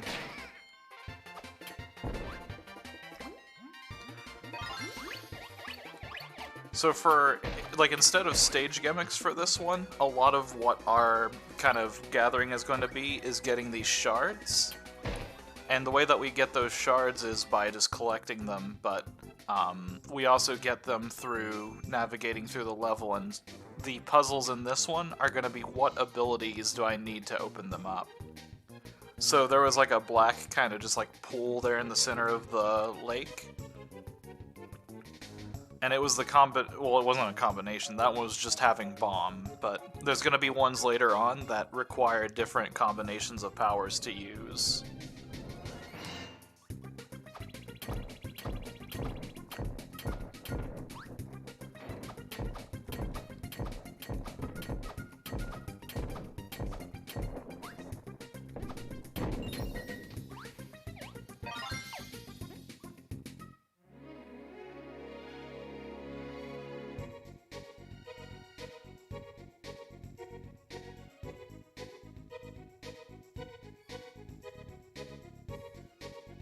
This first stage has a bunch of short cutscenes, which are going to be good for me to kind of continue munching on some food.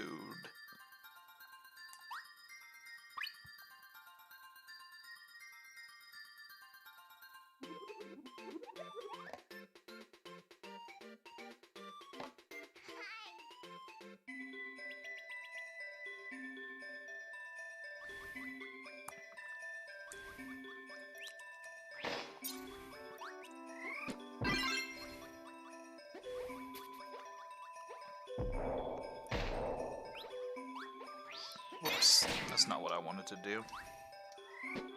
Well, we can do bomb and fire anyways. Turns into fireworks. But not only can you combine a power with a different power, you can also combine two powers of the same type together. And in this case, instead of just doing rock, where you turn into rock, rock, or rock, you get this giant fucking stone golem ability whenever you do it. You can't jump, but you're pretty much invincible as you go through here.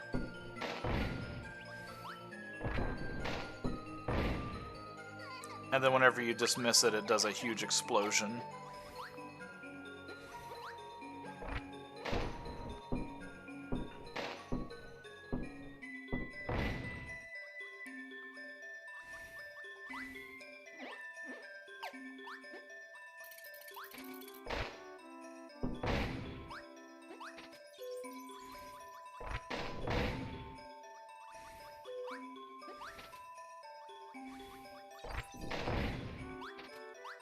So this is the feature that I feel like this game did better than like some of the other installments.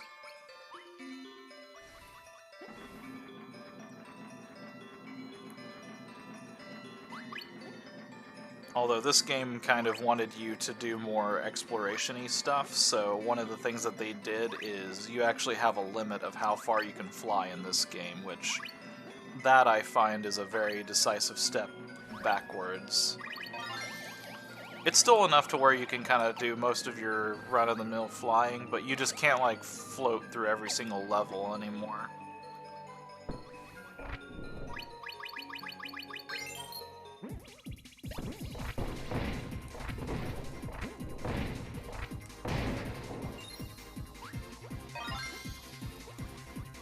So there's a couple of shards that we get just through playing through the level. And especially these first ones on this first stage. This first world, rather.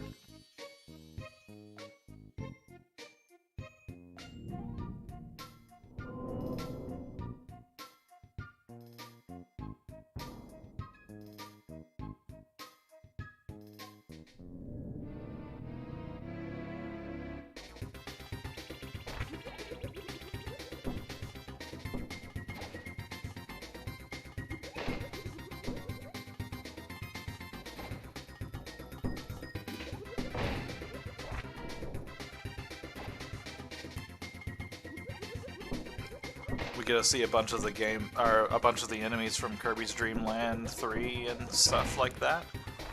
We get to see whatever the fuck that is. It's censored.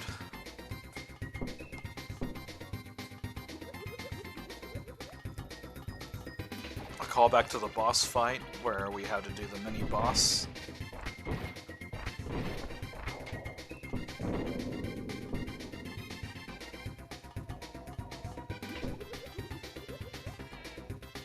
Yeah, screw it. Just make us fight the final boss again.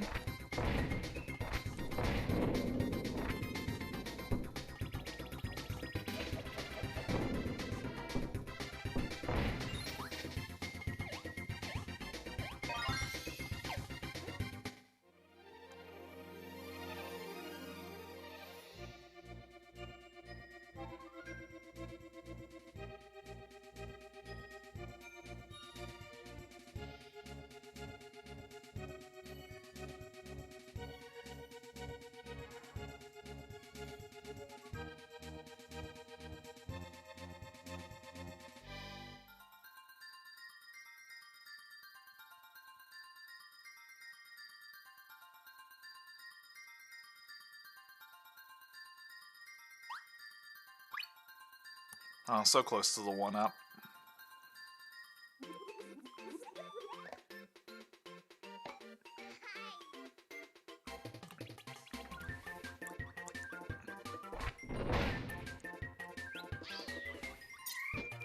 So the big thing about crystal shards is collecting those, you know, as the name implies, the crystal shards. But the other big element of it is just this idea of kind of navigating through the stages and collecting all of these people that, you know, we're all familiar with. Especially you guys who are here whenever we were doing Dreamland 3. Because this game essentially, like, is... this is what I was kind of saying earlier. I wanted to put this game after Superstar so that we had a little bit of a break between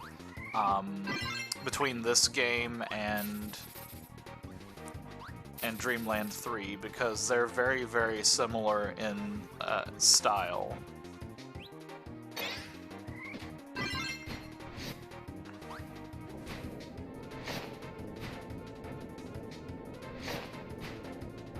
Oh, I almost fell off the edge there.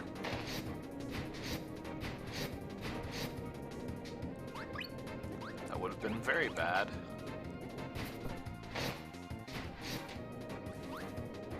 Here's an idea of how long you can fly for, by the way. I'm starting to struggle right about now, and then...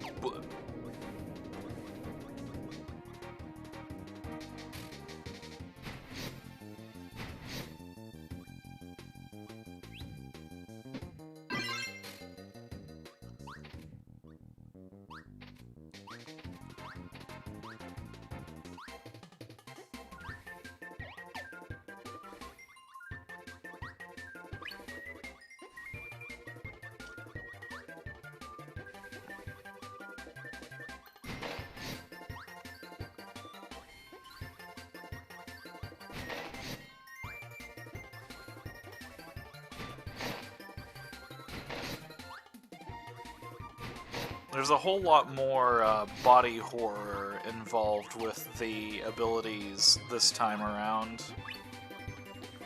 We've lost the score counter because I guess at this point they realized that you really weren't playing this for the score to begin with. Aw, you're kidding me. We can come back and get that one afterwards.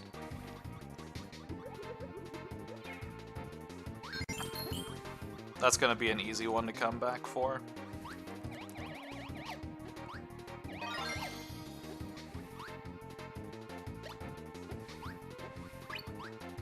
Actually, I wonder if I can just go get cutters here and do it.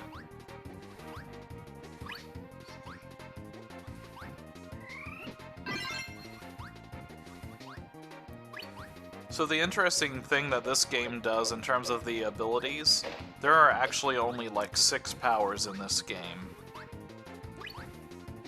I don't know if that's like the full limit or not, but I think there's like roughly that many.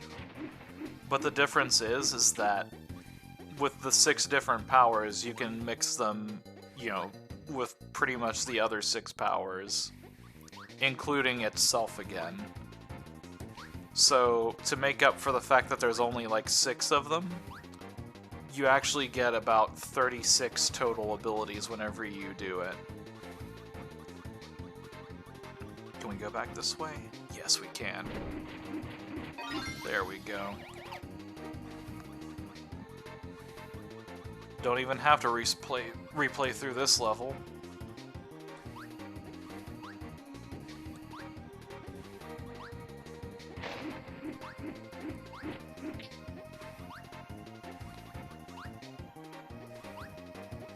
Yeah, level 1 cutter is just this very, very small, like Kirby turns into a blade that he throws out, and then level 2 is he gets really big, like serrated teeth.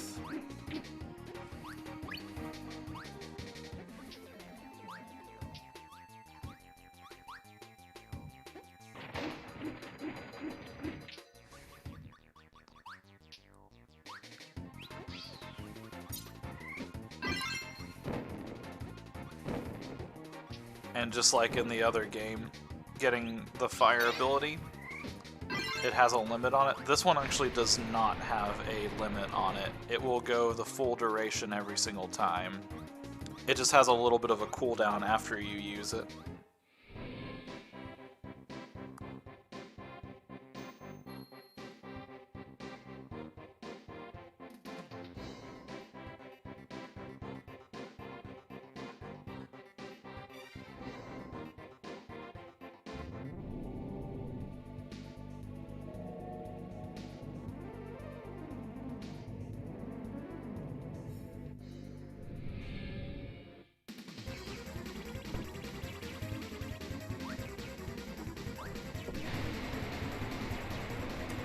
And now we're forced to relive our fight with him from before.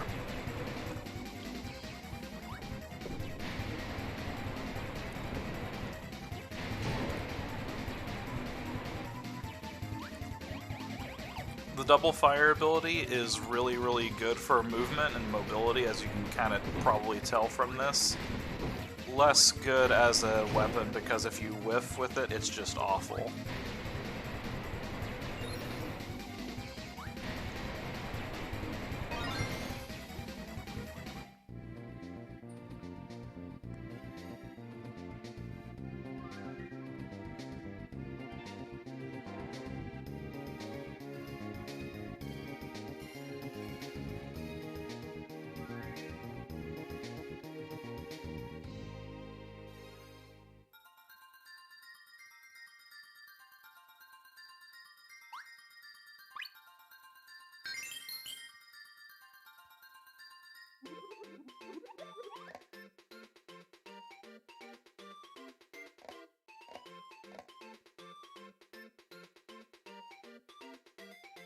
Oh, I forgot this stage, or this world only has 3 real levels in it.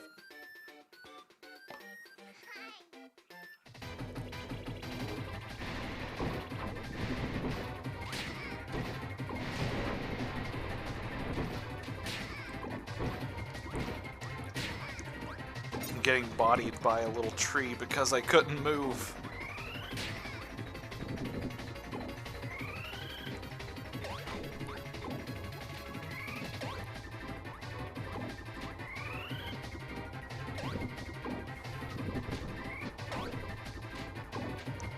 This is a unique take on the Wispy Woods fight, honestly.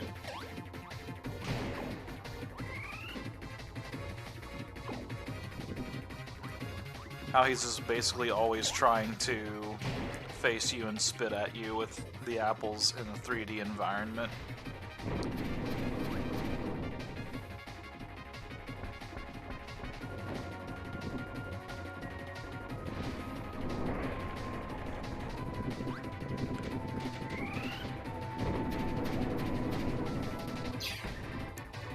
We want to try to get double hits on him with the Superstar throws.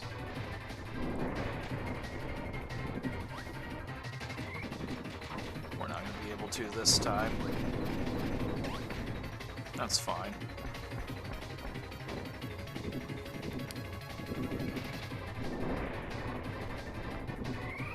not always going to have apples in a place where I can do it easily.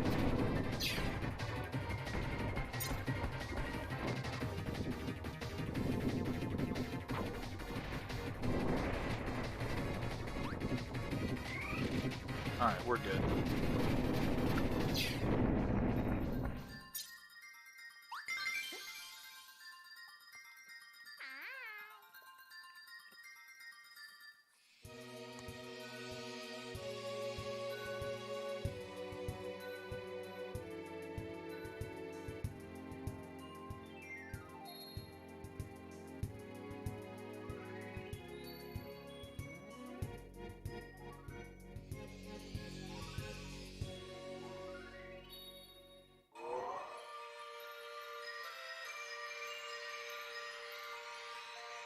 I actually have to keep my list a little bit more up to date here.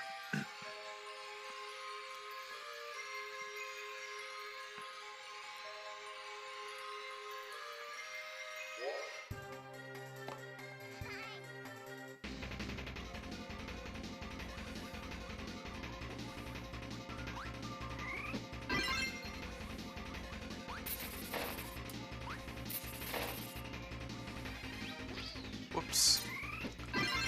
The one thing that kind of sucks with how I'm playing this is my C buttons are bound to the analog stick. So sometimes I'll just absolutely like botch and throw my power away, because if you hit the C stick button or the C buttons twice, you throw your power away, and it is very sensitive.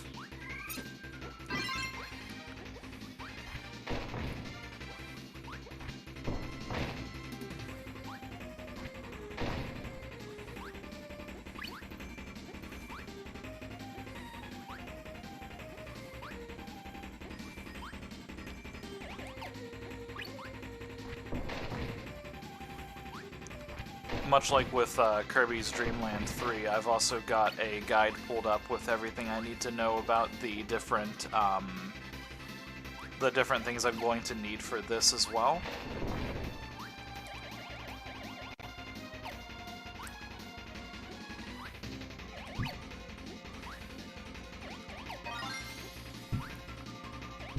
Just kind of save me from having to explore around too terribly much.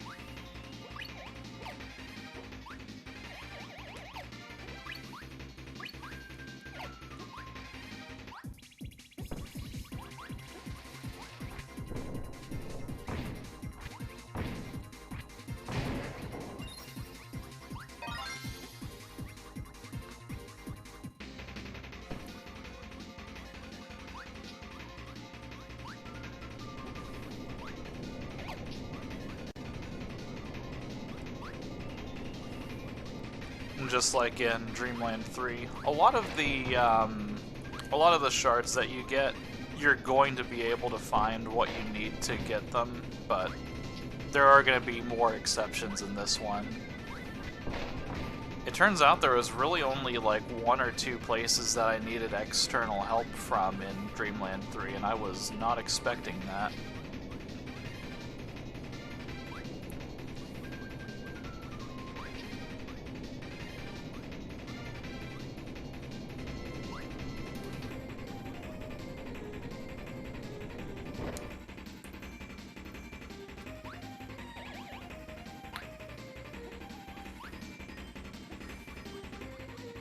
Alright, I need to find a spark somewhere around here.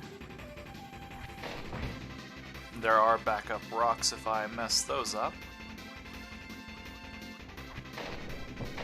At least I think those guys count as ground enemies, or rocks rather. There we go.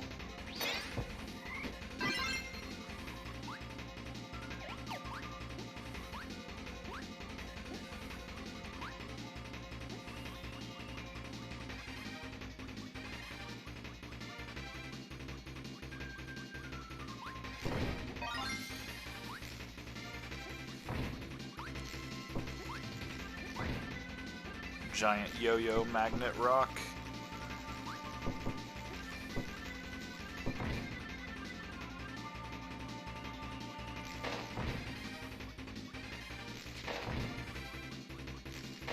are some weird combinations in this game.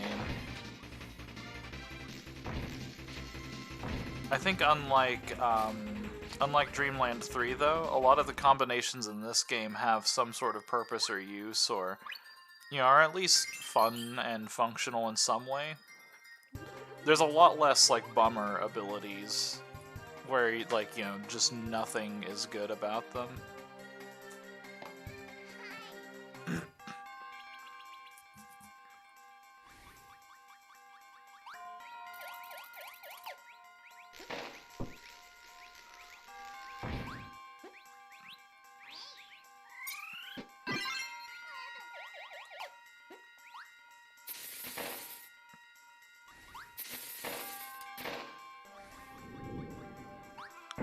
Those columns will one-hit kill you, like that.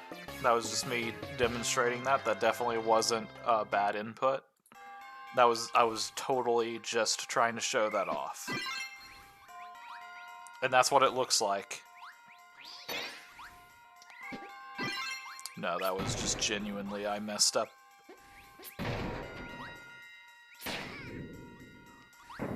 Every single time I do this stage, I just basically let them fall over because they've got the right of way on me.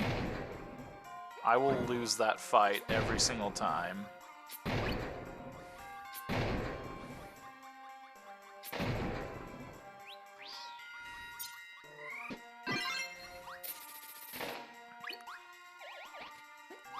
We will get to see a whole lot of familiar friends here, though, because, you know, since this is based off of Dreamland 3, we get to see a whole lot of the enemies from that game.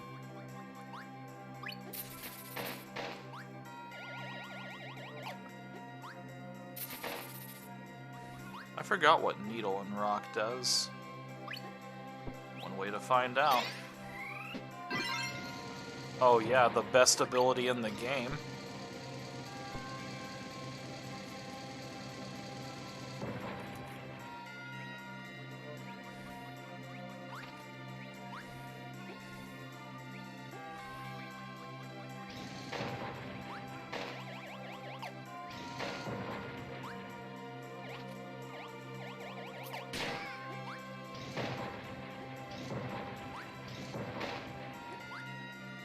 It's a great ability because you can just kind of like hold in the button to kind of make it work, or you can just hit and release immediately and it'll just, you know, it'll just fire in place and stay on level with where you're at currently.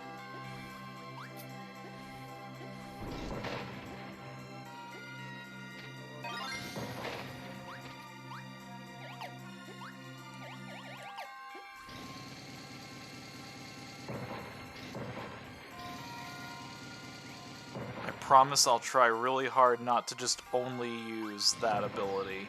It's gonna be very difficult though, because I love the drill.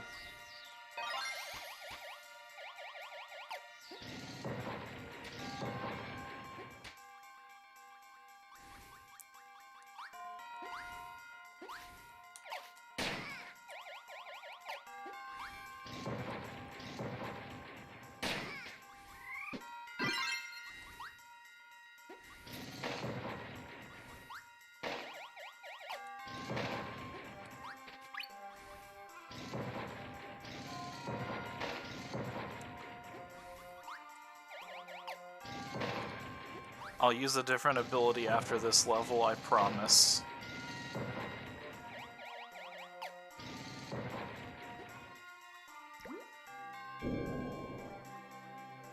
Whoops, that wasn't the right way. I thought it was. Okay, now I'll stop using the drill ability.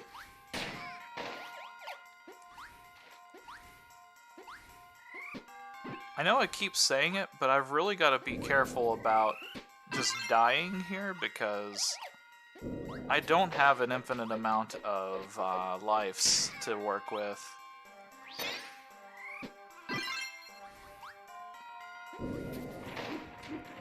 Like in Dreamland 3, I thought that one was going to be a little bit more like reasonable, where I was going to be a little bit more challenged and stuff like that, but I still ended up with like 30 or 40 lives even on that one.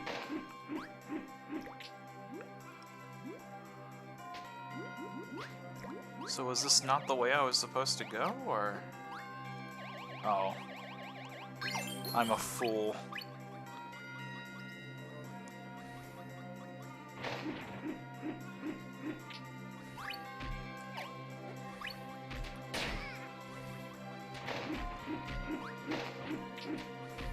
I'm sure that's probably not the only time that I've done that either.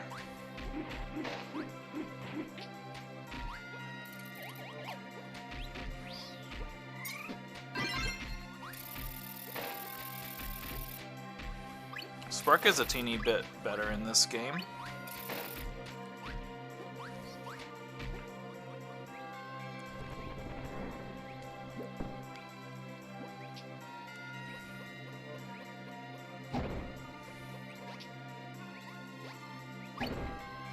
Alright, the last shard is somewhere in here, so I'm going to do a little bit of exploring for that.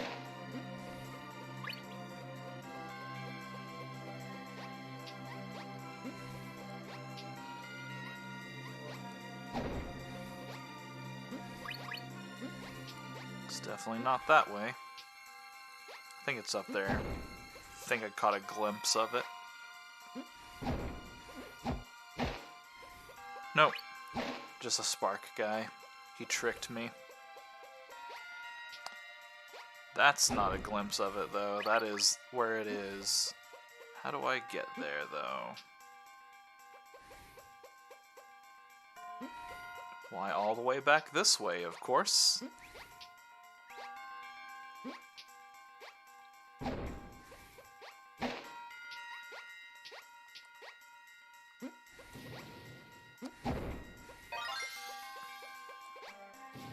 These little platforming sections with DDD are really fun. Like, I enjoy them. It would have been nice to have had a game mode where you played as DDD sometime. In Superstar Ultra, there's a mode where you play as Meta Knight through an entire campaign, and it's a pretty fun little jaunt, but it would be nice to play as DDD and, you know, just, like, give him, like, a completely, like, unique moveset and stuff like that.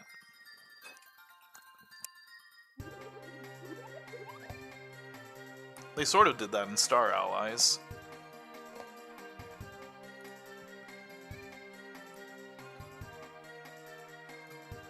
Just updating my list and verifying on here. Some variant of the stone ability.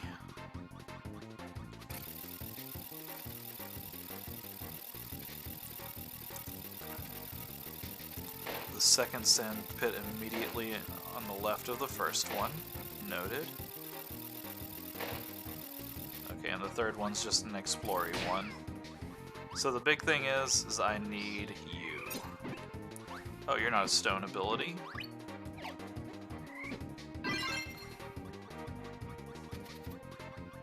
You're not a stone ability at all. I might actually have to come back for that one then.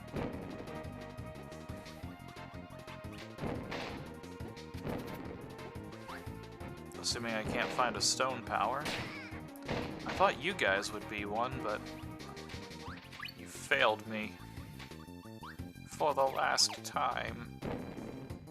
Yep, I'm just gonna have to come back to this one. Come back with rock.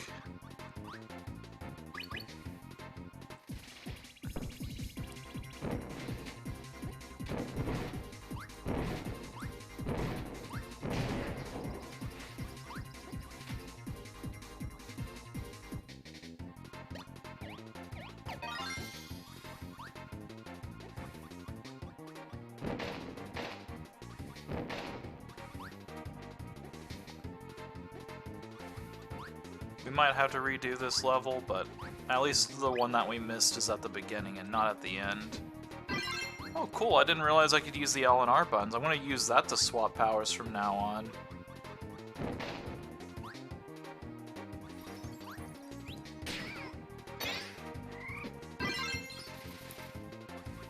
An ice cube that melts itself.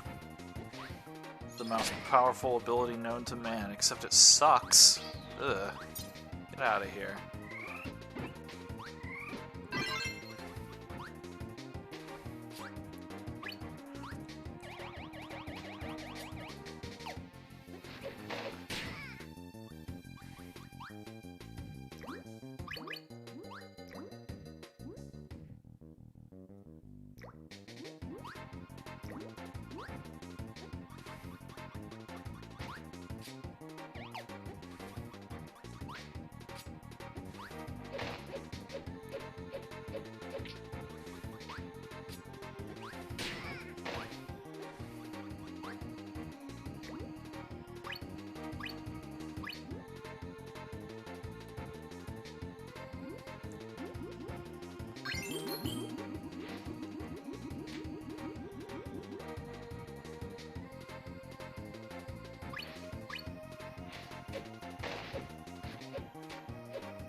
Can't swim up with that. Oh god.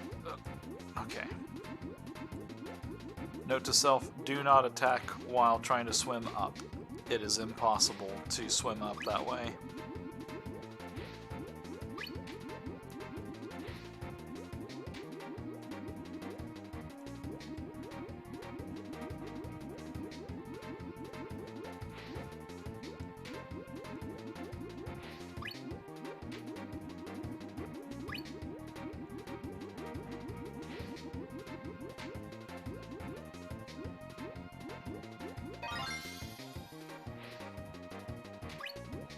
Yep, we're gonna have to come back to this stage. Definitely, but again, you know, it's not a big deal. I think there was stones in the last level we were in. Uh-oh, Kirby's crying. Yeah, there's definitely stone there.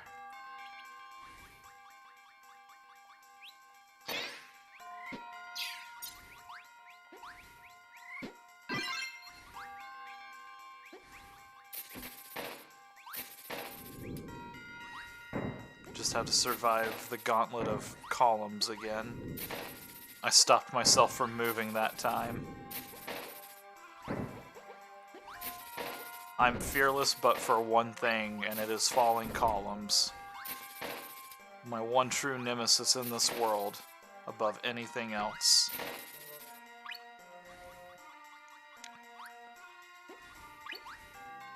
Well, that and heights.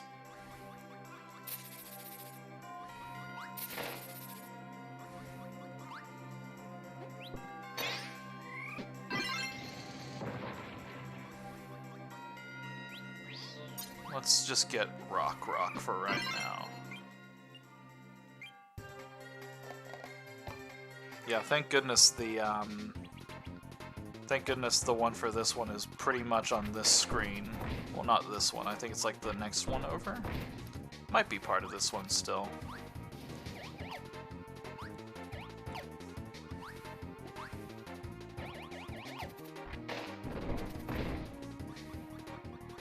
It's this one. Really quick for me to just kind of go and get this one and then just not have to worry about it later.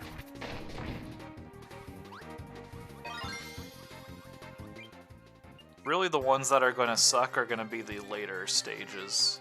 These are fine right now because they're all going to contain basically what I need for them. Hey, does that pyramid look familiar? Also, it's flying into the air. That's cool. Thankfully, we don't have to do as big of a puzzle for this one.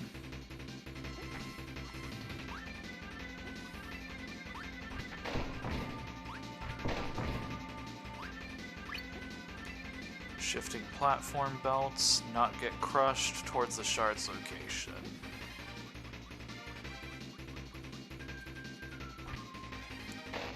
Bomb and spark. So I should go get bomb over here while it's available.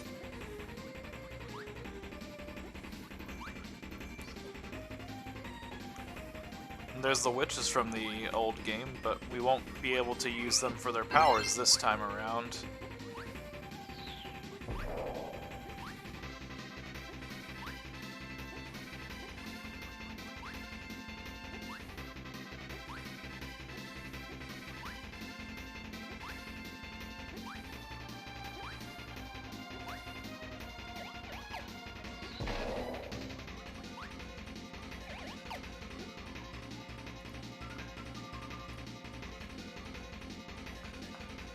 I can't remember how many worlds are in this one.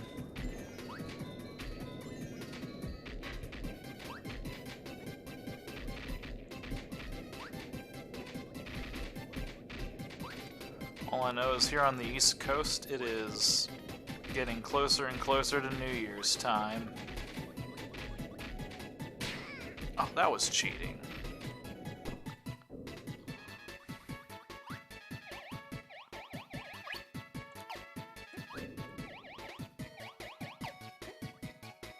Yeah, this is what they meant by not getting crushed.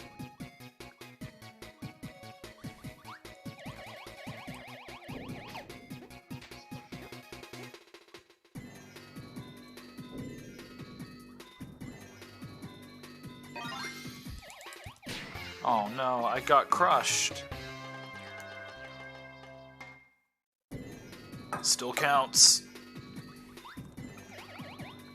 You can't take that away from me.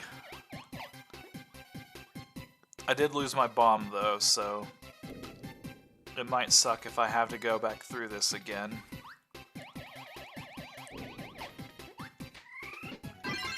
Well, there's Spark. Oh yeah. I could try to wing this though,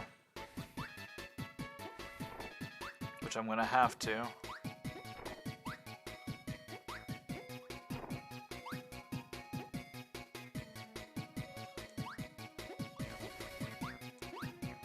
Let's try one more time.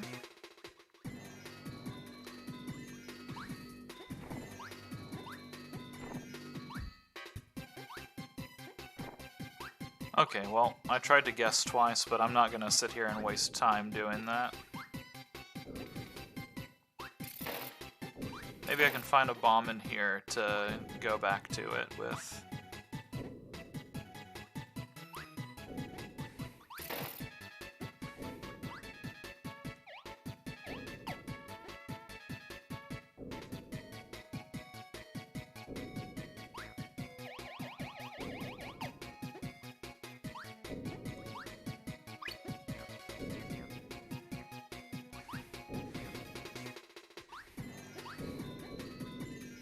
Nope.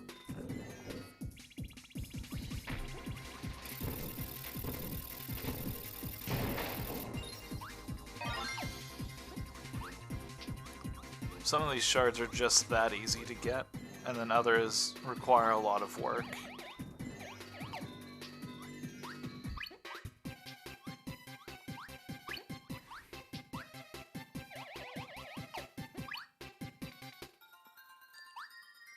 Oh, it's raining here.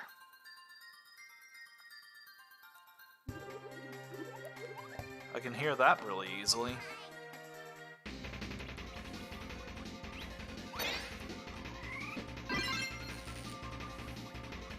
Alright, so I've just got to use this light bulb power all the way back to that shiny room again.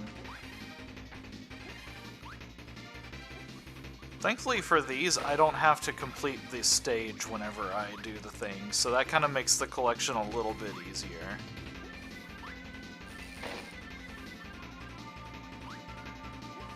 Granted, it wasn't super hard in Dreamland 3 to just like beat the stages afterwards, but it just kind of takes a little bit of the pressure off.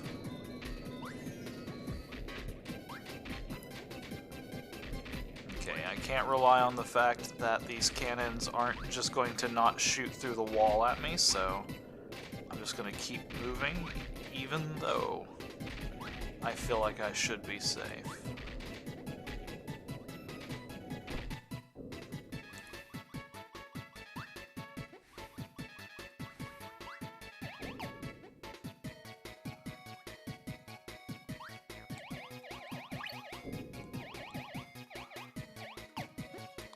Probably could have made it through there, but I just didn't want to risk it.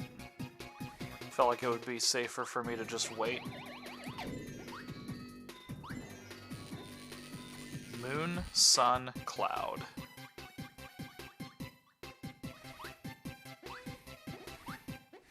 Moon, sun, cloud.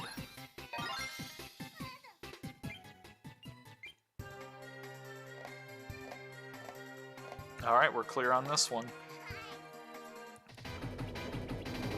The first part of this fight is literally just survive without getting hit. I can't do anything to them, I just gotta dodge these attacks.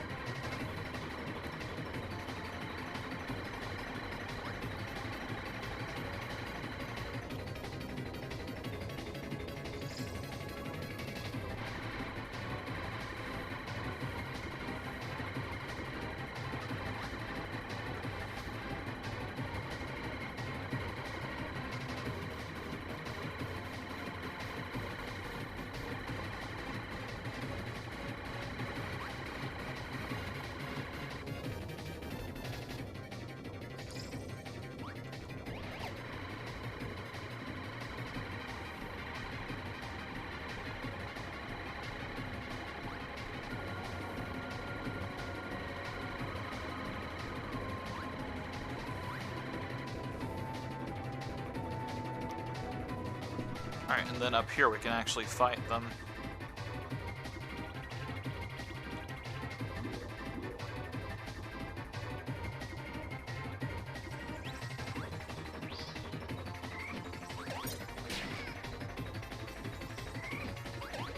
We can attempt to fight them. Aw, we missed them. Shoot.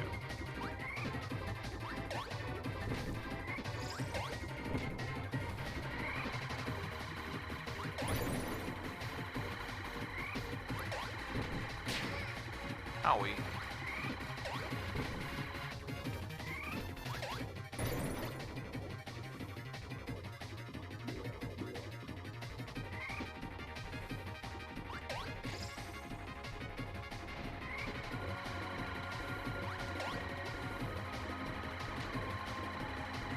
I don't think that hit him.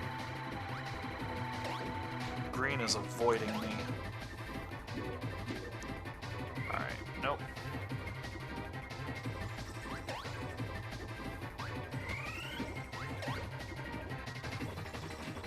I don't think I'm going to be able to hit them like this. Well, almost.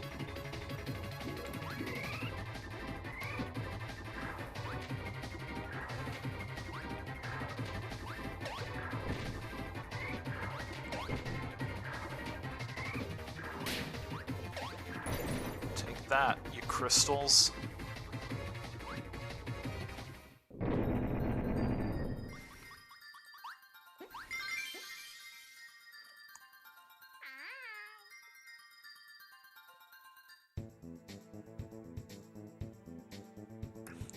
Actually, I take it back.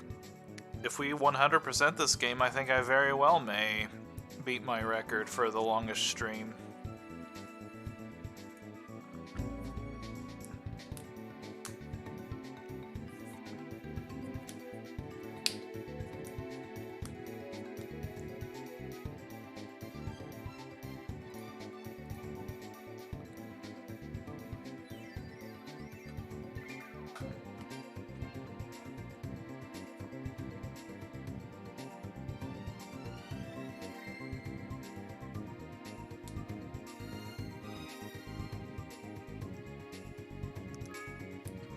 I love Kirby's animations and just his expressions in this one. They're so good.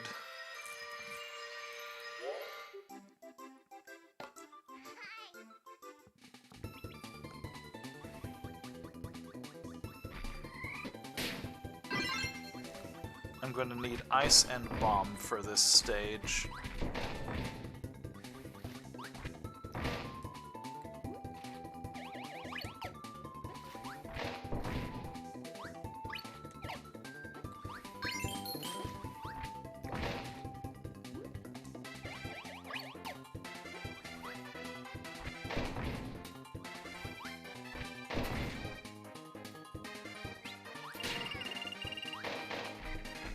Oh well.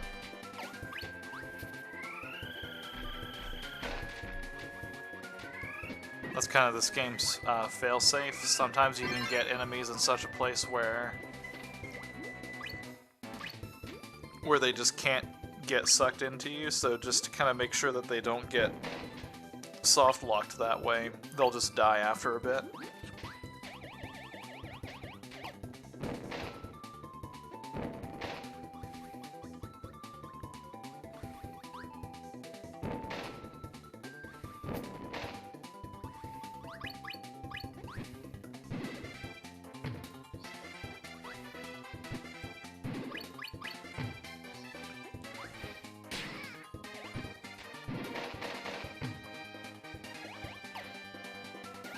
Well, I thought that might have been something, but it was not.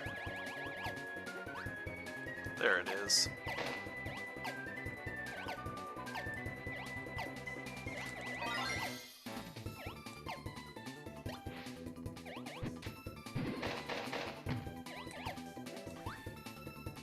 That's fine, that wasn't either of the powers that I needed for that, so we're good.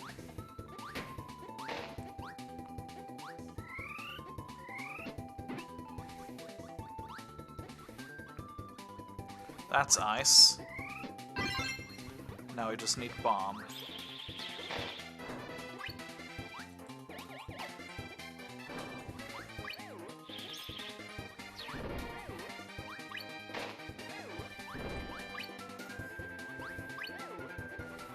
Oh, would you look at that? Ice and bomb.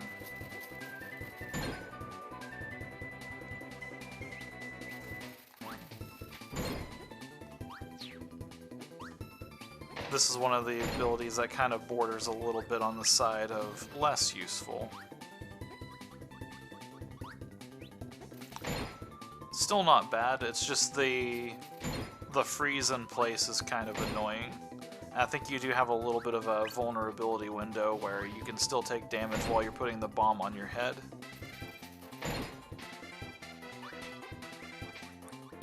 Still not bad, though.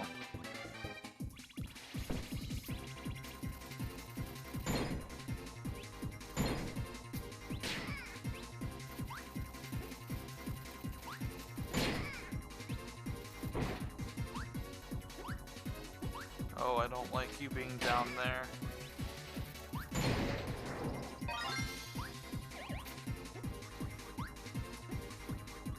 I love their little mean faces.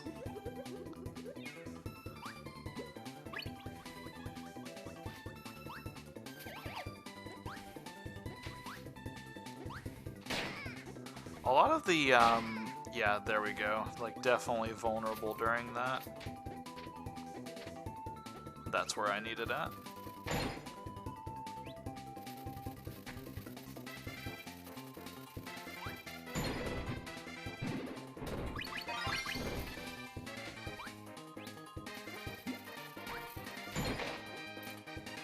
I'm going to forego this ability, and I will get lightning instead.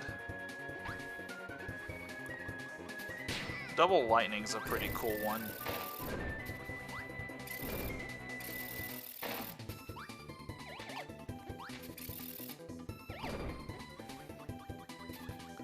I was hoping I'd run into another spark enemy, that way I could do it.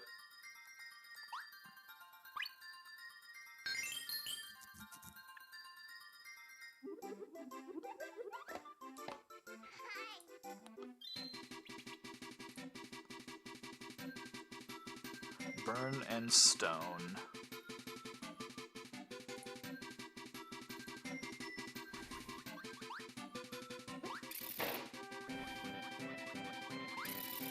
Oh, that was another lightning enemy. I could have shown it off there. Let's see if I can get that guy to respawn really quickly. Yeah, here we go. Basically, any enemy or anything that kind of touches that electrical zone will get electrocuted, and it's just like a really cool effect.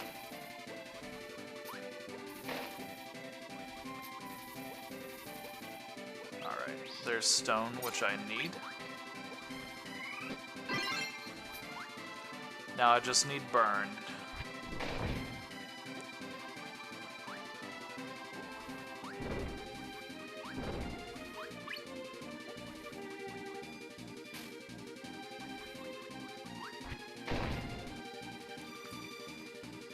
This game moves a lot slower than the other Kirby games, but I think it kind of works out in its favor because it really seems like it's kind of encouraging you to actually try to explore the environments a little bit more. One thing I will say is the environments are a little bit more contained due to the fact that they don't give you completely full flying either, though.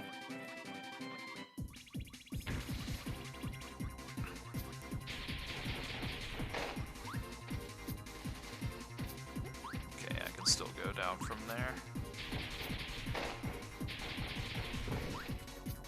Alright, I need to be up there anyway. We've defeated the big mean boss man. I wonder if that's a reference to Yogurt Yard up there, having the sandwich at the top of the hill.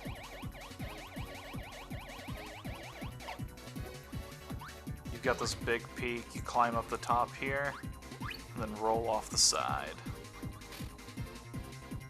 I could see it if that was a reference. Kirby's the type of place that would do that.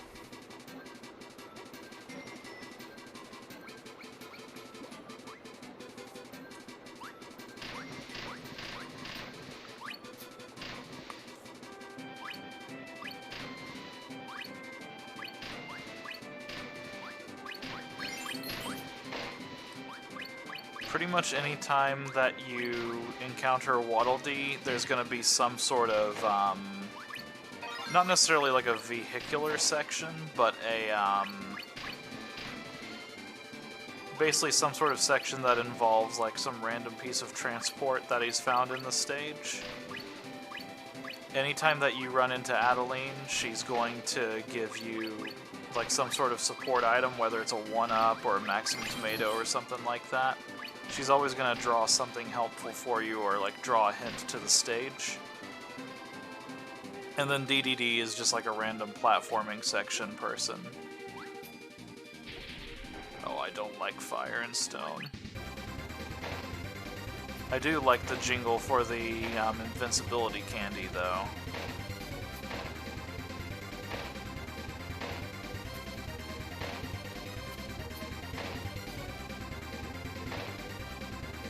Ah, there it is. I wish it gave a little bit more of a warning, but still cool. Seems like it just kind of abruptly ended there.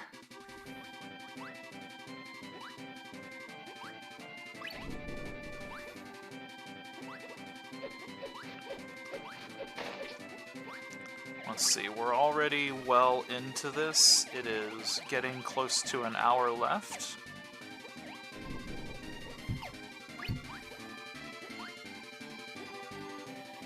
I'm not gonna lie, this is gonna be close. It'd be cool to end my stream right at midnight. I don't know who all is going to be here to celebrate it with me, though.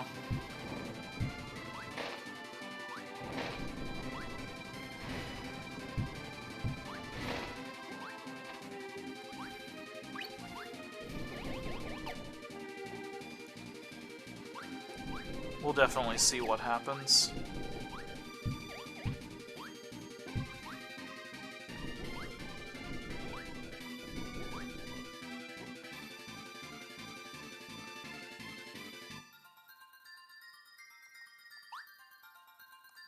Oh, I missed the 1-up. Gonna cry a lot now.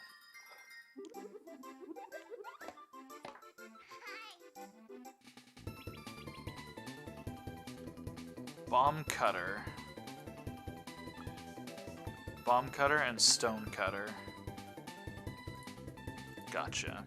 This one might be a repeat one.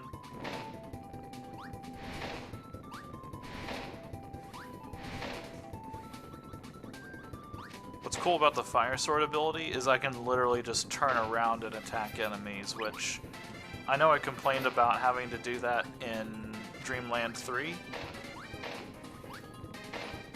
The difference is I don't have to indicate with the attack button with it as well. It just happens. In Dreamland 3, I kind of have to turn around and then be like, hey, I want to attack you. Bomb Cutter, Stone Cutter. Those are the two things that I need.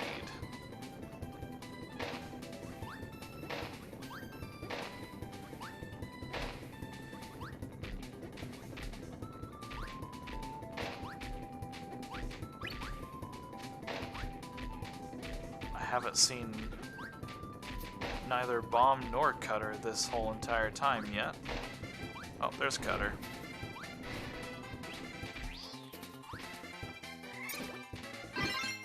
Now, can I find Bomb or Stone here?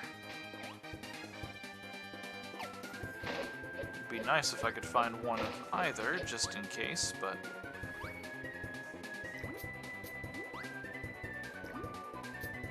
we'll figure it out, one way or the other. Oh, that was Bomb.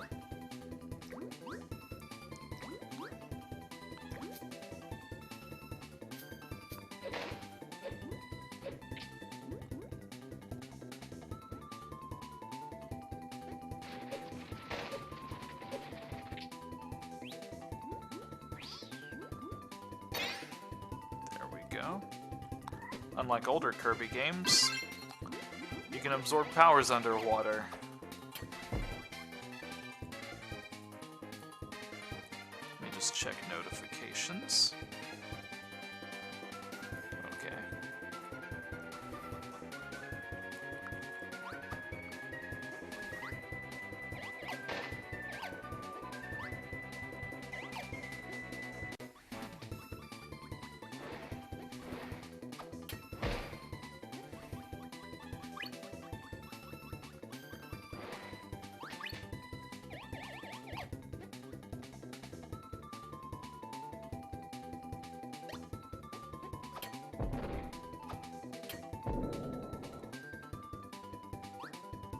Was this a place I needed to go? Oh yeah, right there on the side. Almost missed it.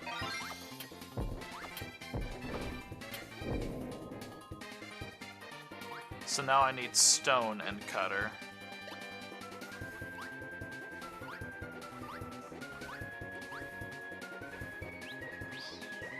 Well, there's stone.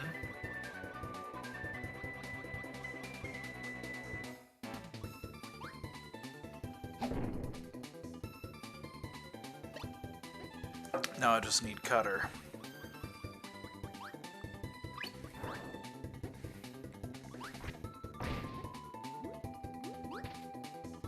Does this fall down? Yes, it does. Okay, those count as cutter, yeah.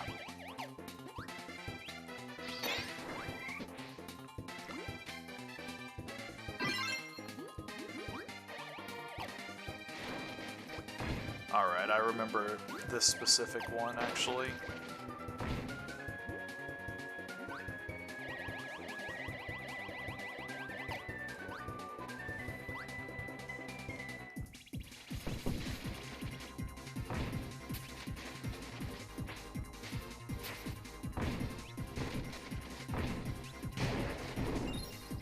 Oh no, I missed the shard there. Fuck.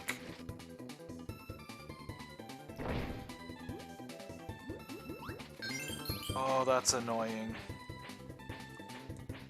And I don't think I can go back and get that one either.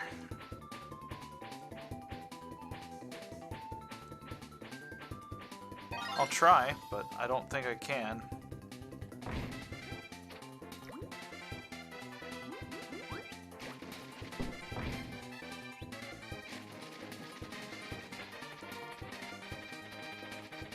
Nope. Okay, I'm just gonna have to go back into this stage and get that one. It's whatever. Just fight the mini-boss and beat it. I got the two ones that require items, so that's what I care about.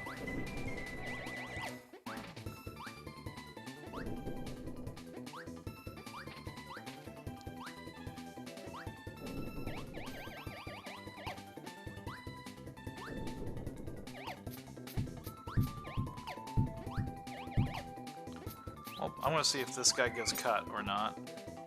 Nope. Okay. I figure it was a 50-50 shot, honestly.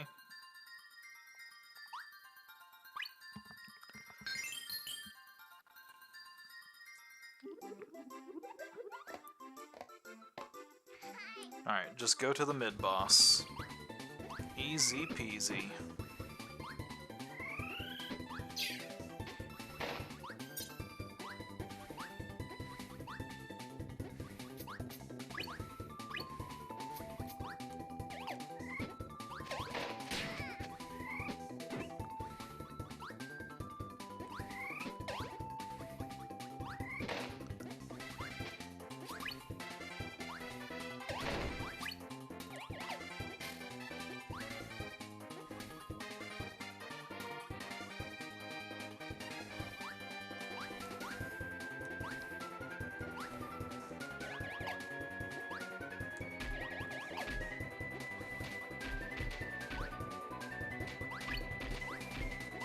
I think if I would have gotten started on time, I probably would have still went through with my plans of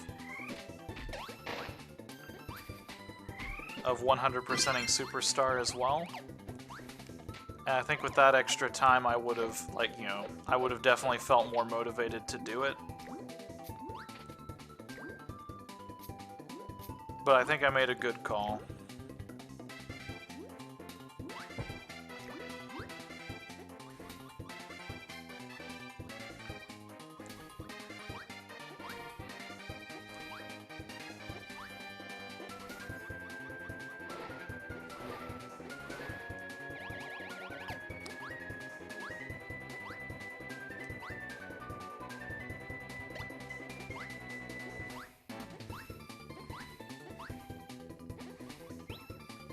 I don't want to fight with Stone Cutter.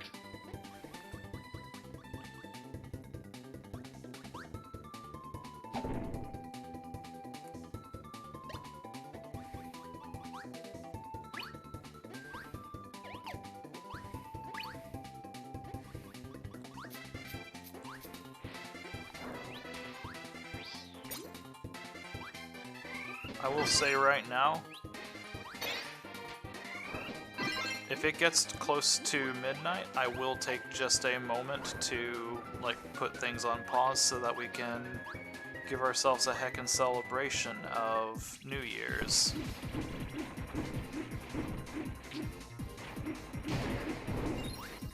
There we go.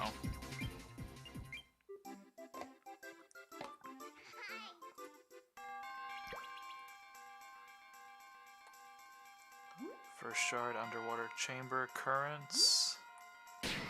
Fight the current somewhat to reach it.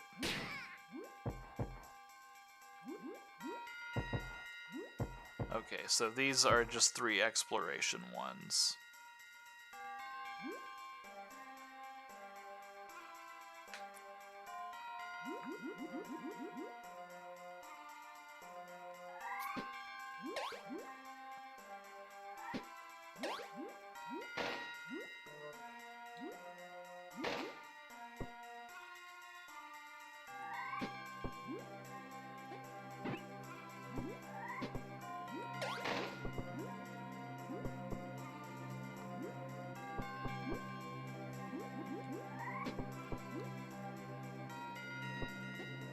I think it's still pouring pretty heavily.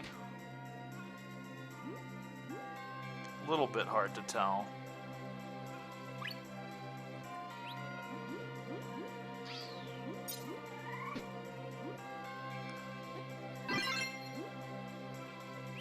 Kind of want to try to combine these.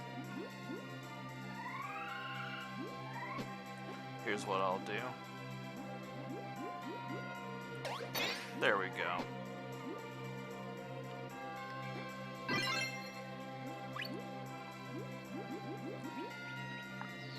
Alright, the homing missile fireworks.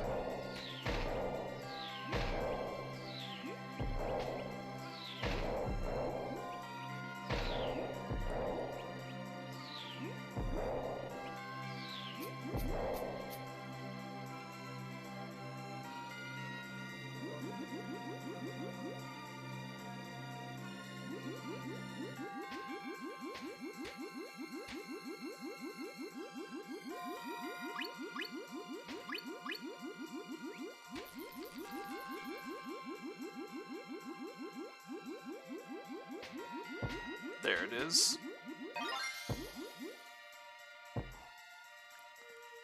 The following tunnel. Grab on a pole more easily to reach it.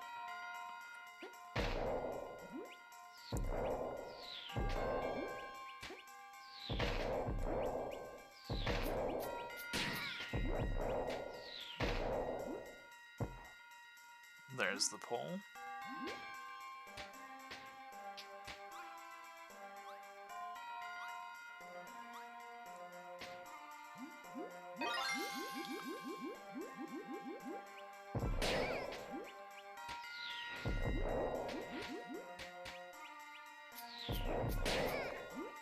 Those fireworks would be great if they actually tracked, you know, in a sensible way, but they just don't.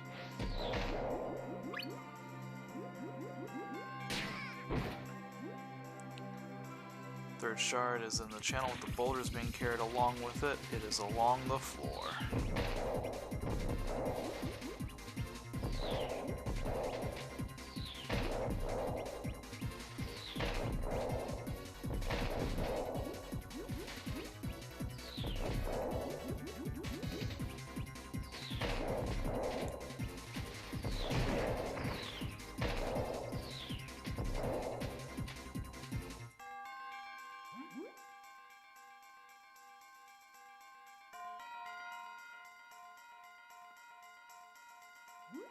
Take just a second while I'm here to flip back over to this. Alright.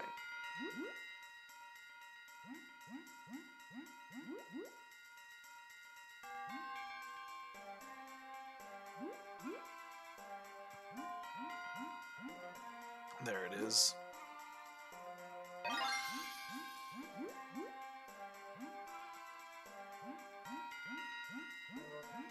Uh-oh, that's gonna hit. Yep.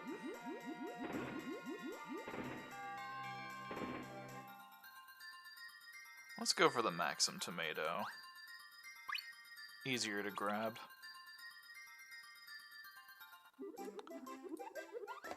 Boss time.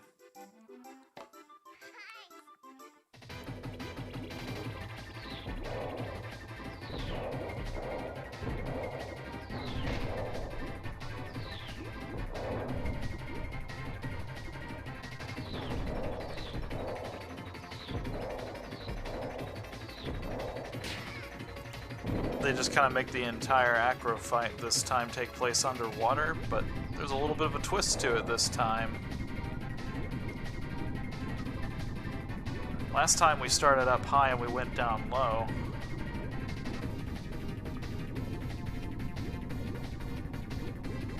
Now we've got this kind of crumbling cavern going on.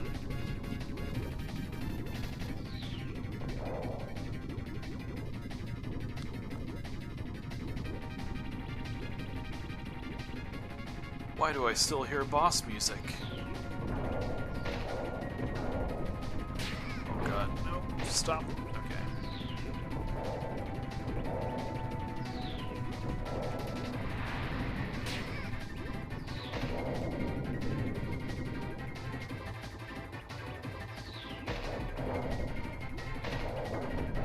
I hate the double bomb power right now.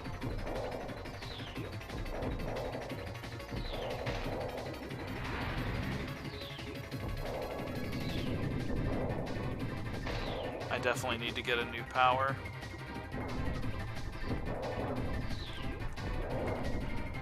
Something that's not just going to arc up immediately and miss. We got him.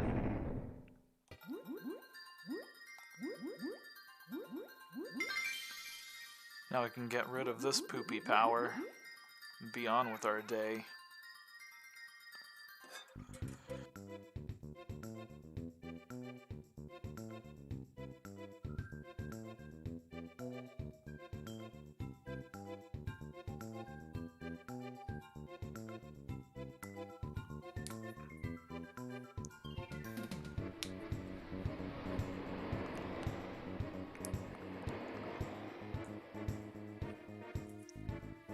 And that's how Kirby died.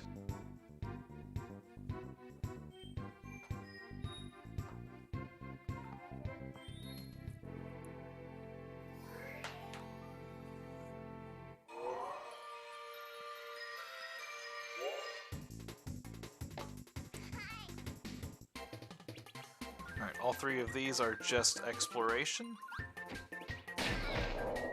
We're getting rid of that power right now.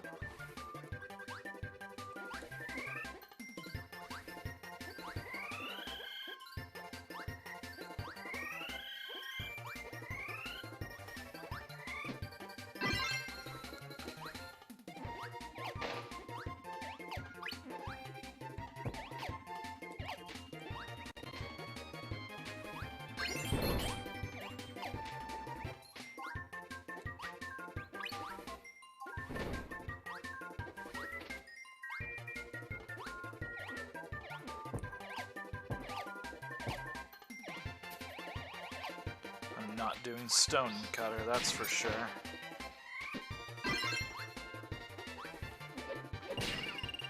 Uh-oh. This could be dangerous. Yep. Double cutter's not bad, single cutter is pretty not great.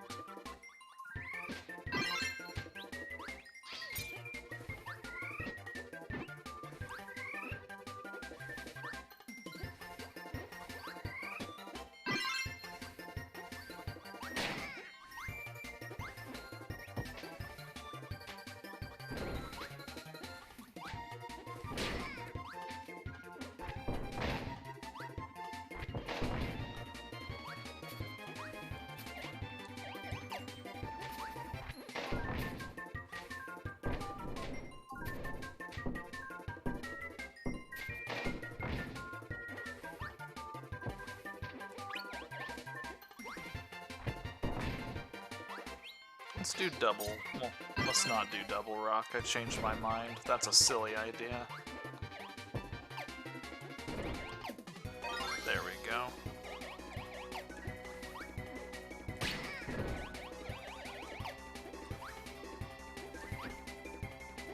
They really want me to get stone and cutter, huh?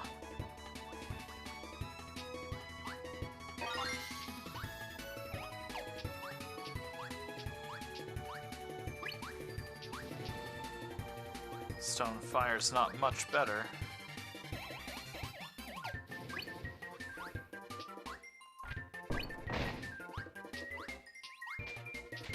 Ow. Jerk.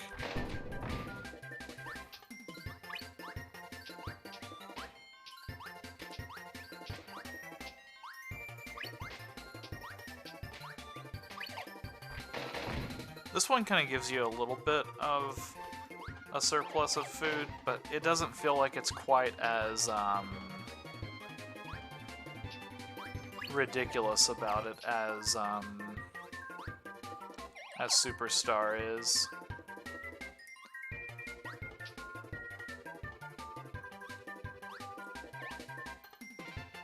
And pretty much like most things in this game, if you're just being silly and messing up intentionally, you're kind of causing your own trouble. And that's how it was whenever like, pretty much any time that I've died as well. It's usually been my fault, except for maybe the one time in Kirby's Adventure where just inputs weren't going in. I can't remember if I died there or not, though.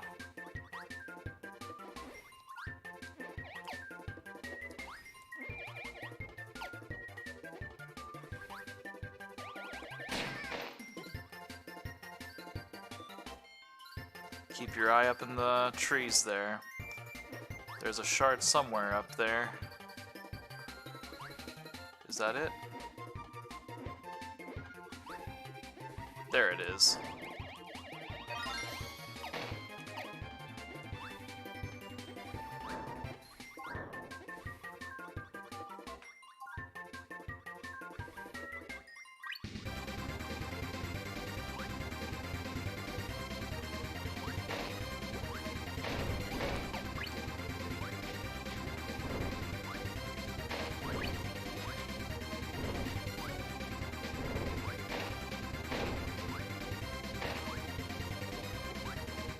I didn't trust it to make it through that enemy, and I'm kind of glad I didn't.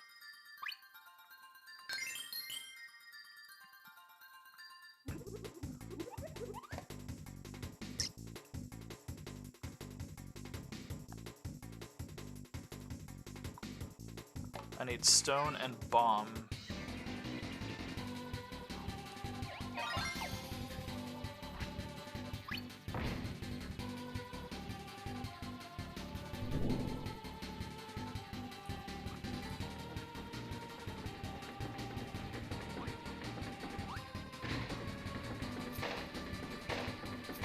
Well, I wish I could have grabbed bomb from this, but oh well. Ow.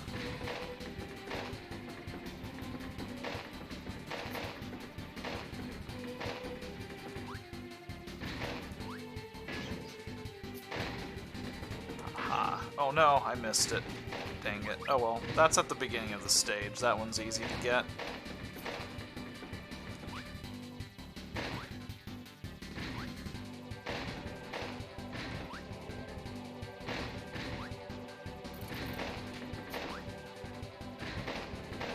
This part's a little bit hard to react to because even though they give you like the warning signs, like it's really hard to tell like what the obstruction is. I need bomb. Stone and bomb.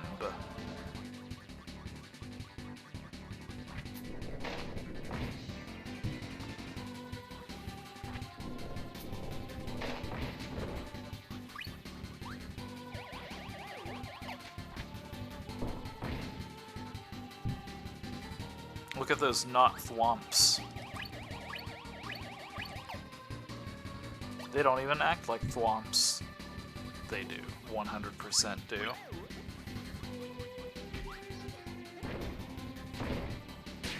Ow. Well, I wasn't going to go for that, but I think with how I'm playing this game, I may want to.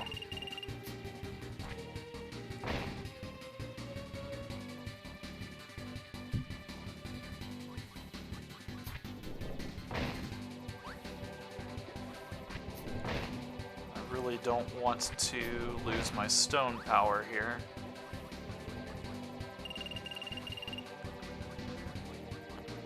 Oh god, that's a cannon. Okay, let's just take our time.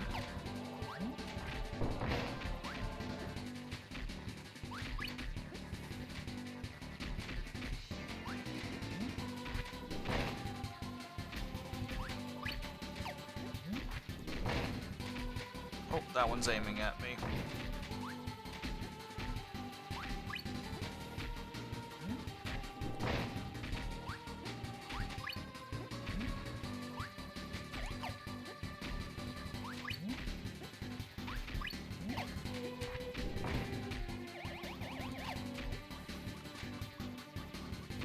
Whew.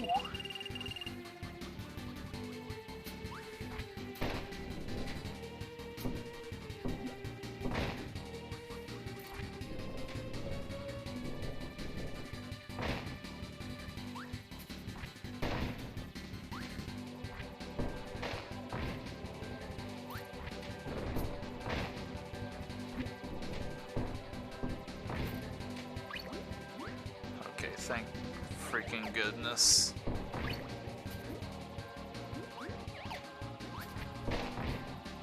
Still haven't seen any bomb through here, though.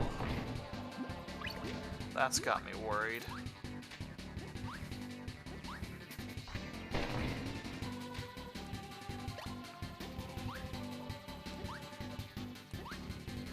This might just be one of the ones that I'm gonna have to go back through and backtrack to get.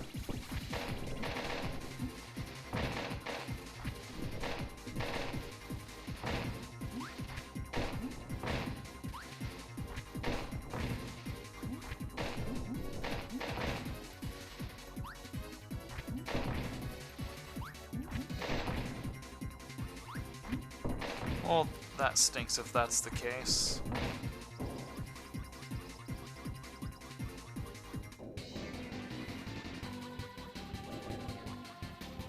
Oh yeah, that's shut off for sure.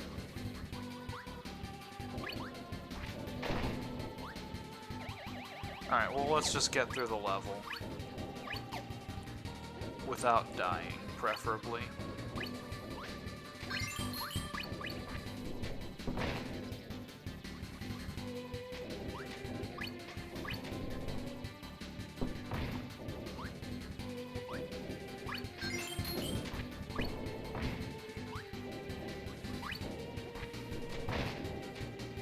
Let's just let this one go again.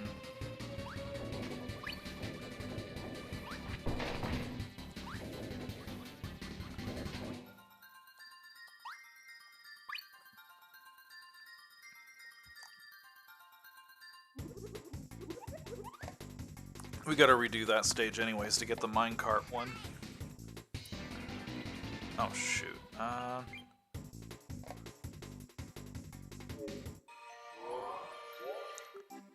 think in this stage is a good place. Not a great one. Oh, actually. Maybe better than I was giving it credit for.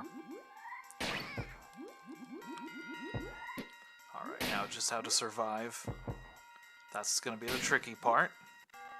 Don't spit it out. Alright, stone bomb get.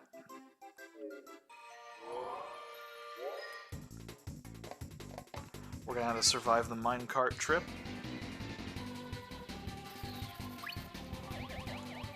That'll be easier with meat. There we go. Alright, we do need to take the upper path. I confirmed that.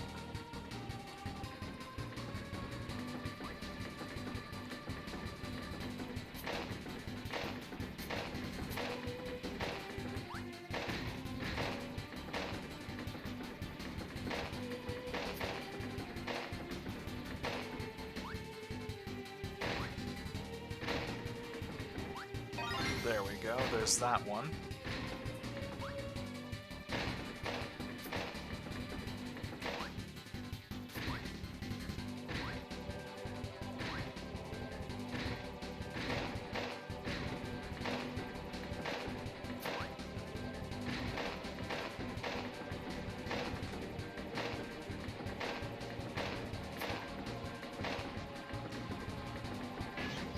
I definitely don't think that I'm going to beat the top of the hour.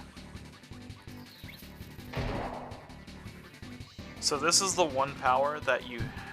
Well, not the one and only, but this is one of the few powers in the game that can actually physically hurt you if you aren't careful. You have the hard hat whenever you press the attack button and then duck down, and that protects you from damage. Oh, don't steal my power. Okay, thank you.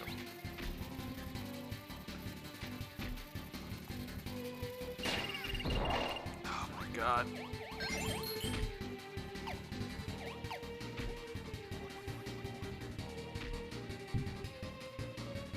This is dangerous. Oh, I have plenty of time to get through on the other side.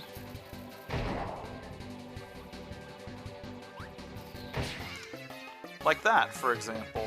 Oh god, we're gonna have to do this stage again. Nope, no sense in even doing that. Let's go get...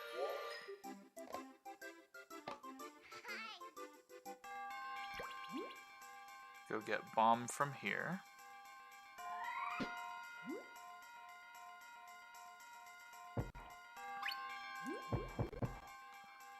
Such an annoying weapon. Don't play with explosives, that's the lesson here. I don't think there's any underwater rocks. Besides that, I think I can go to this stage and get a rock really early on. I hope I'm right. Oh god, this was an easier place to get bombed, too.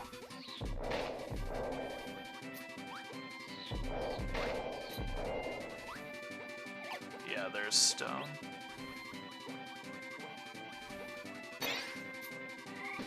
Okay, I'm coming to this stage if I need to get bomb and stone again. I hope I don't need to get them again, but... sometimes that's just how these things are.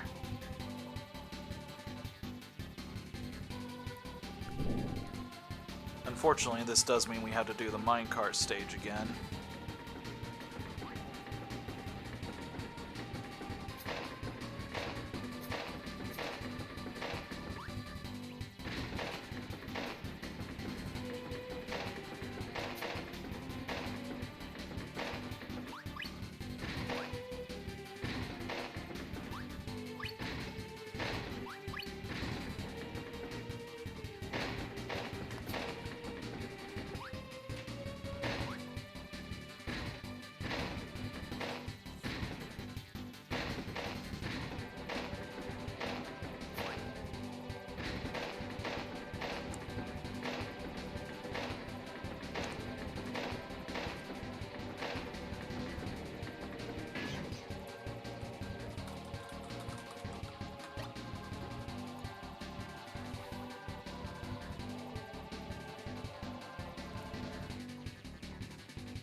go. Set myself up a little, countdown.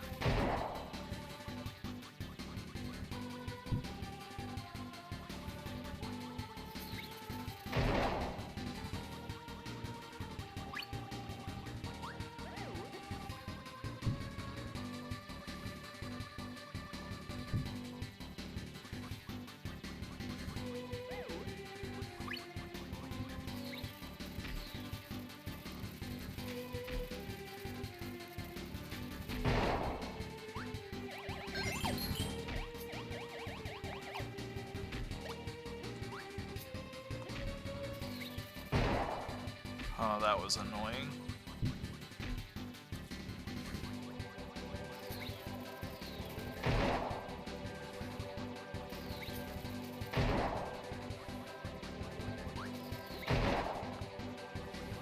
All right.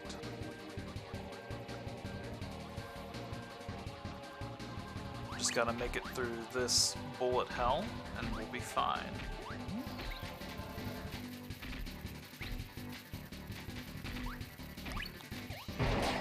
Oh wow, that has a range.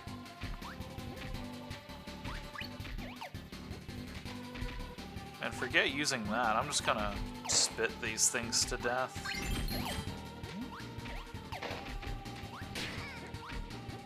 Oh. Screw you, cannon.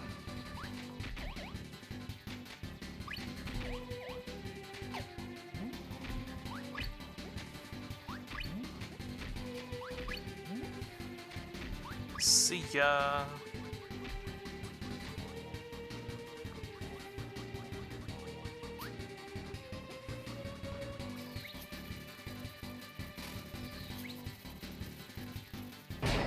Oh, that wasn't fair.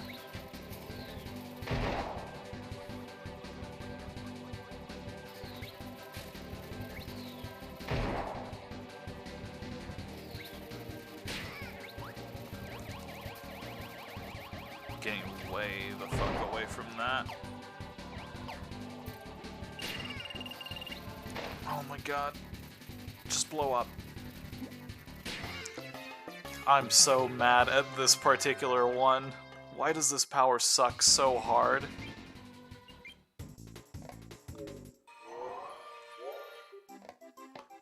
Well, at least we have a better place to go for this.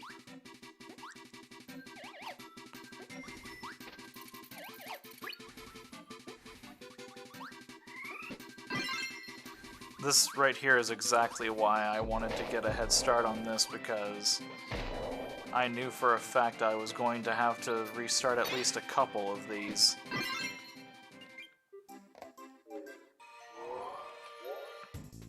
They do pretty good overall about giving you the powers that you need, or at the very least giving you like one of the powers that you need per this, but sometimes they just decide that you don't deserve that.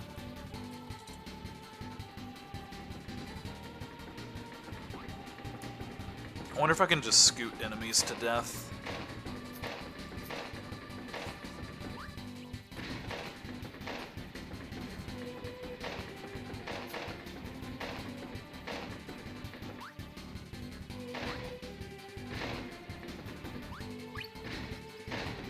What's kind of funny is, just by the way that this game is designed with like collecting the star bits and stuff like that, we're gonna end up ultimately collecting more and more lives than we're losing doing this.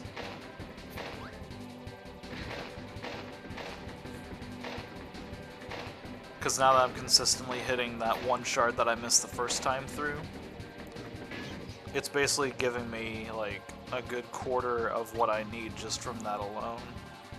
Alright, let's try sliding into these guys. Okay, that works. Yeah, forget using this ability offensively, just slide them to death.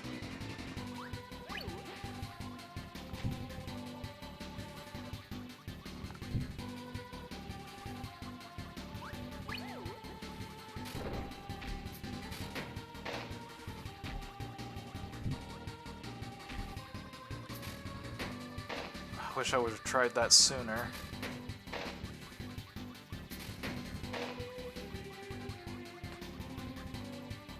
If I never have to use Stone and Bomb again after this, I will be happy.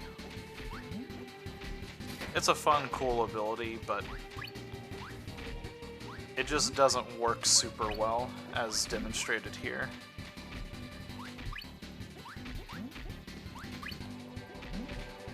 Like Bomb in the other games, it's okay if the bomb hurts you whenever you hold the bomb for too long. Because in my opinion, it's very, very tricky to actually get that to happen. Like, you have to be going out of your way to make the bomb not trigger correctly then.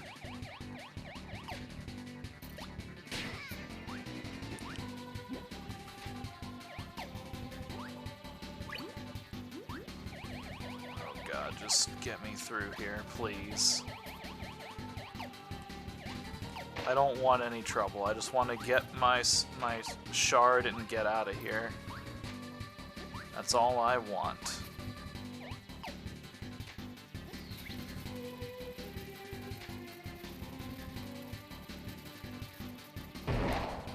We've done it. We're free of the curse.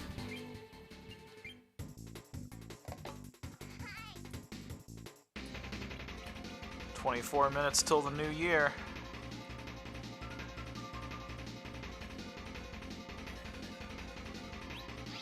I'll need a needle-based ability.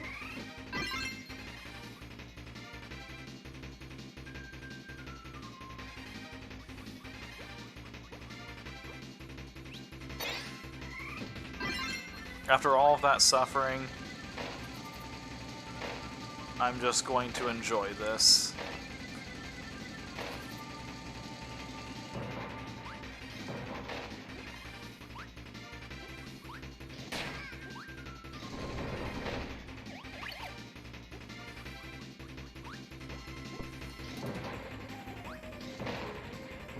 There we go.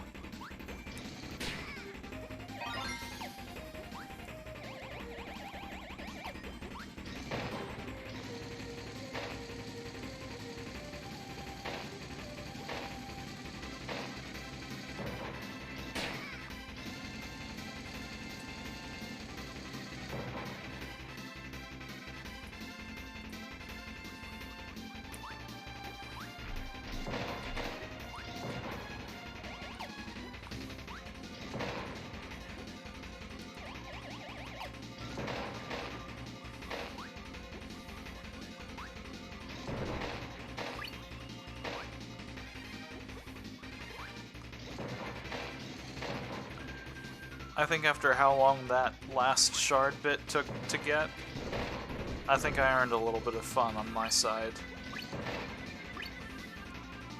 That's my story and I'm sticking to it.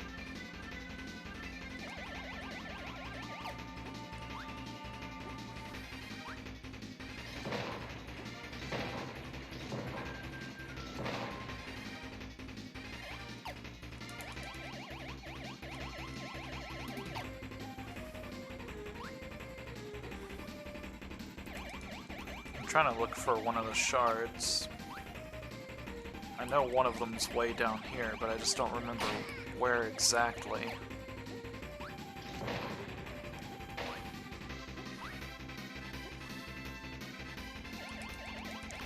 I want to be careful about going too low because of what we talked about earlier.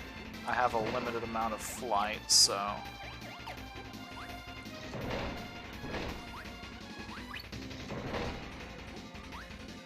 I just don't want to get down there and then not be able to recover.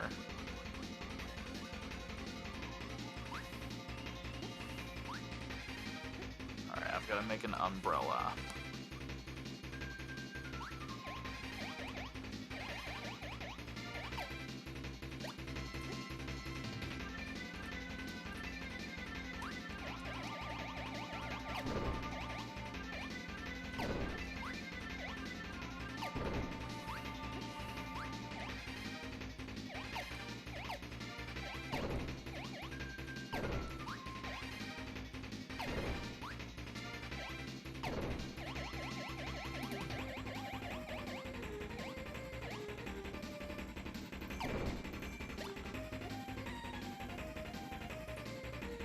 Thankfully, this is the one that's already kind of there, so it's easy for me to take a look at this one. Alright.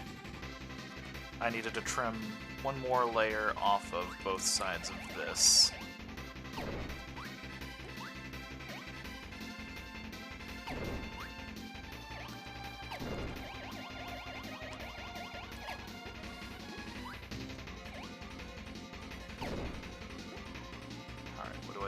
Bottom part of it? Okay, just straight down.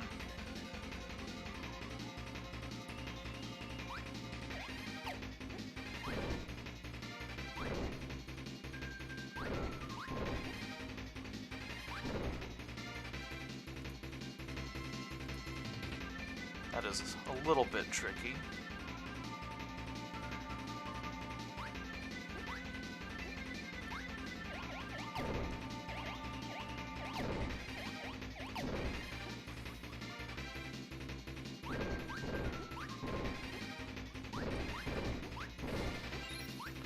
There we go. There's that second one. Oh, maybe this is where the one down in the canyon is.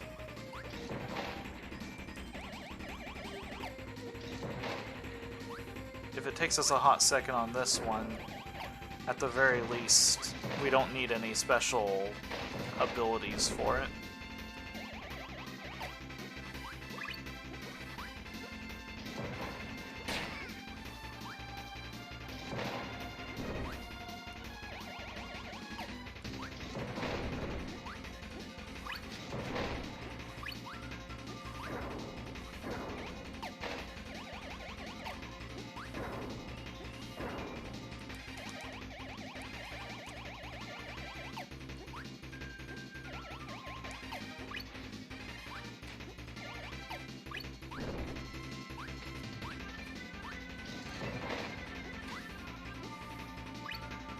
There it is. That wasn't as far down as I thought it would be.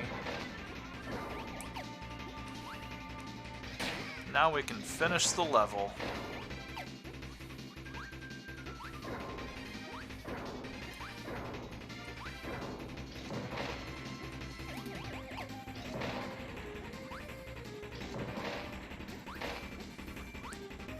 What would you do if you were just walking through some place and then you just saw your name carved in the stone?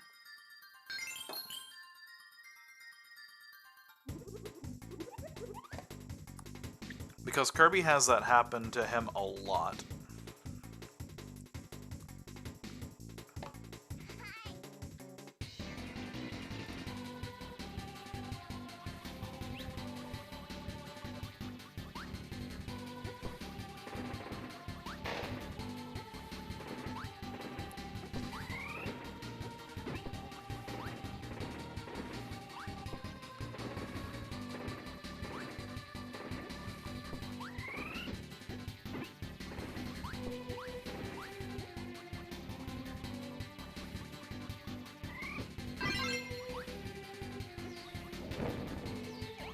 That was a bad idea.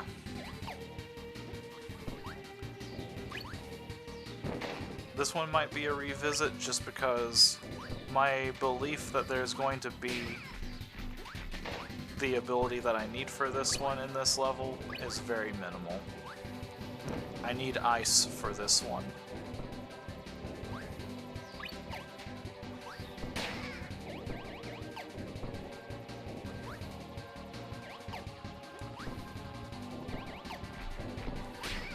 If I do find ice, though, color me surprised.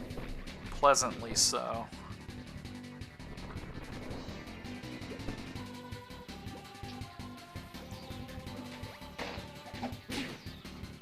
One thing I will definitely do is, if I don't find an ice ability in this level, I think I'm just going to wait before I go back for the shard here, because the stage right after this one is going to be better equipped to dealing with it.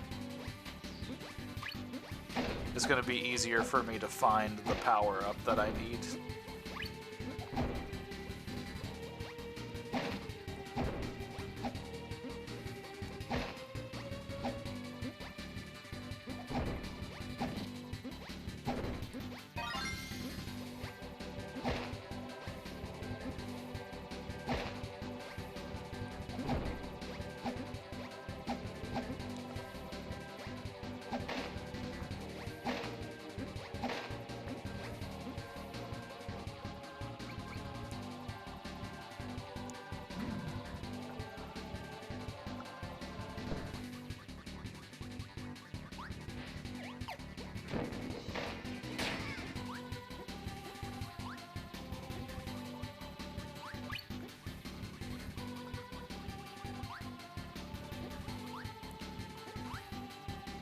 A little under 20 minutes until New Year's.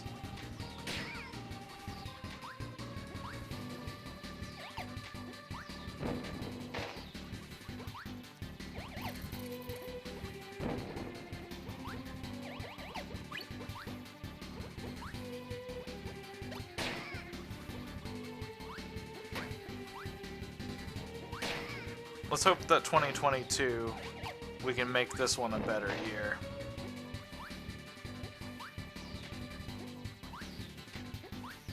I think we will. Just gotta believe in ourselves.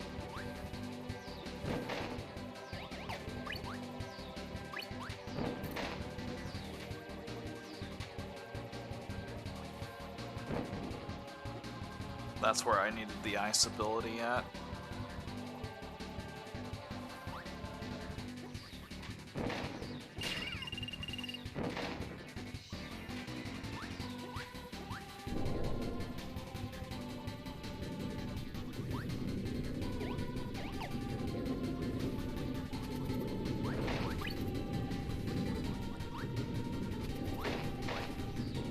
I'll tell you one thing's for certain. After I finish streaming this for the day, I am just going to chill the hell out.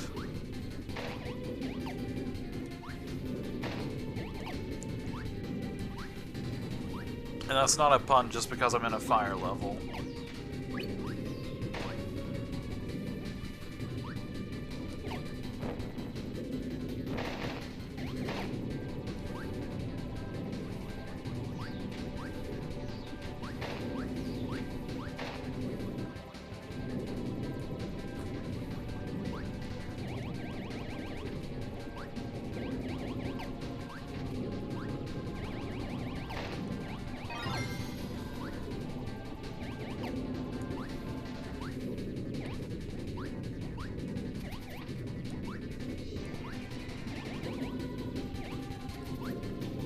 This part's making me think of Metroid because I'm trying to escape from the planet essentially erupting up on us.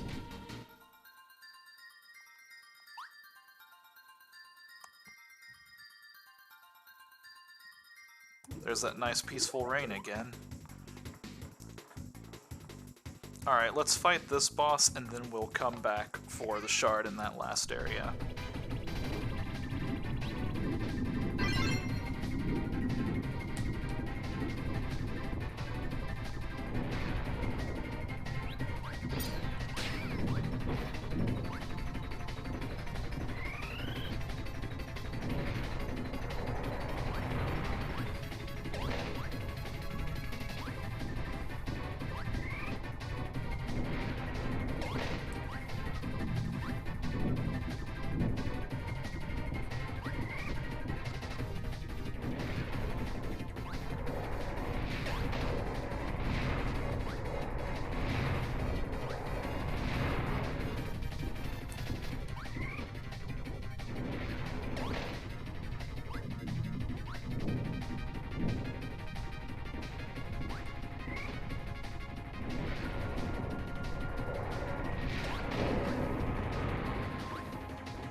This silly little lava man. Little lava man.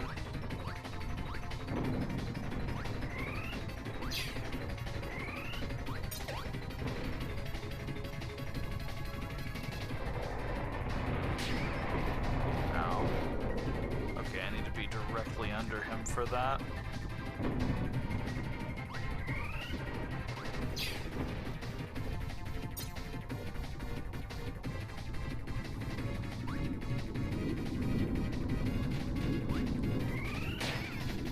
Aw, I couldn't grab them. Shoot.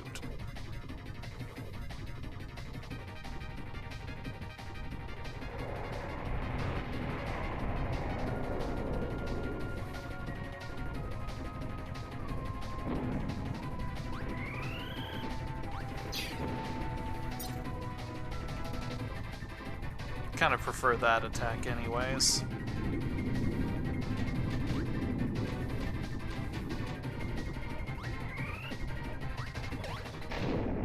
We got him.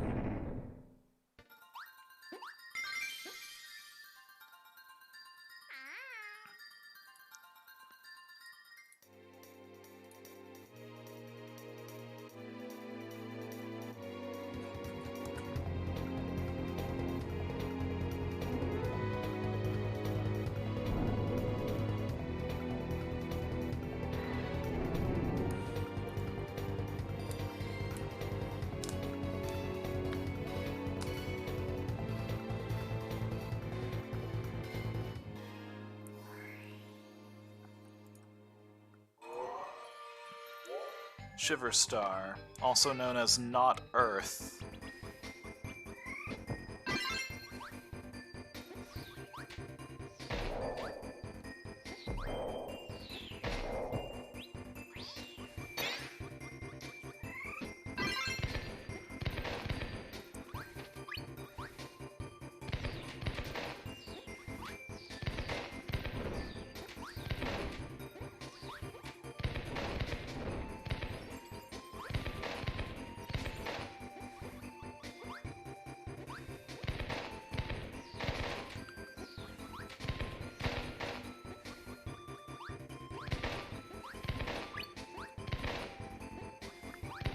It's raining out there pretty heavily right now.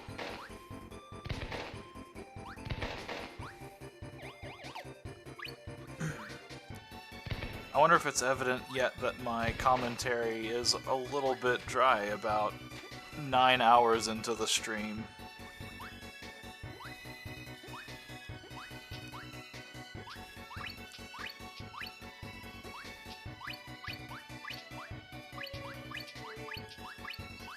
Just gotta hold it together a little bit longer. Also make sure oh yeah, that's right. Okay, we're good on this first one.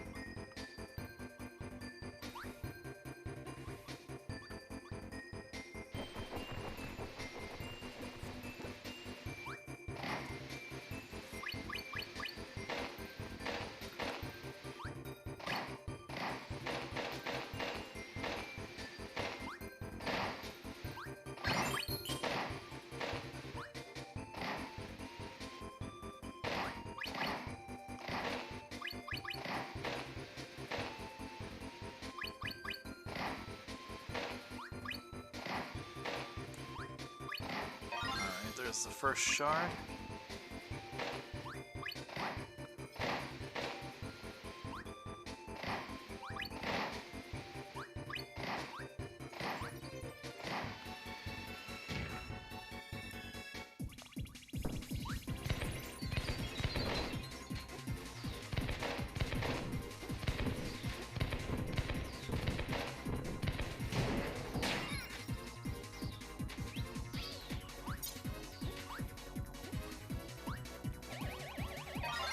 Oh, I was gonna try to snag an ice ability before I got out of here, but let's see.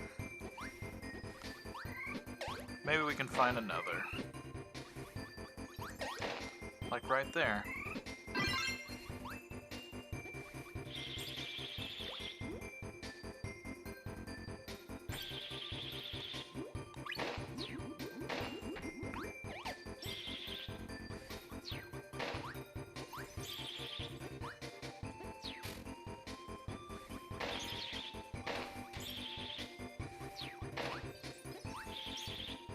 Oh, I should get double ice at some point.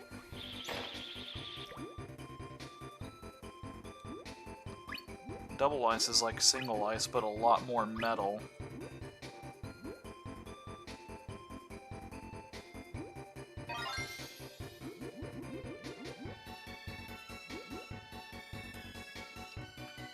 Is this timer correct?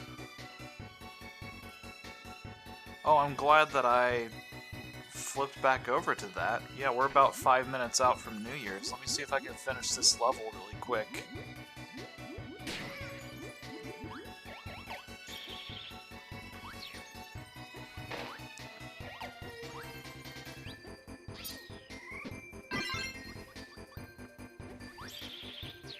That's cool. Their little tiny ice thing just completely murders my star powers.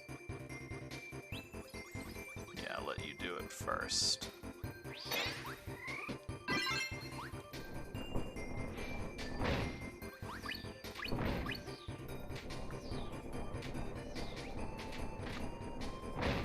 I'm actually not sure if I like the double ice ability.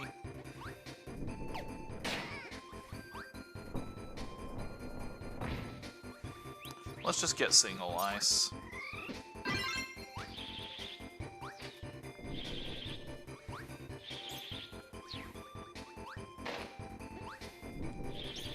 I think it's just a better ability overall for what I'm trying to do.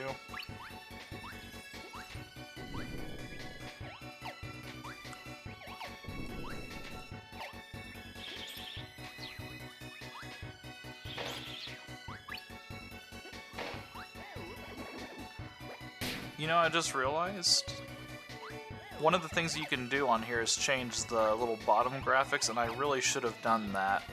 Change it away from just like the standard wood.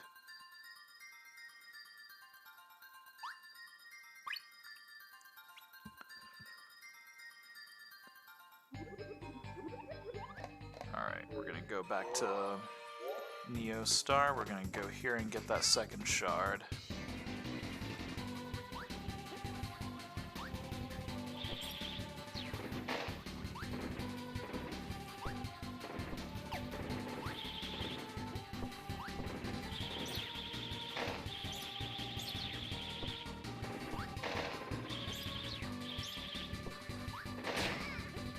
Ouchies.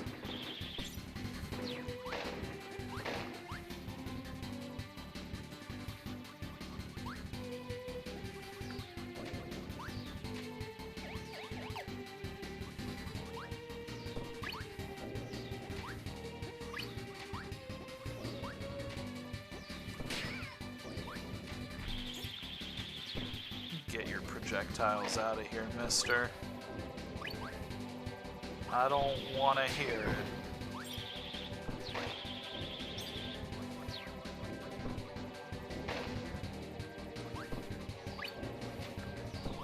A little bit scary.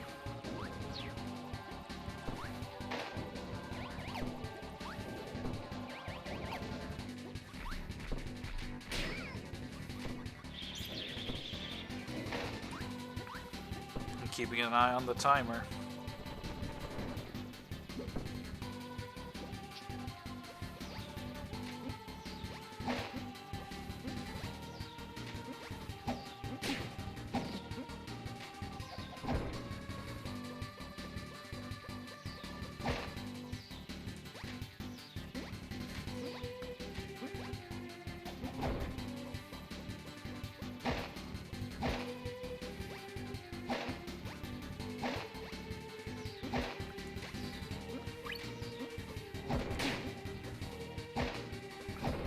See, I'm actually glad that they're giving me all this food through here, because I think otherwise I would have lost my ice power by now and been very sad.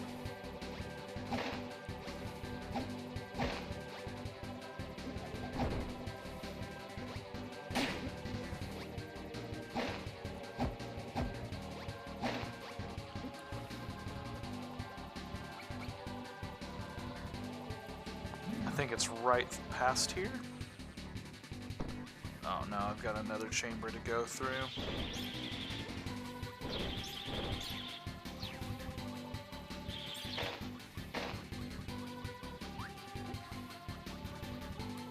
Let's hope I don't regret missing that,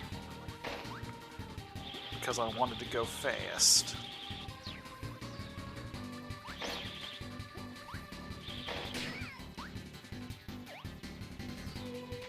I don't like how the fire breathing guys can just get away with that. That is a little bit unfair. We're gonna get that meat. I will take the time loss. It's not like I'm speedrunning this anyhow.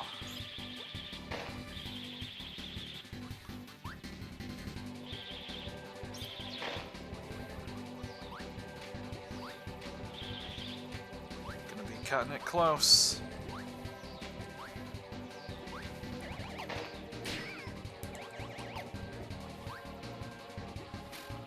what? Let me just pause this right here. We are 29 seconds out according to this. Oh, nope. I refreshed. We are now at the new year. Happy 2022, everybody. We did it. We made it to the next year.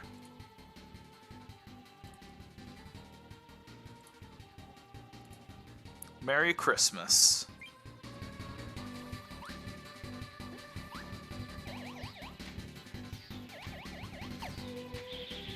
Oh god, that was close.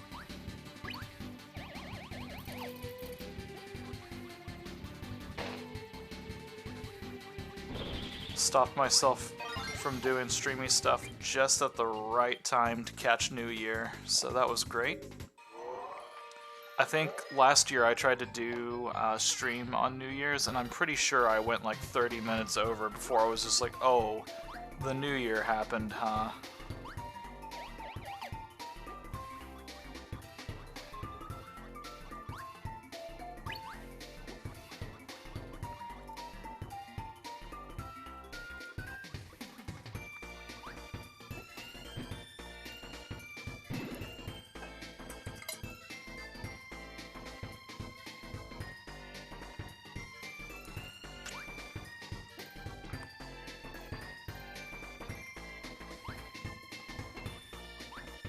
But this time I did not mess up.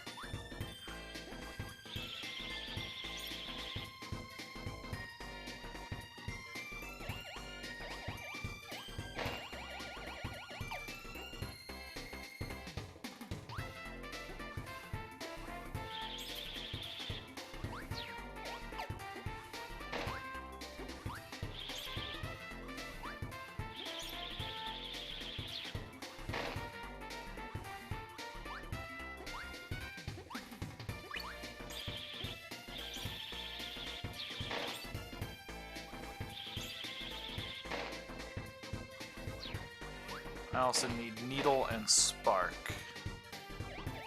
Wait, I can get to that one a little bit easier from the hole over here. Oh, there's just a platform down here. That works too.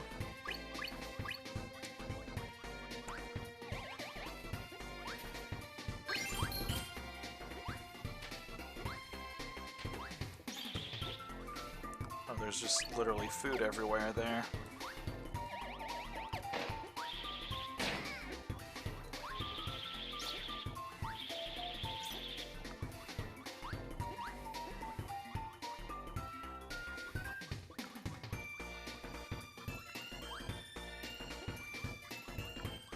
So far, I've found neither Needle nor Spark.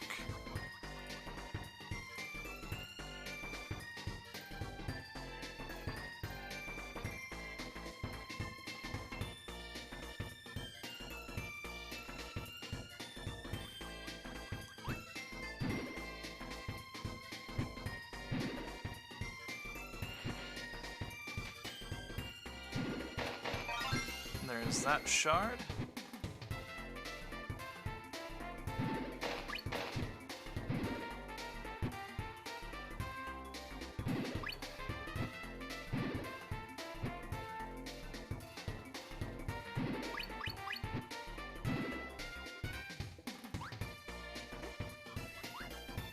Still in desperate need of both Needle and Spark. Well, that's not Needle. And that's not Spark.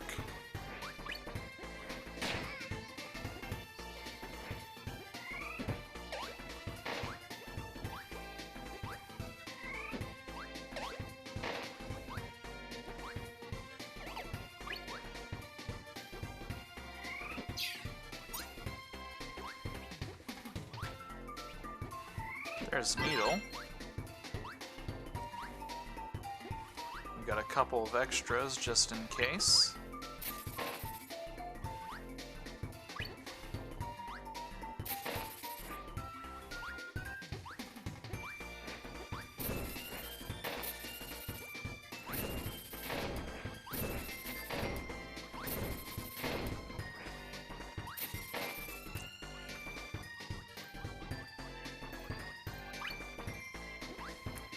well, I can get Needle in this level.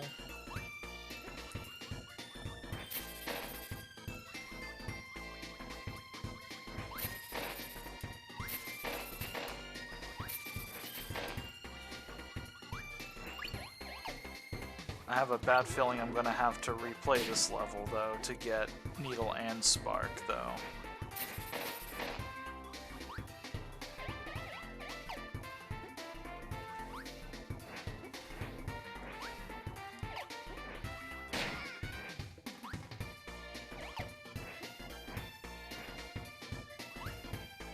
Oh, nope, there's Spark.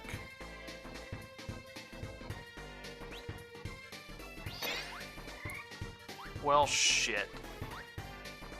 I just lost both my Needle and my Spark ability, and I'm pretty sure I can't go back for Needle either.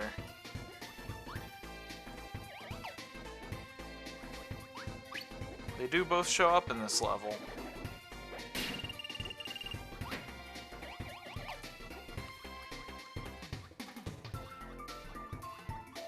It's not gonna let me go back, is it?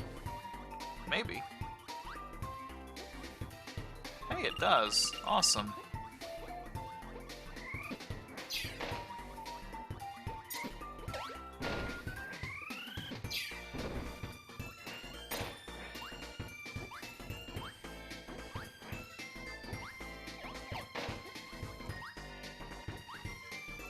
A little bit of a trick to get back here, but at least I don't have to restart the level.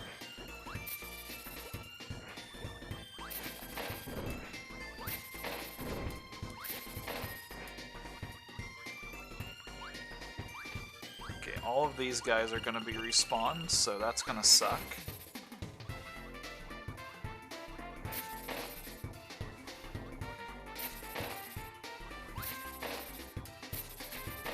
Just take it nice and slow.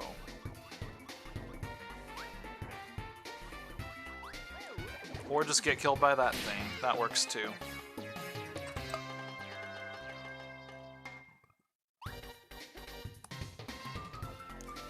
I should have just taken the death whenever I saw I could backtrack there. Oh well. Live and learn.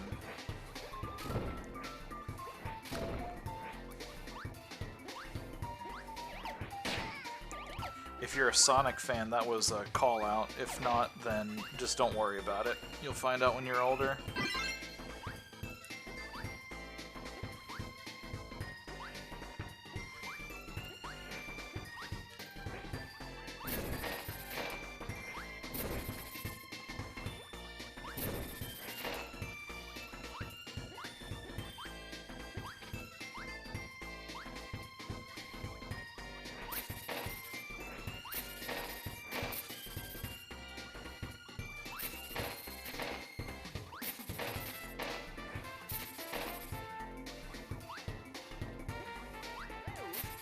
Not this time, asshole.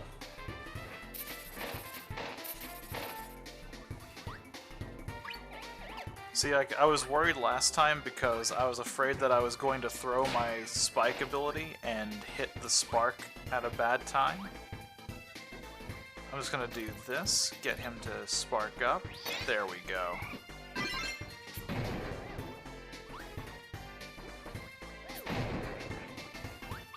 Yeah, you can just get fucked.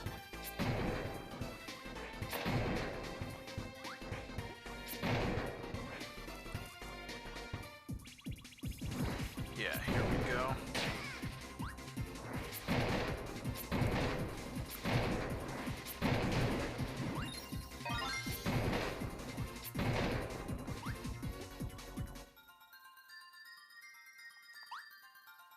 Jump on that apple.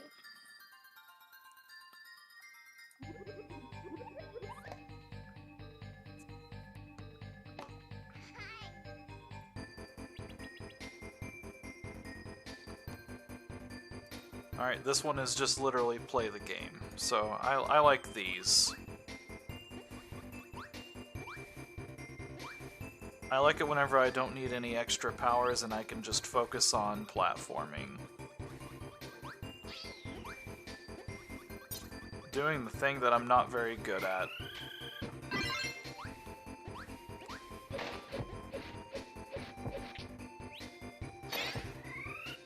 Oh no, get back here.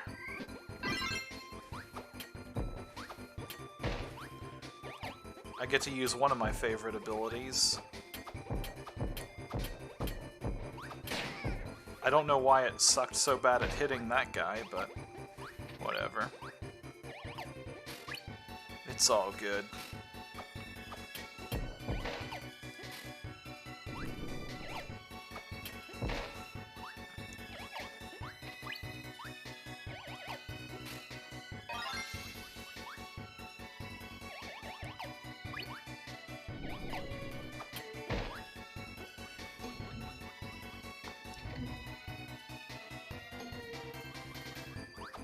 There's a very fun theory about the Shiver Star, the whole entire world that we're in here.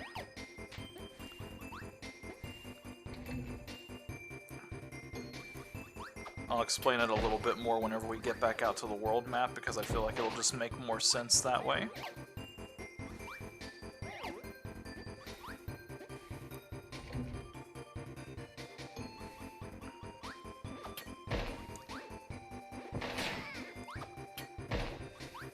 In classic Kirby fashion, it involves just the apocalypse.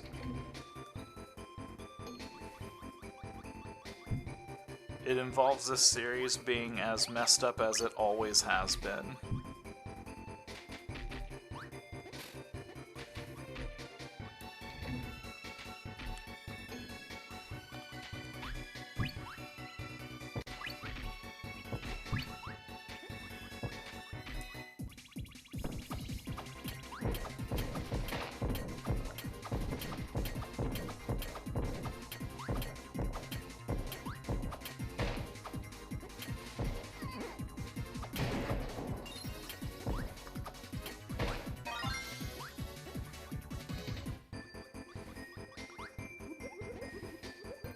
Cherry? I don't know what the hell that color is supposed to be, or what that last one's supposed to be either, but they're supposed to be colors.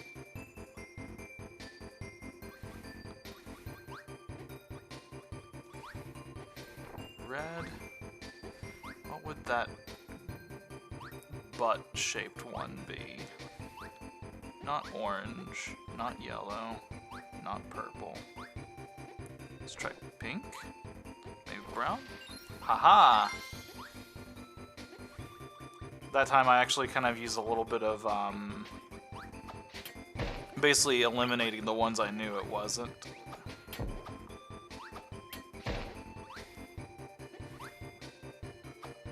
I couldn't entirely write out green. Oh, those are gonna tip over.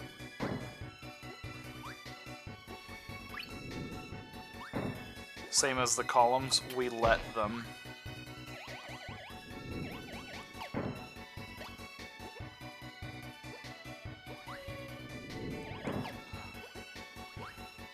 Forgot about that one and how it kind of taunts you. It's like, oh, I'm not gonna fall over. Yes, I am.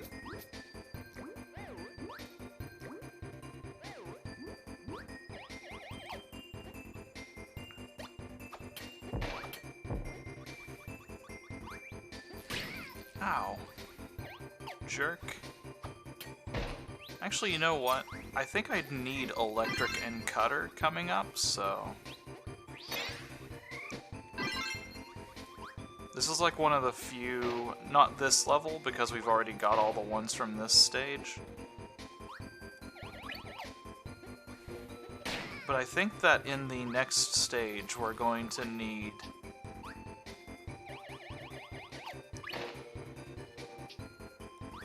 We're gonna need Electric Sword. Besides that, it's a double, like, it's an Electric Saber, so I'm gonna absolutely have some fun and use it.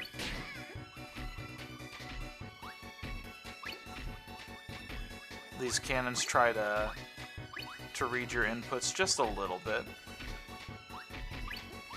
They try to make reasonable guesses about where you're gonna be based off of where you just hit. The idea is you're supposed to use the shields to get away from them, but the bullets move slow enough that you can just kind of ignore them.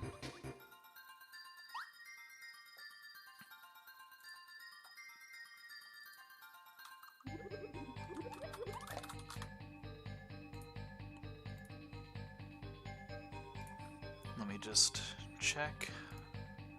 Stone and needle. Oh, that's where we actually need the drill.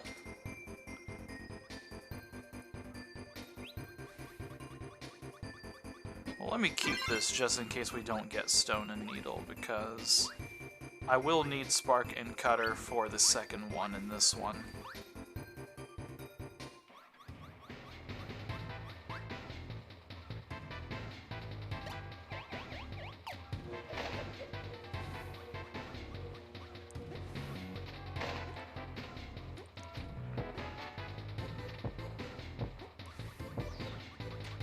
There's the one where I use stone and needle to get.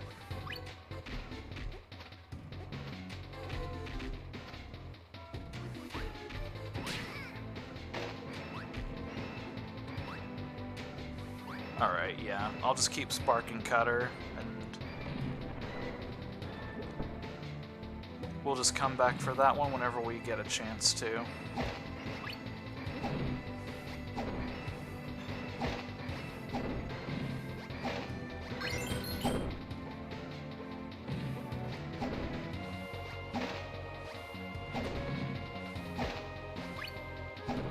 Stinks that I can't get my power-ups through this area because there was a stone there that I would need.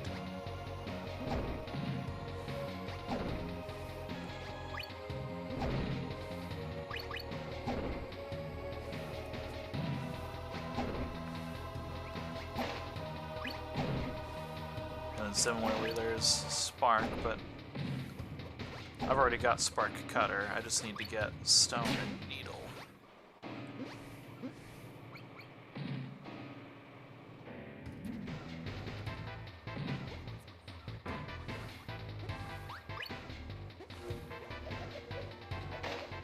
Whoops, I didn't mean to go into this stage without explaining, but okay, whatever. We'll do it after this stage. A little bit of conspiracy theorying.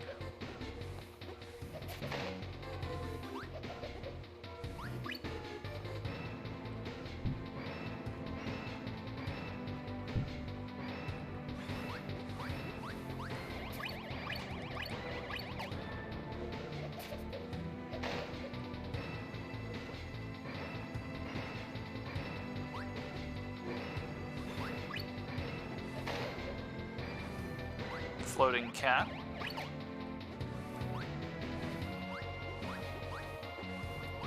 I think that's like a floating witch lady or something like that.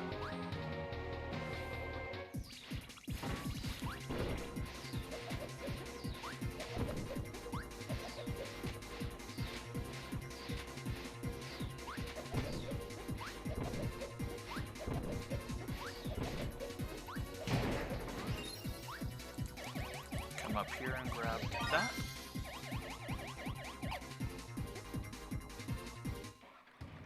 And the last one is just don't get crushed.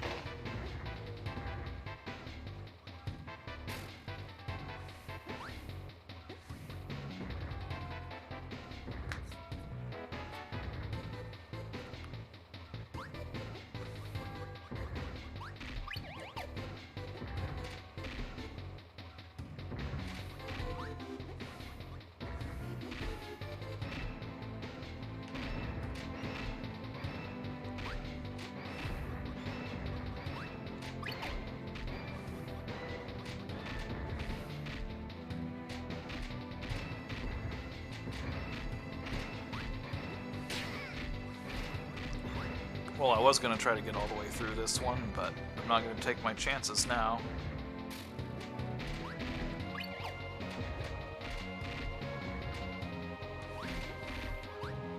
Nope, not risking it. It is not worth the risk.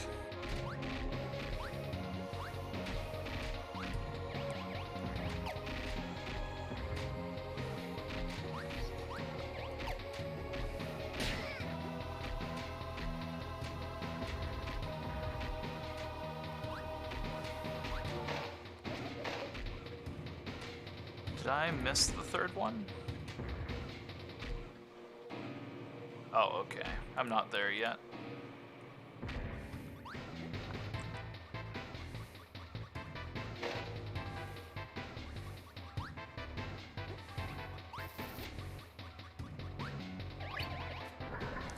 I've got to get to the end of one of these halls and grab the crystal without getting crushed.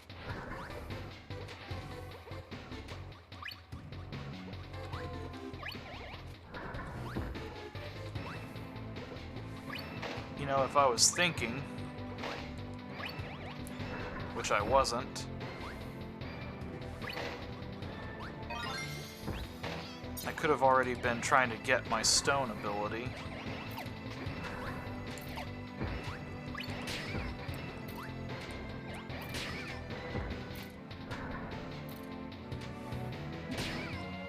Ow.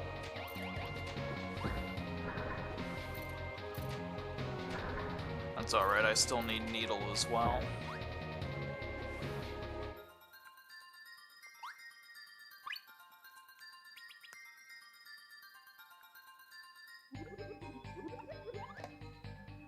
Alright, where's a quick place to get stone and needle?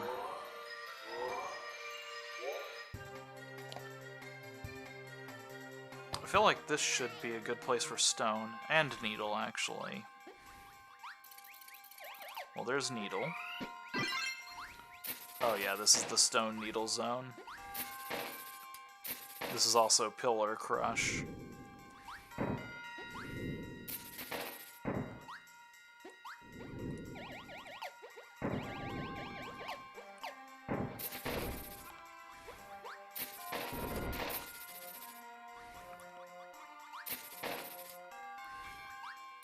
I'm okay with going ahead and backtracking to get this one as well, because it's right at the beginning of that stage where the,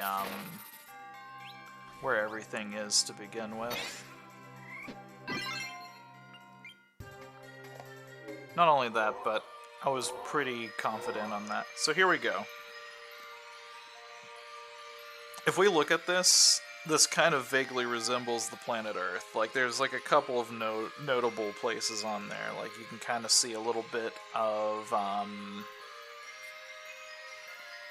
there we go. Like, that was like the United States, a little bit of maybe like Europe or something like that. I can't remember exactly what parts are visible on this, but it also has an orbiting moon around it. And a lot of the things here are, you know, like the place is just completely covered in ice, and then like the one last place that you see anything, it's robots in a factory. So like the theory is that basically some really horrible thing happened that caused, either caused the people of Earth to, you know, die, or otherwise caused them to have to leave.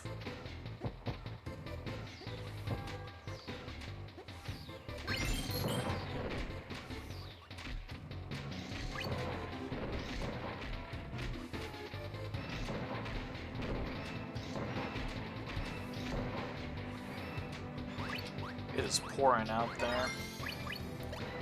I'm gonna have to console my poor little cat soon.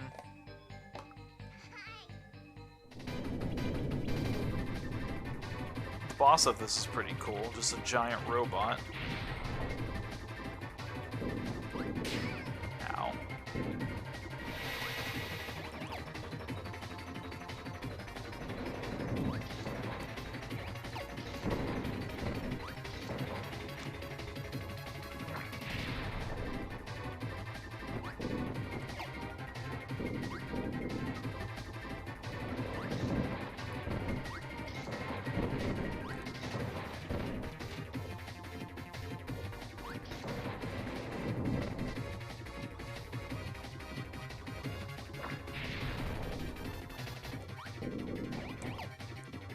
This boss is a lot more difficult without a weapon.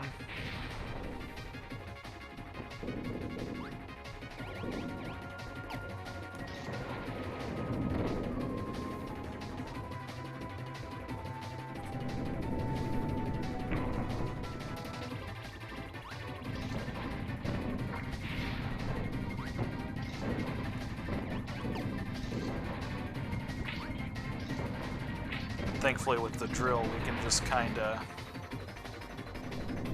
very easily deal with that. Uh-oh.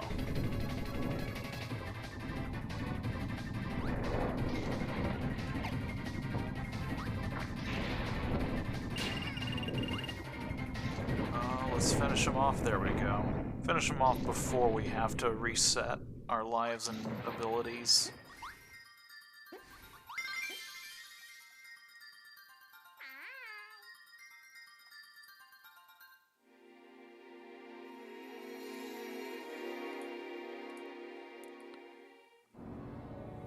Alright, I'm gonna need needle and bomb for this next stage.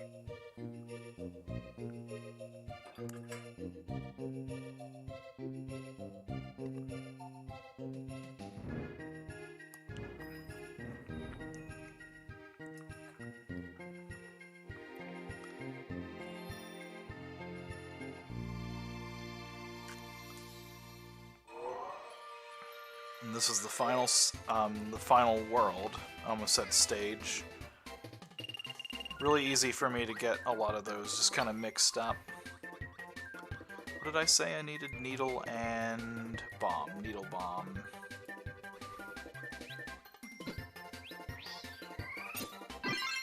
We'll use electric until we find needle or bomb. Oh, there's needle. I'm just gonna do this. I would rather reset here, or not reset, but just kind of start fresh, rather than do this and then regret it later by dying later through the level.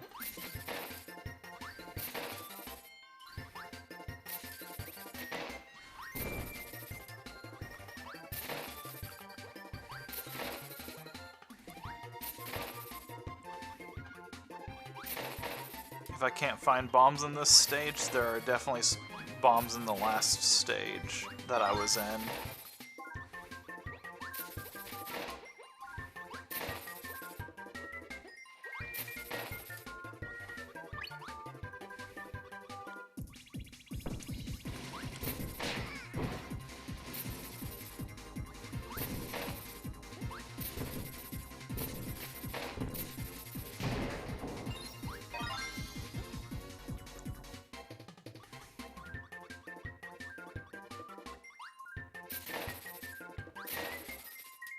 Bomb would be really good right about now.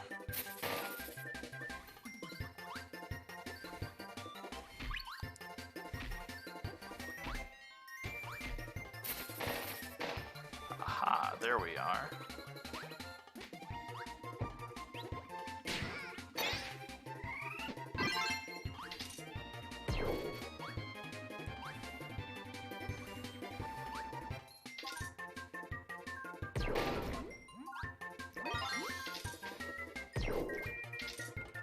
Wow, I managed to miss both of those.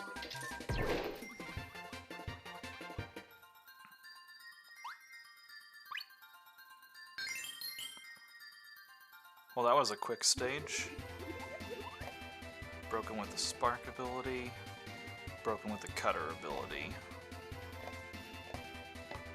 Well, I know that there are sparks in this stage, and this is a short one. So I will get spark here.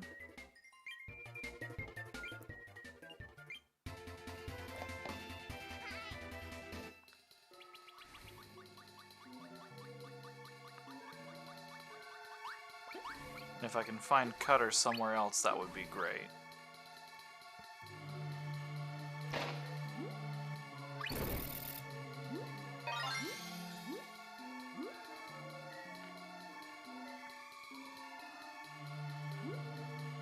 There's gotta be cutter guys somewhere in here.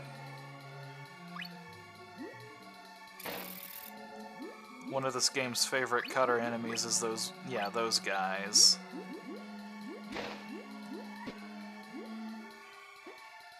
There we go.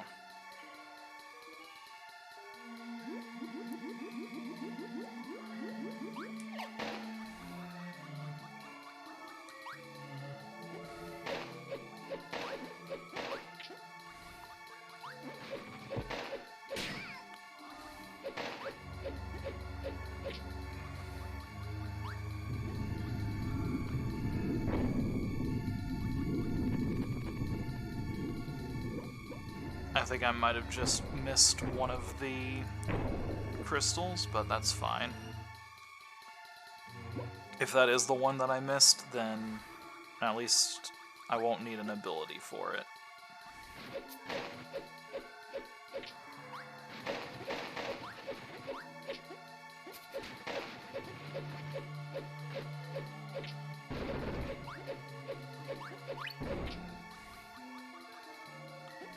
Oh, right, I remember-ish this one.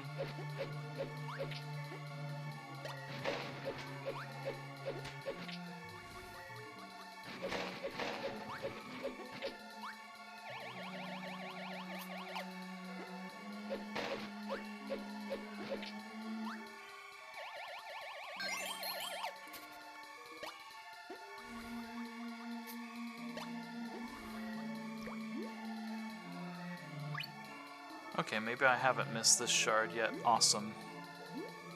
Okay, so then the last one's gonna be further along.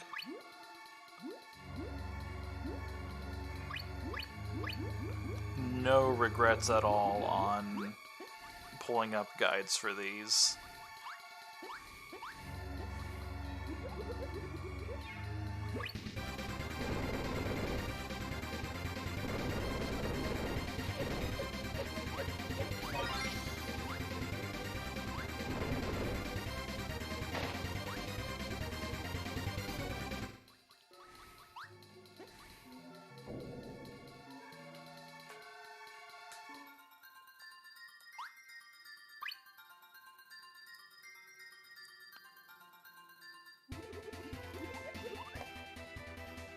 Alright, this is the penultimate stage. I need Burn and Needle.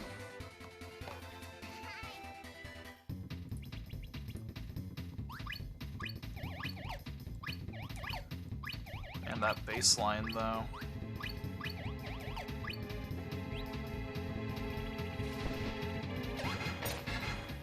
Well, there's Burn.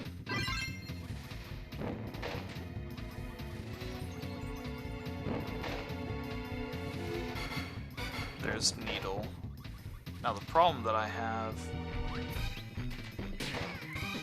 That's exactly what I was afraid of. Those guys are stone.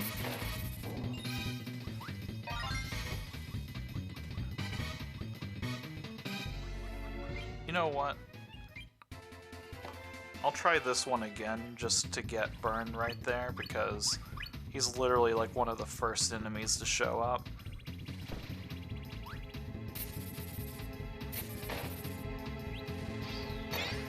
There we go.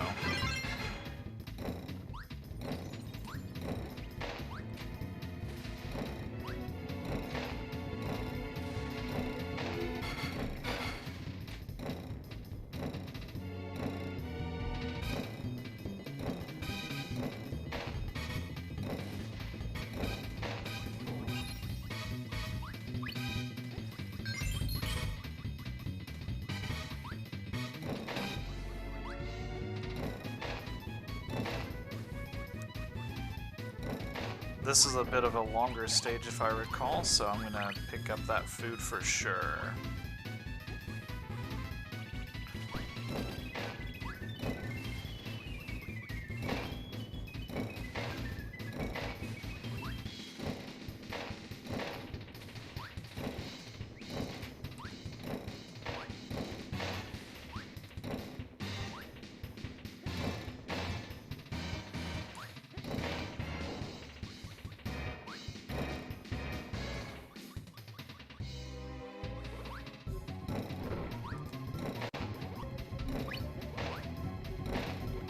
I feel like on these last shards, they sort of, I won't say completely, but they sort of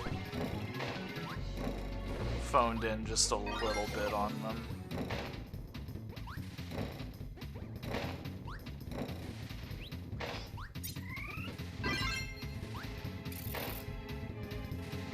Here we go. And we'll get Electric and Cutter.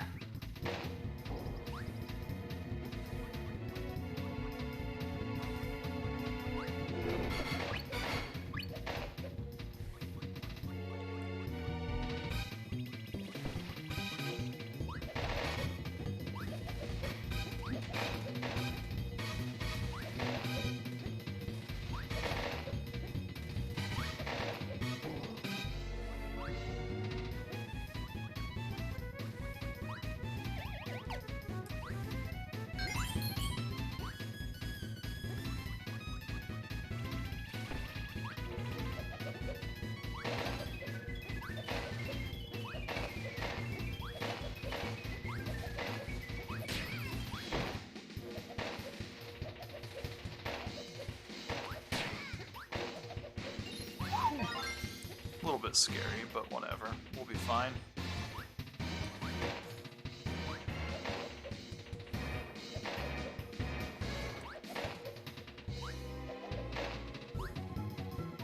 Wonder if it hurts me if I go up into that. Nope. Alright, let's aim for Maxim Tomato. Nice.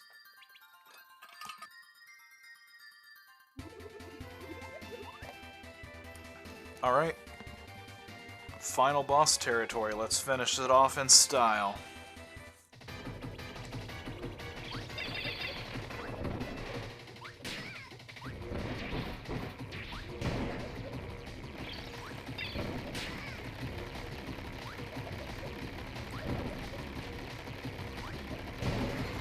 Now, unfortunately, those two are done.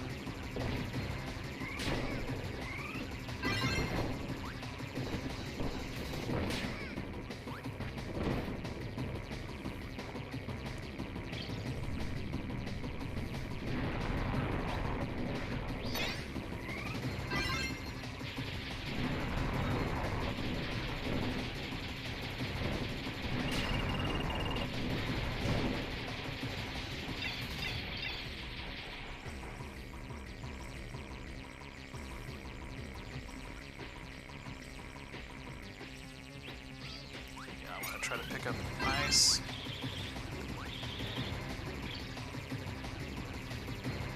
Oh god, I am not picking up ice and stone.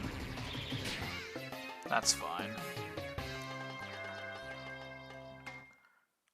I took way too much damage with trying to be smarmy and having like the combination powers, and I think that ultimately messed me up a bit.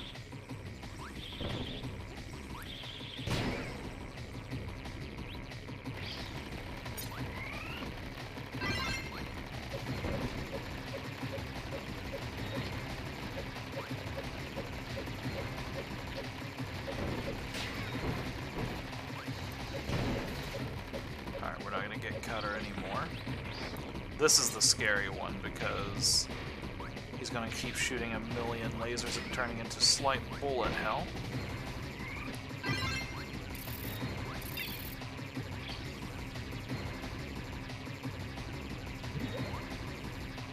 This one I have to wait for that.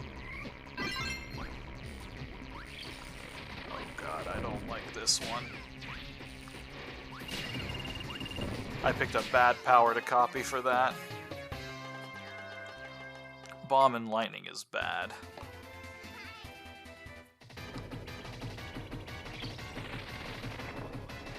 Worst case scenario, I will literally just,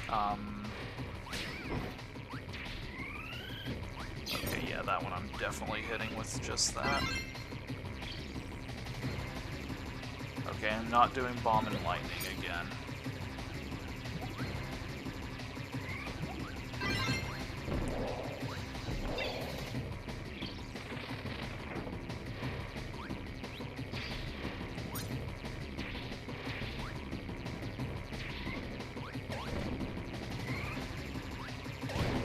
Alright, lightning is forever done.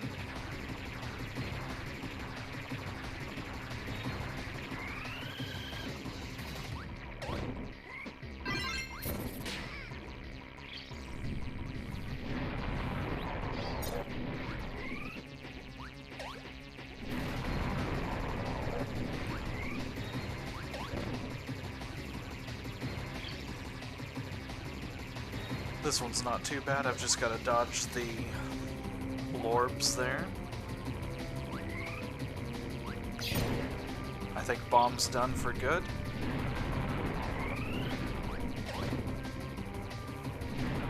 Fire's gonna be done after this. This was much easier to just do it this way.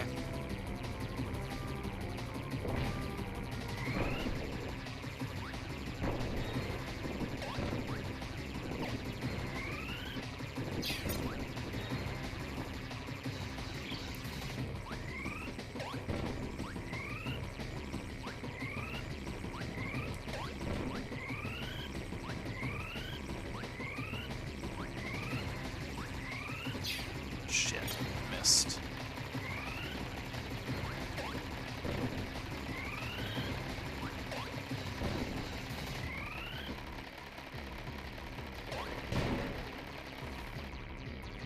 Alright, we've got it this time.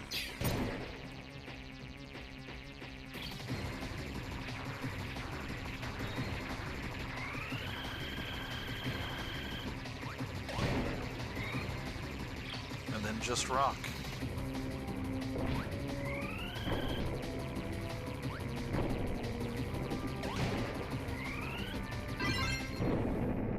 Not that I'm going to need that, but it'll be fine either way.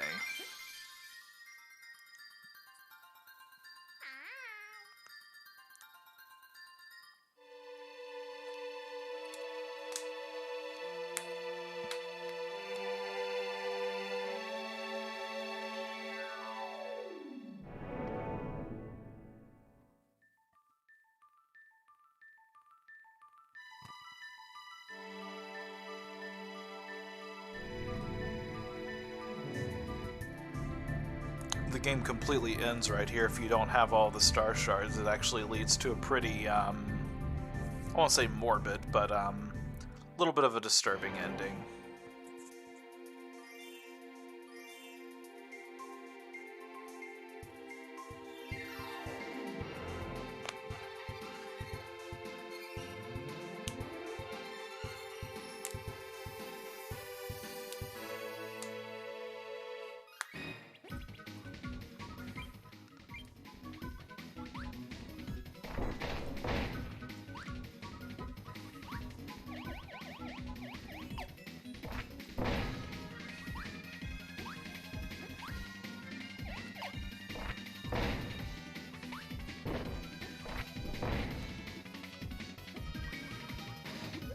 Thank you for the full health. I desperately needed it.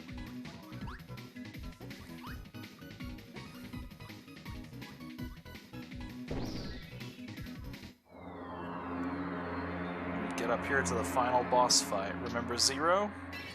This is Zero 2. He only takes damage from his eyeball. I need to not get hit by literally everything he does.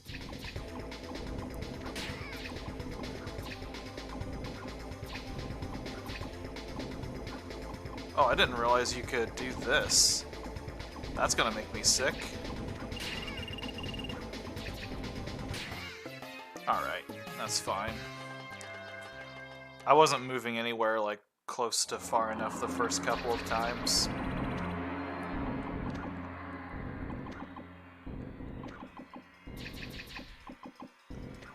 I basically have to wait until those explode before I try to go back in that direction.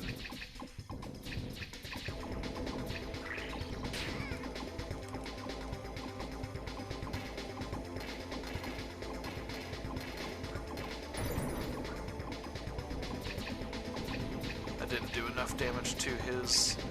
Oh wait, okay, I did. I had to break the halo first.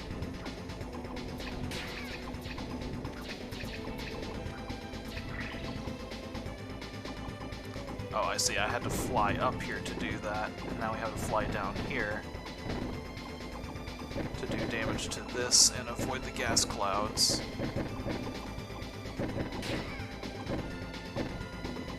Not the hardest boss in the world, but I'm probably going to have to take another death just to get there this time around.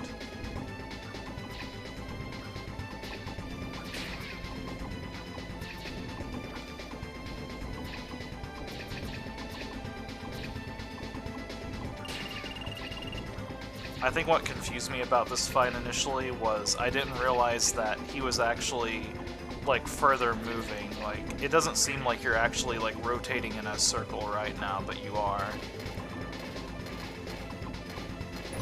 And all of that is actively happening as we're doing this, so...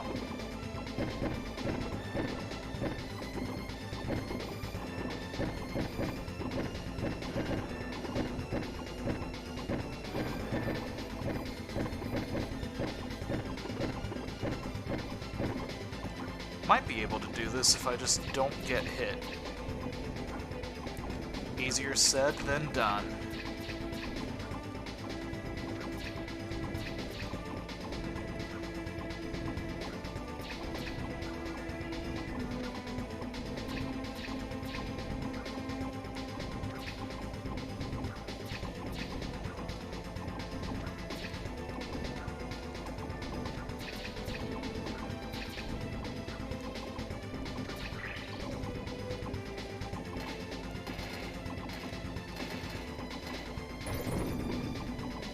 I don't know why he has the band-aid up there, all things considered.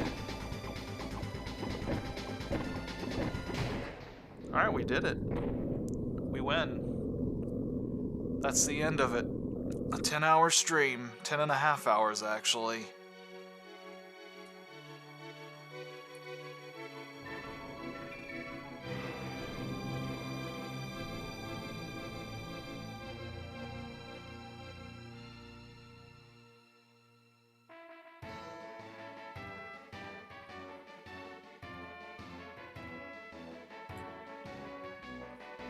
We get a small recreation of the Star Wars A New Hope scene.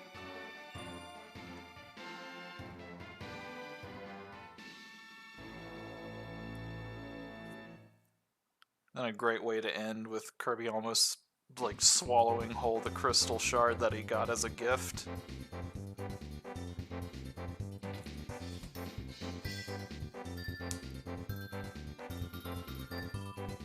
I'm not sure if the art looked like that, or if there is something horribly wrong with the emulation here.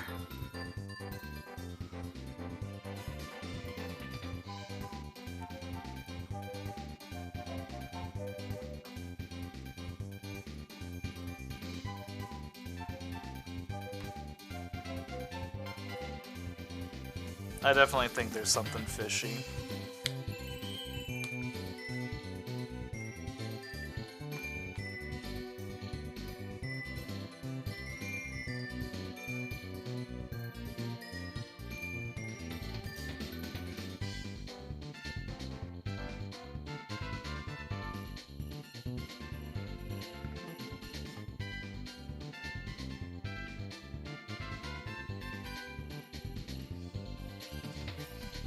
Well, we did it. About the only goal I didn't meet was Kirby Superstar 100%, so I think that's an acceptable one, just because there wasn't anything particularly great at the end of that one.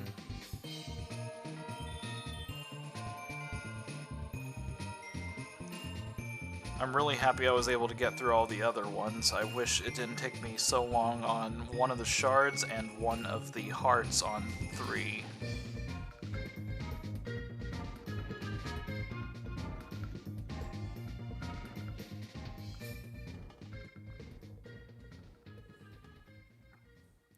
I'm pretty sure this one won't show up 100% for the same reason that Dreamland 3 doesn't, because there is a boss rush at the end of this one. Nope, this one actually does show up 100%. Nice. Alright, well, to anybody who's still here, thanks for hanging out with me.